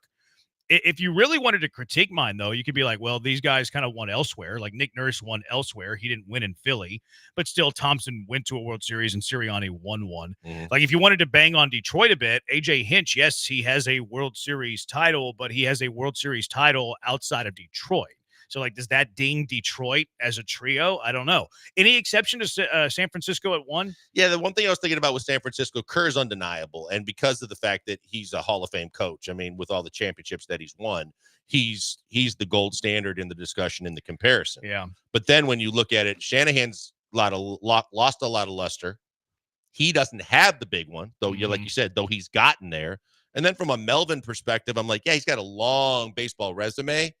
But he doesn't come across to me as a guy that's top-notch baseball manager in today's game. I think he's solid. Like I would say he's not great. I would agree with that. And he's never won a World Series as a manager. He won a World Series as a bench coach back in Arizona, but he is a 3-time manager of the year. So, like, if that's your third guy, 3-time manager of the year, Shanahan's been to a Super Bowl.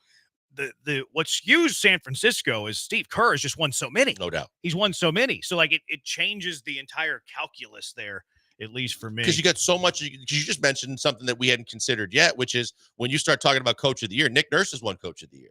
Yeah. So you've got that extra dynamic when you talk criteria. Is it Super Bowls or World Series or NBA championships? That's part of it. I think it has to be just in the overall, my back of my baseball card. Yep.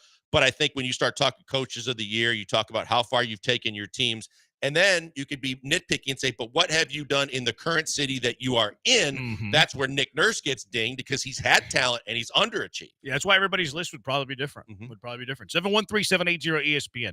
How about cities 7 through 15? Like, do any of the cities I have 7 through 15, should they be ahead of the Houston Texans, or at least higher on the list? Texter says this makes no sense. There are 4 major leagues. You have to include the NHL. It's only fair. You can't leave out the NHL. It has to be that one hockey fan. We're leaving out the NHL. Is there NHL in Houston? No. Then we're not talking about the NHL. But once the NHL's here, you know who's going to be your home of the NHL? I don't know if we're going to be the home of it, but we'll talk a little hockey. All right, 713-780-ESPN. Killer Bees, ESPN 97.5 and ESPN 92.5. If you are looking for something elite and great, it's Two Creeks Crossing Resort. If you're looking to escape the rat race, escape the hustle and bustle, Two Creeks Crossing Resort is the way to do that. Get rid of stress, get rid of anxiety. Go enjoy the the great outdoors. And go enjoy the great outdoors without going too far. You're going to be there in 90 minutes. We went there a few weeks ago, Branham family, and Branham family had fun.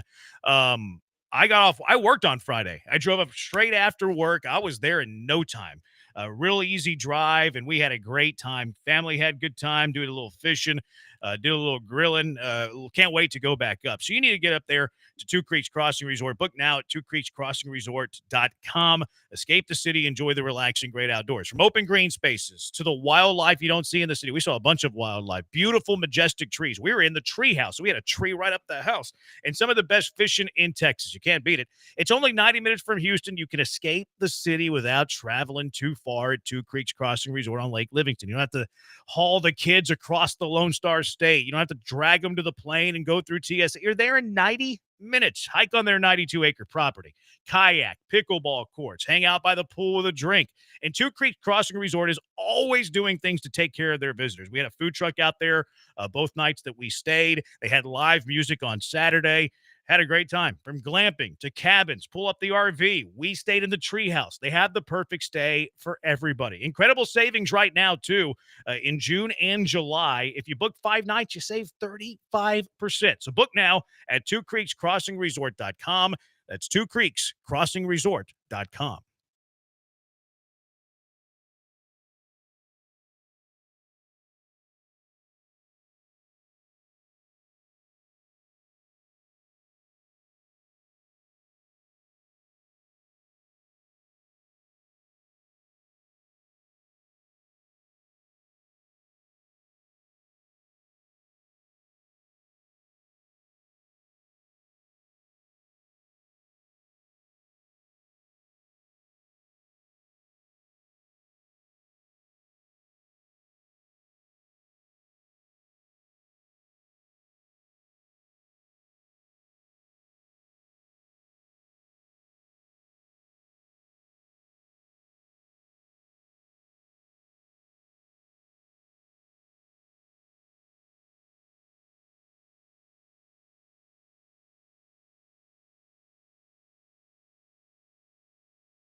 Back inside the Veritex Community Bank Studios, it's the Killer Bees with Jeremy Branham and Joel Blank, who's likely day-to-day with head discomfort from having to listen to Jeremy Branham's sassy mouth. Who is that lady? Susan Waldman. Not Susan Waldman. She sounds way better than Susan Waldman. Jenny Kavnar. Maybe. it might be Jenny Kavnar. 713-780-ESPN. Key from LA. It's LA every day. I can't believe that Key from LA has that thought. Color me surprised. I mean, I do have LA number 2. I think you could make an argument for them at number 1. I think it'd be a fine argument. But like you said, there's too many to choose from. I ding the cities that have more than 3 coaches, managers. And LA has 2 NFL teams. They have 2 NBA teams. They have 2 Major League Baseball teams. So, like, it's a little unfair. Like, most of these cities have just the 3 to fill their 3 spots. LA has 6 coaches to fill their 3 spots. So I graded with an anti-curve for It's LA. like, I guess you A team, B team, but I would say the A team in LA would be Lakers, Dodgers, Rams. I mean, I would go McVay over Harbaugh, but I mean, Harbaugh's I'm pretty just dang saying good. how you divide them. Like, if you were going to say, okay, you don't get all 6 coaches. I just don't know how you, like, why would the Rams and Chargers be divided? Like, they live in the same building. But I'm saying because of track record, the way Los Angelians or whatever they call them, the way they look at it, their 3 main teams are always going to be Rams, Dodgers, I see what Lakers. you're saying. So you're going like the varsity and the JV. Right. Okay. So like in New York, I would say the varsity is Giants, Yankees, Knicks. Are the Giants bigger than the Jets? I think so. I have no idea. Yeah, I think so. I think Who would that want to be a and Jets fan? I think I remember back in the day, Creighton would say that if you look at the A team in New York, regardless of where your allegiance personally rates, that it would probably be Yankees, Giants, and who am I missing? Yankees, Giants, and Knicks. Yes. I always heard that they would like the Nets, Jets, Mets. That's correct. correct. Like the trio that you liked. And if you didn't like that, you was in the opposite side. Yes. But then you see like Asman, who likes the Knicks and the Jets. So he's like, the redheaded stepchild of that conversation. I think it was like, to me, I look at it like who was there first or who was established the most as representative of that city. And I would think that the Nets, Jets, and Mets are the B team. And I would think that the Lakers, Dodgers, and Rams are the A team in LA. So if you went with the varsity, now you're looking at McVay, Dave Roberts, and you said the Lakers, so Reddick. I mean, it's pretty good. Reddick's the only one that drags you down. The other 2 have titles and have titles in that city. Would you go McVay, Roberts, Reddick over Shanahan, Kerr, Melvin? Kerr's the one that cares. I know. I still have a hard time bumping him. because that's like dynasty. Yeah, I have a hard time bumping them ahead of San They have Francisco. 5. He's got 5 titles, I think. Kerr. He's got a lot. Yeah. So I would think if that's in the realm, he's got more titles all by himself to carry the entire ship. Yeah, I would agree with that. Did y'all hear the A's commentator betting on player to get a hit for dip and dots? Her voice is painful. Yeah, we heard it. We just can't play it because there's a certain word that she said that we can't air. And it loses its sting if you take that word out. Yeah, if we beep it out, then we have to talk about the beep. And it's what are we doing here? So number 6, I had Minnesota. Or number 7, rather, because I had Houston number 6. I had Houston 6 behind Detroit, Boston, Philly, LA, San Francisco 5-1. The cities that I have after Houston, I had Minnesota right after Houston at 7. Kevin O'Connell, Rocco Baldelli, and Chris Finch. I feel like it's a pretty good trio. Atlanta, I had Raheem Morris, Snitker, Quinn Snyder. I like Snyder. Don't love Morris. I had Dallas behind them with Schottenheimer, Kidd, Bochy. Chicago, another big city with multiple teams, but Ben Johnson, Billy Donovan, Craig Counsell, Will Venable. Cleveland, I go Stefanski, Vogt, Atkinson. Baltimore, Washington, I combined because they're kind of the same area. Sure. Harbaugh, Quinn, your football coaches, Brian Keefe and Davey Martinez and Tony Mansolino. That's awful. Yep. The New York, I had 3rd from the bottom. You have Boone, you have Mendoza, you have Jordy Fernandez, you have Dable, and Aaron Glenn. That's not a great list. It's not at all. And the Knicks currently don't have a coach. So, like, that's not a wonderful that list. factors in, That's a bad list. Of those 5 manager coaches, the best one's Boone. Yeah, no doubt. And that, again, and he hasn't won anything. He's gotten there. So that's pretty embarrassing for a city the size of New York with 6 teams to choose from. Yeah, that's a bad coaching It is. group. It's extremely bad. Denver, second to last. Sean Payton, I know he's won one, but it was a long time ago. Adelman, who's like an interim, who's the full-time guy. And then the Rockies' current manager, because they fired Bud Black, is Warren Schaefer. Have you ever heard of Warren Schaefer? Who is that guy? And then last I have Miami with Miami might be higher. I have McDaniel Spoelstra, and then their Marlins managers Clayton McCullough. I mean, McDaniel's on the hot seat. Yeah. McCullough is awful. Spo is really good, but does he carry you over a Super Bowl winning coach and Sean Payton though? Like, who does he carry you above? But does he have multiples? Spo? Yeah. I guess so. How many did they win with LeBron? And 2? he got the one and lost in the bubble with Jimmy? Yeah, so he has a couple. I think Spo's got a lot so of does Spo carry them over Denver? I think because of the fact, I think it does because I think that Peyton's only got the one in New Orleans, right? Yeah. Yeah, I think it would. That's fair. How about over New York? Right now, I think yes. Okay, so you'd have Miami a little bit higher than I do. Yeah.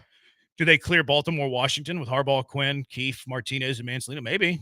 Possible. Yeah, that's a discussion. Stefanski, vote Atkinson haven't won the title. No, I can't go there. You can't And go from a that far? Minnesota perspective, I can't put Minnesota higher because Kevin O'Connell's a good coach. We all know he's an up and coming and really good coach in the league. I think he's a great coach. But what's he won? See, I think he's a great coach. I don't disagree with you, but Maybe again, I'm if we're biased talking there. titles mean something. Yeah, maybe I'm biased there because I think O'Connell's really good. And I like Baldelli. I think Chris Finch is really good. And Baldelli hasn't won anything. And No. again, he's dealing with a smaller market See, I think situation. he gets the most out of that Correct. team. And Chris Finch, I think the same thing. Like Chris Finch has been to back-to-back Western Conference Finals. That's pretty impressive. I mean, we go from Finchy being on being the G League coach for the Rockets and then being on McHale's staff. And now what he's done, I think he gets undersold in terms of back-to-back Western Conference Finals. Hasn't won anything, but done a hell of a job because he developed Anthony Edwards a lot. Mm-hmm. Kerr has 4, says a texter. Still a lot. Does Stefanski get a boost in Cleveland because he's won multiple Coach of the Year awards? See, I think Stefanski can coach. I just think that franchise is cursed. And Vogt can coach and Atkinson can coach. Texture, Minnesota's top 5. O'Connell, Finch, Baldelli. I had them 7th, so we're not that far apart. Texture says L.A. 1, Houston 2, Boston 3, Chicago 4, Detroit 5. I feel like they're a little biased towards Houston. Like, I don't know how you could put Houston without any titles that high on the list. Yeah, I agree with you. I just Now, if you're going like potential and like what you expect over the next 5 to 7 years, okay, I could hear that if that's the way that you're building it out, or just like coaches you have the most trust in and you eliminate resume altogether, right, which is fine. But again, we're not basing it on a potential. I think it's somebody what they've could done. though. Somebody could, but it would be more or less, what have you done? I can see you trimming it down to saying, what have you done in the current city that you're in, and how they're doing currently. That's why I said you can dock guys, because I think Finch gets credit and O'Connell gets credit because no one thought the Minnesota Vikings a year ago were going to be a playoff team, let alone a team that was going to stack the wins that they had with a guy like Sam Darnold at quarterback. Yep. That's sad for New York with the Yankees trying to buy a ring every year. It is sad. NFC North champions, fellas, doesn't matter. NFC North champions. Talking about the Vikes. What about Phoenix? I forgot about Phoenix. I didn't include them in the list because I forgot that they have all 3. They have the Arizona Cardinals, They have the Arizona Diamondbacks, they have the Phoenix Suns. But they don't have. Look, the Arizona Diamondbacks are currently underachieving, and what's they their name? haven't won Lotolo anything. or whatever. How do you say his name? Tony. I forget how to say his name. The manager. Torey for the Lovello? Diamondbacks. Yeah, him. It's Torey Lovello. Yeah, and it's Gannon's the football coach, and he hasn't won anything as a head coach. And then from a Phoenix perspective, they just hired another coach. They just hired another head coach. They keep rolling through them. Keep doing it. I was going to do it until you mentioned it. That's what Jonathan Gannon did. Remember? He saw the receiver. I do remember that. Yeah.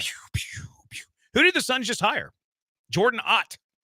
Yeah, he was an assistant. So if you went Cleveland, the Tony L, Jordan Ott, Gannon, if we're adding Phoenix to the list, I mean, that's bottom half for sure. How far down would you go with that trio, the Phoenix trio? Would you go ahead of New York, below New York? I would go. I think I have to go below. Below New York. I think, yes. They might be last. I thought Kerr had more as a coach. Steve Kerr, I was just looking at that because the texture said Kerr has the Warriors only have 4, and that is 15, 17, 18, and 22. But he made 5 consecutive NBA Finals appearances, and you're not going to factor that in, but he also won 5 as a player. No, you have to factor that in. Oh, no, not the player part. No, not the player part. I think you can factor in the fact that he has the most regular season wins too. That could be another feather in the cap. I'm putting Phoenix dead last.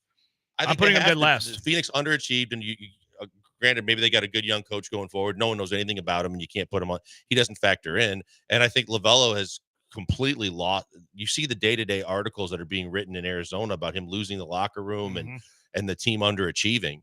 So what are you going to tell me? Jonathan Gannon's going to carry any weight with the Cards? No. I can't. Yeah, he hasn't done anything really as a head coach yet. All right, 713-780-ESPN. Where is Jimmy McGinty at with Falco?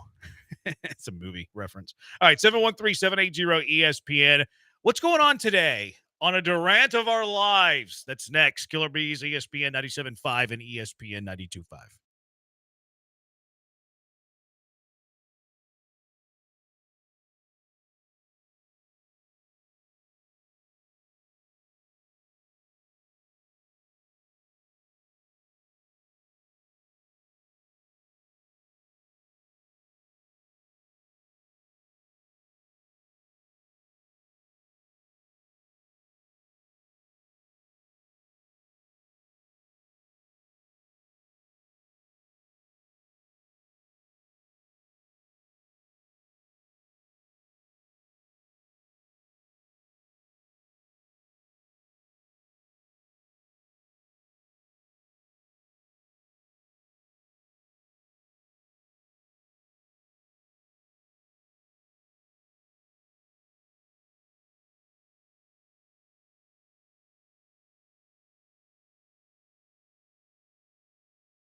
your morning commute a blessing with the dulcet tones of Hall of Famers John and Lance. Your afternoon commute, well, you're stuck in traffic and with a wall of shamers Joel and Jeremy on the Killer Bees.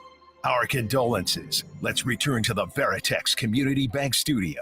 I feel like this loses its luster when we do them all at once. It should be like one sporadically throughout the day. Was that your call, Ryan, or was that the guy that's filling in for Michael Carroll? Whose call was that? It was my call. Yeah, there you go. Rookie mistake. This is what I told you Rookie about. mistake. Wait till he slips up and the performance suffers, then you can attack. You can't go here like all your best stuff right out of the gate because, I mean, what are you going to do whenever you really need it? You got to keep some in the reserve. You think they do that at a rock concert? You think they play their best and most popular songs right off the cuff? No, Right, those are the encores. Yeah, then if you start doing all of them at once, it also becomes an oversaturation of the market. You know, you got to do like one here, one there. Like if you're going to be in tomorrow, Blankers won't be in tomorrow though. So like if you wanted to mix in, how many are there? 3? Like you've already heard 3.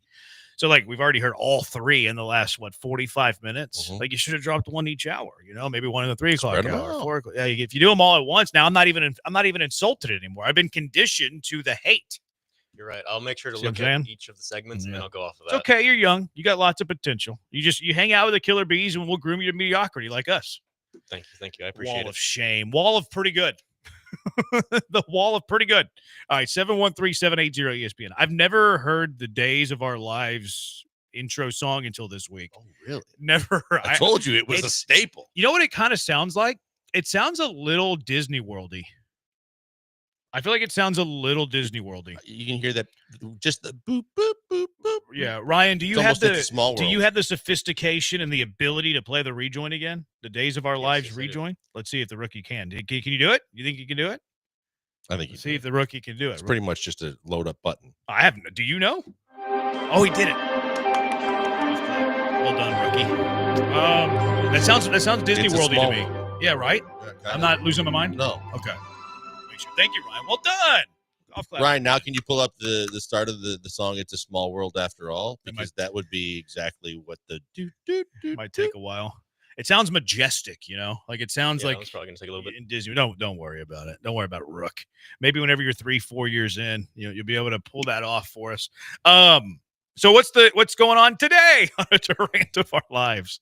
There's a lot going on, depending on, again, who you talk to. Because when you hear Shams talking about it, it's Minnesota's at the doorstep, and possibly Minnesota and the Rockets are at the final stages if they're willing to include one or two more pieces.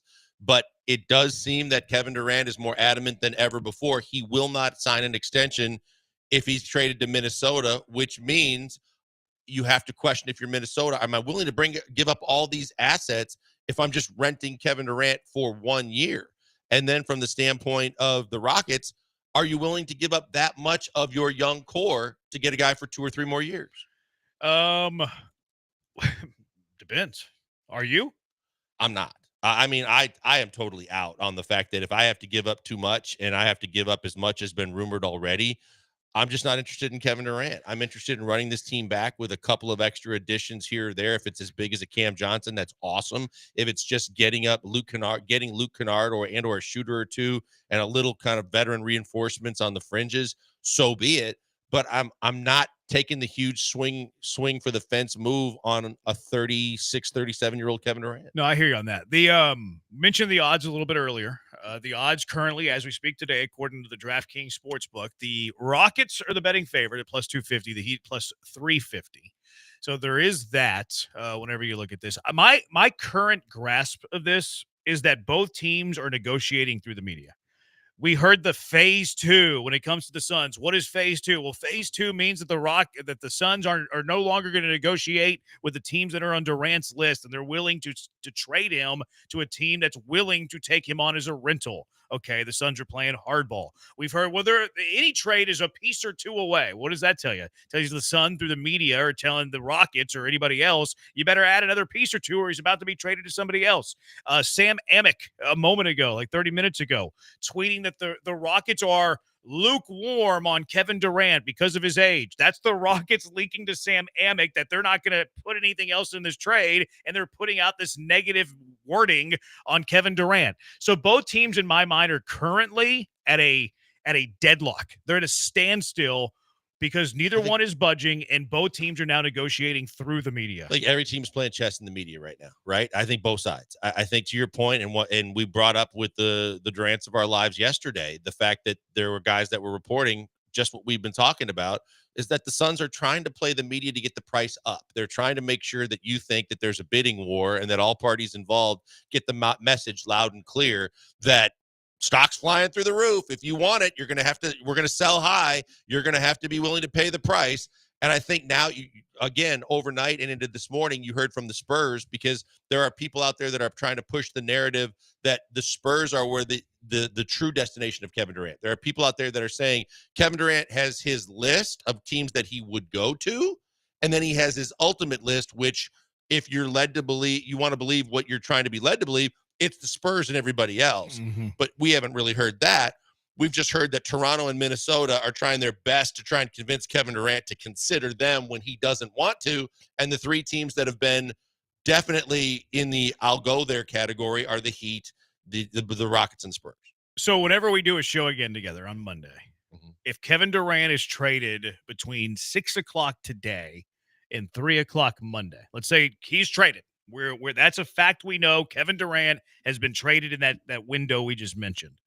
Which team is trading for him? Your best guess. I think if a decision is done by Monday, I think he is going to be a San Antonio Spur. Okay, I would go Rockets. I just don't think the Rockets are. I think as much as like you said, as much of the mudslinging's going on and the positioning's going on, I in the innuendo, I think that if it gets done this close to, because next week is draft week. If it gets done on a Monday and not closer to the draft, I think the Spurs get it done. Because somebody is beating Houston's price because of the timeline. Because that's where he truly wants to be and they want to appease him, if that is the case. Because I've also heard Bill Simmons a week ago was adamant that a deal was already almost done. Yeah. I could see them. I could see your point with the timeline there where, okay, the Rockets have their best final. They're not budging. And if the Suns do accept the Rockets offer, it's closer to the draft as opposed to over the weekend. Right. So it would be something where over the weekend a team beats the Rockets offer and they do it. I could see that scenario. So the timeline there, I think, does add up to your point. Or if Rich Kleiman and KD they're in communication with the Suns and just say, hey, look, I know what we said before, whatever we discussed, but KD wants to go here. Yeah. If that is indeed the case, then basically they are limited. And then before the Spurs change their mind or try and lessen their deal because they know where they sit, get it done. I don't believe that, though. I think there's multiple teams. I just think the Rockets have too much to offer that could entice the Suns. What I'm saying, though, is I think there are multiple teams where Durant would sign an extension. Like, I'm not disputing that San Antonio's at the top of his list. I believe that could be true. But I don't think they're the only team. I think there's three teams that he would put pen to paper. But if he had his preferred destination, I think it's two teams. As much as they're saying it's the Spurs only, I think it's Spurs Rockets.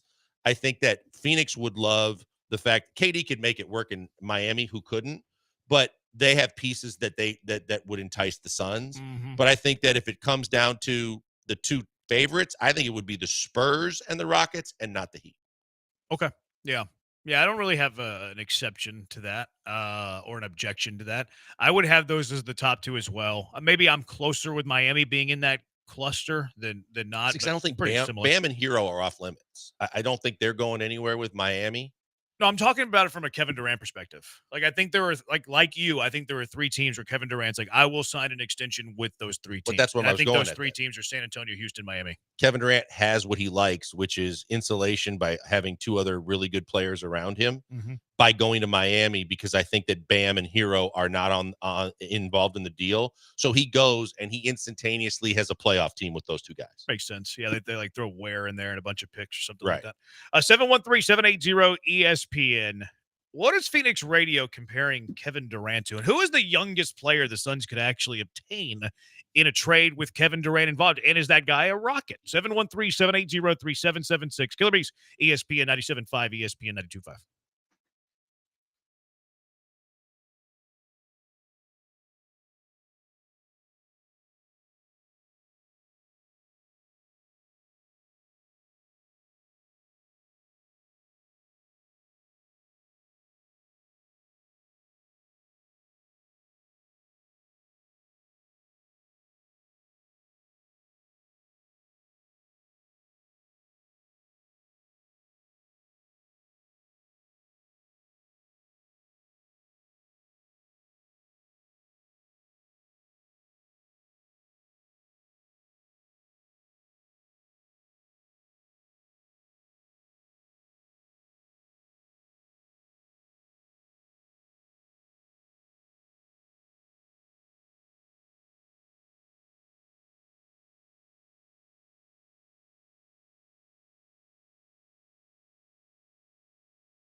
Broadcasting live from the Veritex Community Bank Studios, it's the Killer Bees with Joel Blank and Jeremy Branham. On ESPN 97.5 and 92.5.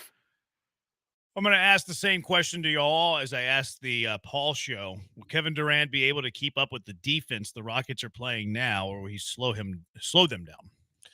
Kevin Durant fits in with the Rockets defense perfectly because of the fact that they can cover for him in a lot of ways. But one thing that he does have an advantage of, even at his age, and if you think he is deteriorating or never really played that great a defense, his reach, his length, his size, and his ability to still guard bigger positions because of his foot speed and his quickness on the perimeter allows him to fit into Ime's defense. Yeah. What would you consider him, like average defender this stage of his career, or would you say below average? I'd say average. And I think that the only thing that could maybe move the needle to where he can be above average is he can guard smaller players. And because of his length, he can make up for what he loses foot speed wise. That's what I would think too. Like you are going to try to hide him defensively. Yes. Like he's more than likely. I wouldn't say that he's going to be your worst defender on the floor, but he'd be either your worst or second worst defender on the floor, probably at all times with the Rockets. Is Jalen still on the team? I think Jalen's a better defender. I think Jalen to me is an above average defender. I think Jalen quits a lot. I don't think so. I don't think so under Ime. I feel like Jalen's going to turn the corner there. I feel like you're a little take locked on what he used to be. But you still see it. You still saw it last year. You saw him when he didn't get a call or a shot didn't go in, that he was late getting back on defense, that he wasn't dialed in on the defensive end immediately. Not that Kevin Durant is going to sprint back every time either, but I think that I'm just wondering who's a worse defender. Is Alpi? I guess Alpi might be a worse defender than, That's where than I Kevin was Durant. going. Yeah. That's where I was going. Like, and you're right about like the getting back and stuff and kind of whining about a call or griping about a call. But if you just went, here are my matchups for the night, you're going to put Jalen Green on a better score than you're going to put Kevin Durant on. And I also think from a closeout perspective, like if he just follows the system defensively, he can close out and he can make up ground that he lost. Jalen, that is, if he just focuses with his athleticism. Yes, sure. completely. I think Durant can kind of do it because of his length. Like that's true. Durant doesn't kill you defensively. I don't think he's a good defensive player, but because of his length, because of his quickness, he's not going to kill you. So the reason why I'd say he's still slightly above average is you're not going to single out, isolate, and put Kevin Durant on an island against somebody to try and get a bucket. Steph Curry, guys like that, you're going to expose, you're going to go at him every play, and you're going to isolate. You can't do that on Kevin Durant because of his wingspan, and he still has decent foot quickness. Yeah, like he's not a good defender, but he's not going to just be this. It's not going to kill you. No. What's left on Durant's contract right now before an extension? He's got a cap hit figure of just under $55 million. This is it, right? This is the last year. Yeah. But if he goes to one of those two or three teams that we mentioned, the reporting is that he would sign a 2-year extension with Houston, San Antonio. Yeah, it'd be close to like $60 a year. Yeah. That's unbelievable. which is crazy. Now that's what Kevin Durant's leverage is on Minnesota and Toronto, is that he's currently unwilling to sign an extension with those two teams, and those two teams are unwilling, it seems, to trade for a rental of Kevin Durant. So that's the whole game that everybody's playing at the moment.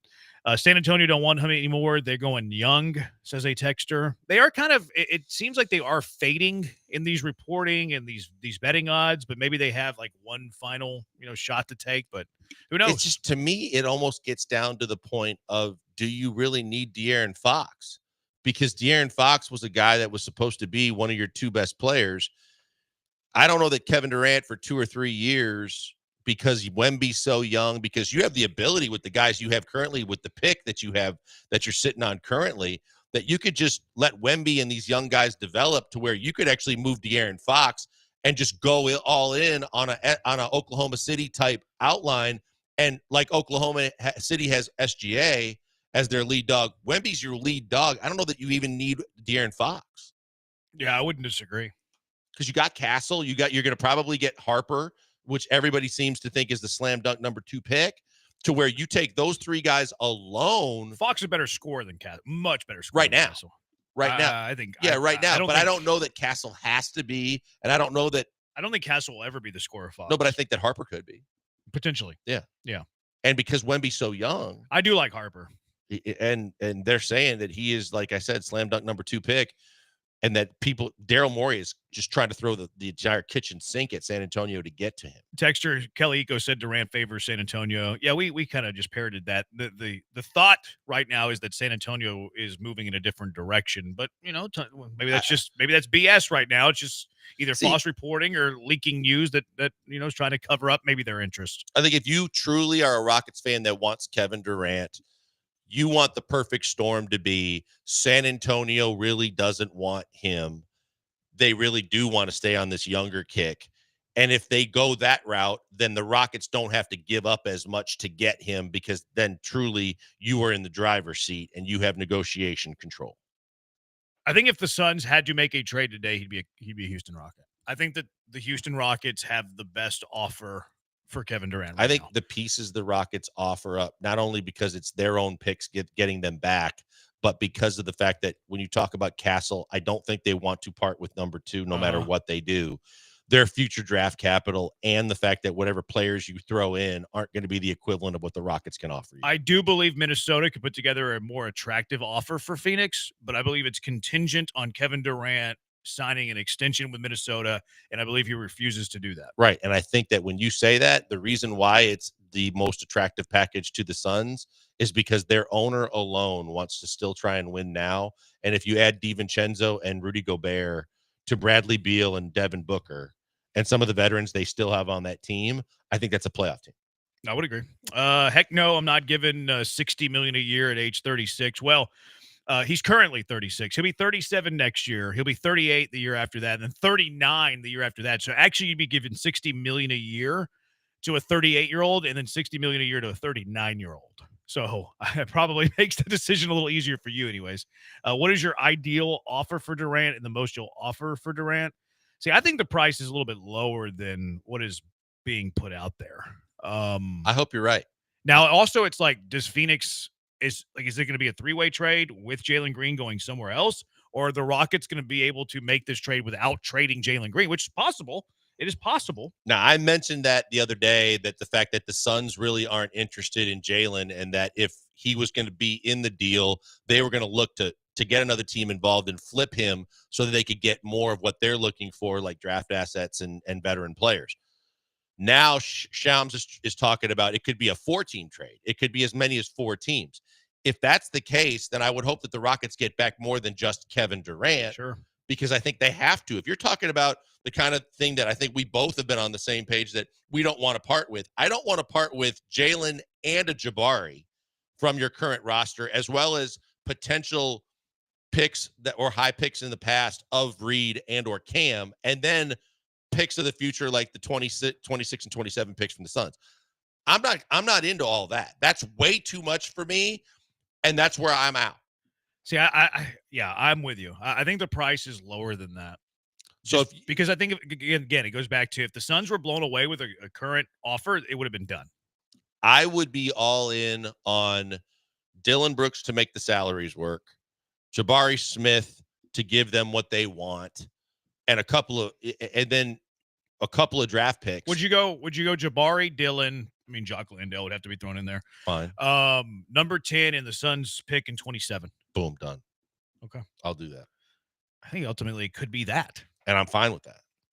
I think Rockets fans should be ecstatic with that. If you're able to hang on to Reed and Cam. Yeah. Cam might be a throw-in, which is, I don't really care about that. See, I do. But I think I think higher of him than you, just on just the ability side. See, I think it could be something like that. Like, I think that's why Phoenix is kind of balking at this idea. Well, you might be right.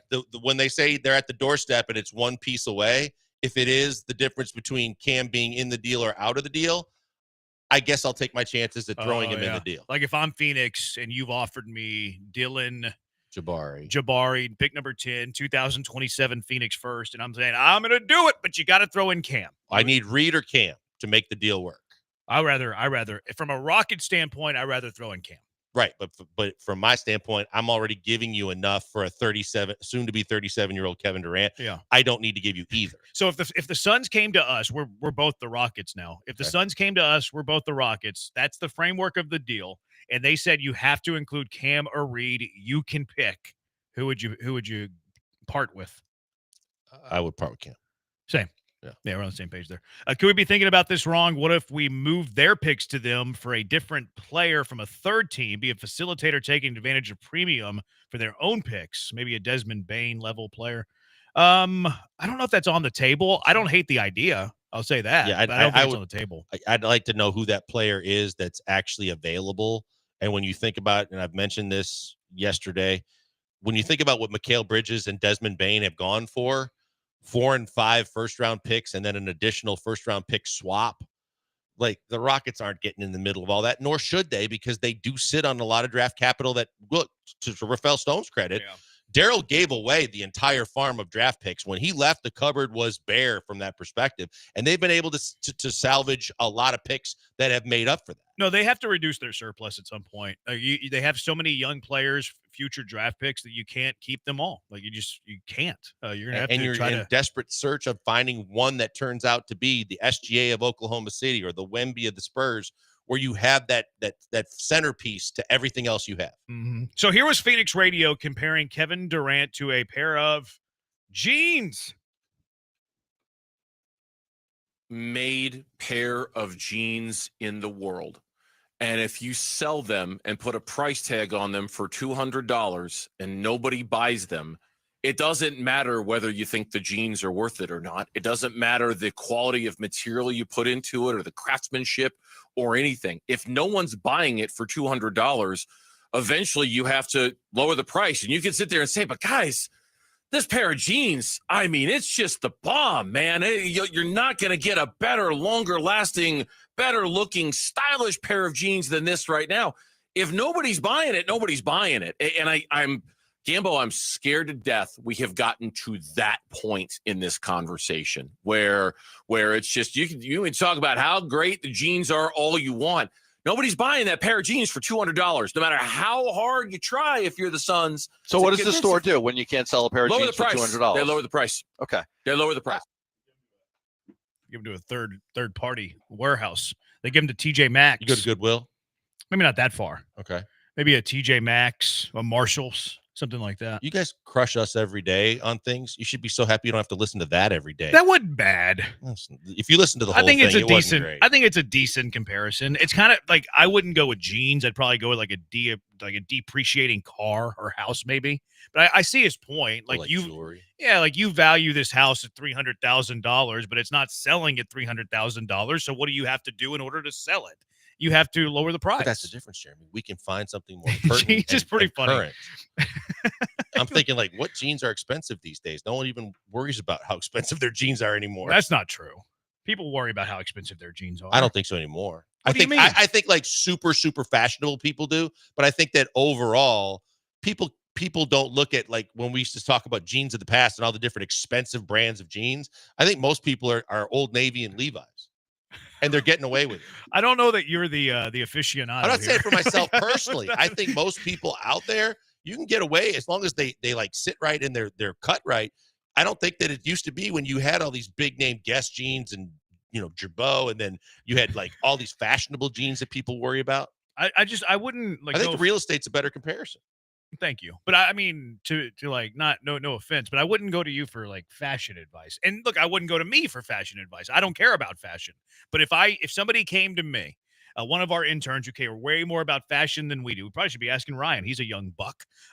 If somebody came to me like, hey, who should I go to for fashion? I'd be like, I don't know, but I wouldn't ask Blankers. Like, no offense.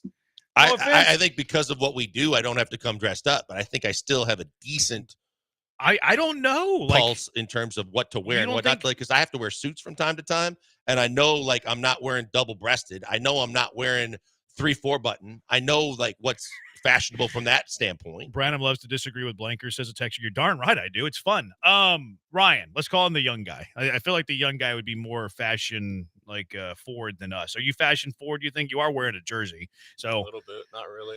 Okay, a little bit, not really. Do your friends or people that you know, do they like care about their jeans? No, I mean, if I get jeans, I normally go to American Eagle. I mean, Levi's has good jeans, but all right. I'm American Eagle all the way. I see. I didn't even factor in American Eagle. Texter Blankers is right. No one cares about jeans anymore. Maybe you're right. Maybe I'll concede defeat. You were right. I am wrong. No, but about again, Gene's. to my point, if thank God you get to listen to where you had at least a better comparison with real estate, because real estate makes perfect sense. Yeah, Kevin Durant's a $300,000 house Right. that no one wants to pay for at the moment.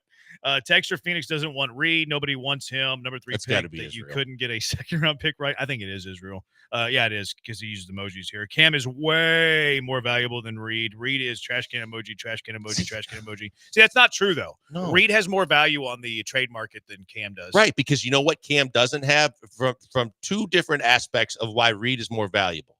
Cam was not drafted in the lottery, even though he was supposed to be. So take that for what it's worth. But what really you should pull out of that is, one, he wasn't a lottery pick. But secondly, and most importantly, Cam now has a track record of being a bad apple, or a guy that is tough to kind of reel in, that isn't on the same page as the organization and the coaching staff. Yep. That's a red flag for a lot of teams in this league. Yeah, like it's a fair take to say you think Cam's going to be better than Reed. That's a fair take. No doubt. But in terms of his trade value currently today in the NBA, it's really not a debate. No, because if I tell you right now, I personally, when you and I have these conversations, I personally think that Cam has a better skill set than Reed Shepherd to date.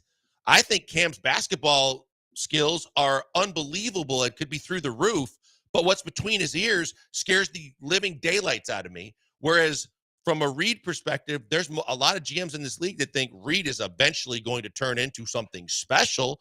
We just haven't seen it. Texture, he said Reed Shepherd averaged 3.5 points last year.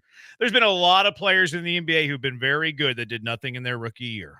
Chauncey Billups. Let's not define a player's career based on their rookie season with a very competitive team where it was difficult to crack the rotation. All right, 713-780-3776. Let's get to Bad Take Boulevard. What are the worst takes of the week this week? 713-780-3776. But first, a great take. Monument Chevrolet, buying a vehicle needs to be at Monument Chevrolet. Whether it's a new vehicle, whether it's a pre-owned vehicle, Monument Chevrolet is the common denominator. They're the place that you should be buying from. Why? They're the dealer you can trust. They're not going to pull a fast one on you. They're not going to upcharge you. They're not going to add a bunch of add-ons or crazy warranties. No. Monument Chevrolet has transparent pricing, no hassle pricing. It's a place that you can go to get your car shopping done fast without being concerned that they're pulling one on you. Monument Chevrolet has been serving the Houston area for 50 years. You know what happens is that generations of families get into new or pre-owned vehicles from Monument Chevrolet, and then when their family members are like, where should I go to buy my new or pre-owned vehicle? Those family members are telling their other family members, Monument Chevrolet. Why? Because they can be trusted. They're transparent, no hassle pricing, and all these people just keep coming back at Monument Chevrolet. It's why they've been serving the Houston area for 5 decades. It's a family feel there, friendly atmosphere. They hire good people, which means they have a fantastic culture. Get a fair deal, a fast deal, an easy deal without wasting your time in these aggravating, stressful negotiations that we just have no time for. There's no tricks. There's no time wasting. There's no hidden charges. You've been waiting to upgrade your ride. Now is the time to do it. Visit them online, monumentchevrolet.com, monumentchevrolet.com. See their entire inventory. Or better yet, just go visit them in person. Huge, huge lot. Their lot has roads on it that have road names. It's so big. But get out there to 225 and Beltway 8. Chevrolet, together, let's drive.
All right, Bad Take Boulevard, what belongs on the list this week? 713-780-ESPN.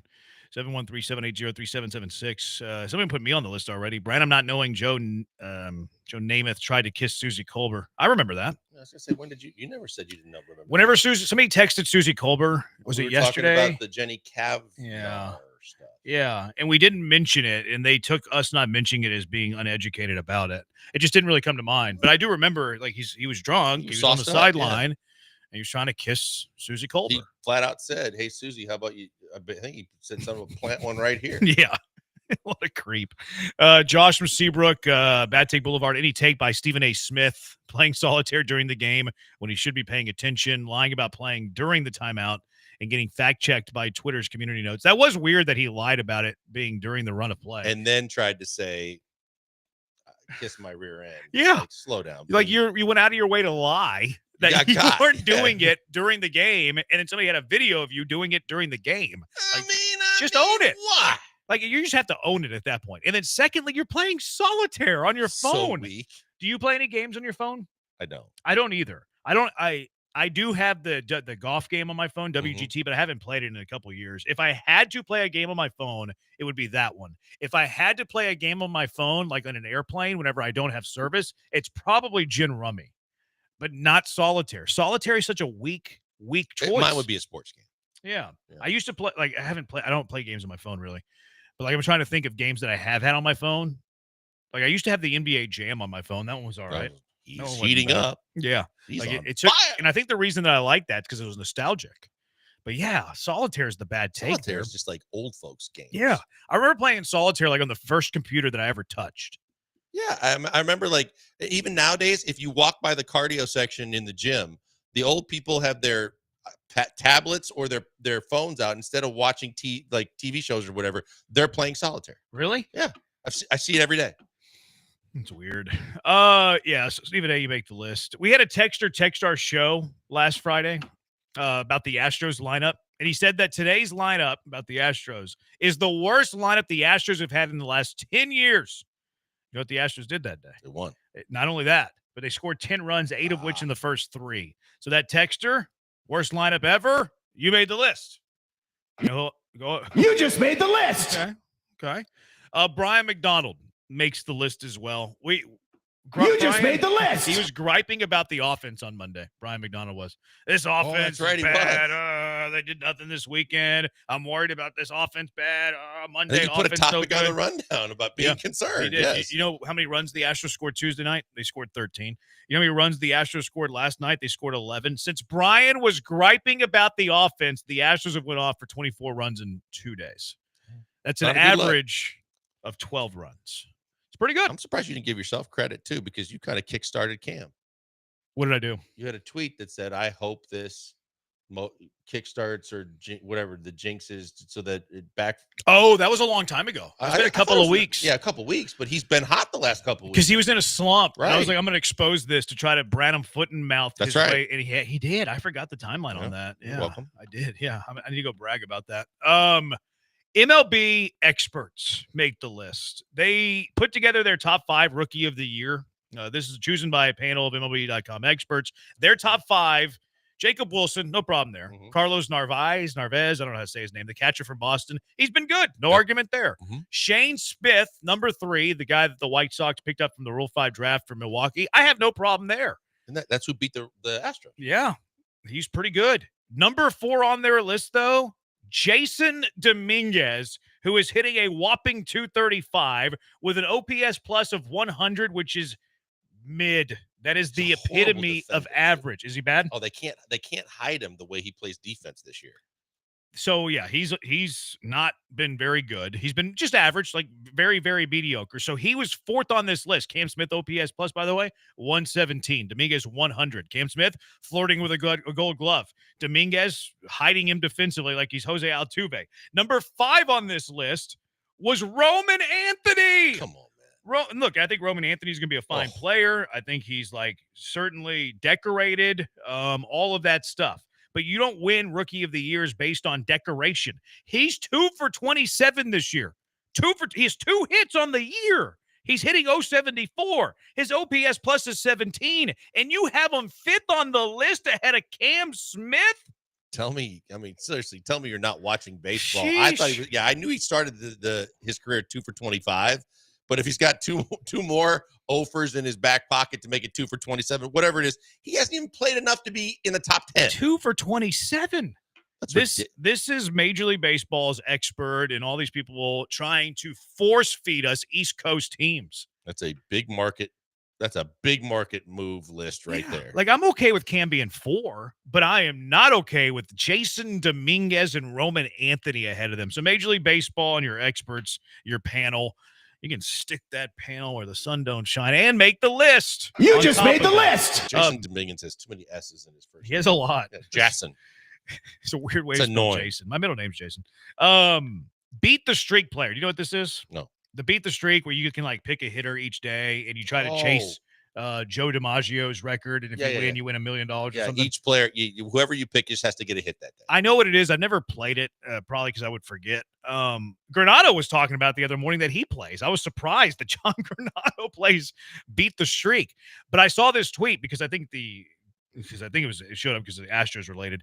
So Beat the Streak player Low Tank, I guess. I don't know how to pronounce his screen name, but it looks like it's Low Tank. He had picked 50 straight correct players. Ooh. So like he was getting close here. Yeah. Actually, the winner takes home $5.6 million. Maybe I need to play this. It's free to play and you can get $5.6 million. I'm gonna play this. You should. I thought it was just one. I don't roll out of bed for one, but $5.6 million. So, anyways, they picked Jacob Wilson the other night. You know what Jacob Wilson did? Over. That Bush League baseball player went over. Went over against the Astros pitching. So, Low Tank, you make the list.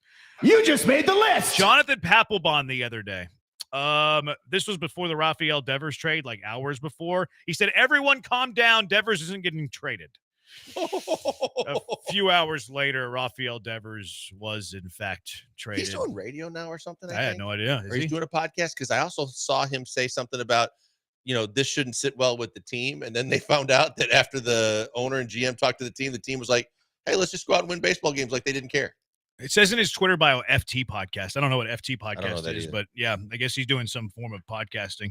The Astros admin the other day when Dubon hit it actually wasn't the home run. It was the walk-off base hit over the weekend where the guy should have caught it at the wall, where they said the whole vote Doobie thing. Come on now. Who do you think we are? We're not fools. So Astros admin, you get it. Joseph Monero.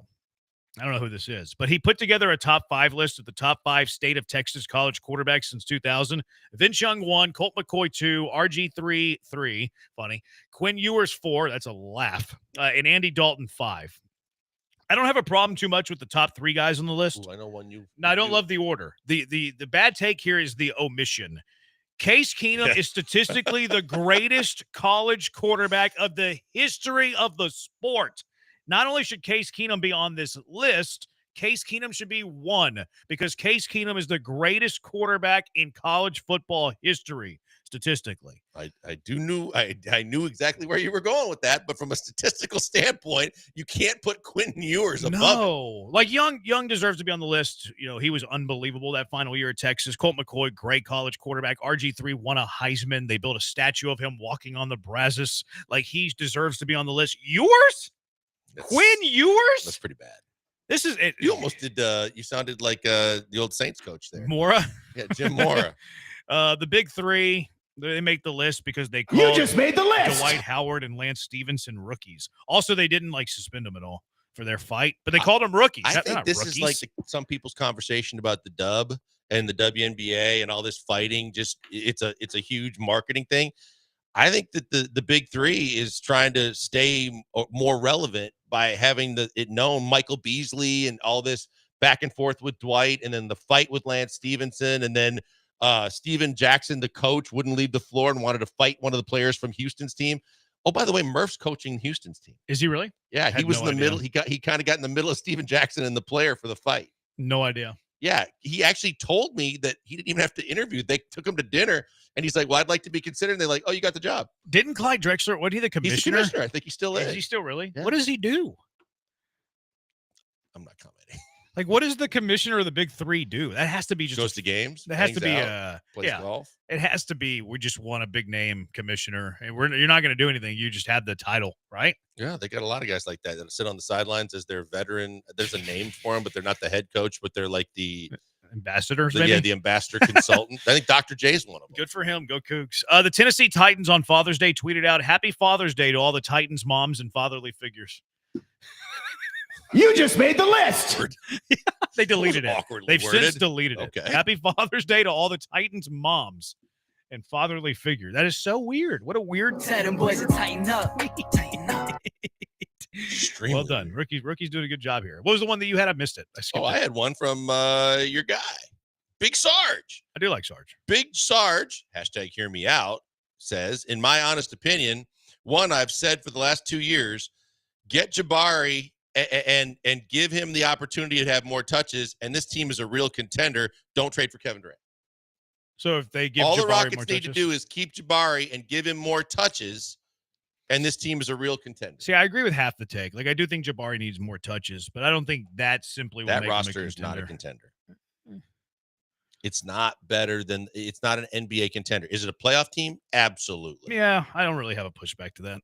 I think higher of them maybe than you in terms of them being a contender, but I don't want to. They didn't even win a die playoff on that series hill, this year. huh? They didn't win a playoff series.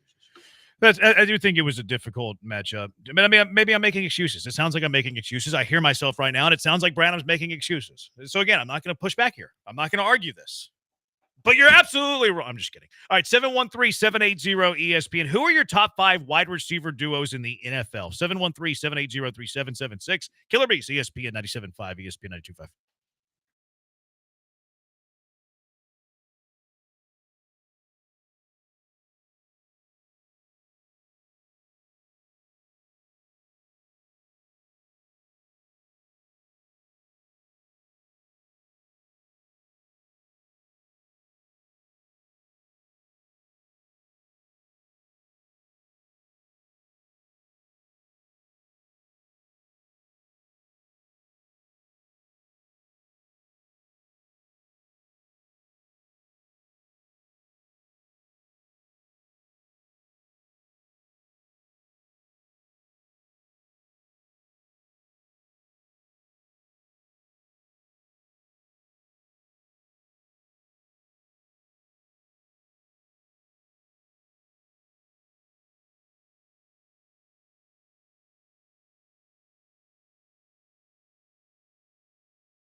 You found the Killer Bees, live from the Veritex Community Bank Studios. Here's Joel Blank and Jeremy Branham.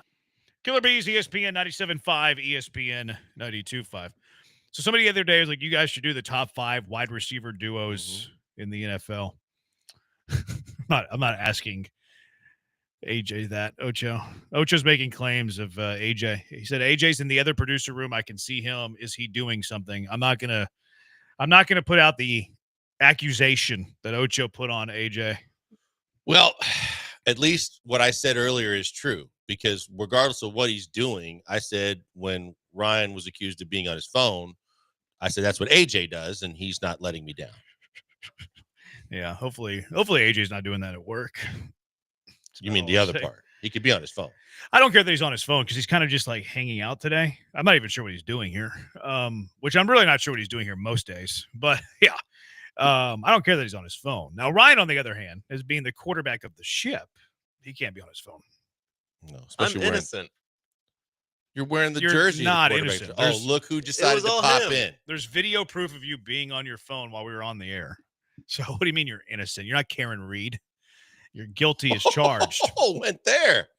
Well, she was innocent yesterday. She's still got a civil case to get out of, but yes, she I'm was. going to watch some documentaries about Karen Reed. I don't know enough about that case, but it seems riveting. Oh, there's a lot of drama. You love it. 713-780-ESPN. What is the best doc? Because I've seen like one on Hulu. I think there might be one on Netflix. What is the best doc to get me up to date and scintillated on the Karen Reed case? I am intrigued. I don't mean that tongue in cheek. I got a scratch in my throat. There is, I mean, without even getting to if there is a doc already created, just they had a Dateline again the other night, or one of those shows where they had all the facts, all the information. They had a one-on-one interview with her. This is before the actual verdict was delivered. There's a lot of details and drama in that case. Oh, I'm dead serious. I'm very, very intrigued. All right, top 5 wide receiver NFL duos. This is my top 5, and I'm probably a weakest link type of guy. Like, I probably put more value on your number 2 being good than your number 1 being good. Like, if you're the elitist of the elite receivers and your number 2 is pretty mid, I'm probably not putting you on this duo. You want me to go 1 through 5 or 5 through 1? 5 through 1. All right, number 5, I have the Eagles. A.J. Brown, Devontae Smith. I know I kind of dogged A.J. Brown the other day, but I do think he's good, and I like Devontae Smith. I think they're a very good duo. I had them as the number 5 duo in the NFL. Number 4, I actually had the Lions. I had the Lions at number 4. Amon-Ra St. Brown is a dude. He is a stud, and Jameson Williams is the perfect complement to him, a deep ball threat that can take the top off the defense. Number 3 might be a surprise to some of you. Rashee Rice and Xavier Worthy, I have as the number 3 duo in the NFL.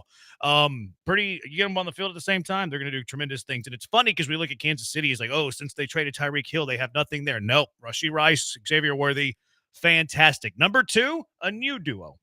The LA Rams, Puka Nacua, Devontae Adams is nasty. And then you put that with Sean McVay, nasty. And number 1, I think this is an easy one. Cincinnati Bengals with Chase and with Higgins. So Eagles, Brown, Smith, Lions, Amon-Ra Williams, Kansas City at number 3 with Rashee and Worthy. Number 2, the Rams, Puka, Adams, and number 1, Cincinnati with Chase and Higgins. Any exceptions? I think you missed.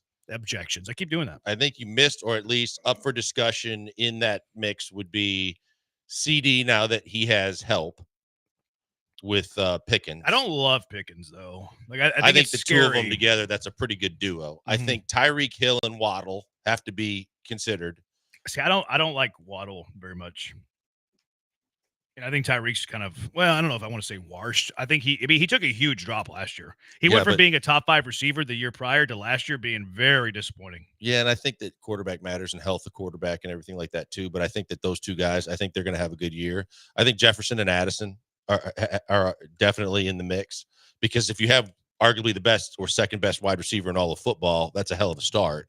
So then when you add a guy that I think is very talented in Addison as your number 2, and then I think they drafted a receiver too, but regardless, Addison's your number 2, and I think those 2 guys are in the mix. Yeah, I mean, they were in my honorable mention. So like, don't get me wrong here. They were in the mix. My 4 honorable mention teams, I have them like in tiers. I had my top 5, and then I had honorable mention. I had Jefferson, Addison in my honorable mention. I couldn't push anybody out of my top 5. I had Tyreek Waddle, but I'm just not I don't really like them. Like, I think they were so bad last year. And yes, Tua didn't play a ton of games. Right. Played 11, I think. But Tyreek dropped off so bad, and it just feels like he's never going to reach that Tyreek echelon that he was on a couple of years ago. Waddle's okay. Like, I don't love Waddle. I think Waddle's fine, not great. DJ Moore and Roma Dinze I had there, but Roma Dinze kind of needs to do more. Yeah, like, he was fine as a rookie, but he wasn't like great as a rookie. The new one with the Commanders is interesting with Terry McLaurin and Debo. Like, that one has a chance of being really good. If Debo doesn't look like a fullback by the time the season starts, that would help. Yeah, I mean, his name's Debo, though. Like, he's supposed to be big. How about Brian Thomas Jr. and Travis Hunter? Like, this wasn't my honorable mention tier. This is my tier of duos that at the end of the year, I could see potentially be knocking on the door. I could see Brian Thomas Jr. and Travis Hunter knocking on the top 5 receiver duo door at the end of the year. Not near it yet, but if Hunter's good, Brian Thomas Jr. and Hunter would be a top 5 duo. Yeah, I think that's kind of like what you're talking about with the Bears. Like, you're taking a guy based on the potential. It's there. Everything's there for you to say these two guys can be on that list. But again, you've got to see how they use him, and if Travis Hunter's going to be a guy that adapts to the league quickly to be someone that warrants being on the list now or in a couple of years.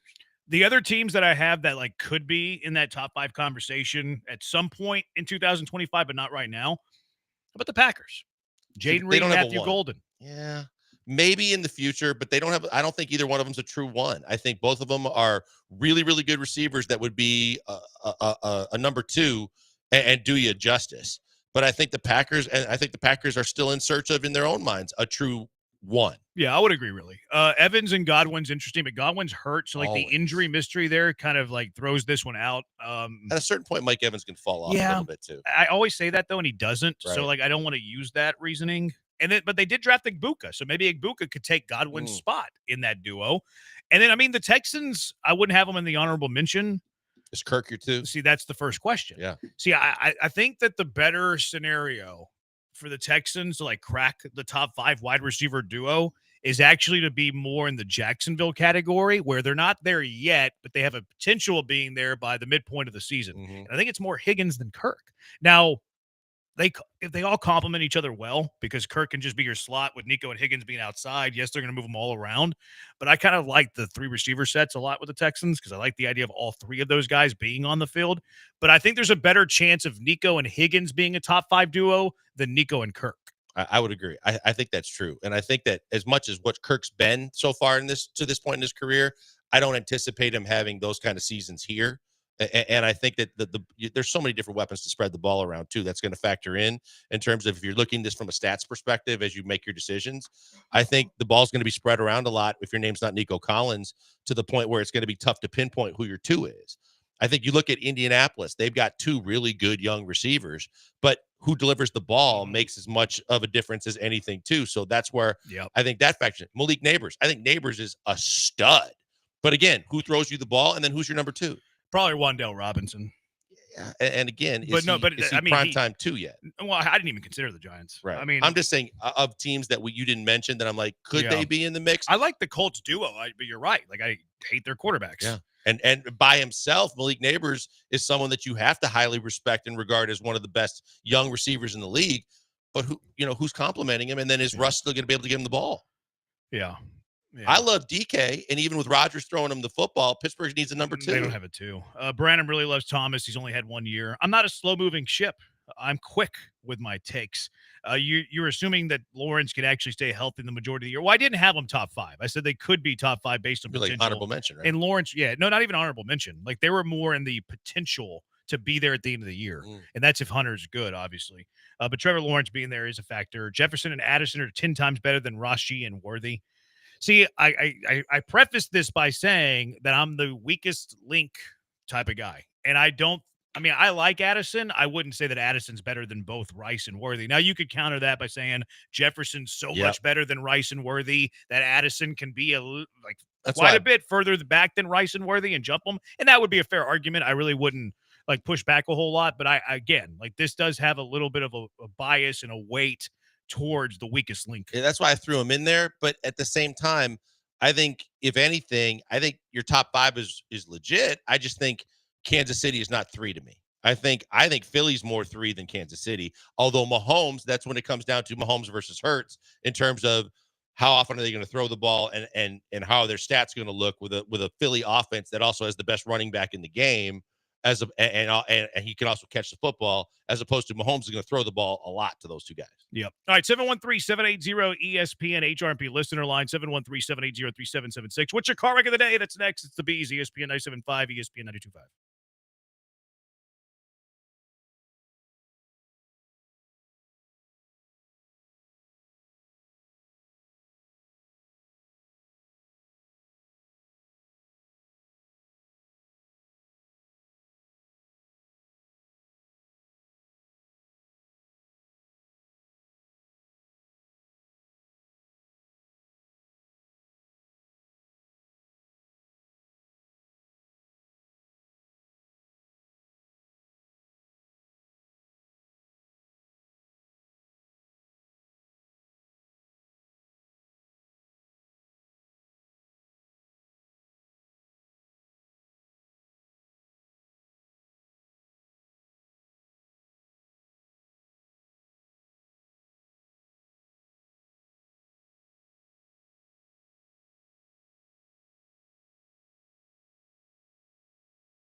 Texture says Ladd and Mike Williams have potential. Nah, Mike Williams is not even their top 3 receiver. Like, they drafted Trey Harris, and then Quentin Johnston actually had a decent year last year.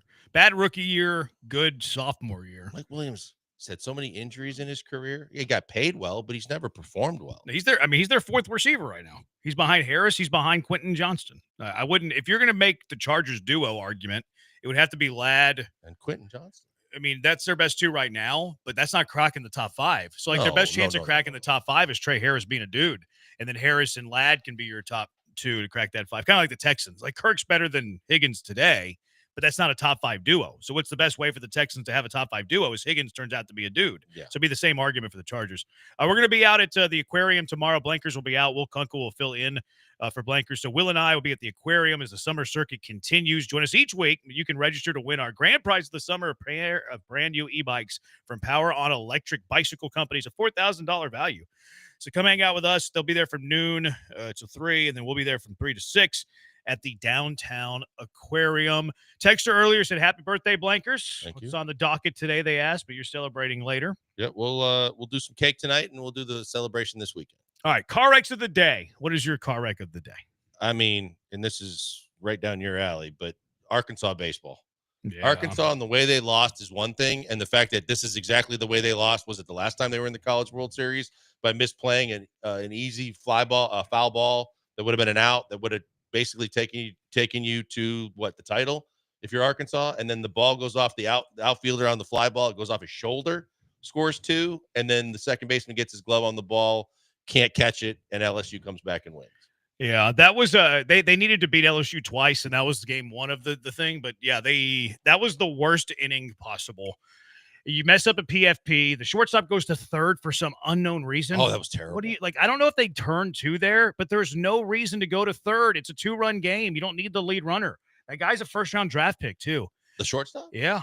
Well, the left fielder, I didn't know if the ball hit his head or his shoulder. I couldn't tell. But at the last angle I saw, it hit his shoulder, but the glove was up, and the ball wasn't like he was making this dive on the grass play. It was off the ground enough you should have caught it. I don't know if he tripped or slipped. I don't know. It was bad. I think the only thing I could think of is he got it caught in the lights. He got maybe lost it in the lights. I had that one on there. I had Zach Eddy driving 101 miles per hour to 55.